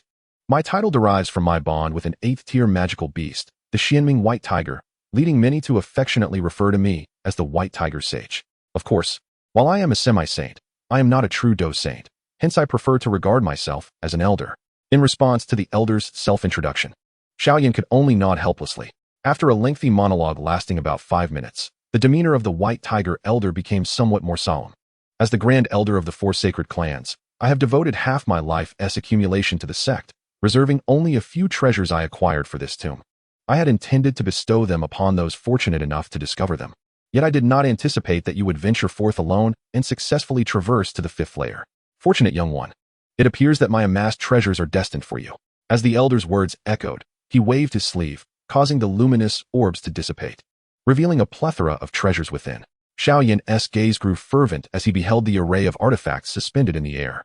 Scrolls, elixirs, magical cores, and various rare materials shimmered before him, each item unmistakably extraordinary in nature. With a flick of his hand, the White Tiger Elder summoned 2 beams of light from among the treasures, which gently settled into his palm. I, an elder hailing from the esteemed 4 holy sects, have diligently practiced the advanced earth-level martial technique known as the White Tiger Ethereal Secret. However, during my journey after relinquishing the position of Grand Elder, I encountered the mystical Xianming White Tiger, which led me to enhance my technique. In the subsequent years, I developed the White Tiger Xianming Secret, a refined version more suited for practitioners harnessing ice attribute combat energy, also classified as an advanced earth-level technique. Enshrined within this scroll is the essence of my White Tiger Xianming Secret, along with my personally crafted earth-level combat skills that complement it. Thus, this artifact embodies the culmination of my life's work. Upon concluding my words, the venerable White Tiger projected the scroll into Xiao Yan's hands. This brings me peace of mind, he remarked, and with a wave of his hand, another glimmer descended into his grasp. Although my lifespan had reached its zenith, my Xianming White Tiger remained vigorous. Consequently, I released it back into the Beast Mountain range, allowing it to reign supreme there. However, as you have now become my successor, you possess the ability to summon the Xianming White Tiger from its domain once more. Before my demise, I had made an agreement with it, pledging that it would safeguard my heir for a decade. That might prove somewhat challenging, Xiao Yan mused inwardly, his expression remaining tranquil. Nevertheless, he recalled 2 7th-tier Xianming White Tigers that had come seeking allegiance. Given the passage of several centuries since the venerable White Tiger's demise, it was plausible that the original Xianming White Tiger had also reached the end of its lifespan or encountered unforeseen circumstances. Although the 8th-tier Xianming White Tiger was no longer present, it was imperative for Xiao Yan to forge a connection with the 2 7th-tier siblings. Presently, the Beast Mountain range seemed to be dominated by them, and it appeared that the spirit fire of 10,000 beasts was also in their possession. As these thoughts unfolded in his mind, he observed the venerable White Tiger wave his hand once more. causing the Ice Spirit Cold Pool's Ice Heart Lotus to sway gently in the breeze. The reason I established my resting place here was due to the discovery of an Ice Spirit Spring.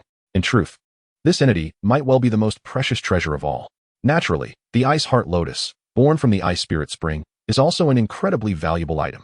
Even at the peak of my prowess, encountering such a treasure would command utmost reverence. At this, Xiao Yan could not help but nod in agreement. The Ice Spirit Spring is indeed a rare celestial phenomenon prior to ascending to the Dosage realm. Many sects specializing in ice attribute combat energy would experience a meteoric rise if they were to uncover an Ice Spirit Spring, amplifying their growth several-fold. Such a paradise remains exceedingly rare, even for semi-saint powerhouses. Discovering an Ice Spirit Spring is akin to unearthing a nearly inexhaustible treasure. This is evidenced by the Ice Heart Lotus nurtured within the spring. These 3 items represent the most prized possessions within my tomb. Though it must be noted that other artifacts are by no means ordinary. However, given your current prowess, it would be wise to ensure that none of your possessions are revealed, lest fortune transmute into misfortune. Upon hearing the words of the White Tiger Elder, Xiao Yan nodded in agreement, fully aware that, under normal circumstances, the relics left by a semi-holy powerhouse, even mere trifles, could incite madness in Dou Huang and Dou Zong. For a fighter, the mere dissemination of even the most inconsequential artifact from this ancient tomb could spell catastrophic consequences. The White Tiger Elder could hardly have anticipated that his legacy would fall into the hands of a mere fighter. Yet, he was equally oblivious to the fact that the seemingly youthful and even juvenile fighter before him was, in truth, a being of far greater strength, reborn. Possessing such a plethora of treasures, as long as one remains discreet, perhaps in years to come, the Douchi continent will witness the emergence of another Dozun powerhouse. The White Tiger Elder maintained his smile, though his form grew increasingly ethereal. Discovering a young individual who surpasses even his own younger self is indeed a cause for joy. As his words faded, his figure became ever more insubstantial, ultimately dissipating into the cosmos under Xiao Yan's gaze. Observing this scene, Xiao Yan could not help but be momentarily taken aback, and ultimately, he clasped his fists in reverence towards the towering statue of the Elder. Although his cultivation realm far surpassed that of this Elder, the true essence of his first cultivation resource since his rebirth was derived from this venerable figure. Thus, after receiving such a generous endowment, it was only fitting that Xiao Yan express his gratitude. Typically, powerful beings, upon death, leave their legacies within their sects or families, making the Elder's choice to bequeath significant artifacts to other locations rather rare. A fleeting thought crossed his mind, and Xiao Yan gently shook his head. Regardless of the reason, it was evident that the White Tiger Elder's legacy bore no inherent peril. This realization had dawned on him long before ascending to the vast realms beyond. It was precisely for this reason that he had prioritized the White Tiger Elder's legacy. Otherwise, given his profound understanding of the Douchi continent from his past life, he was acutely aware of the myriad opportunities that lay in the vicinity of the northwestern continent. However, the dangers concealed within those opportunities rendered him uncertain of absolute safety, even with the sole power of the medicinal elder backing him. The Four Holy Sect? A fleeting thought brushed through his mind, and Xiao Yan was no stranger to this sect. The Four Holy Sect was a formidable establishment formed by the union of 4 Dosheng powerhouses from ancient times, and he had encountered it several times after ascending to emperor status in his previous life. The strength of the Four Holy Sect was sufficient to rank it as the foremost power in the southwestern continent. Even in the present-day Zhongzhou, only the Dan Tower and the Soul Palace could rival it. At this moment, with the White Tiger Elder's figure having completely dissipated, it signified that this formidable being had entirely vanished from the Douchi continent. However, it seemed this old fellow had not concealed his body in this place. After a fleeting thought crossed his mind, Xiao Yan couldn't help but gently shake his head. Having already reaped numerous benefits from the individual, it would be unwise to covet their remains any further. However, it must be said that the body of a semi-holy warrior is indeed quite suitable for Yao Lao. Once he completely purged the distractions from his heart, Xiao Yan's gaze returned to the various treasures floating around the statue. Taking a deep breath, the soul power of Yao Lao once again enveloped Xiao Yan's entire being, with a slight wave of his hand towards the assortment of treasures. A terrifying suction force erupted from the palm of his hand, ultimately drawing all the treasures before him. As he beheld the myriad treasures suspended in front of him, a satisfied smile finally graced Xiao Yan's lips. Chapter 60, A Bountiful Harvest. Earth Tier Low-Level Combat Skill, Ice Judgment. Earth Tier Mid-Level Combat Skill, White Tiger Mountain Claw. Earth Tier Low-Level Combat Skill, Nether Tiger Roar. Earth Tier High-Level Combat Skill, Storm Ice Kill. Earth Tier Mid-Level Technique, White Tiger Wind Method. In the ancient tomb, where the cold was potent enough to incapacitate ordinary fighters within half an hour. Xiao Yan was enveloped in a faint layer of frosty flames. He methodically turned over each scroll, his expression impassive as he finally stored them into Yao Lao's bone flame ring. When it came to techniques and combat skills, he was not lacking in this regard. Regardless of whether they were Earth tier or Heaven tier, once Xiao Yan's strength regained 2 more levels, he could likely even produce divine abilities. However, aside from the techniques and combat skills used for the inheritance of the White Tiger sect, the rest could serve as tools for winning hearts or for future transactions. After all, although Xiao Yan was brimming with high-tier techniques and combat skills, he could not afford to reveal this secret. Thus, these scrolls held their own value. Among the more than a dozen scrolls, all of which were Earth-tier techniques and combat skills, they occupied a full third of all the treasures. For ordinary inheritances, techniques and combat skills are indeed of greater importance. Even the White Tiger sect likely shared this sentiment, hence not leaving behind too many external possessions. However, he probably never imagined that, compared to these precious techniques and combat skills, what Xiao Yan truly lacked were those external possessions. Fortunately, although the quantity was somewhat lacking, being the collection of a semi-holy warrior, the quality was undeniably high. After storing the techniques and combat skills, a smile finally crept onto Xiao Yan's face upon seeing what lay ahead. In the void, 6 magic cores of varying shapes and colors floated serenely. Among them, 5 were slightly angular with a more diverse coloration, while the central one was remarkably round and of a richer hue. 1 8th-tier magic beast core and 5 7th-tier magic beast cores. As he absorbed the 6 magic cores into his palm, a hint of satisfaction appeared on Xiao Yan's face. The collection of a semi-holy warrior truly proved its worth, although a semi-holy warrior would typically possess more than just 1 8th-tier magic beast core. It was not uncommon for them to have only a few. At this level, the magical beasts have essentially become indistinguishable from humans. These creatures possess their own factions, and it is not merely strength that permits one to slaughter them indiscriminately. Behind them may lurk even more terrifying entities providing support. After discerning which magical beasts these cores belonged to, Xiao Yan once again stowed them away in the bone flame ring. They could be considered treasures of a certain caliber and certainly did not belong in the low-grade storage rings acquired from the Maitel family. It was time to procure a high-grade storage ring. With a gentle shake of his head, Xiao Yan waved his hand, summoning nearly 10 jade vials before him. Among them were the 6th-grade high-level pills, the Emperor's Extreme Pill and the Breaking Sect Pill. After briefly examining the 2 foremost pills, Xiao Yan nodded slightly and continued to inspect the rest. Although both the Emperor's Extreme Pill and the Breaking Sect Pill were classified as 6th-grade high-level pills, the latter evidently possessed a far superior grade, given the difficulty in refining the Breaking Sect Pill and its terrifying effects. Its value surely rivaled that of an ordinary 7th-grade pill, despite its classification. Notably, these 2 pills were the least impressive offerings left by the White Tiger Elder. Clearly, the Elder anticipated that any genius inheriting his legacy would possess at least the strength of a Dou Wang or Dou Huang.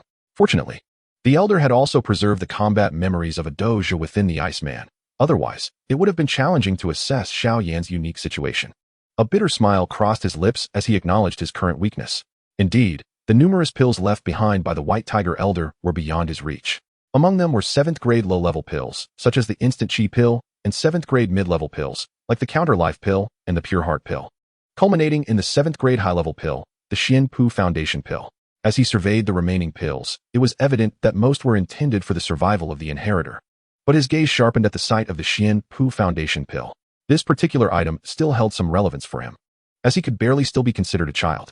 Memories flooded back, and he vaguely recalled that during his competition with Gu He, the latter had refined this very pill.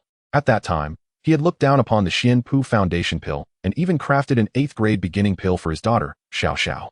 Little did he expect that in this new life, he would find himself in need of such a remedy. Alas, circumstances were limited. With a resigned sigh, Xiao Yan shook his head gently. Under his current conditions, neither he nor Yao Lao seemed capable of refining 8th-grade pills. Moreover, given their current state, gathering the necessary materials for an 8th-grade pill was a daunting task. His gaze continued to drift toward the remaining vials, and the smile that had once graced his face abruptly froze. As he beheld the 3rd vial from the end, the expression of bitterness faded, replaced by a spark of astonishment.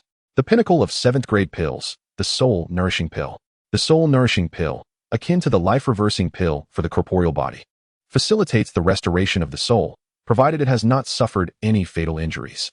It possesses the remarkable ability to rapidly mend the soul's power, contingent upon the quantity of restorative energy contained within the elixir.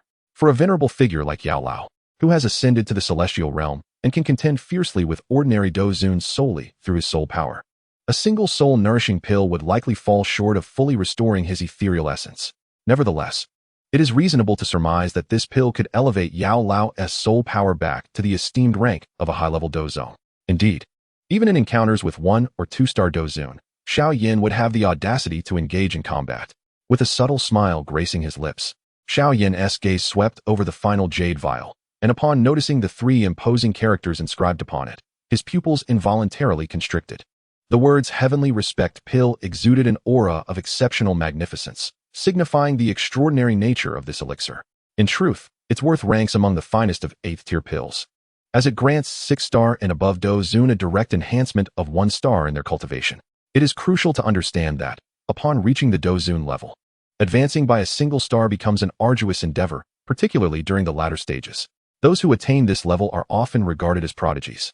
Yet the journey to further advancement may span decades, if not longer. This elucidates why many struggle to attain the semi-saint status before their demise. As one progresses, each incremental enhancement becomes increasingly formidable. Historically, even the Soul Palace would bestow the title of Heavenly Respect upon those Dou Zun surpassing 5 stars, thus validating the pill's illustrious designation. The allure of the Heavenly Respect Pill for Dou Zun practitioners is undeniably more formidable than that of the Imperial Pill for Dou Huang. It is not an exaggeration to assert that this singular elixir could plunge the entire Northwest continent into chaos and bloodshed. While the former Emperor Yan might have dismissed its significance, for the reborn Xiao Yan, the value of the Heavenly Respect Pill is undeniably precious. Gently stowing the Heavenly Respect Pill, Xiao Yan then turned his attention to the final, nameless jade vial. Unlike the previous vials, which bore inscriptions indicating their contents, this one remained devoid of any markings. Moreover, it was significantly larger than the others. Scanning with Yao Lao's soul power, Xiao Yan sensed a potent energy contained within, suggesting that this vial housed some form of beastly essence. If my conjecture holds true, it is likely that this vial contains the blood of a formidable magical beast. A brief glance revealed that the quality of this jade vial was undoubtedly superior to that of other jade vials. Without hesitation, Xiao Yan focused his thoughts and removed the seal from the vial's cap. As the lid was lifted, a magnificent surge of energy erupted forth. The formidable energy fluctuations imposing considerable pressure even on Xiao Yan, who was fortified by the soul power of the ancient alchemist. The soul power extended into the vial, quickly sensing the wildly turbulent energy within. Indeed, the vial contained the essence of a magical beast's blood, and judging by the ferocious energy it harbored, it belonged to a particularly powerful 8th-tier beast. As Xiao Yan perceived the energy contained within the beast's blood, an expression of delight spread across his face.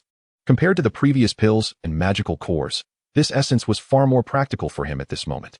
A vial of 8th-tier magical beast blood would suffice for the concoction of various medicinal pills required under current circumstances. For instance, the blood god pill he intended to refine for his father and 2 elder brothers necessitated at least the essence of a peak 7th-tier beast. With the addition of 8th-tier beast blood, the likelihood of successfully reactivating the Xiao clan's bloodline would naturally increase. After all, the Xiao clan's lineage had been dormant for far too long, and reawakening it would require an immense amount of energy. Once he had stored away the remaining jade vials, Xiao Yan turned his attention to the last few treasures. These treasures were indeed rare and precious materials, which, although not consumable like pills, held immense value for both the ancient alchemist and Xiao Yan, the 2 masters of alchemy. At times, the utility of these materials could surpass that of traditional pills. Among them were the Millennium Dragon Blood Ginseng, 10,000-year Willow Heartwood, and Sky Blue Poria. As his gaze lingered on these 7 treasures, a broader smile graced Xiao Yan's face. These materials were all prime ingredients for 8th-tier pills, with a few even suitable as auxiliary components for 9th-tier pills. Coupled with the vial of 8th-tier beast blood and the Ice Heart Lotus still residing within the Ice Spirit Spring, he possessed a total of 9 high-grade medicinal materials. While all these materials were intended for the creation of high-tier pills, a slight excess could yield exceptionally high-quality mid-tier pills. In the past, no alchemist would have dared to attempt such a luxurious endeavor. However, for Xiao Yan, the pressing need to enhance his strength was the only path forward. He sensed that once he regained his strength to the level of a Dou Wang, the fragments of memory from the vast world would gradually awaken alongside the strengthening of his soul power. At that point, he would be able to unleash an increasing array of formidable trump cards, which, when applied to the current Douchi continent, would be akin to a dimension-reducing strike. Teacher, please consume that soul-nourishing pill first. Once ingested, our capabilities will undoubtedly be significantly enhanced. With that, Xiao Yan collected all the treasures into his spatial ring, while simultaneously refining several jade vials into a singular jade ruler, addressing Yao Lao, who was present. Haha, there's no need for your prompting. The moment you tossed it in, I had already swallowed it, Yao Lao replied, his voice laced with a languid pride. Perhaps due to the exquisite sensation of rejuvenating his soul's power after consuming the pill, which infused his tone with a hint of laziness. Hearing Yao Lao's words, Xiao Yan's lips twitched slightly, and he eventually shook his head in resignation. He realized that since his rebirth, he no longer needed to maintain the facade of a strict mentor as he had in his previous life. Yao Lao now exhibited a more roguish demeanor, coupled with an air of indolence. Don't fall asleep now. I may require your soul power at any moment. I understand. Shaking his head in resignation, Xiao Yan gently stepped forward, continuing to channel his soul power toward the frigid cold pool. The rarity of the ice heart lotus surpassed even that of several other heavenly treasures. However, the instant he ascended, he felt the surrounding soul power become somewhat disordered, rendering his movements sluggish. You old rascal, he inwardly lamented. Just as he was about to speak, a thought struck him, prompting a gentle sigh as a warm smile graced his lips. Forget it. You've worried about me enough in our past life. This time, let me take you to greater heights. For now, just relax in this bone flame ring. With that thought, Xiao Yan plunged into the icy depths of the ice spirit cold pool. If the external chill could only freeze combatants temporarily, then the terrifying cold of this pool, entirely composed of the ice spirit cold spring, could instantly freeze a fighter or even a great fighter. Fortunately, although Yao Lao had become languid, his supply of soul power remained uninterrupted. Otherwise, regardless of how formidable Xiao Yan's memory was, he would soon be rendered into a popsicle in this frigid water. Though the soul power felt somewhat sluggish, it was still usable. Moments later, Xiao Yan finally emerged from beneath the basin-sized ice heart lotus. Turning his palm, he placed the lotus, which he had severed with the jade ruler, into the bone flame ring. He then retrieved several sufficiently large jade vials to fill them with the ice spirit cold spring before slowly making his way back to the shore. After gently nudging the languid Yao Lao and the plethora of treasures within the bone flame ring, a broad smile spread across Xiao Yan's face, revealing a gleaming set of teeth. This truly marked the first major harvest since his rebirth, gradually suppressing his excitement. Xiao Yan walked once more to the entrance of the mysterious ice door, casting a lingering glance at the seemingly endless ice spirit cold spring before gently shaking his head. Once the heir departs from this place, the ancient tomb shall truly become nothing more than a mere burial site, its space sealed henceforth. Unless a formidable entity far surpassing the White Tiger's sovereign unravels the spatial secrets of this realm, it is unlikely that anyone shall return here again. Alas, by the time I next visit, I shall likely have ascended to the rank of a battle sage. With a gentle shake of his head, Xiao Yan ultimately turned away, placing his palms softly upon the ancient door. Chapter 61, Spirit Plant Master, Spirit Orchid Secret Tome. Buzz. As the faint glow once more illuminated the surroundings, the familiar, terrifying pulse surged against Xiao Yan's hand. In the face of this dreadful force, he offered no resistance, allowing this overwhelming power to draw him in completely. As he traversed the tumultuous energies of space, the scene beyond the ancient tomb gradually re-emerged. The moon spilled its luminescence across the starry river. The once fog-laden valley was remarkably devoid of the veil that typically obscured the night sky. A full moon hung high in the heavens, resembling a radiant gem. Surrounded by countless shimmering stars, this night sky appeared as though a dark and mysterious veil had been adorned with a brilliant jade and innumerable sparkling diamonds, rendering it extraordinarily enchanting. The little doctor sat cross-legged in the cave, her delicate hands wrapped around her knees, her beautiful eyes gazing absently at the mysterious and exquisite night sky, eventually leaning gently against the soft feathers of Little Blue. Little Blue, what sort of person do you think he truly is? The myriad of Xiao Yan's actions replayed in her mind, leaving her with an ethereal sense of wonder.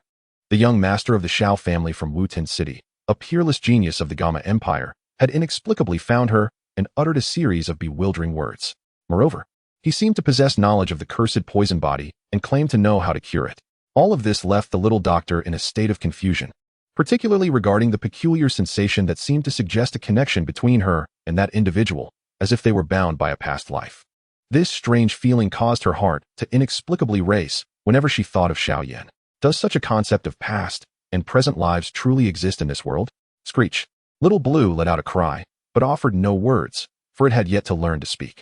Nevertheless, in its nascent understanding of humanity, it gently nudged the little doctor's head with its beak. The gentle comfort from Little Blue alleviated much of the turmoil within her heart. and a faint smile graced her lips as she swept her dark hair back, her delicate visage seemingly surpassing even the coolness of the moonlight. Buzz. A subtle vibration suddenly emanated from the heart of the valley, causing both the little doctor and little Blue to pause in surprise. In the next moment, they beheld the space at the center of the valley beginning to warp once more. Amidst this distortion, a black hole emerged, its pitch-black void seemingly capable of consuming even the purest moonlight. Yet, after a brief moment of turbulence, a figure clad in black stepped forth from the depths of the darkness, and as he emerged, the previously distorted black hole gradually began to close behind him. Beneath the serene moonlight, Xiao Yan's gaze traversed the small valley. After the passage of half a day, the menacing icy energy had dissipated significantly. However, a faint layer of frost still lingered on the surface. It appeared that this valley would not be inhabitable for the foreseeable future. With a resigned shake of his head, Xiao Yan extended his spiritual energy, and, upon discovering the petite healer nestled close to the blue eagle within the cave, he breathed a sigh of relief. Lightly stepping through the air, he finally stood before her once more. At his words, Xiao Yan couldn't help but chuckle softly, gently ruffling her hair. A dozone. The petite healer felt momentarily bewildered, her lashes fluttering. After a brief pause, she finally comprehended his statement. You mean to say you possess the strength of a dozone? A dozone, a figure of legend that seemed beyond her current understanding. Of course, I am not yet a dozone. However, for certain reasons, I can temporarily harness power akin to that of one. Xiao Yan replied with a smile, admiring the adorable expression on her face, and he playfully pinched her cheek. Savoring the velvety texture beneath his fingers, he chuckled softly. Huh. Oh. After being pinched a couple of times, the petite healer finally reacted, a blush blooming on her porcelain face as she nodded lightly. Indeed, the valley had been ravaged by the dissipating icy energy, rendering it uninhabitable for the time being. Yao, observing Xiao Yan and the petite healer, exchanged knowing glances with a sly grin, his expression carrying a hint of mischievousness. While instructing Qin Xiao to prepare some provisions, he cheerfully handed a set of keys to Xiao Yan. Upon hearing Yao's words, the petite healer's face flushed even deeper, and she shot a fierce glare at her employer. Momentarily forgetting his status, Xiao Yan couldn't help but feel a sense of exasperation. After all, he was still a child. Yet, after reflecting for a moment, considering the advantages of having a private courtyard, he ultimately nodded in agreement. Turning his gaze to the petite healer, he remarked with a smile, "What do you think?" "Not much," she huffed, ignoring the two men's gazes and marching off to her room with a determined stride. Observing her demeanor, Yao chuckled, casting another suggestive glance at Xiao Yan. Exasperated by Yao's antics, Xiao Yan sighed and gently patted his shoulder, revealing a jade vial that had mysteriously appeared in his palm. "Well done. This contains second-grade foundational spirit liquid, which you must have heard about its value." Casually tossing the foundational spirit liquid to Yao, Xiao Yan then strode into the Wan Yao pharmacy. Setting aside other matters, he indeed felt a pang of hunger. Although he had a few nourishing pills in reserve, nothing could quite compare to the satisfaction of consuming real food. Foundation Establishment Elixir. As he watched Xiao Yan's retreating figure, Boss Yao glanced at the small jade vial in his hand. After a moment of contemplation, he finally recalled the name of this elixir. It seemed to be a highly acclaimed potion in the capital of Gamma, reputed for accelerating the cultivation speed of fighting energy, known as the Foundation Establishment Elixir. The value of this vial appeared to be around 50,000 gold coins. Upon this realization, Boss Yao's grip on the vial tightened, and his breathing became slightly more hurried. It seemed that the annual profits of his pharmacy might not even amount to that sum. Xiao Yan, truly a prodigy rumored to be under the tutelage of a formidable figure, casually wielded such a precious treasure. Considering that the small courtyard he had purchased for Xiao Yan cost merely a few thousand gold coins, a grin nearly stretched from ear to ear. Indeed, providing comfort to this young master promised immense rewards. After a simple feast, Xiao Yan visited the room of the little medical fairy. It remained unclear what they discussed, but soon Boss Yao saw her obediently following Xiao Yan out of the pharmacy. Observing their figures, Boss Yao couldn't help but give Xiao Yan a thumbs up once more. Despite the latter's somewhat lecherous demeanor, Xiao Yan merely twitched his lips, choosing not to elaborate further. Perhaps it was for the best, with his reputation shielding her. The little medical fairy could indeed avoid unnecessary disturbances in the future. Shortly thereafter, Xiao Yan led the little medical fairy into the small courtyard. Outside the rockery and pond, a few uniquely shaped trees were planted, accompanied by tiny vegetable patches. The room style was simple and unpretentious, yet exuded a warm, homely atmosphere. Under the moonlight, it appeared tranquil yet vibrant. It was evident that Boss Yao had put significant thought into currying favor with him. "I want to stay in this room." Before Xiao Yan could give instructions, the little medical fairy eagerly pointed to a particular room. "Very well, It's getting late, so let's rest early. Tomorrow, I will teach you the art of spirit plants, Xiao Yan replied with a smile, attempting to ruffle her hair, but she deftly evaded his hand. This is what you promised. You must not go back on your word, she playfully insisted. Xiao Yan could only shake his head in resignation at her spirited demeanor. The ease with which he had summoned the little medical fairy was not due to her newfound affection for him, but rather because he had offered her a considerable temptation. The art of spirit plants. However, what Xiao Yan presented was not something an ordinary faction could provide. It was a comprehensive secret tome of spirit plants compiled by the little medical fairy in her previous life, a collection amassed from various powers, including the Pill Tower. Over many years, and meticulously crafted over a decade following the Dual Emperor's War. After all, for someone who adored medicinal herbs, even if she could not become an alchemist, nurturing these plants remained her greatest passion. Later, it was none other than Xiao Yan who personally bestowed a melodious name upon this grand ceremony, the secret classic of Linglan. With the advent of this tome, the Dou Qi continent gradually witnessed the emergence of a comprehensive new vocational system known as the Spirit Plant Master. As the progenitor of this profession, the little medical fairy was revered as a founding figure by the subsequent Spirit Plant Masters, even after ascending to the vast realms beyond. Even in the grand world that followed, after Xiao Yan established the Endless Fire domain, the little medical fairy's expertise in spirit planting significantly contributed to the advancement of alchemy within that domain. If Xiao Yan epitomized the faith of all alchemists across the Dou Qi continent and the Endless Fire domain, then the little medical fairy was the cherished belief of countless spirit plant masters. In later generations, she was even posthumously honored with lofty titles such as the Holy Physician and the Ancestor of Spirit Planting. Naturally, these accolades were to be conferred many years hence. But in this lifetime, Xiao Yan intended for her to attain these distinctions ahead of time. After all, the secret classic of Linglan was her own creation. Thus, it was entirely reasonable for her to commence her studies in advance. Setting aside these contemplations, Xiao Yan lifted his gaze to the luminous moon overhead before proceeding to the room he had chosen. In contrast to the simplicity and tranquility of the outside world, the decor within this chamber exuded a touch of opulence without veering into ostentation, clearly reflecting the considerable thought invested by the proprietor, Boss Yao. As he surveyed the surroundings, preparing to continue his cultivation, his attention was suddenly drawn to an oddly shaped chair. What manner of chair is this, so peculiar in design? And why are there two pink ropes suspended from the beams? As he gazed at the strangely designed, somewhat suggestive chair, a look of bemusement crossed Xiao Yan's face. This Boss Yao certainly has a playful side. Yet, one must admit, the old fellow truly thought of everything. Meanwhile, in another chamber, the little medical fairy, after curiously inspecting an identical chair for quite some time, suddenly experienced a moment of clarity, her beautiful eyes widening in realization. A blush swiftly adorned her cheeks, dimming the moonlight's radiance, as she shyly covered her face, lost in her thoughts. As the Emperor of the Endless Fire domain, would I ever require external assistance for such matters? They clearly do not understand what it truly means to be a man of strength. After a light-hearted internal quip, Xiao Yan finally settled into a meditative position upon the bed, casting a sidelong glance at the rocking chair. His mind inadvertently wandered to the exquisite form of the little medical fairy's slender waist. Shaking his head gently to dispel a flicker of heat rising within him, Xiao Yan then retrieved the Shan Foundation pill from his storage ring.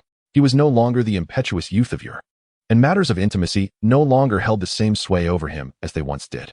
After briefly communing with the spirit of Yao Lao, borrowing a fragment of the now lazier soul's power, he swiftly sealed off the entire room before finally uncorking the Shan Foundation pill. As the cap was removed, a surge of formidable energy erupted forth from within. Chapter 62. The Flame God's Incarnation, Breakthrough to Dou Shi. Xiao Yan maintained a tranquil expression as he summoned his soul power to extract the pill, which was the size of a dragon's eye. With deft movements of his fingers in the air, he intricately inscribed peculiar patterns to seal the immense energy within. Only then did he swallow the Shan Foundation establishment pill in one swift motion. Upon entering his mouth, the pill required no mastication. He immediately sensed a vast and overwhelming energy coursing into his body. Logically, such prodigious energy could easily overwhelm even a Dou Huang powerhouse, yet astonishingly, it inflicted no harm upon him whatsoever. Instead, the energy transformed into a gentle warmth that seamlessly merged with Xiao Yan's being. Beneath this surging and soothing medicinal force, he felt a comforting warmth enveloping him, a sensation that left him pleasantly buoyant. Given his expertise as an alchemist, he was well acquainted with the effects of the Shan Foundation establishment pill. Consequently, he ceased all cultivation and reclined peacefully on his bed, closing his eyes to allow the formidable yet gentle medicinal power to reshape his body. His physical form, having undergone numerous trials and the refining effects of the Foundation Establishment Divine Liquid and the blood of red flames, was already comparable to that of an ordinary Dou Ling warrior. Even without the use of Dou Qi, he could contend with an average Dou Shi. However, despite both medicinal concoctions being formulated by Xiao Yan himself and their effects far exceeding those of typical pills of the same grade, they were merely of the 3rd or 4th rank. In stark contrast, the Xianpu Foundation Establishment pill was genuinely a high-level 7th grade pill. Its impact on one's constitution undeniably formidable.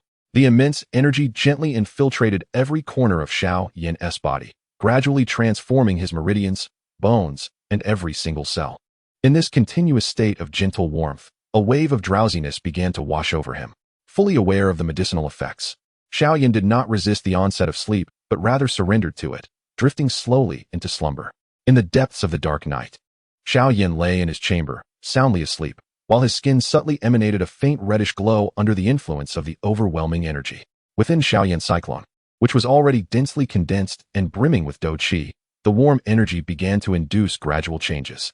Without any need for Xiao Yan's conscious control, the Dou Qi within the cyclone commenced a rapid rotation, spurred on by the robust energy. As the speed of the cyclone's rotation intensified, its volume gradually compressed imperceptibly. Amidst this frenzied rotation, torrents of celestial energy were swiftly absorbed and ultimately integrated into Xiao Yan's body. However, while the celestial energy was substantial, its quality was markedly inferior, being excessively chaotic in nature. If the mixed energies within the Dou Qi were not purified, they could significantly impede Xiao Yan's future advancements. However, at the moment the celestial energy entered Xiao Yan's body, a previously dormant wisp of ethereal white flame within his cyclone suddenly stirred to life. This primordial flame, sensing the chaotic energies infiltrating Xiao Yan's being, began to actively absorb a portion of his Dou Qi. Once it had consumed this fraction, the originally minute flame source had transformed into a fireball the size of a palm. As the flame writhed, it ultimately took the form of a diminutive figure, no taller than a finger. Remarkably, this fiery figure bore an uncanny resemblance to Xiao Yan himself. At the instant this figure emerged, the entire cosmos seemed to fall into a profound silence. The once tumultuous Dou Qi cyclone, the influx of celestial energy into Xiao Yan, and the immense power contained within the Xian Buddha Foundation pill all became remarkably docile, as if the small, finger-high flame figure were a divine manifestation standing between heaven and earth. Despite not emanating significant pressure, it commanded their complete submission. With a mere flick of its finger, the flame figure beckoned the previously dormant energies within Xiao Yan to resume their flow. In that moment, the wisp of ethereal white flame, under the figure's command, traversed through Xiao Yan's various meridians. Upon encountering the chaotic energies, the flames plunged into them, using their formidable heat to refine the energies to their most pure state. Once the energies were sufficiently refined, the flame figure directed the ethereal flames, akin to escorting prisoners, to carry the energies along Xiao Yan's meridians. After several cycles of refinement, the pure energies transformed into pristine Dou Qi, ultimately converging into the cyclone. Observing the orderly and obedient celestial energies, the flame figure shifted slightly and took its position within Xiao Yan's cyclone. Following its settlement, the cyclone began to whirl even more frantically, akin to a wild steed after a fierce lash. Eventually, the streams of pure Dou Qi compressed and coalesced into droplets of energy liquid unique to Xiao Yan. The emergence of these energy droplets signified that Xiao Yan had truly ascended to the rank of Dou Master. Once the flame figure realized that no further issues would arise within Xiao Yan, it settled cross-legged within the cyclone, its eyes gradually closing, exuding an aura of solemn divinity akin to a deity of flames. Xiao Yan, awaken. Please do not frighten me. The following morning, Xiao Yan finally roused from his slumber amidst gentle swaying and soothing, melodious voices. As he opened his eyes, he beheld the beautiful visage of the little medicine fairy, her face marked by a flurry of concern. Ah, what a refreshing sleep it has been. Xiao Yan slowly exhaled a breath of stale air, gazing at the once panic-stricken face of the little medicine fairy, who now exhibited a gradual sense of relief. He could not help but be momentarily taken aback before responding with a smile. Fear not. How could I possibly perish? But you were covered in this foul substance, and I called out to you several times without you waking up. Upon witnessing Xiao Yan finally open his eyes, the little medicine fairy evidently felt a wave of relief wash over her. However, upon noticing the oily, dark filth that coated him, her brow furrowed involuntarily. Foul substance? Xiao Yan was slightly startled, sensing a hint of black matter at the corner of his eyes. He finally sat up, only to discover that his entire skin was marred by a layer of what resembled muddy grime. It turned out that the impurities within his body had been expelled. It seemed that my physique has improved significantly, perhaps even surpassing my past talents. With this thought, Xiao Yan could not help but smile at the little medicine fairy. It's nothing. I consumed some marrow-cleansing pills last night, and these are merely bodily impurities. You may leave for now. I need to take a bath. At his words, the little medicine fairy let out a long sigh of relief, casting him a reproachful glance before softly retorting, "You scared me. I thought you had died." "Could I possibly die so easily?" Xiao Yan shot her a glare. Then his lips curled into a smile as he added, "What is this? Are you already so concerned about me?" In response to Xiao Yan's playful teasing, the little medicine fairy merely rolled her eyes. "Regardless, you are considered a friend now. Besides, if you were to die, it would not only mean that I could not learn the art of spirit plants, but what would happen if I could not even resolve the troubles of the evil poison body?" As she spoke, she let out a soft huff. Her cheeks tinged with a hint of red as she gracefully stepped out of Xiao Yan's room, watching her retreating figure, which bore a facade of stubbornness. Xiao Yan's lips curled into a smile. He slowly rose, stretched luxuriously, only for his expression to shift to one of astonishment. When did I break through to the Dou Master level? Absorbed in the rich surge of Dou Qi coursing through him, Xiao Yan hastily summoned his spiritual power to examine his inner self. The transformation within was remarkable. His meridians were now several times wider than they had been the previous night, and his flesh and bones had become markedly more resilient, with an extraordinary sheen emanating from them. Beneath this radiance lay an immense reservoir of potential.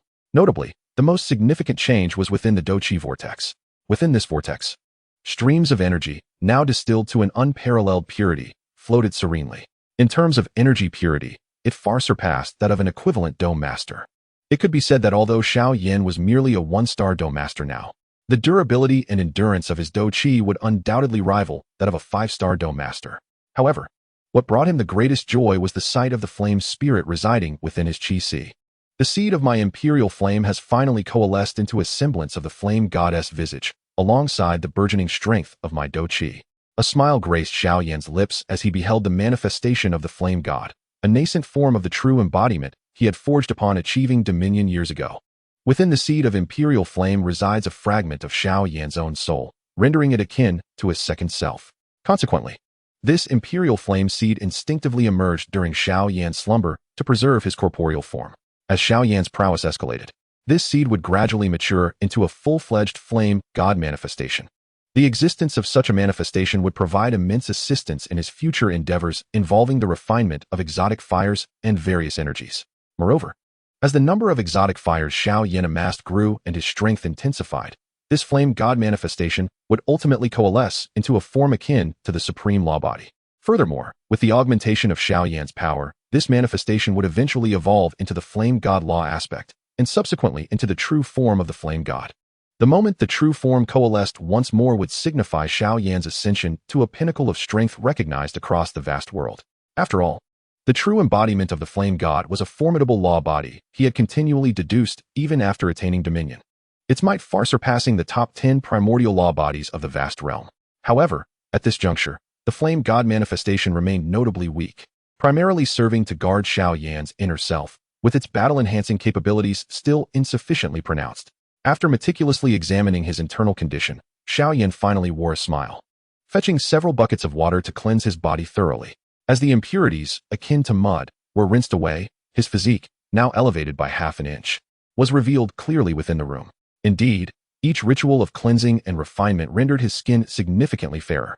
Gazing at his now porcelain-like complexion, Xiao Yan shook his head in resignation, retrieving a set of black garments from his storage ring before gradually exiting the room. By now, the sun was high in the sky, yet the little physician had not remained indoors. Instead, she adeptly wielded a small hoe, tending to the desolate vegetable patches while wiping the fragrant sweat from her brow, her gaze eagerly fixed on Xiao Yan's room. As the door swung open, upon seeing the young man emerge, the little physician could no longer contain her astonishment. How have you become so fair? What elixir have you consumed?" she exclaimed, her usually calm eyes betraying a glimmer of enthusiasm and curiosity as she approached Xiao Yan, her skin nearly rivaling his in paleness and radiance. I only took a single elixir, and I cannot procure another for you," Xiao Yan replied, momentarily taken aback by her reaction, before letting out a resigned sigh. It appeared that the allure of becoming fair and beautiful held an irresistible charm for every woman. Even someone as serene as the little physician was not immune to its temptation. However, given Xiao Yan's current circumstances, concocting another foundational elixir was indeed quite a daunting challenge. Upon hearing Xiao Yan's words, the little medicine fairy finally revealed a trace of disappointment. However, after a brief moment, she gently brushed it aside. "I apologize. I was a bit too hasty," she said, slightly scratching her head in embarrassment. "It's nothing. When I have the time, I can concoct a beauty pill or a jade bone pill for you," Xiao Yan replied, unable to suppress a chuckle at her awkward demeanor. Observing her ethereal and charming appearance, he softly added, "But you are already quite beautiful. If you enhance it further with pills, what will become of the other women?" Upon hearing Xiao Yan's words, an inexplicable joy fluttered within the little medicine fairy's heart. Her gaze lingered on Xiao Yan's fair, strikingly handsome face, causing her cheeks to flush with a hint of color. "Little medicine fairy, what are you thinking? He is still just a child." A voice of righteous judgment echoed in her mind. Taking a deep breath, she calmed her racing emotions and restored her serene expression in front of Xiao Yan. "Enough about those beauty pills and jade bone pills. I wouldn't dare consume such high-grade elixirs even if you offered them to me. I would prefer to be a happy little apothecary. You should hasten to teach me your plant cultivation techniques." Hearing her words, Xiao Yan wore a gentle smile. "I hope that in this lifetime, you can remain a joyful little apothecary."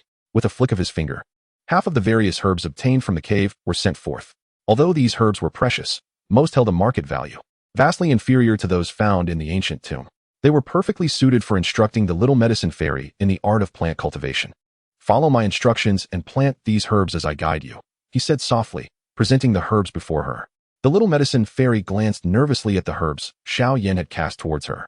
"These herbs are quite valuable," she inquired anxiously.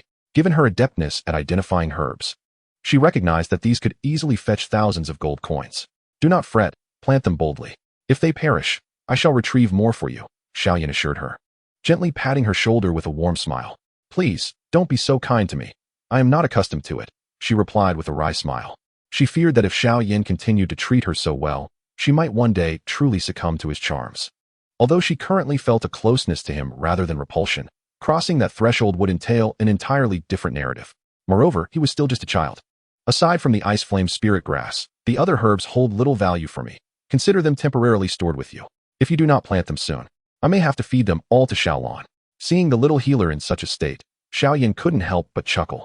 No, feeding such potent herbs to Xiao Lan would be too much for her. She pouted, ultimately submitting to Xiao Yan's playful threat. Despite her close bond with Xiao Lan, she hesitated to sacrifice such precious herbs. With a mischievous grin, Xiao Yan, possessing thousands of years of experience, found it quite effortless to tease the little healer. In the days that followed, Xiao Yan remained in the courtyard, dedicating fixed hours to cultivation while spending the rest of the time instructing the little healer in the art of spiritual planting. He refrained from interrupting her, relishing the tranquil atmosphere. However, he was acutely aware that once the soul of the medicine elder awakened again, it would signal the time for him to venture into the depths of the Beast Mountain range in search of, under the blazing sun. The little healer wielded a small hoe, meticulously digging a narrow trench a foot deep, before carefully burying a crimson herb resembling ginseng within. After completing her task, she stood up, slightly disheveled, wiping the sweat from her brow with the edge of her sleeve. Days of diligent labor had lent her fair skin a hint of a sun-kissed hue, clearly indicating her hard work. Yet, gazing upon the small plots already half-planted with herbs, a smile of joy brightened her delicate features. Though weary, the profound sense of achievement filled her heart with delight. "Make haste to water the herbs with beast blood, otherwise, the blood spirit ginseng will wither before long," Xiao Yan's voice called out from a short distance behind her, just as a satisfied smile graced her lips. "Understood," she nodded, turning to glance at Xiao Yan, only to find her smile abruptly freeze. There he was, lounging in a shaded spot beneath the scorching sun, leisurely propped up with one leg crossed over the other, indulging in some unknown chilled fruit. If that were all, it would have been tolerable, but the fruit emanated a refreshing chill, suggesting it had been chilled prior. It was hard to imagine how delightful it must be to savor such a sweet, icy treat on a sweltering day. That rascal, she thought, watching Xiao Yan's contented expression as her smile vanished, replaced by a vexed grimace. "Oh, the bone spirit cold fire is truly a remarkable thing. No other could offer such a delight," Xiao Yan mused, reclining comfortably in a wicker chair, relishing the chilled fruit while observing the little healer's somewhat beleaguered form as she bent over to toil in the field. However, this amusing scenario was destined to come to a close shortly thereafter. The little healer, drenched in sweat, approached with her tiny, mud-stained feet after meticulously tending to all the medicinal herbs. You certainly seem to be enjoying a leisurely time. Observing Xiao Yan's relaxed demeanor, the little healer shot him a slight glare, then casually picked up a piece of fruit and took a large bite, disregarding her decorum. Little did she know, indulging in the fruit revealed just how refreshing Xiao Yan's presence was. The icy, sweet flesh sent shivers through her entire being, as if her pores were opening wide. After swiftly competing with Xiao Yan for the chilled fruit on the table, the little healer proudly lifted her snow-white chin, ignoring Xiao Yan's helpless smile, and once again trotted over to the pond in the small courtyard. Dipping her muddy feet into the water, she found a large stone in the shade and sat down, mirroring Xiao Yan's leisurely posture. Perhaps due to her feet often being buried in the earth, they seemed largely unaffected by the sun, gliding gracefully through the pond's water as the dirt was washed away. However, just as they both basked in their tranquility, Xiao Yan's keen sense suddenly detected an anomaly in the pond water, causing his expression to change slightly as he exclaimed, "Be careful." No sooner had the words left his lips than the water erupted in a splash, and a vibrant little snake leapt from the water at a speed that left Xiao Yan with no time to react, aiming directly for her delicate foot. The sudden turn of events startled the little healer, her face paling in fear upon seeing the snake. So much so that, even as it bit her, she barely felt the pain. "Vile creature," a chilling voice echoed, and in the next instant, an invisible force struck the snake, tearing it asunder. Xiao Yan, propelled by a gust of wind, arrived at her side, and upon seeing her frightened, pale visage, he felt a pang of sympathy mingled with amusement. In that moment, the little healer remained the kind, gentle girl, still tinged with a hint of timidity. Who would have imagined that, had fate not dealt her a cruel hand, this girl would one day become the feared heavenly poison lady, known throughout the surrounding empires? "Let me see your foot." Seeing that she was unharmed, Xiao Yan felt a slight relief wash over him. The snake they had encountered was likely not even a first-tier magical beast, and its venom should not be overly potent. I'm fine." The little healer finally regained her composure, ready to refuse his request, but Xiao Yan assertively grasped her foot, still adorned with the snake's head. As his warm, strong hand enveloped her delicate soul, a blush crept onto her cheeks. She struggled momentarily, but finding herself unable to break free from Xiao Yan's hold, she sighed in resignation. Although she feigned resistance, a warm current flowed through her heart at the sight of his concerned expression. "You overbearing fellow," she pouted slightly, her beautiful eyes betraying a flicker of joy that she herself had yet to recognize. "It should be nothing serious."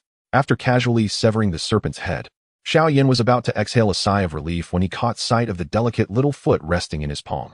The foot was exquisitely white and slender, exuding an unintentional aura of fragility and elegance that compelled one to marvel at the wonders of nature. The two tiny puncture wounds left by the serpent's fangs appeared as delicate crimson embellishments on a snow-white lotus, enhancing its allure rather than tainting it. Gazing upon this dainty foot, two words flashed through Xiao Yan's mind: "Jade foot." Momentarily lost in thought, he was jolted back to reality when the little physician stirred her calf. A peculiar smile crept onto his face as he asked, "Would you like me to help extract the poison?" "Get lost," was the retort, accompanied by a splash from her other small foot.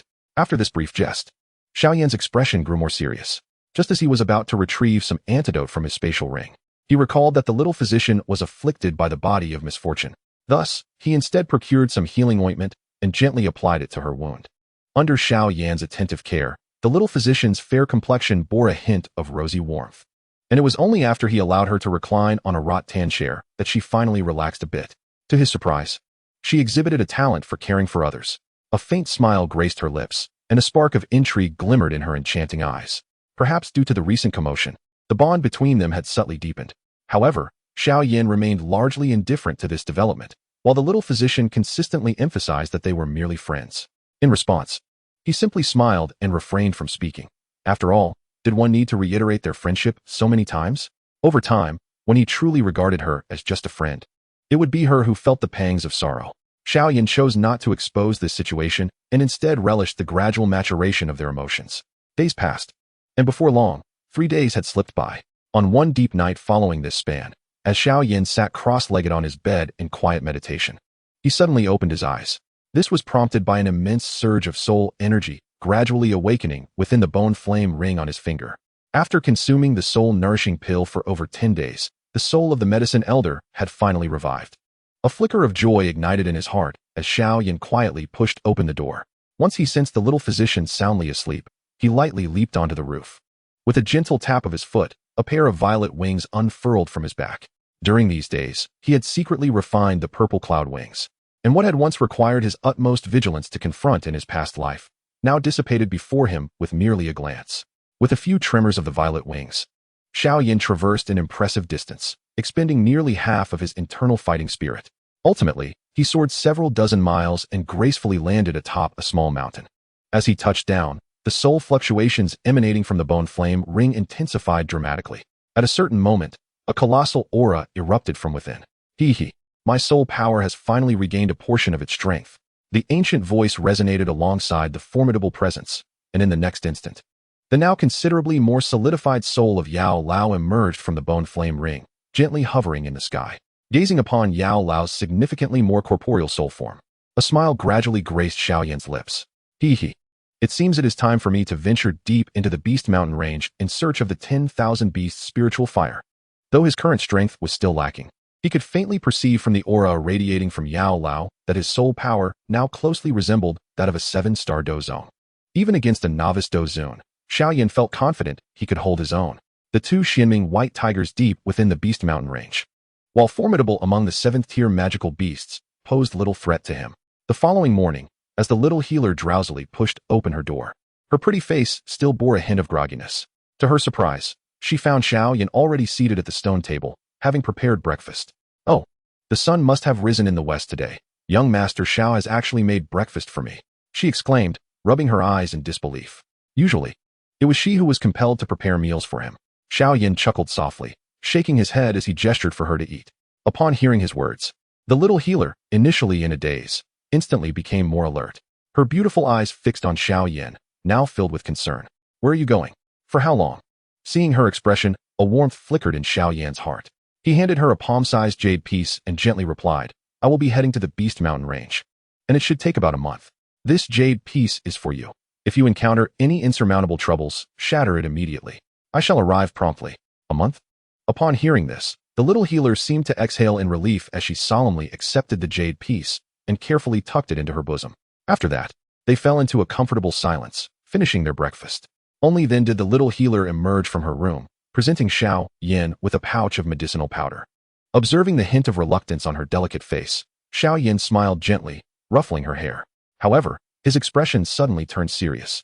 Upon hearing his words, the little healer's body stiffened momentarily, and after a brief pause, she replied somewhat dazedly, Understood, I will give it careful thought. On this occasion, she refrained from voicing any further objections, evidently having given the matter genuine consideration. Observing her demeanor, Xiao Yan chose to remain silent, gently ruffling her hair before taking a step forward, transforming into a streak of light that shot skyward. While the allure of beauty is undeniably significant in the present circumstances, the enhancement of one's strength holds far greater importance. Truth be told, he could scarcely fathom the chaos that would ensue should the little medical sage arrive in Wu-Tan City. After all, the city already housed both Sun Er and Ya Fei. The addition of another, such as the little medical sage, would undoubtedly plunge the entire Wu-Tan City into turmoil. The endeavor to balance the relationships among women proves to be far more challenging than alchemy itself. With a soft sigh, Xiao Yan realized just how formidable the ambition of establishing a harem truly was. Although there was a profound connection with her, perhaps it would be best not to intrude upon her life. The Monster Mountain range stretched infinitely, its length extending for thousands of miles, spanning several great empires and numerous smaller nations. This vast distance, even with Xiao Yan's current speed, still required a considerable amount of time to traverse. Fortunately, the prowess of Yao Lao had now reached a level comparable to the 7-star Dozone, rendering his formidable soul power almost inexhaustible, allowing Xiao Yan to worry little about depleting his energy. As Xiao Yan ventured deeper into the heart of the Monster Mountain range, the aura of magical beasts emanating from the depths grew increasingly potent. However, when these beasts caught sight of the figure cloaked in black above, a glimmer of respect and trepidation flickered in their eyes. Though the Monster Mountain range was home to numerous high-ranking magical beasts, most were merely at the 5th or 6th tier. 7th-tier beasts, after all, were akin to the pinnacle of human Dozone warriors, and even collectively, they numbered fewer than 10 throughout the entire range. The terrifying figure hovering above radiated an aura that was certainly not inferior to those powerful beast lords. With each step taken in the void, he traversed several miles in an instant. Thus, after a half-day of relentless travel, a rugged expanse of mountains finally came into view. With a few swift movements, Xiao Yan's figure arrived at this location. Upon entering this mountainous region, the nascent form of the flame god within him suddenly opened its eyes, fixating intently on a specific direction within the peaks. This flame god, born from the Emperor Flame Seed, exhibited an unparalleled sensitivity to the unusual fire, surpassing nearly all individuals on the continent. Naturally, as Xiao Yan sensed the aura of the extraordinary flame, he also utilized Yao Lao's soul power to discern the formidable presence that permeated the continuous mountain range. Countless peaks, both large and small, each harbored at least one magical beast with a fifth-tier aura. However, it was the aura emanating from the central, largest peak, the very location of the extraordinary flame, that rendered Xiao Yan's expression notably more solemn. In that place, there emanated a formidable aura, one that could only be possessed by two seventh-tier magical beasts. And within the realm of the seventh tier, it reached an extraordinarily high level. White Tiger siblings, come forth and meet me. Without the slightest veil of subtlety, Xiao Yan utilized the voice of the medicinal elder to issue a low command, which then reverberated like rolling thunder across a radius of several hundred miles. Following this low shout, the previously tranquil mountains began to stir and simmer. Great auras surged forth from the peaks, and in the next moment, colossal magical beasts ascended from these heights. Humans, the name of the king is not one you can call upon at will. A sixth-tier magical beast, comparable to a human Dou Huang, was the first to emerge, casting a menacing gaze upon the figures standing in the sky. These beasts were all peak fifth-tier to sixth-tier creatures. Such a vast number could unleash an unfathomable disaster upon the Gamma Empire. Yet, they were merely subordinates of the White Tiger siblings. However, in response to the hostile glares from these beasts, Xiao Yan's expression remained unperturbed. Noticing that the White Tiger siblings had yet to appear, he chuckled helplessly, and in the next moment, an aura akin to that of a seven-star Dou zone erupted fully. Under this immense pressure, the previously hostile magical beasts underwent a drastic change in countenance. This aura, while not matching that of the White Tiger siblings, was likely not far behind. They realized that this human possessed strength that ranked among the apex of Dou zone. A human seven-star Dou zone, if unimpeded by a beast king, could likely cut through their formidable assembly of dozens of fifth and sixth-tier magical beasts. As Xiao Yan's aura descended, the previously motionless central peak finally exhibited signs of disturbance. Boom. Under the watchful eyes of Xiao Yan and the myriad magical beasts, the central peak trembled slightly, and in the next moment, two immense and chilling auras emanated from the mountain. With a terrifying roar that shook the earth, two gigantic white tigers, each exceeding 10 zhang in length and adorned with mysterious black patterns amidst their pure white fur, finally emerged from the central peak. One tiger was robust, while the other bore a slightly leaner physique, yet both shared a remarkable trait: they trod the void with four paws, moving as if they were human Dou zone. As these two white tigers appeared, the temperature of the surrounding environment plummeted, and even snowflakes began to fall from the heavens. The Xianming white tiger, a pinnacle bloodline among the tiger-type magical beasts of the Dou King continent, is a variant of the Yao white tiger, possessing a potential even more terrifying. Upon reaching maturity, it can evolve to the seventh tier, and a rare few Xianming white tigers, after encountering various fortuitous events, may aspire to become eighth-tier magical beasts. In exceptionally rare cases, some may awaken their ancient bloodline, thus attaining the status of a ninth-tier magical beast, rivaling the strength of human Doushang. Indeed, such a situation has not arisen for millennia. Nevertheless, the bloodline of the Xianming white tiger remains one of the most esteemed among feline demonic beasts and ice attribute creatures. It is likely that only the royal bloodlines of supreme entities such as the Taishu ancient dragon and the Tianyao phoenix could rival it. In truth, feline demonic beasts were once among the apex bloodlines on the Dou King continent. However, in contemporary times, only the dragon, phoenix, and serpent bloodlines from ancient epochs still give birth to ninth-tier demonic beasts with any regularity. The remaining bloodlines generally find their limits at the eighth tier. The two Xianming white tigers tread upon the void, advancing step by step towards Xiao Yan, amidst the envious gazes of numerous demonic beasts. Their forms radiated a dazzling white light, gradually transforming into two human figures.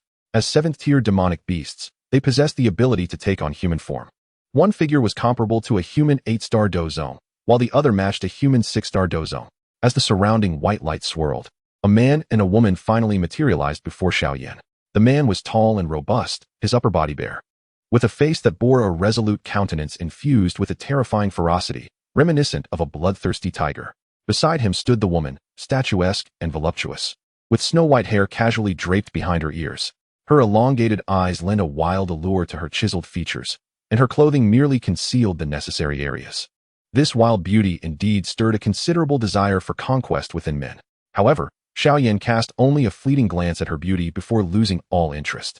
Though her looks were certainly remarkable, Xiao Yan had ascended to dominion in his previous life and had encountered countless beauties, if he so desired. He could select from any realm. To him, beauty held little value at this level. What mattered more was emotional connection. The woman, transformed from the mother tiger, was momentarily taken aback by Xiao Yan's dismissive glance. Over the years, few human warriors had so easily overlooked her. Gazing at Xiao Yan's excessively youthful visage, she felt a profound astonishment. "Human, have you come to the Beast Mountain to seek us for something?" she inquired, her slender, wild eyes fixed upon him. Accompanying her question, the imposing man and the surrounding high-tier demonic beasts turned their gazes toward Xiao Yan, equally curious about his purpose in the Beast Mountain. Although the strength of this human was indeed formidable, confronting the white tiger siblings here would not be a prudent choice. Meeting their scrutinizing stares, a peculiar smile crept upon Xiao Yan's lips. "I have come here to request a certain item from you both. This item is known as the 10,000 Beast Spirit Fire." At the moment the words fell, the entire expanse fell into an eerie silence, marked only by the faint breaths of the beasts. Yet, in the next instant, a chilling and terrifying aura of murderous intent began to manifest. The once amiable wild beauty now mirrored her brother, her eyes fixed on Xiao Yan, brimming with lethal intent. It was not merely the two of them. Even the 6th and 5th tier magical beasts around them were filled with a murderous gaze. The spirit fire of 10,000 beasts, although merely ranked 22nd on the list of extraordinary flames, was of tremendous benefit to many magical creatures, surpassing that of numerous other extraordinary fires. The conditions for the birth of the spirit fire of 10,000 beasts are stringent. It must arise from the land where countless beasts have perished, cultivated through the essence and fire of numerous mid to high-tier magical beasts, requiring the spark of a 9th-tier beast fire to ignite its creation over a century of brewing and sedimentation. One could assert that it is simultaneously the most easily and the most challenging extraordinary fire to artificially produce. After its inception, it not only proves immensely beneficial to humans, but possesses an irresistible allure for magical beasts. The spirit fire of 10,000 beasts has the miraculous ability to refine the bloodlines of magical beasts, while it becomes increasingly difficult to enhance at higher tiers. It still holds significant value for many 4th, 5th, and 6th tier beasts. Even 7th tier magical beasts, after years of utilizing the spirit fire to refine their bloodlines, may harbor hopes of ascending to the 8th tier. Such remarkable effects have rendered the spirit fire of 10,000 beasts the most coveted and revered extraordinary fire among magical beasts. Thus, neither the white tiger siblings nor the surrounding magical creatures would ever contemplate relinquishing this fire to the human before them. "Leave this place now, and I may consider sparing your life. Otherwise, you shall find it exceedingly difficult to leave the Beast Mountain today." The gruff, raspy voice of the towering man resonated, and in the next moment, a dreadful murderous intent locked onto Xiao Yan. As his voice echoed, dozens of magical beasts soaring through the skies swiftly dispersed, their throats beginning to emit deep, ominous growls.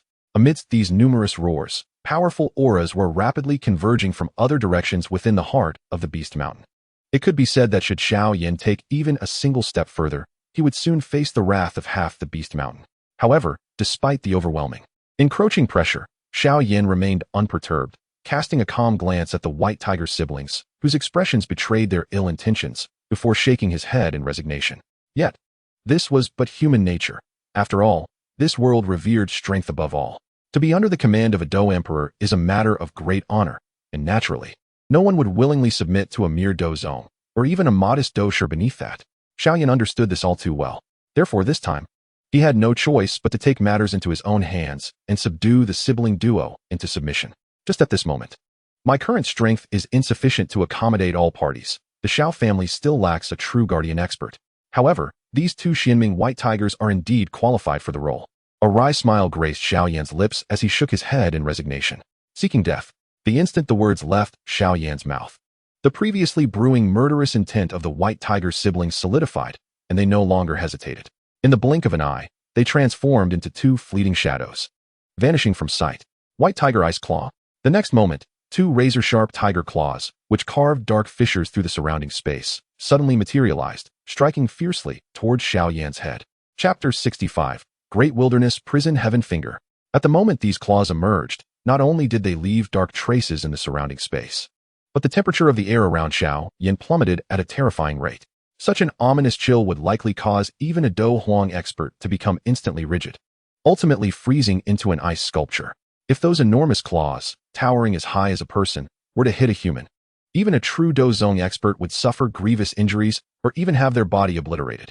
With their formidable synergy, the siblings had previously slain more than one 7th-tier magical beast, establishing their notorious reputation as the overlords of the Beast Mountain Range.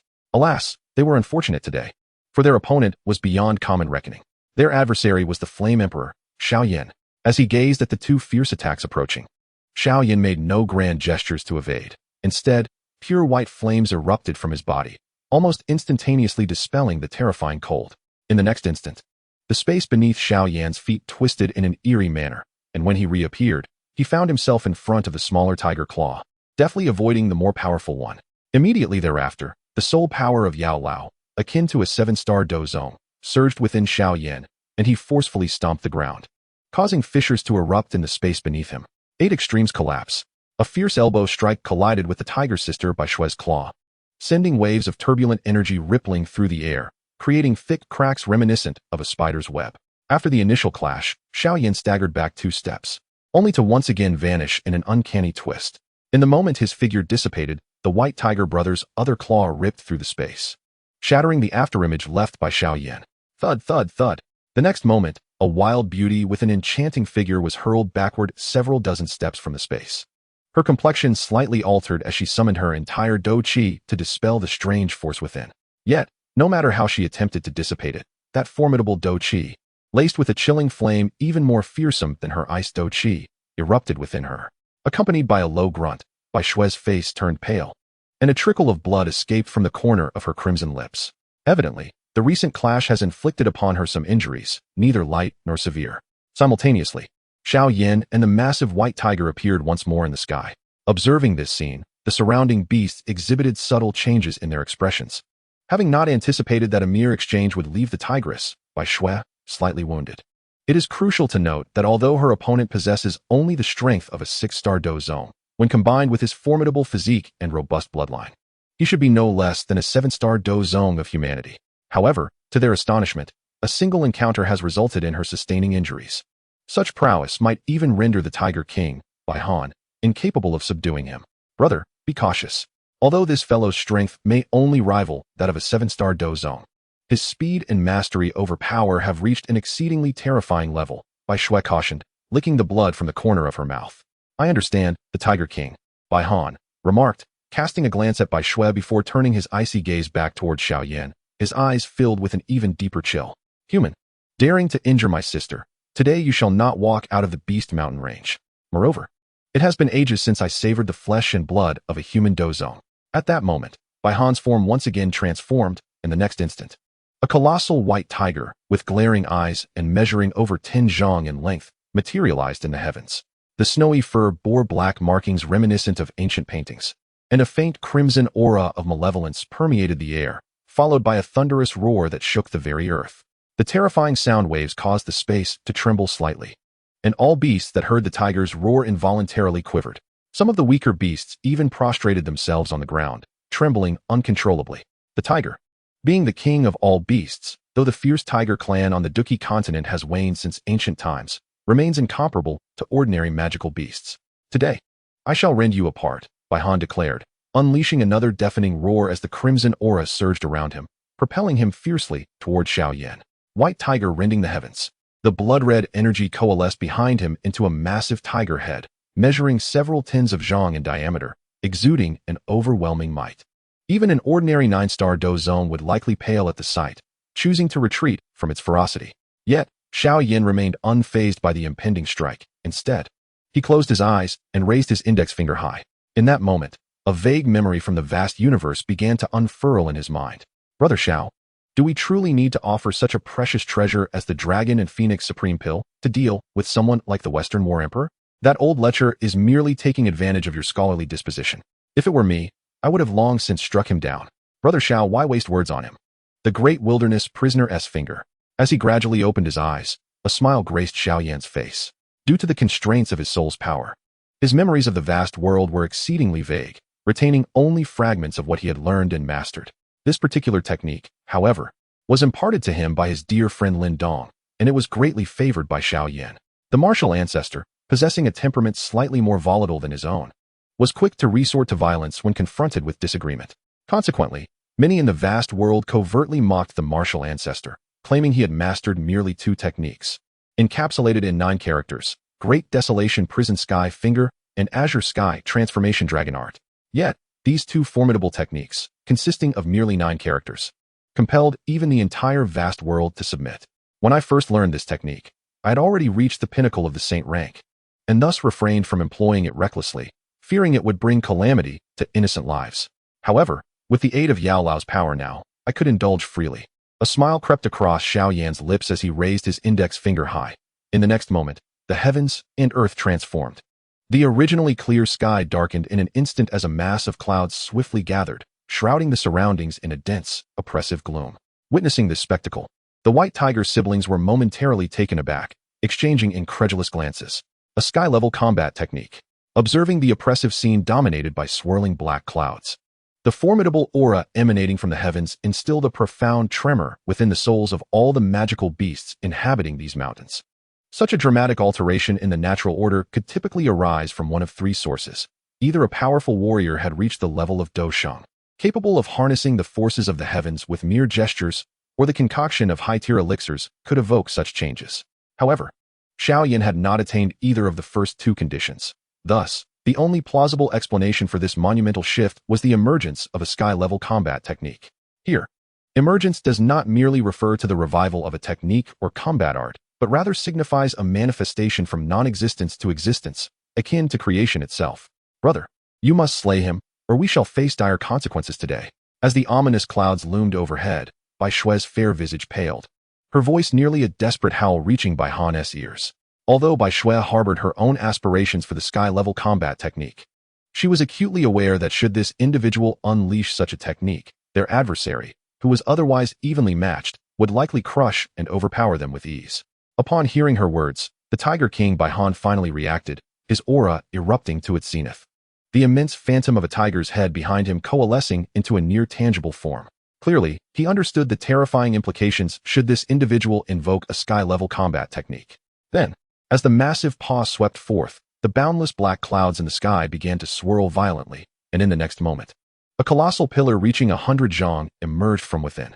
The moment the colossal pillar emerged, the energy within 100 miles began to simmer, while the dark clouds overhead transformed into a vast vortex, encircling the central pillar like stars orbiting the moon. However, upon closer inspection, it became evident that this was no ordinary pillar. It was, in fact, a gigantic finger stretching 100 zhang. Today, I shall first test my skills on you siblings. Observing the Tiger King, Bai Han, whose fur bristled with tension, Xiao Yan's lips curled into a smile as the towering finger suddenly descended. With the lowering of his finger, the immense energy manifested in a colossal digit that plummeted downward. The great wilderness prisoning finger, a single digit to imprison heaven and earth. Xiao Yan's calm voice resonated throughout the expanse, and in the next moment, that ancient, monumental finger lunged mercilessly toward the Tiger King, Bai Han. Initially, the great wilderness prisoning finger may not have even reached the heavenly tier, but after numerous enhancements and iterations by the martial ancestor, it had long since surpassed that level. Currently, what Xiao Yan could wield was but the tip of the iceberg of its true power. The finger was adorned with countless ancient patterns, exuding an aura of antiquity that permeated the air.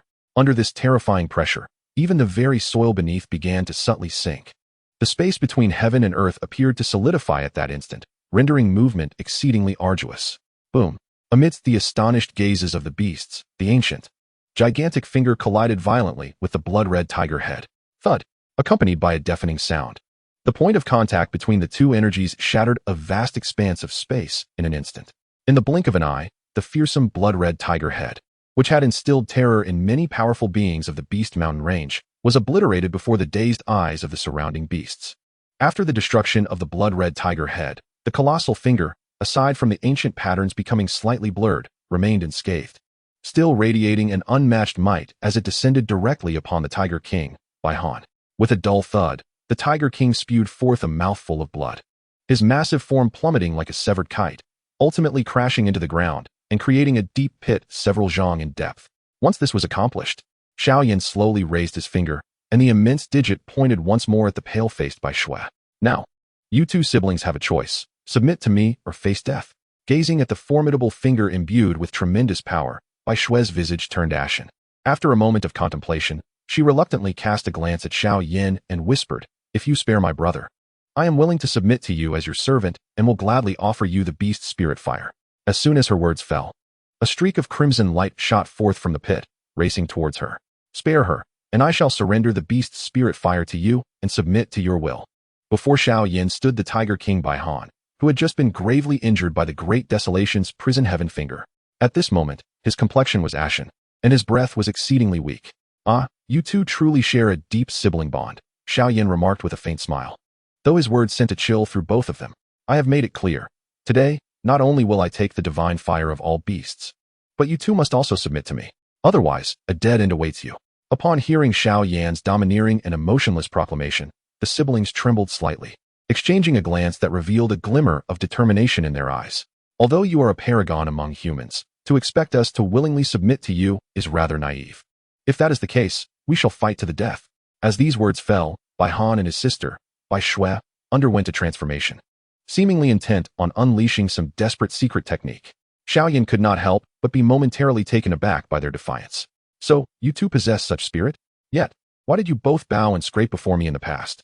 Though these thoughts flitted through his mind, Xiao Yan was well aware that he could not simply erase these two formidable tigers. He understood that if he could subdue them, not only would he gain two powerful allies, but he would also have unfettered access to the rare treasures within the Beast Mountain range. With a sigh, Xiao Yan finally spoke with a hint of resignation. "Serve me for 10 years, and I shall elevate you both to the 8th tier." The moment his words fell, the previously fierce expressions of the two siblings momentarily froze, their imminent fury wavering slightly. "Are you serious? Heh, if I can offer heavenly techniques, I can certainly provide the miraculous methods that will allow your White Tiger clan to evolve." A faint smile graced Xiao Yan's lips as he added, "I wonder if you have heard of the White Tiger transformation sacred art?" At that instant, he observed a dramatic shift in the expressions of the White Tiger siblings, their faces lighting up with unrestrained joy. The White Tiger transformation sacred art, crafted by a 9th-tier battle saint of the ancient White Tiger clan, is a heavenly technique tailored specifically for the beast race. Mastering it would enable one to break free from constraints and become a legendary 9th-tier beast. Even a breakthrough to the 8th tier would not be beyond reach. However, witnessing their exuberance, Xiao Yan gently shook his head. "Do not rejoice too soon. Due to my distrust, I shall implant my soul mark within both of your souls. Henceforth, your fates may very well lie in my hands." As his words echoed, the expressions of the White Tiger siblings shifted once more, their faces reflecting a tinge of unease as they regarded Xiao Yan. "How can we ascertain the veracity of your words? If your deceit plants a soul mark within us, and yet the coveted White Tiger transformation technique proves non-existent, would we not be grievously wronged?" A hint of reluctance and skepticism surfaced upon the enchanting and wild visage of Bai Shui. To allow another to inscribe a soul mark upon one's essence equates to relinquishing life and death into their control. Coupled with the unprecedented and formidable celestial-level combat skill exhibited by the opponent, she harbored certain expectations regarding Xiao Yan's purported possession of the White Tiger transformation technique. However, the notion of surrendering their very existence to another was something they vehemently resisted. As the esteemed sovereigns of the Beast Mountain range, the prospect of being dominated by a mere human was indeed an intolerable notion.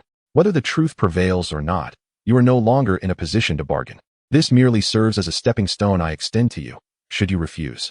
I shall ensure that the bloodline of the Xianming White Tiger vanishes from the northwestern continent henceforth." Xiao Yan gently shook his head, his voice gradually growing indifferent.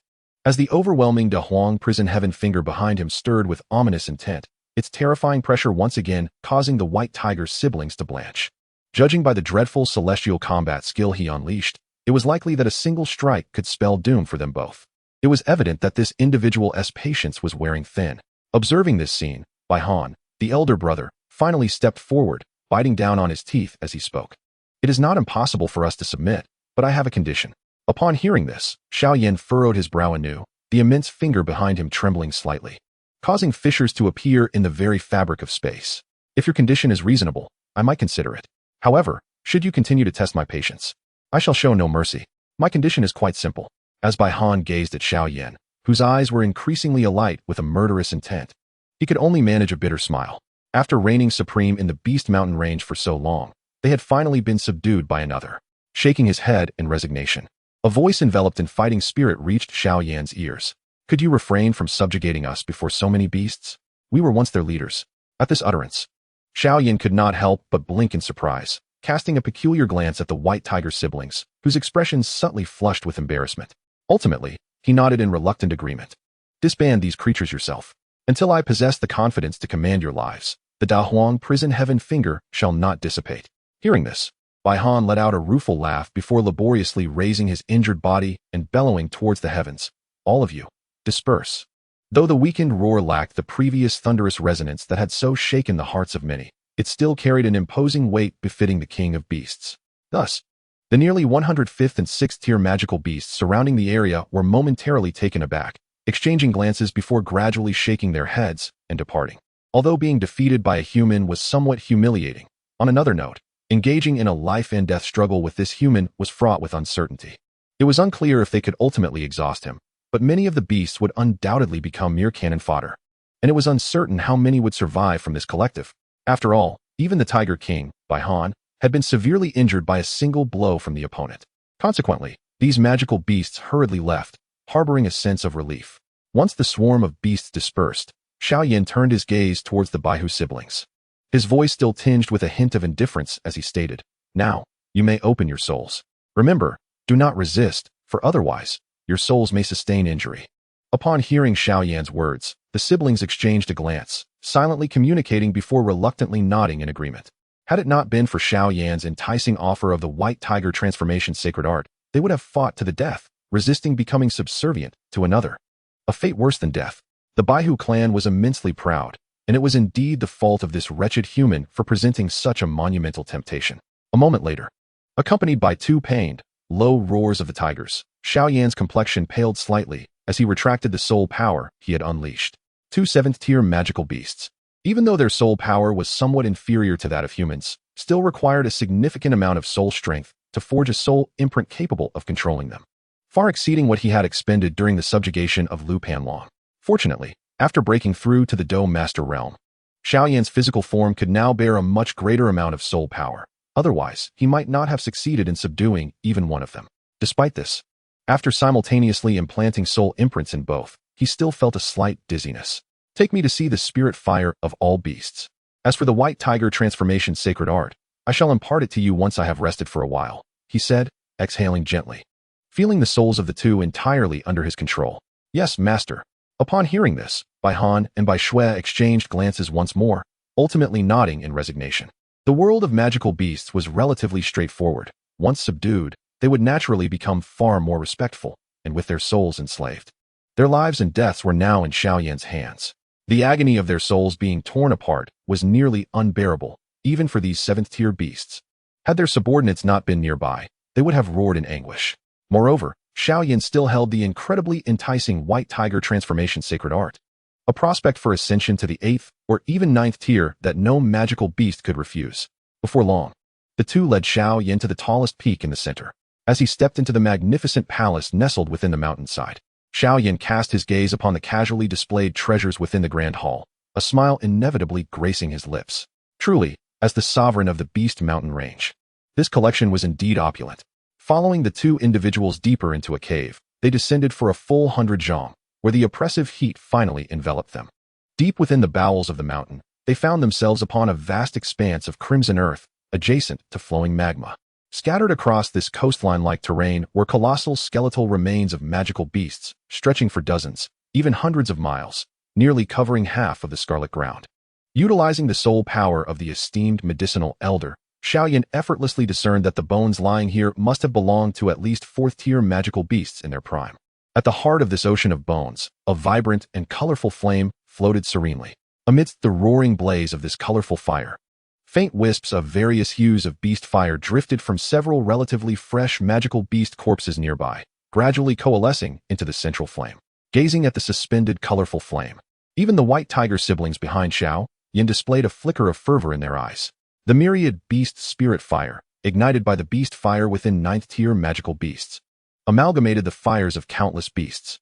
Through relentless refinement in an area rich in fire attributes, it ultimately achieved its final form. This flame could purify the chaotic bloodlines of magical beasts, enhancing their genetic legacy and providing greater potential for evolution. It could be said that the myriad beast spirit fire represented the ultimate incarnation of transformative fire, which justified its inclusion in the esteemed ranking of extraordinary flames. Observing the myriad beast spirit fire floating amidst the ocean of bones, a smile emerged on Xiao Yan's face. It had been exactly a year since his rebirth, and after such an arduous journey, he had finally acquired his first extraordinary flame once more. Nodding in satisfaction, he turned to the white tiger's siblings with a grin. "Come here, you two," he beckoned. After sitting in silence for half an hour, Xiao Yan finally opened his eyes, a hint of mirth upon his countenance as he regarded Bai Han and Bai Shui. At his words, the siblings exchanged glances and approached him without hesitation. Xiao Yan concentrated his soul power at his fingertips, and after a quarter of an hour, he gently tapped their foreheads. Instantly, a torrent of immense information surged into their minds alongside the infusion of soul power. As this vast stream of knowledge filled their consciousness, Xiao Yan's complexion paled once more. In contrast, the expressions of the white tiger siblings were a mixture of agony and delight, with the significantly inferior soul power of the magical beasts compared to humans. Even though both were 7th-tier magical beasts, the acquisition of such information still left them with a slight headache. However, amidst the pain lay information that filled them with immense delight. Xiao Yan had indeed spoken the truth. This was genuinely the White Tiger Clan's legendary sacred transformation technique. Yet, why was only the first half of the technique available? Opening her eyes, Bai Shui looked at Xiao Yan with her slender, beautiful eyes filled with confusion. And her fervor was not diminished by the absence of the latter half of the technique. Rather, it intensified. Simultaneously, Bai Han also opened his eyes, casting a somewhat gloomy glance at Xiao Yan. "Hee, did I not mention that I can only guarantee your advancement to the 8th tier within 10 years? The first half of this sacred transformation technique is sufficient for you to cultivate to the 8th tier. As for the latter half of the technique, which holds the potential to reach the 9th tier, that will depend on your future performance.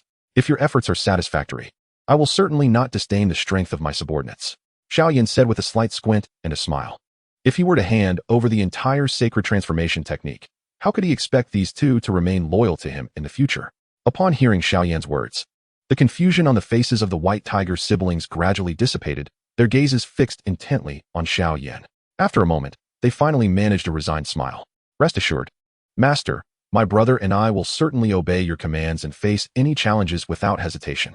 Hearing the almost synchronized declarations from the siblings, Xiao Yan merely smiled noncommittally. In the Dou Qi continent, few temptations could rival the allure of enhancing one's strength. This volume of the sacred transformation technique would undoubtedly ensnare the siblings completely. Especially since their lives were under his control, betrayal seemed an unlikely prospect. Loyalty is not merely spoken. Therefore, let us see you procure these medicinal materials and demonstrate your capabilities to me. Xiao Yan smiled faintly, and with another flick of his fingers, a lengthy list of medicinal materials manifested in their minds. This transfer was far less taxing than the last, causing minimal strain on Xiao Yan. After once again closing their eyes to absorb the lengthy list in their minds, the two opened their eyes and nodded. "Rest assured, Master, although these materials are rare, most can be found within the magical beast mountain range. Only a few are truly difficult to locate, while the rest pose no problem." Upon hearing this, Xiao Yan finally nodded in satisfaction. The reason he exerted himself to subdue the White Tiger siblings was not only due to their suitable strength, but primarily because, as the rulers of the magical beast mountain range, they would be invaluable in gathering medicinal materials. Xiao Yan smiled slightly and waved his hand, prompting the siblings to exit his room willingly. In a brief moment, their compliance with Xiao Yan's commands transformed from reluctance to eagerness. Under the tantalizing allure of the White Tiger transformation's sacred art and the legendary realm of the 9th-tier magical beasts, notions of dignity, and even life and death, seem readily expendable. After the siblings departed, Xiao Yan gradually closed his eyes, a wave of exhaustion surging from the depths of his soul. Chapter 67, Mastering Alchemy with Yao Lao. Despite having held a significant advantage in the recent battle, the toll on both his vitality and Yao Lao's spiritual essence was considerable. Had it not been for Xiao Yan's adept manipulation of energy, he might have depleted Yao Lao's spiritual strength before the technique was fully realized. Even so, given Yao Lao's current state, it would be challenging for him to execute the Great Wilderness Capturing Heaven Finger a second time. Fortunately, after consuming the soul-nourishing pill, Yao Lao's recovery was not merely a restoration of spiritual strength. Rather, the very essence of his soul had regained much under the influence of that formidable energy. Thus, this singular depletion of power would not drastically diminish Yao Lao's capabilities. With the Tai Emperor Soul Art and the Chaos Divine Refinement visualization techniques imparted by Xiao Yan, Yao Lao's soul would emerge from recovery even more resilient and formidable. Naturally, This all hinges on having sufficient time to recuperate. It is precisely for this reason that Xiao Yan required a 3-day rest. During this period, both he and Yao Lao remained in a state of seclusion. After 3 days, when Xiao Yan opened the door and stepped into the grand hall of the White Tiger siblings, even with prior anticipation, he could not help but feel a surge of astonishment at the sight before him. In one corner of the hall lay an abundance of mid to high-tier medicinal herbs. Chaotically arranged, the expanse of over 100 square meters was filled with an array of herbs and rare treasures. Based on Xiao Yan's calculations, the sheer volume of these herbs was such that his low-tier spatial ring would be utterly inadequate to contain them. In light of his past life experiences, it seemed improbable that even a 7th-tier alchemist could amass such a wealth of resources. The White Tiger siblings, being the sovereigns of the magical Beast Mountain range, commanded a legion of magical beasts who served with unparalleled efficiency, far beyond what ordinary powerhouses could match. With such an abundance of herbs, even if he were to concoct all the elixirs he required, there would likely still be a surplus remaining. Gazing at the sprawling collection of herbs, a glimmer of delight brightened Xiao Yan's eyes. Master, we have gathered most of the herbs you requested. However, a few are either exceedingly rare or guarded by other 7th-tier magical beasts, spoke Bai Shui, who approached with graceful strides, her long legs accentuated by the movement. With a casual flick of her silver hair, a hint of reverence graced her wild, yet beautiful features. The allure of the White Tiger transformation sacred art was indeed overwhelming, and Xiao Yan's displayed prowess instilled a profound sense of caution in them. Indeed, those particular herbs are rather elusive. Yet what we have gathered should suffice for the time being. Gazing at the scattered medicinal herbs, Xiao Yan nodded with a satisfied smile, remarking, "Well done. Your brother's injuries are indeed quite severe. However, shortly, I shall concoct a few healing elixirs for him." Upon hearing Xiao Yan's final words, Bai Shui was momentarily taken aback, her delicate features soon blossoming with joy. "Master, might you be an alchemist as well?" In response to Bai Shui's inquiry, Xiao Yan merely smiled lightly. "If I were not an alchemist, why would I have you gather so many herbs? Go now, find a secluded spot for me, and guard it. I am about to commence the elixir refinement." Bai Shui's face lit up with delight at Xiao Yan's words, and she quickly nodded in obedience. With a swift movement, she vanished from sight. Moments later, a resounding roar echoed from outside the cave, followed by a cacophony of chaos. Hearing this, Xiao Yan could only shake his head in mild exasperation as he departed the grand hall of the cave alongside Bai Shui. Upon exiting, Xiao Yan beheld a magnificent white tiger lying quietly at the cave's entrance, slowly absorbing the ambient energy of the heavens and earth. The tiger appeared listless, its fur dull and lacking luster. Observing its somewhat weakened state, Xiao Yan chuckled softly, disregarding the creature's respectful demeanor. He waved his hand gently, and, following Bai Shui, they soon found themselves on a serene mountain peak. Atop the peak, no magical beasts remained, evidently scared away by Bai Shui's earlier roar. Moreover, the summit had been cleared to form a platform with a diameter exceeding 10 paces. Satisfied with this sight, Xiao Yan nodded appreciatively. Recognizing the effort Bai Shui had put forth, "You shall now descend to guard me. Remember, no one and no beast is to approach this peak, yourself included," Xiao Yan stated, his expression serious yet slightly detached as he regarded Bai Shui. Under his gaze, even Bai Shui, with her formidable prowess and status in the beastly mountain range, felt a shiver run through her. She quickly nodded in affirmation. "As long as you perform well, there will be rewards beyond your and your brother's wildest dreams after this elixir refinement concludes." With a nod, Xiao Yan stepped forward, appearing directly on the platform atop the mountain. Upon hearing the promised rewards, Bai Shui's wild, beautiful eyes sparkled, and she delicately licked her crimson lips before obediently following Xiao Yan's instructions to the foot of the mountain. Transforming into a pure white tigress, she raised her head high, surveying her territory as if to secure the mountain firmly. Recognizing Bai Shui's compliance, Xiao Yan nodded, lightly tapping his finger on the bone flame ring, chuckling, "Master, it's time to get to work." In response, the bone flame ring remained still for a moment. After a quarter of an hour, just as Xiao Yan was about to call upon Yao Lao again, a streak of black and white light suddenly erupted from the ring. With a resounding thud, a massive black alchemical cauldron came crashing down upon the mountain's peak. "Ah, having just regained my soul's power, I am once again tasked with labor by you, young man. Truly, my life has been one of endless toil. It is no wonder that the old alchemist expresses such dissatisfaction. The quantity of pills that Xiao Yan requires him to refine is overwhelming, and they all consist of high-grade elixirs. Although he was once one of the most formidable alchemists in the Dou King continent, the sheer volume of 6th and even 7th-tier pills is still a considerable burden for him in his current state. After all, he exists solely in a soul form now. despite the fact that his power in this state is comparable to that of a 7-star dozong. Regarding the old alchemist's complaints, Xiao Yan remains unfazed, merely smiling gently as he speaks. Refining high-tier pills will deplete your soul power, but once you cultivate the 2 secret techniques I provide you, it will significantly enhance your soul's foundation. This will greatly assist you in achieving the rank of Doshang and becoming a true 9th-tier alchemist in the future. Upon hearing Xiao Yan's words, the old alchemist's soul flickers slightly. Xiao Yan's sentiments resonate deeply within him. Although he has brushed against the threshold of the 9th tier in the past, it has proven exceedingly difficult for him to independently refine a 9th-tier pill. However, if he were to attain the strength of a Doshang, coupled with a more solidified soul foundation, becoming a genuine 9th-tier alchemist would naturally follow.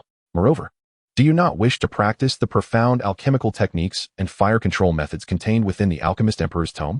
Xiao Yan's voice, akin to a siren's whisper, continuously entices the old alchemist. Enough. You need not speak further. I shall refine them. The old alchemist waves his hand lightly, evidently surrendering to the inevitable. Compared to the burdens Xiao Yan mentioned, merely exhausting his soul seems a trivial matter. Chuckling at the old man's demeanor, Xiao Yan suddenly conjures the massive Xianzhong scale in his hand. Master, would you care to don this Xianzhong scale? Perhaps it could not only suppress the flow of Dou Qi, but also the movement of your soul. It is most suited for laying a solid foundation. Begone. The aged voice reverberates across the mountain peaks. Moments later, a spectral white flame slowly rises above the summit.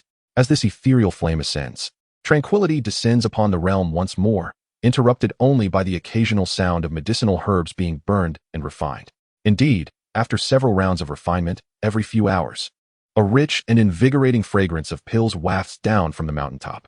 This peculiar aroma even causes the white snow guarding the mountain's base to swallow hard, let alone the many magical beasts in the vicinity. Yet, despite their overwhelming desire for the scent, upon catching a whiff of the aura belonging to the mountain's sovereign, they flee in sheer terror. 3 days later, the old alchemist's soul appears somewhat more ethereal, his aged visage marked by fatigue. However, before Xiao Yan lies an abundance of precious elixirs: Blood Lotus Pill, Spirit Dough Pill, Purple Heart Barrier Breaking Pill, Sovereign Pill, and Sect Breaking Pill. A myriad of 5th and 6th grade elixirs lay scattered before him, which Xiao Yan casually stored in his spatial ring. After a 3-day respite, he would proceed to forge a 7th grade elixir, the Blood God Pill. A smile crept across Xiao Yan's face, given his current meager reserves of fighting spirit. Even the creation of a single Blood Lotus Pill would prove to be an insurmountable challenge, regardless of his profound alchemical skills. Even if he somehow succeeded, it would likely leave him utterly exhausted, unlike the venerable Yao Lao, who could effortlessly produce a dozen high-tier elixirs in one go. Observing Xiao Yan's almost innocent expression, Yao Lao's mouth twitched slightly, momentarily perplexed about who the true teacher was. Thus, under Xiao Yan's guidance, 3 days later, Yao Lao, having restored his spiritual strength, could distinctly feel his soul had grown even more resilient than before. Though this enhancement was subtle, over time, it could indeed lead to the profound foundation of his soul, as Xiao Yan had suggested, far exceeding that of ordinary individuals. Add fire. Add fire. Yes, this herb should be refined this way. After 2 days of constant instruction from Xiao Yan, accompanied by a thunderclap, the first Blood God Pill finally came into existence. Following a brief respite, Yao Lao immediately commenced the 2nd round of alchemy. Although the Blood God Pill, after Xiao Yan's modifications, was merely a mid-level 7th grade elixir, it still posed a challenge for Yao Lao at this juncture. However, the temptation of enhancing his strength compelled him to disregard fatigue and yield to Xiao Yan's commands. Moreover, under the tutelage of his disciple, he gained significant insights into the myriad mysteries contained within the alchemist's tome. Yao Lao now harbored a sense that, with Xiao Yan's assistance, when he regained his corporeal form, his power and alchemical prowess would likely surpass anything he had experienced in life. On the mountaintop, the young man sat cross-legged, imparting wisdom to the ethereal elder before him. Every few days, a thunderbolt would strike down. The snow-white figure at the mountain's base was not fully aware of these events. But whenever thunder rumbled in the sky, a flicker of astonishment would inevitably cross her eyes. Though she lacked a deep understanding of alchemy, as a 7th grade magical beast, she was acutely aware that the elixirs being brewed atop the mountain must be at least 7th grade, for they could summon thunder. To her surprise, this individual was not only formidable in strength, but also possessed immense alchemical skills. Regardless, with the allure of the white tiger transformation technique, it seemed we siblings must regard him as our true master. Bai Shui sighed softly, gazing at the tranquil mountaintop, her eyes revealing a hint of reverence. However, this tranquility did not endure for long. After a brief pause, a vast, desolate aura suddenly emanated from the western reaches of the Beast Mountain Range. Upon sensing this overwhelming presence, Bai Xue's initially calm demeanor abruptly shifted, her expression altering in an instant. In the distance, two streaks of light surged forth, exuding a fierce aura, their energies seemingly rivaling her own. This is bad. How could they have arrived here? Gazing at the blood-red luminescence that surged forth, Bai Xue's eyes revealed a hint of caution. After a low roar, her figure abruptly ascended into the sky. With her cry, a similar streak of white light sped towards her, belonging to the Tiger King, Bai Han. As the two figures emerged, the distant lights gradually came to a halt, revealing their true forms. A colossal celestial wolf adorned with crimson wings and a massive, brawny bull with fiery red eyes. The blood-winged celestial wolf and the blood demon bull. Observing these two formidable beasts, the Bai siblings narrowed their eyes slightly. What brings you two here? Bai Xue could not restrain herself from growling coldly at their presence.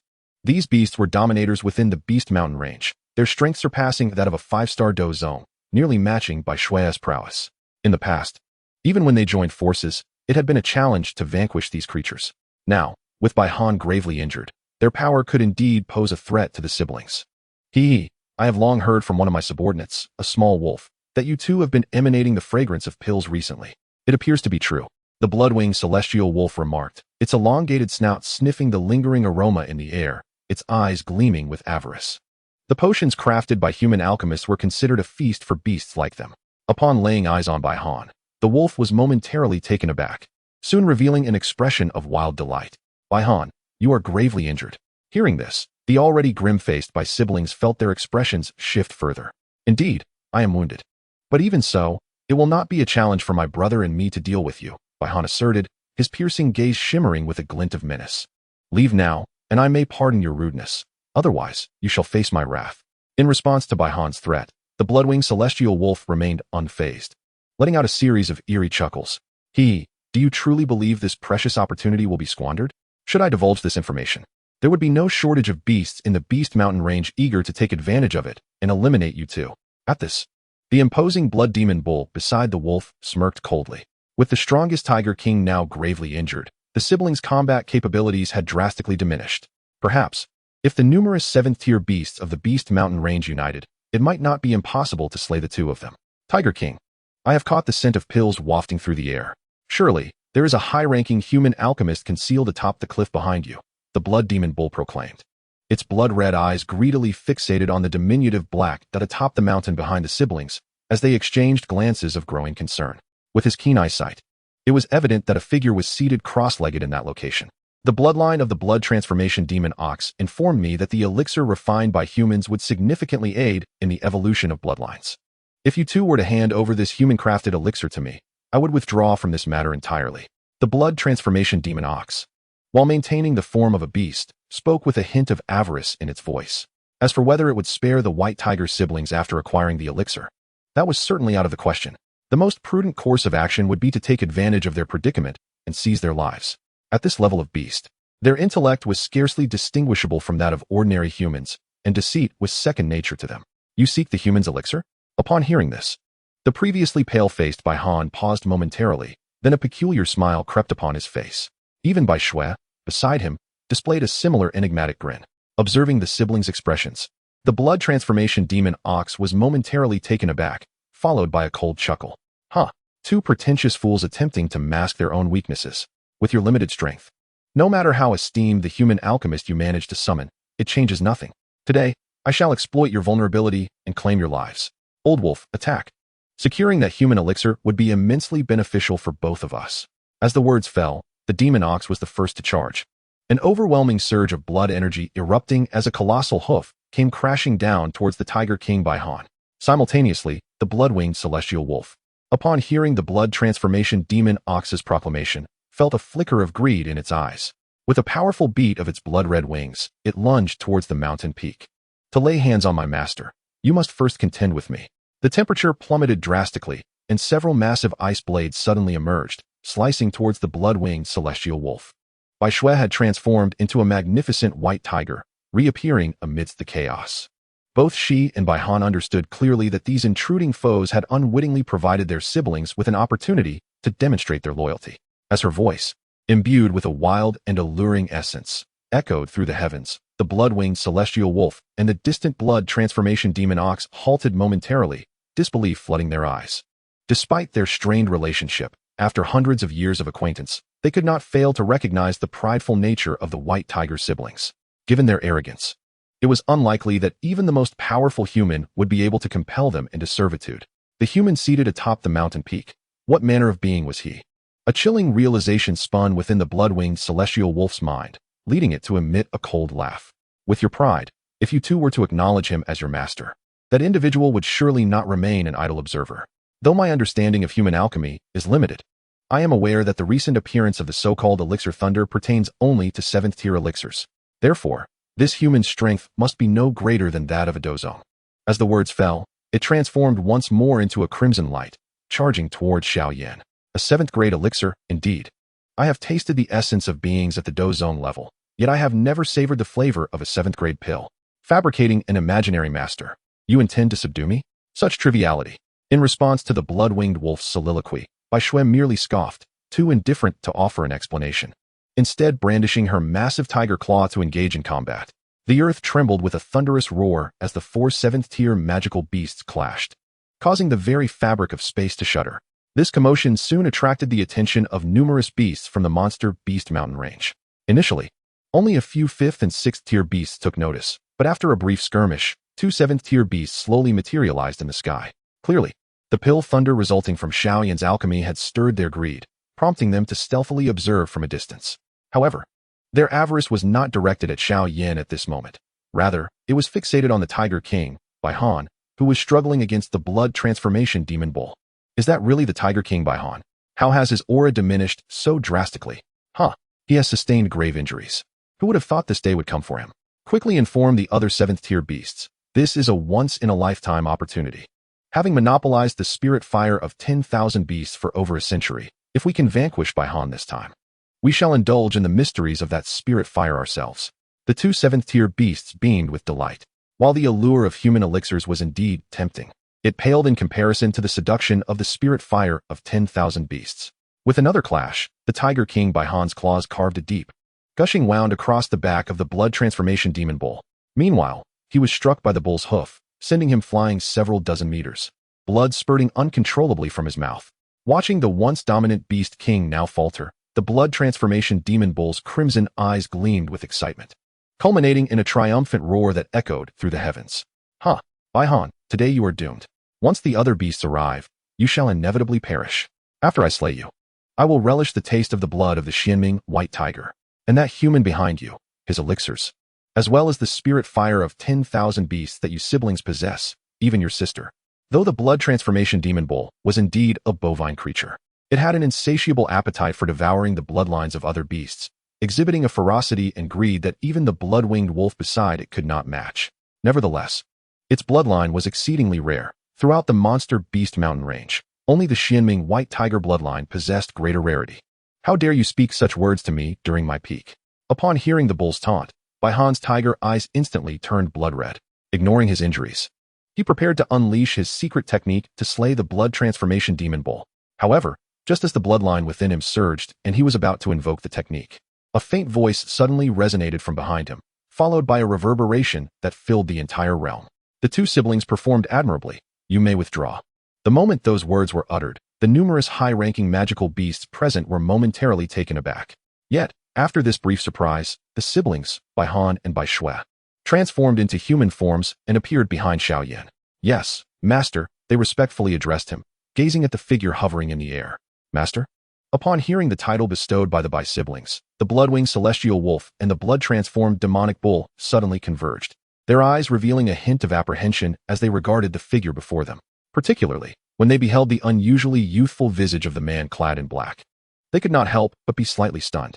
Could it be that this young individual, who could easily be mistaken for a mere human boy, truly was the master of the 2 siblings?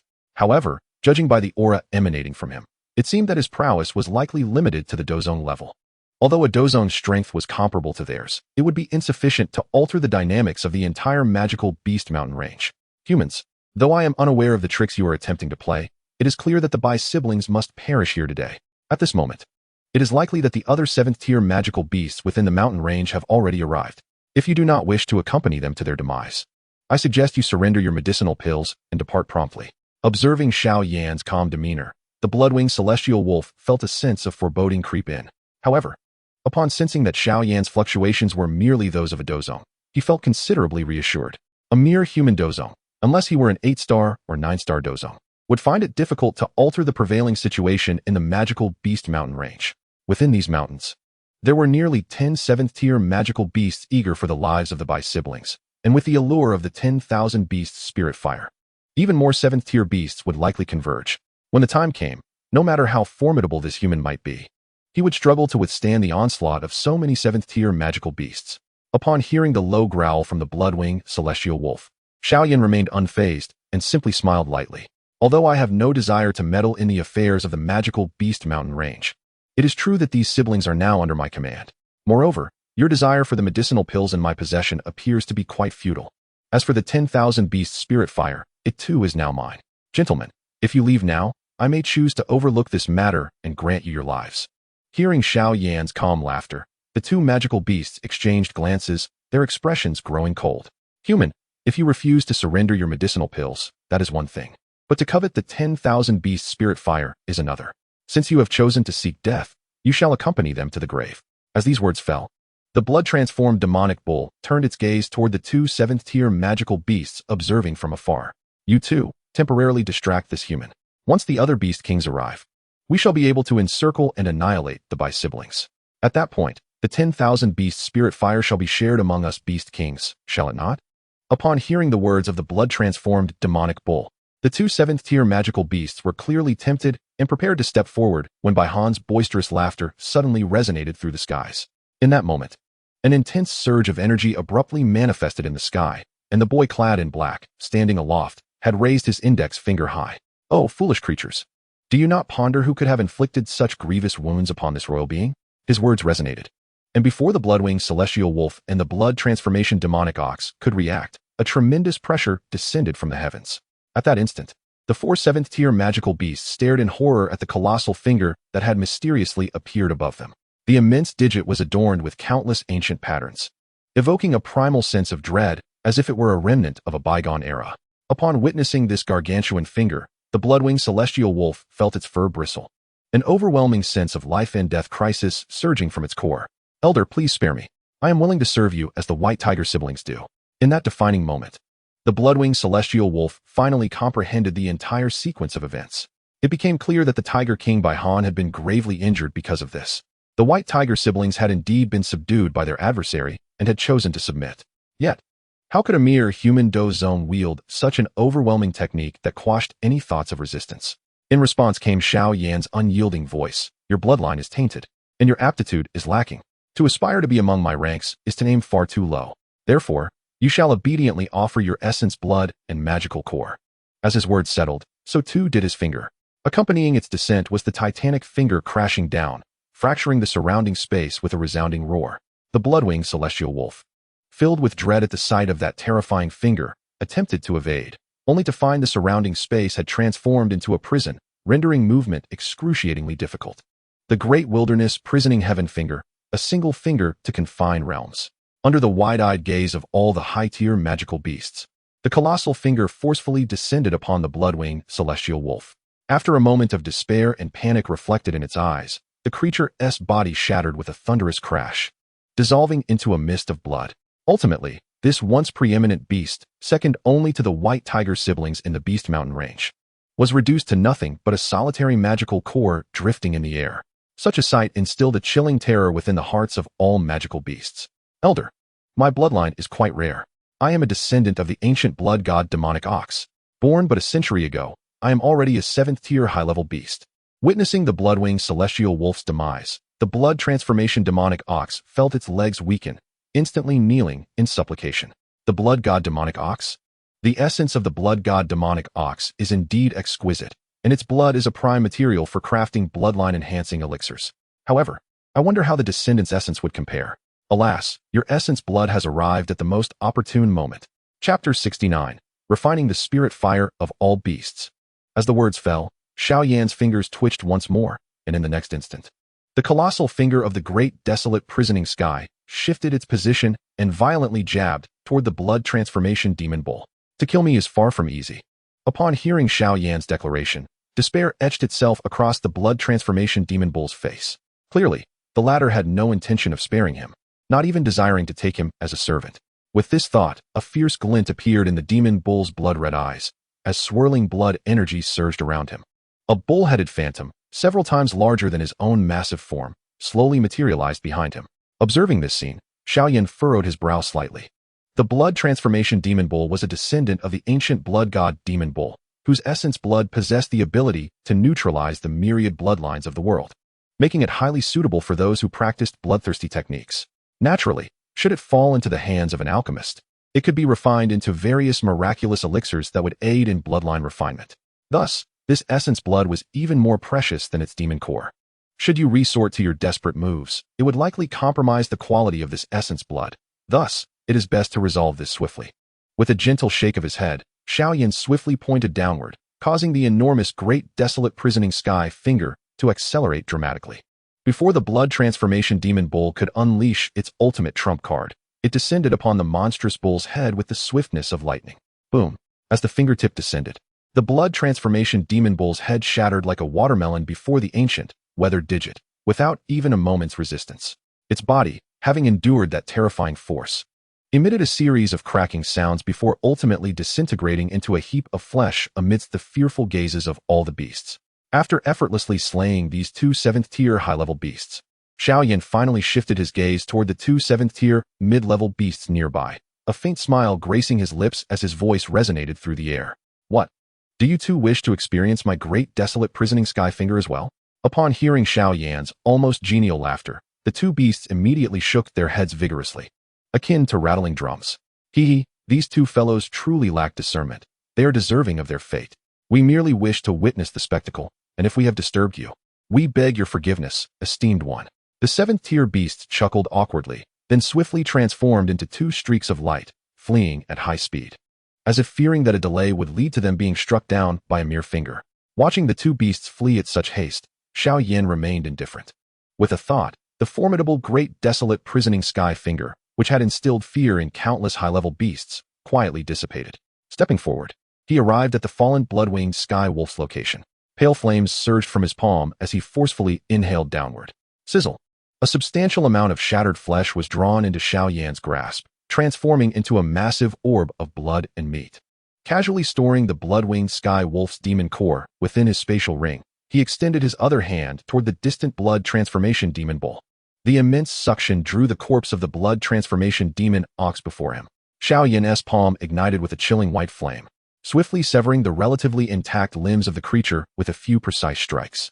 He then summoned the bone spirit cold fire to incinerate the flesh and blood, extracting the essence within. Years ago, after ascending to the status of a celestial sovereign, he had attended a banquet hosted by an immortal-grade celestial sovereign, where the main dish was none other than the ancestor of the blood transformation demon ox, the blood god demon ox. This majestic beast has a connection to the ancestral blood god of the blood god clan, both being adept in the manipulation of blood. Unfortunately, attaining the level of celestial sovereign proved exceedingly challenging for such divine beasts. The Earth's sovereign-level blood god demon ox, after incurring the wrath of a celestial sovereign, met a tragic fate as mere culinary fare upon the dining table. Nonetheless, the flavor of the blood god demon ox was undeniably exquisite, with the most delectable portions residing in the shank meat of its 4 legs. Please, divide the shank meat from these 4 legs for me. The remainder is for you to enjoy, Xiao Yan instructed, casually tossing the legs aside while his attention shifted to the 2 indistinct masses of blood and flesh enveloped in bone spirit cold fire. Upon hearing his words, the white tiger siblings exchanged glances, their eyes reflecting mutual astonishment as they grasped the magnitude of their fortune.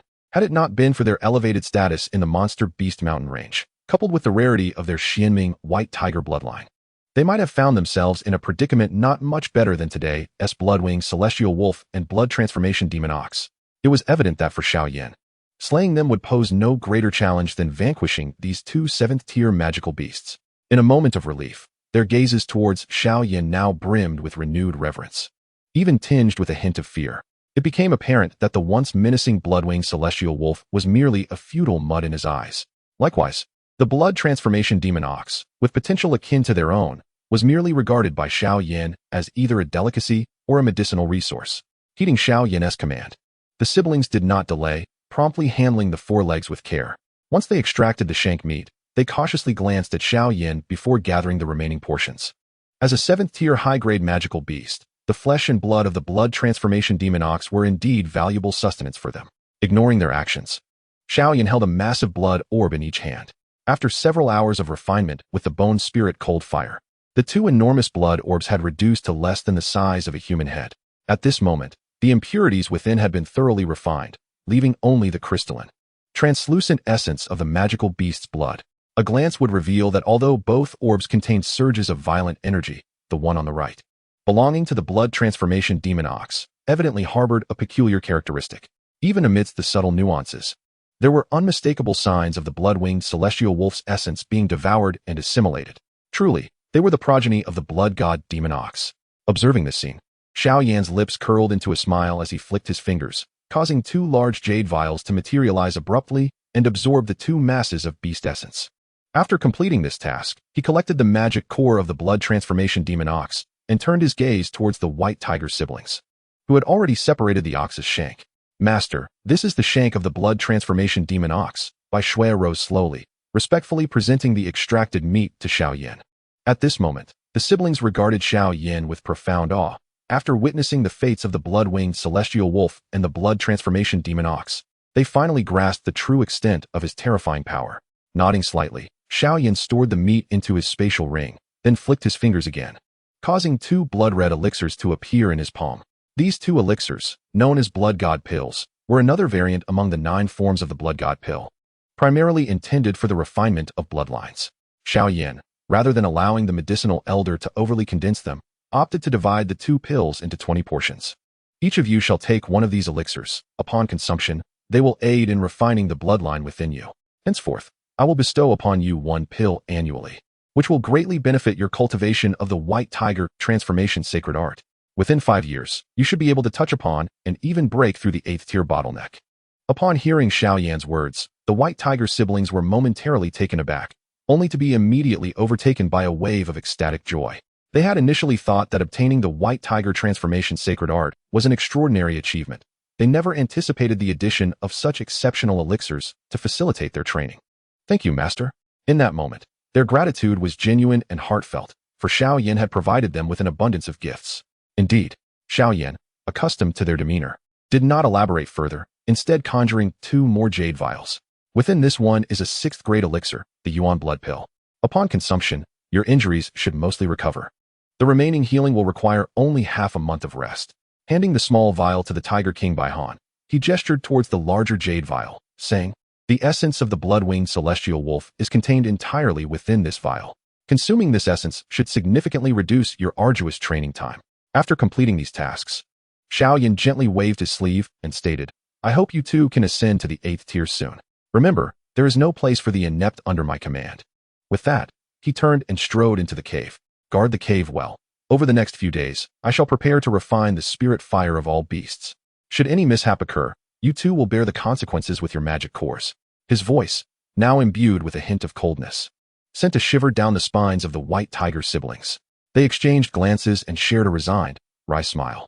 Had they known he could offer them so many valuable resources, they would have surrendered outright, sparing themselves the trouble of such a fierce battle. Gazing at the elixir and essence in his hands, along with the white tiger transformation sacred art already swirling in his mind, Bai Han could not help but let out a bitter smile. It seemed fortuitous to have encountered such a master. Beside him, Bai Shui's striking eyes shimmered with a wild light as she licked her crimson lips, watching the retreating figure of Xiao Yan. This human always offered temptations that were impossible to refuse. Serving under such a person, without vigilance, could lead to a fate akin to that of the blood-winged skywolf. Reduced to a mere offering of essence to another, Bai Han gently shook his head. His respect for Xiao Yan had only deepened. "Indeed, brother, you are correct," Bai Shui responded, a shiver coursing through her despite her earlier fervor. This new master was not one to be trifled with. To them, these 2 were nearly unrivaled, second only to the white tiger siblings. If even they could be vanquished with a single blow, what fate awaited them but death? They had witnessed the former overlord of the Beast Mountain range reduced to servitude. Consequently, no high-ranking magical beast dared approach the lair of the Tiger King's siblings after that battle. Not only did they avoid provocation, but they also refrained from even casting a glance in that direction. With such tranquility prevailing, Xiao Yan's endeavor to refine the myriad beast spirit fire was afforded a measure of security. After 3 days of recuperation, he finally returned to his peak condition, and even Yao Lao had regained a remarkable state. Thus, Xiao Yan once again harnessed Yao Lao's spiritual power and made his way to the shores of the magma sea. Countless enormous beast skeletons littered the crimson earth, while a vibrant flame flickered among them. As the flames danced, tendrils of beast fire were drawn from the surrounding remains. Walking upon the searing red ground, enveloped in a layer of ghostly white flames, Xiao Yan's gaze fell upon the myriad beast spirit fire at the center of the ocean of bones, where a subtle wave of emotion stirred within his otherwise tranquil eyes. A full year had passed since his rebirth, and he was finally ready to refine the first type of that belonged to him. As he beheld the flickering myriad beast spirit fire, a smile crept onto his lips. With a few graceful steps through the void, he appeared directly before the vibrant flame. The myriad beast spirit fire, ranked 22nd on the, was not due to its weak potency, but rather because it resembled a flame that could be artificially created, in contrast to other naturally occurring. It could even be understood that every 9th-tier magical beast possessed the ability to artificially create myriad beast spirit fire. Furthermore, as this flame was more suited for magical beasts, its refinement was often more challenging than that of other flames.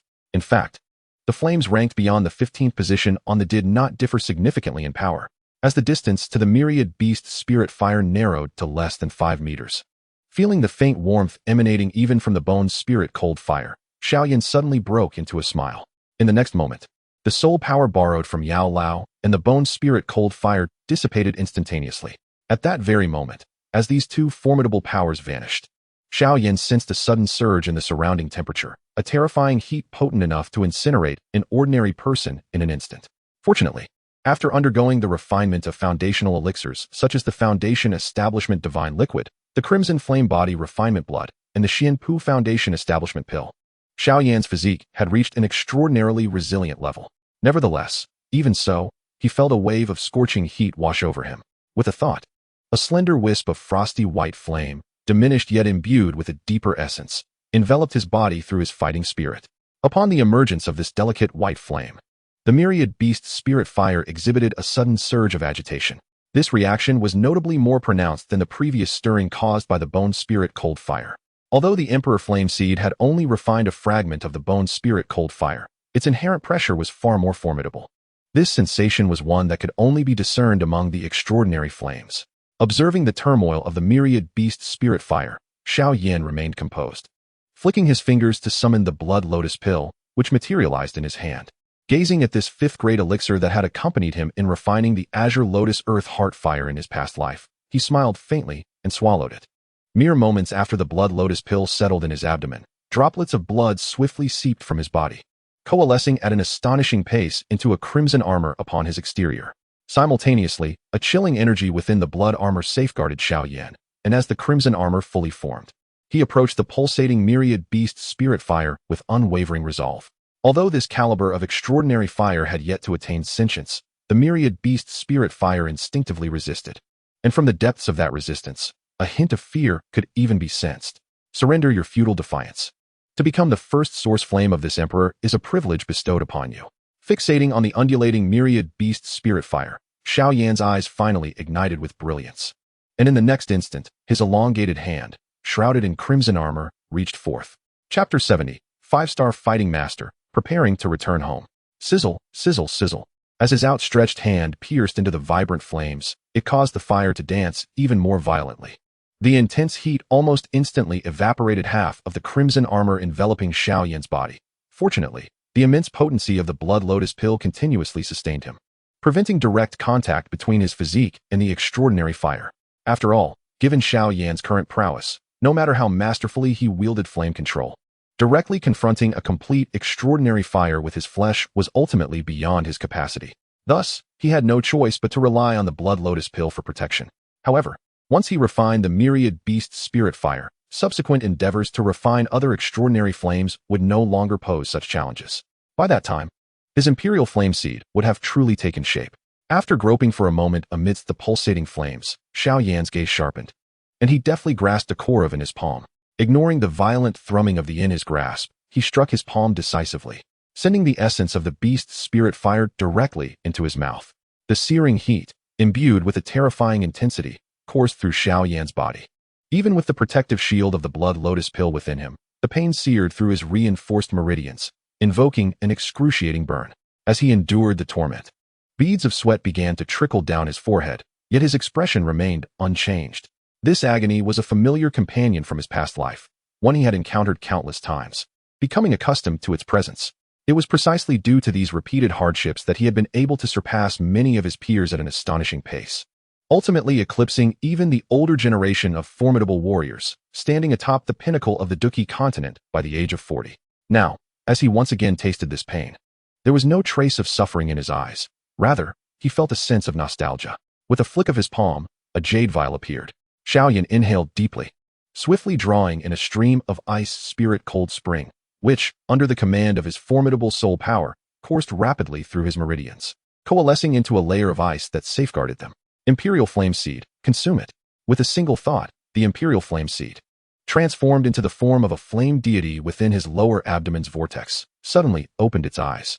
He stepped upon the vortex, directly embracing the oncoming beast spirit fire. Hiss! A pure white flame gradually seeped from the figure of the flame deity, accompanied by a diminutive yet potent aura emanating from it. Wretched beast, you dare to defy the Emperor? A voice, reminiscent of a divine being, resonated from the flame deity. Under the weight of this voice and aura, the essence of the beast spirit fire trembled as if it had encountered a profoundly fearsome entity. The Imperial Flame, a sovereign among flames, especially Xiao Yan's Imperial Flame, had devoured numerous superlative fires after ascending to the vast world, its might having long surpassed that of the ancient Tua, Shi ancient emperor. Although now it retained only a trace of its former essence, it was still sufficient to instill profound reverence in many. While it might be one thing to confront sentient flames like the pure lotus demonic fire or the void-devouring flame, the intimidation it exuded was on an entirely different level for those flames that had yet to attain even the most basic consciousness. In the face of the flame deity's intimidation, the beast spirit fire stood frozen, paralyzed in place, allowing the deity to embrace it and guide it along the path dictated by the flame god technique. Upon entering the meridian, the fiery little figure instantaneously transformed into wisps of ethereal white flames that enveloped the essence of the myriad beast spirit fire, subsequently drawing it into Xiao Yan's meridians. Under the formidable influence of the Imperial Flame Seed, the essence of the myriad beast spirit fire dared not move, passively allowing the overwhelming pressure to traverse through the meridians. Although the myriad beast spirit fire was nearly incapable of resisting the control of the Imperial Flame Seed, its terrifyingly high temperature persisted. Fortunately, Xiao Yan had already ingested the blood lotus pill and the ice spirit cold spring. With the aid of these two treasures, even though the excruciating heat scorched through his meridian, he was spared the dire plight he had faced in his previous life while refining the blue lotus heart fire. Now, although Xiao Yan remained at the cultivation level of a Dou master, the purity of his Dou Qi, his physical resilience, and the strength of his soul far exceeded that of his previous incarnation at the same stage. However, it was the terrifying majesty of the Fire King, combined with Xiao Yan's profound understanding of the path of flames, that truly enabled him to control the myriad beast spirit fire with such ease. This was the essence that allowed him to refine the fire with minimal effort. The wisps of white flames guided the essence of the myriad beast spirit fire through Xiao Yan's meridians, during which a thread of the flame deity techniques Dou Qi was forcibly infused into the essence of the myriad beast spirit fire by the Imperial Flame Seed. After circulating around the flame deity technique for well over half a day, the myriad beast spirit fire became increasingly docile. Yet, Xiao Yan felt no sense of relaxation regarding this newfound compliance.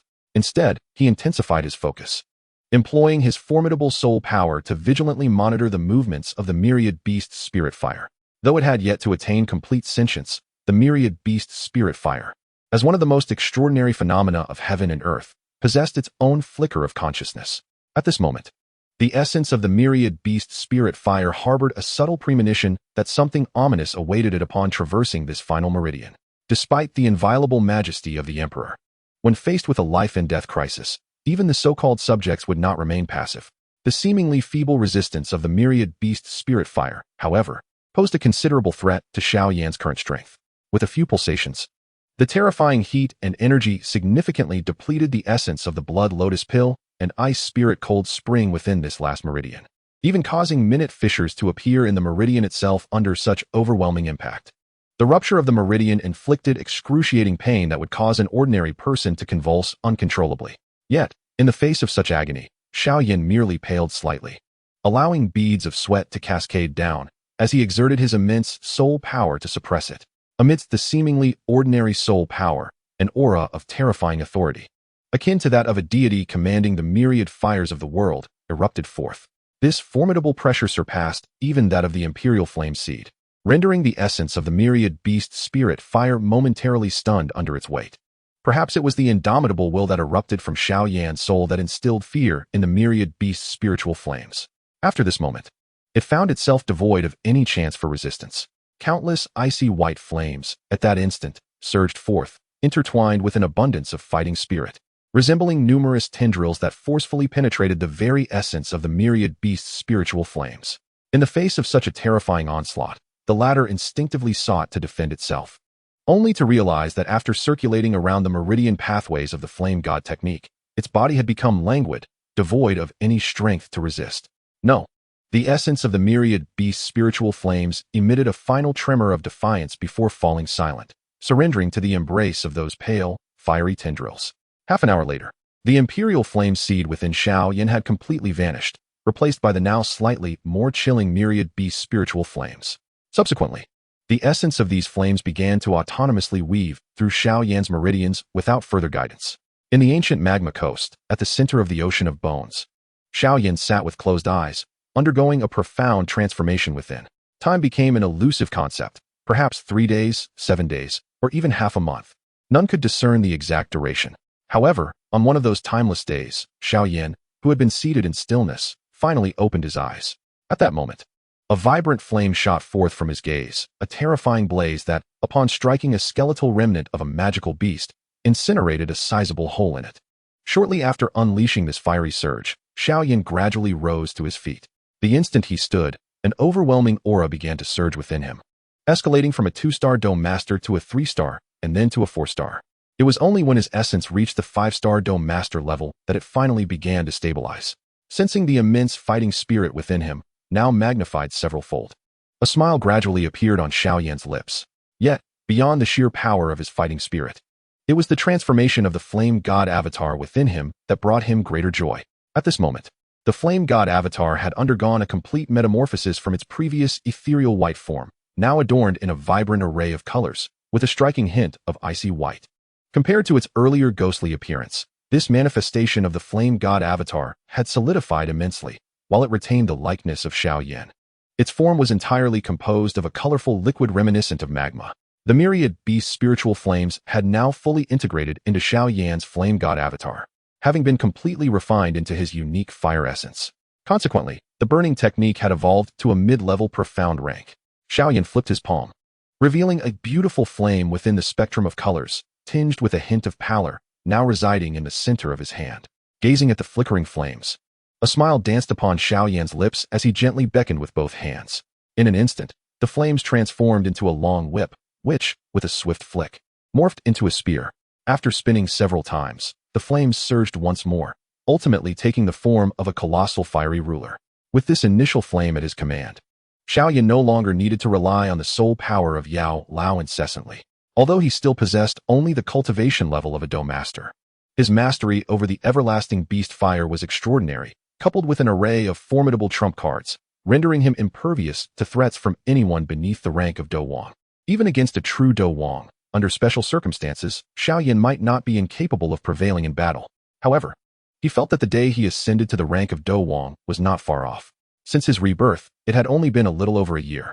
Yet he had already attained the level of a 5-star Dome Master. With his mission accomplished, it was time for him to depart from the magical Beast Mountain range.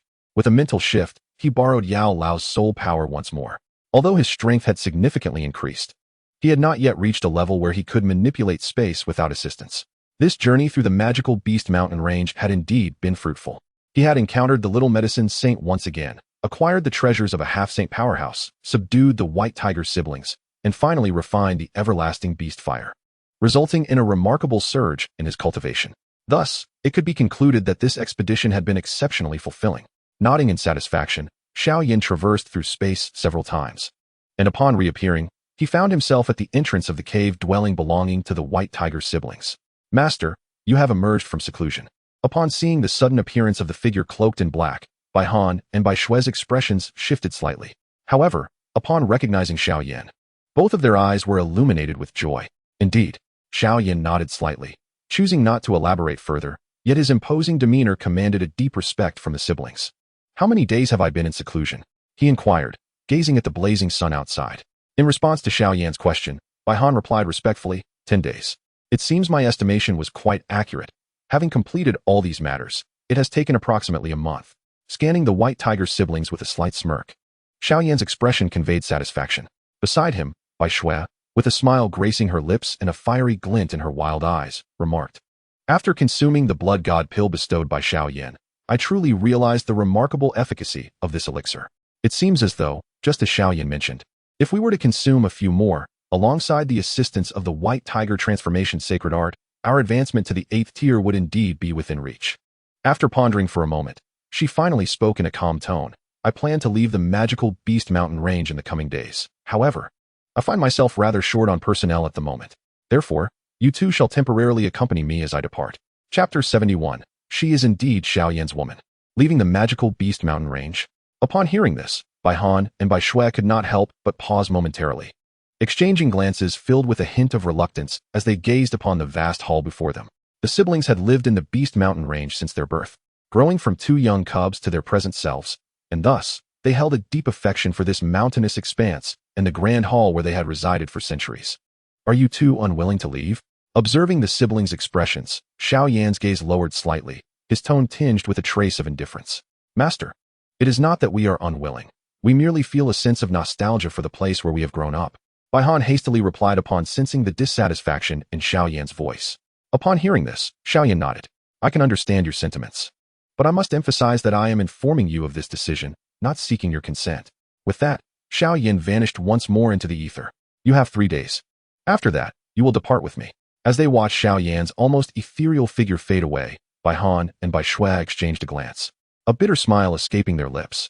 They believed that should they refuse Xiao Yan's command after 3 days, their fate would likely be no better than that of the Bloodwing Skywolf and the Blood Transformation Demon Bull. The latter, an ancient species with aspirations of advancing to the 8th tier, had been obliterated by Xiao Yan without so much as a blink.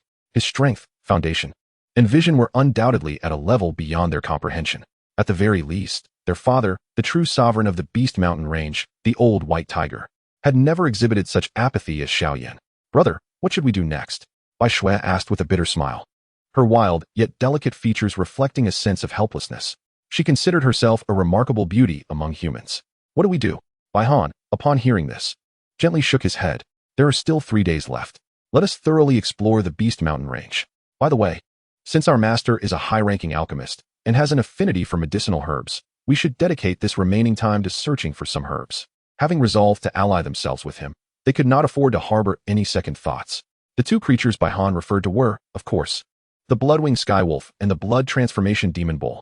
Bai Shui nodded in agreement, showing no signs of dissent. The siblings had managed to maintain their standing in the Beast Mountain range not only due to their formidable strength, but also because of their keen intellect and unwavering unity.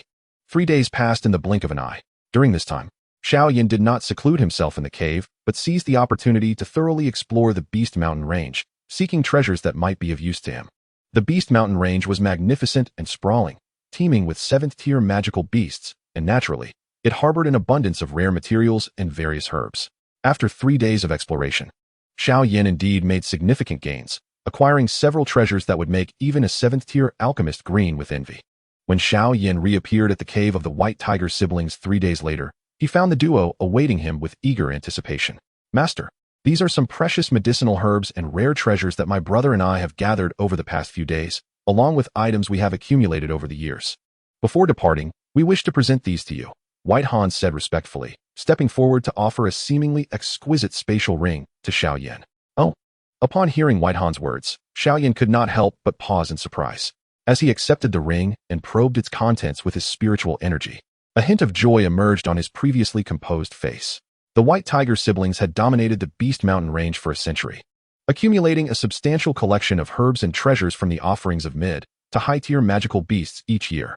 In the days leading up to their departure, they had commanded their subordinates, 100 or so beasts of the 5th and 6th ranks, to scour for various rare resources. The resulting collection was indeed impressive, While it did not include treasures of the caliber of Ice Heart Lotus or 8th grade magic cores, the sheer quantity was remarkable, filling the high-grade spatial ring to near capacity. "It is rare for you two to be so thoughtful," Xiao Yan remarked, lightly weighing the ring in his hand. He did not hesitate to leave his spiritual mark within it. Given the siblings' long-standing dominance over the Beast Mountain range, possessing such a spatial ring was hardly surprising.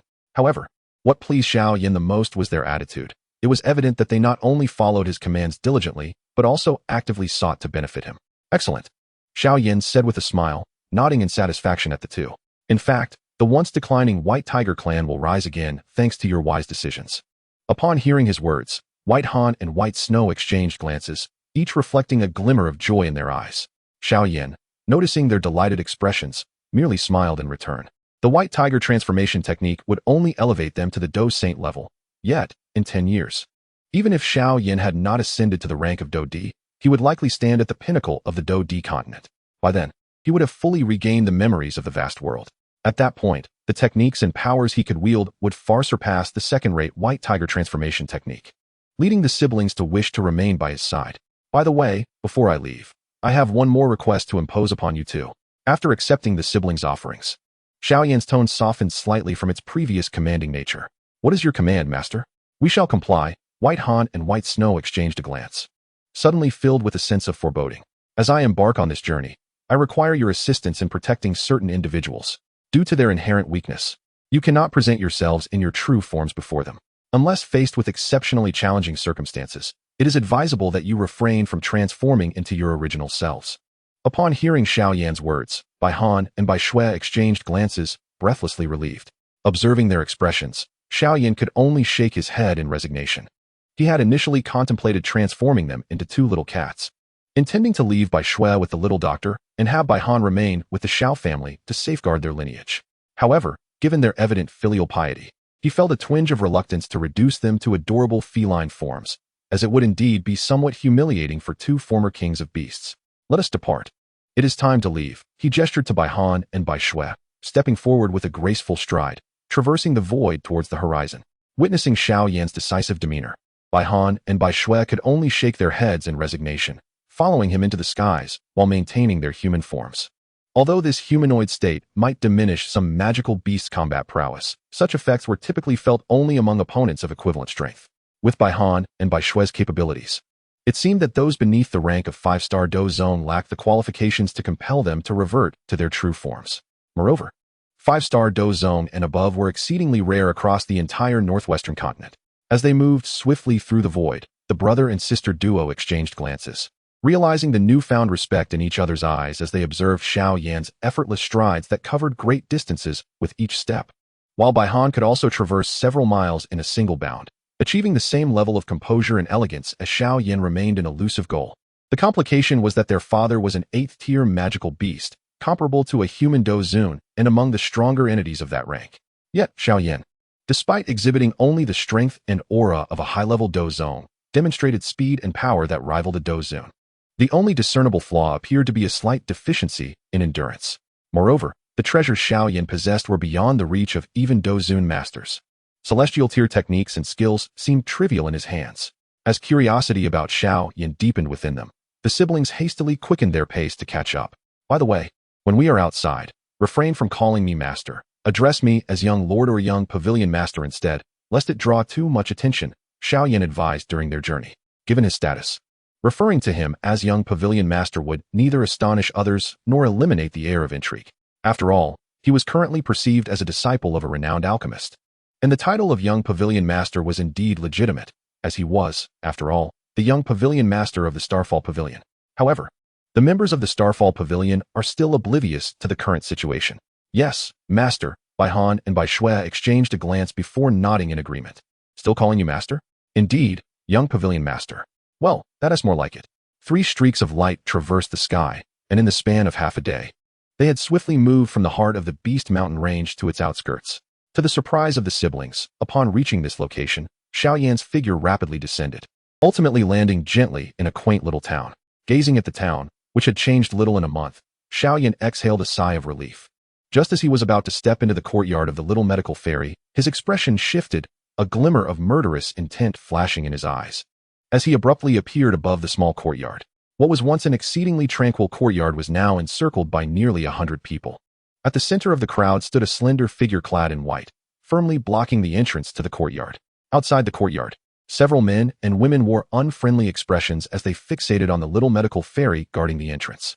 Yet amidst this throng, there wafted an extraordinarily peculiar fragrance, so potent that it could be detected from a considerable distance. Was the 9 fragrant herb ripening? Hovering 100 meters above, Xiao Yan could sense the unusual presence emanating from the courtyard, leading him to form a vague hypothesis regarding the unfolding events. Surrounding the little medical fairy were 3 men and 1 woman, 2 middle-aged men, a youth, and a lady. Beside the little medical fairy stood Boss Yao and a group of mercenaries, safeguarding the entrance to the courtyard. Sell me the herbs you have planted, and I shall offer you a satisfactory price. Otherwise, do not blame me for using my influence, the woman threatened. Among the 4, the woman's appearance was somewhat acceptable. Although she paled in comparison to the little medical fairy, her fair complexion and the poise cultivated from years of privilege rendered her undeniably captivating to the male gaze. What was most astonishing, however, was the depiction of a rippling medicinal cauldron emblazoned upon her attire. This emblem instilled a sense of trepidation in many. And it was not merely the woman. The 2 burly men beside her also possessed the strength of Dou masters. Even the slightly disheveled youth, whose eyes appeared sunken from indulgence, was a 7-star Dou fighter. At this moment, he gazed lecherously at the tense and resolute face of the little medical fairy, his eyes betraying an unmistakable greed. In response to the threat posed by the woman clad in the alchemist's robe, the little medical fairy gently shook her head, a rare seriousness gracing her delicate features. Hey, cousin, why waste words on her? Is there anyone in this humble Shan town who dares to offend the Hao family? Today, I shall summon the Serpent's Nest mercenary group to eradicate this place. In the end, the herbs will be yours, and the beauty will belong to me. How delightful that would be. Gazing at the icy and resistant demeanor of the young healer, the frivolous youth found himself increasingly infatuated, his eyes sweeping over her exquisite willow-like waist, a blend of astonishment and greed igniting within him. Observing the lascivious nature of the youth, the female alchemist furrowed her brows slightly, yet refrained from outright opposition, turning her gaze towards the distant young healer. If you sell me the herbs in this small courtyard at a reasonable price, I shall take them away. What say you? Upon hearing her seemingly negotiable, yet subtly coercive words, the young healer could no longer suppress a cold smile laced with defiance. I'm afraid I must decline. These herbs belong to my friend, and I have no authority to sell them to you. The female alchemist's expression darkened upon hearing her refusal, and she murmured, since you are so obstinate, do not blame me for being heartless. Lin Feng, take action. With a feigned sigh, she retreated behind 3 formidable members of the Serpent's Nest mercenary group. The leading youth, receiving her nod, strode forward, his hunger for her beauty no longer concealed. Ah, lovely maiden, your resistance is quite fortuitous for me, he exclaimed, gesturing grandly to the 2 burly fighters behind him with a casual authority. Go, seize this lovely maiden for me.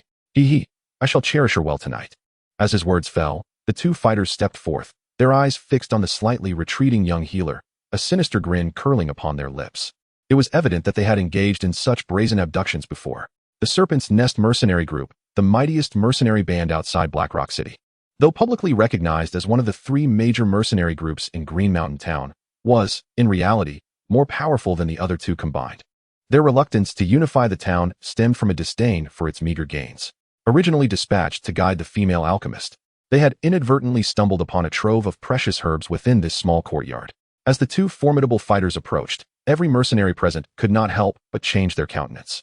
These were genuine fighters, not of the same caliber as the likes of Mu Shi from the Wolf Head mercenary group. Their prowess was likely at the level of 5 or 6 stars.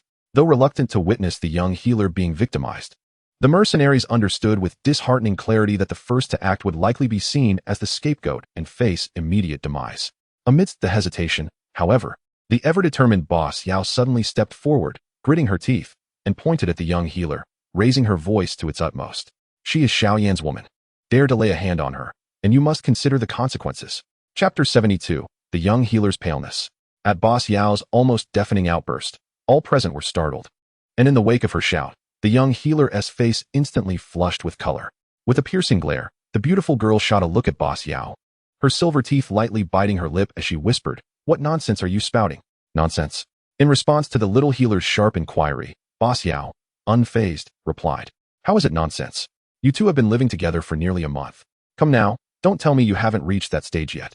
As he spoke, Boss Yao cast a glance at the little healer, who was about to explain, and quickly added in a hushed tone, given the current situation. If you don't report that Xiao Yan's name, you might just be whisked away by the young leader of the Serpent's Nest Mercenary Corps today. In all of Qingshan Town, no one is willing to offend the Serpent's Nest for your sake. If you fail to mention Xiao Yan, do you even know what kind of beast he is? Upon hearing Boss Yao's murmured words, the little healer's complexion paled slightly, her delicate hand having unknowingly slipped into her sleeve. At that moment, she realized with a sense of helplessness that in this vast Qingshan town, there was not a single person who could protect her. While that man's mere name might wield a deterrent power. What the hell are you two babbling about, big boss and second boss? Get moving. Startled by Boss Yao, the young man momentarily froze, and after a brief pause, his gaze shifted to the little healer's face, which had turned a shade more flushed and panic-stricken, causing his eyes to gleam with interest, completely disregarding who Xiao Yan or Xiao Shui were. Yes, young leader, the two burly men nodded at the young man's command, then grinned wickedly as they advanced toward the little healer. Wait, just as the two men took a couple of steps forward, the voice of the woman clad in an alchemist's robe suddenly rang out. Upon hearing her speak, the two burly men halted in their tracks. Although this woman was not a member of the Serpent's Nest Mercenary Corps, her identity commanded a level of respect even from their leader. The reason was simple. She was the beloved granddaughter of the head of the Hao family and an exceptional first-grade alchemist. The head of the Hao family was a genuine Dou Wang powerhouse, indeed the strongest in Haiyan City, and with her age, becoming a first-grade alchemist meant she would undoubtedly be a significant asset to the Hao family in the future. Thus, her status far surpassed that of their young leader. What is it, Cousin Hao Lan? The superficial young man's eyes revealed a hint of impatience as he noticed the female alchemist interrupting his plans. His heart racing with urgency. Ignoring his interruption, the alchemist named Hao Lan gracefully approached Boss Yao and the little healer, her previously lofty tones softened considerably.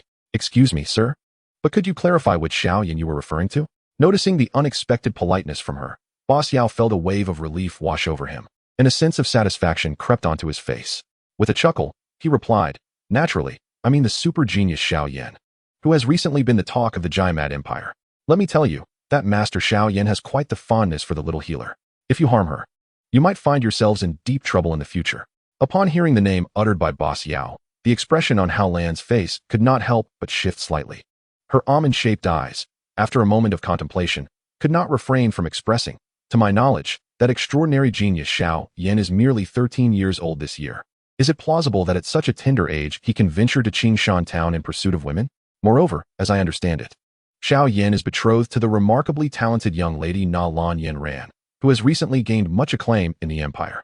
In response to her skeptical demeanor, Boss Yao remained unfazed, letting out a soft huff. Believe it or not, it matters not.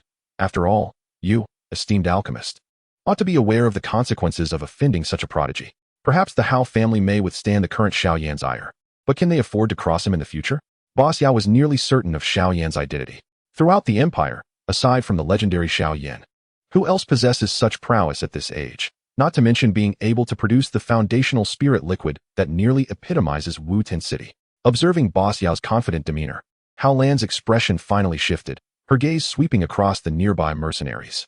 Upon noticing their varied reactions, some astonished, some envious, yet few were skeptical, she gradually began to believe Boss Yao's words.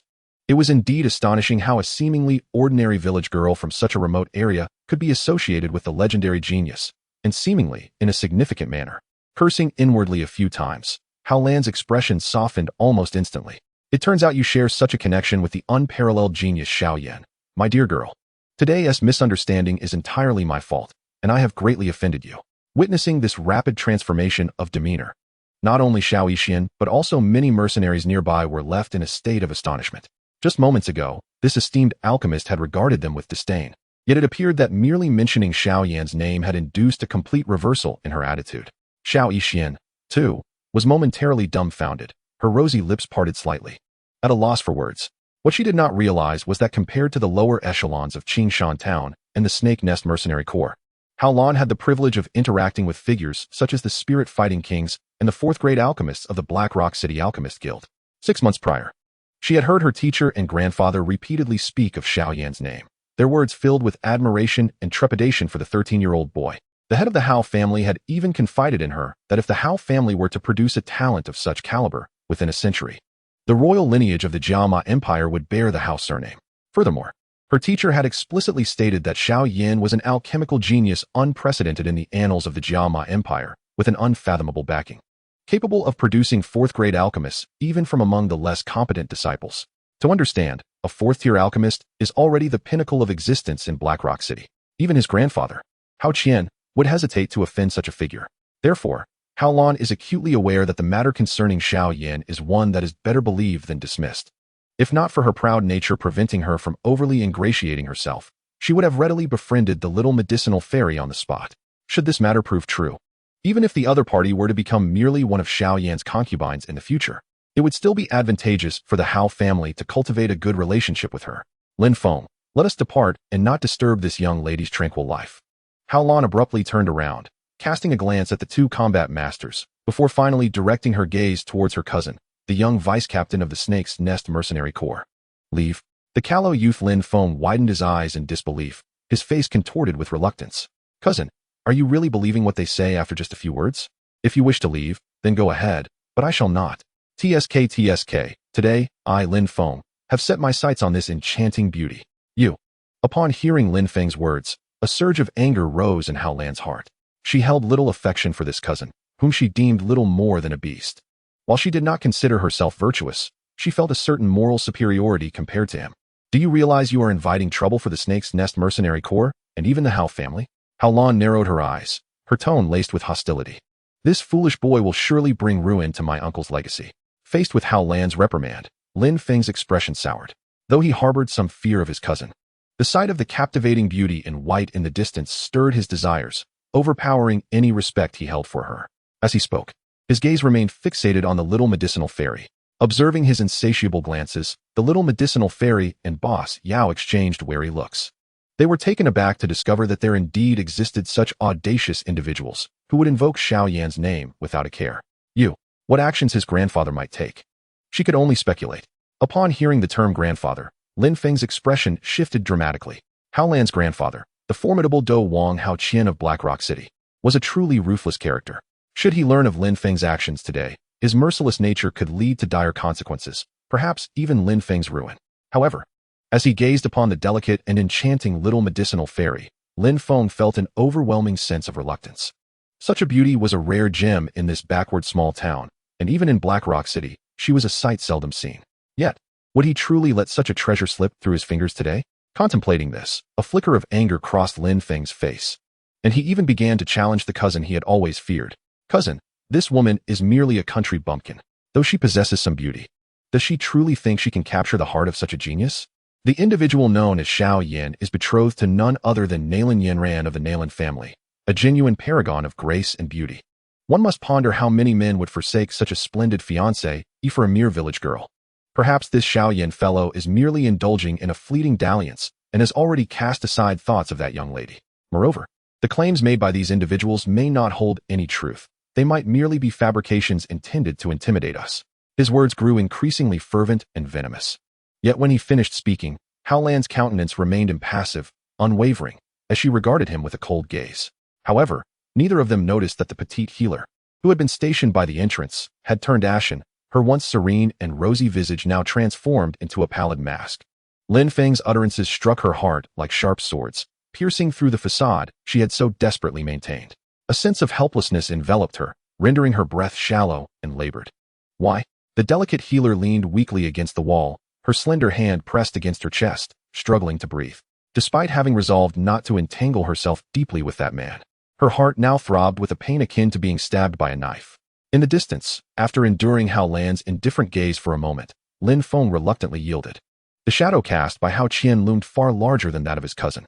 Let us depart, Lin Feng murmured dejectedly, waving his hand dismissively at the two burly men, who sighed in relief at his acquiescence. Had there been a conflict between Miss Hao and the young commander, they would have found themselves in an untenable position. As the two men approached, Lin Feng's eyes once again lingered on the petite healer. Beneath his seemingly despondent exterior lay an undercurrent of insatiable greed. Just as he prepared to leave, the atmosphere in the arena shifted dramatically. Since you have arrived, you shall remain here forever. A youthful voice resonated through the skies above Qingshan town. In the next instant, a dark figure plummeted from the heavens, exuding a formidable aura as it crashed before Lin Feng and the two Dou masters. Before the trio could react, two fists, imbued with an overwhelming force, surged through the swirling dust, striking the Dou masters with ferocity. The sound of impact reverberated simultaneously, and to the astonishment of all present, the two Dou masters were launched skyward like cannonballs. Blood gushed from their mouths, mingled with fragments of internal organs that scattered across the ground. Moments later, two lifeless bodies, their chests caved in and faces frozen in terror, crashed heavily to the earth. The thud of their corpses stirred a cloud of dust, echoing like a heavy hammer upon the hearts of all witnesses. As the crowd gradually came to their senses from the shock of the two lifeless bodies, they beheld a slender youth clad in black, effortlessly grasping Lin Feng with a single hand amidst the swirling dust that had been kicked up. In the delicate, porcelain-like palm of the boy, Lin Feng appeared no more substantial than a mere chick, his face flushed with terror. "Release me, or the Serpent's Nest Mercenary Corps will not spare you," he exclaimed, his voice trembling as he clung to his last semblance of hope. However, the youth's impassive countenance was soon graced with a chilling smile. "I regret to inform you that due to your actions, the Serpent's Nest Mercenary Corps will cease to exist in this world today. Of course, you will vanish long before they do." As his words hung in the air, a vibrant and resplendent flame began to rise slowly within the confines of the boy's palm, swiftly spreading and enveloping the body of Yang. The ensuing shrieks of agony sent a shiver down the spine of everyone present.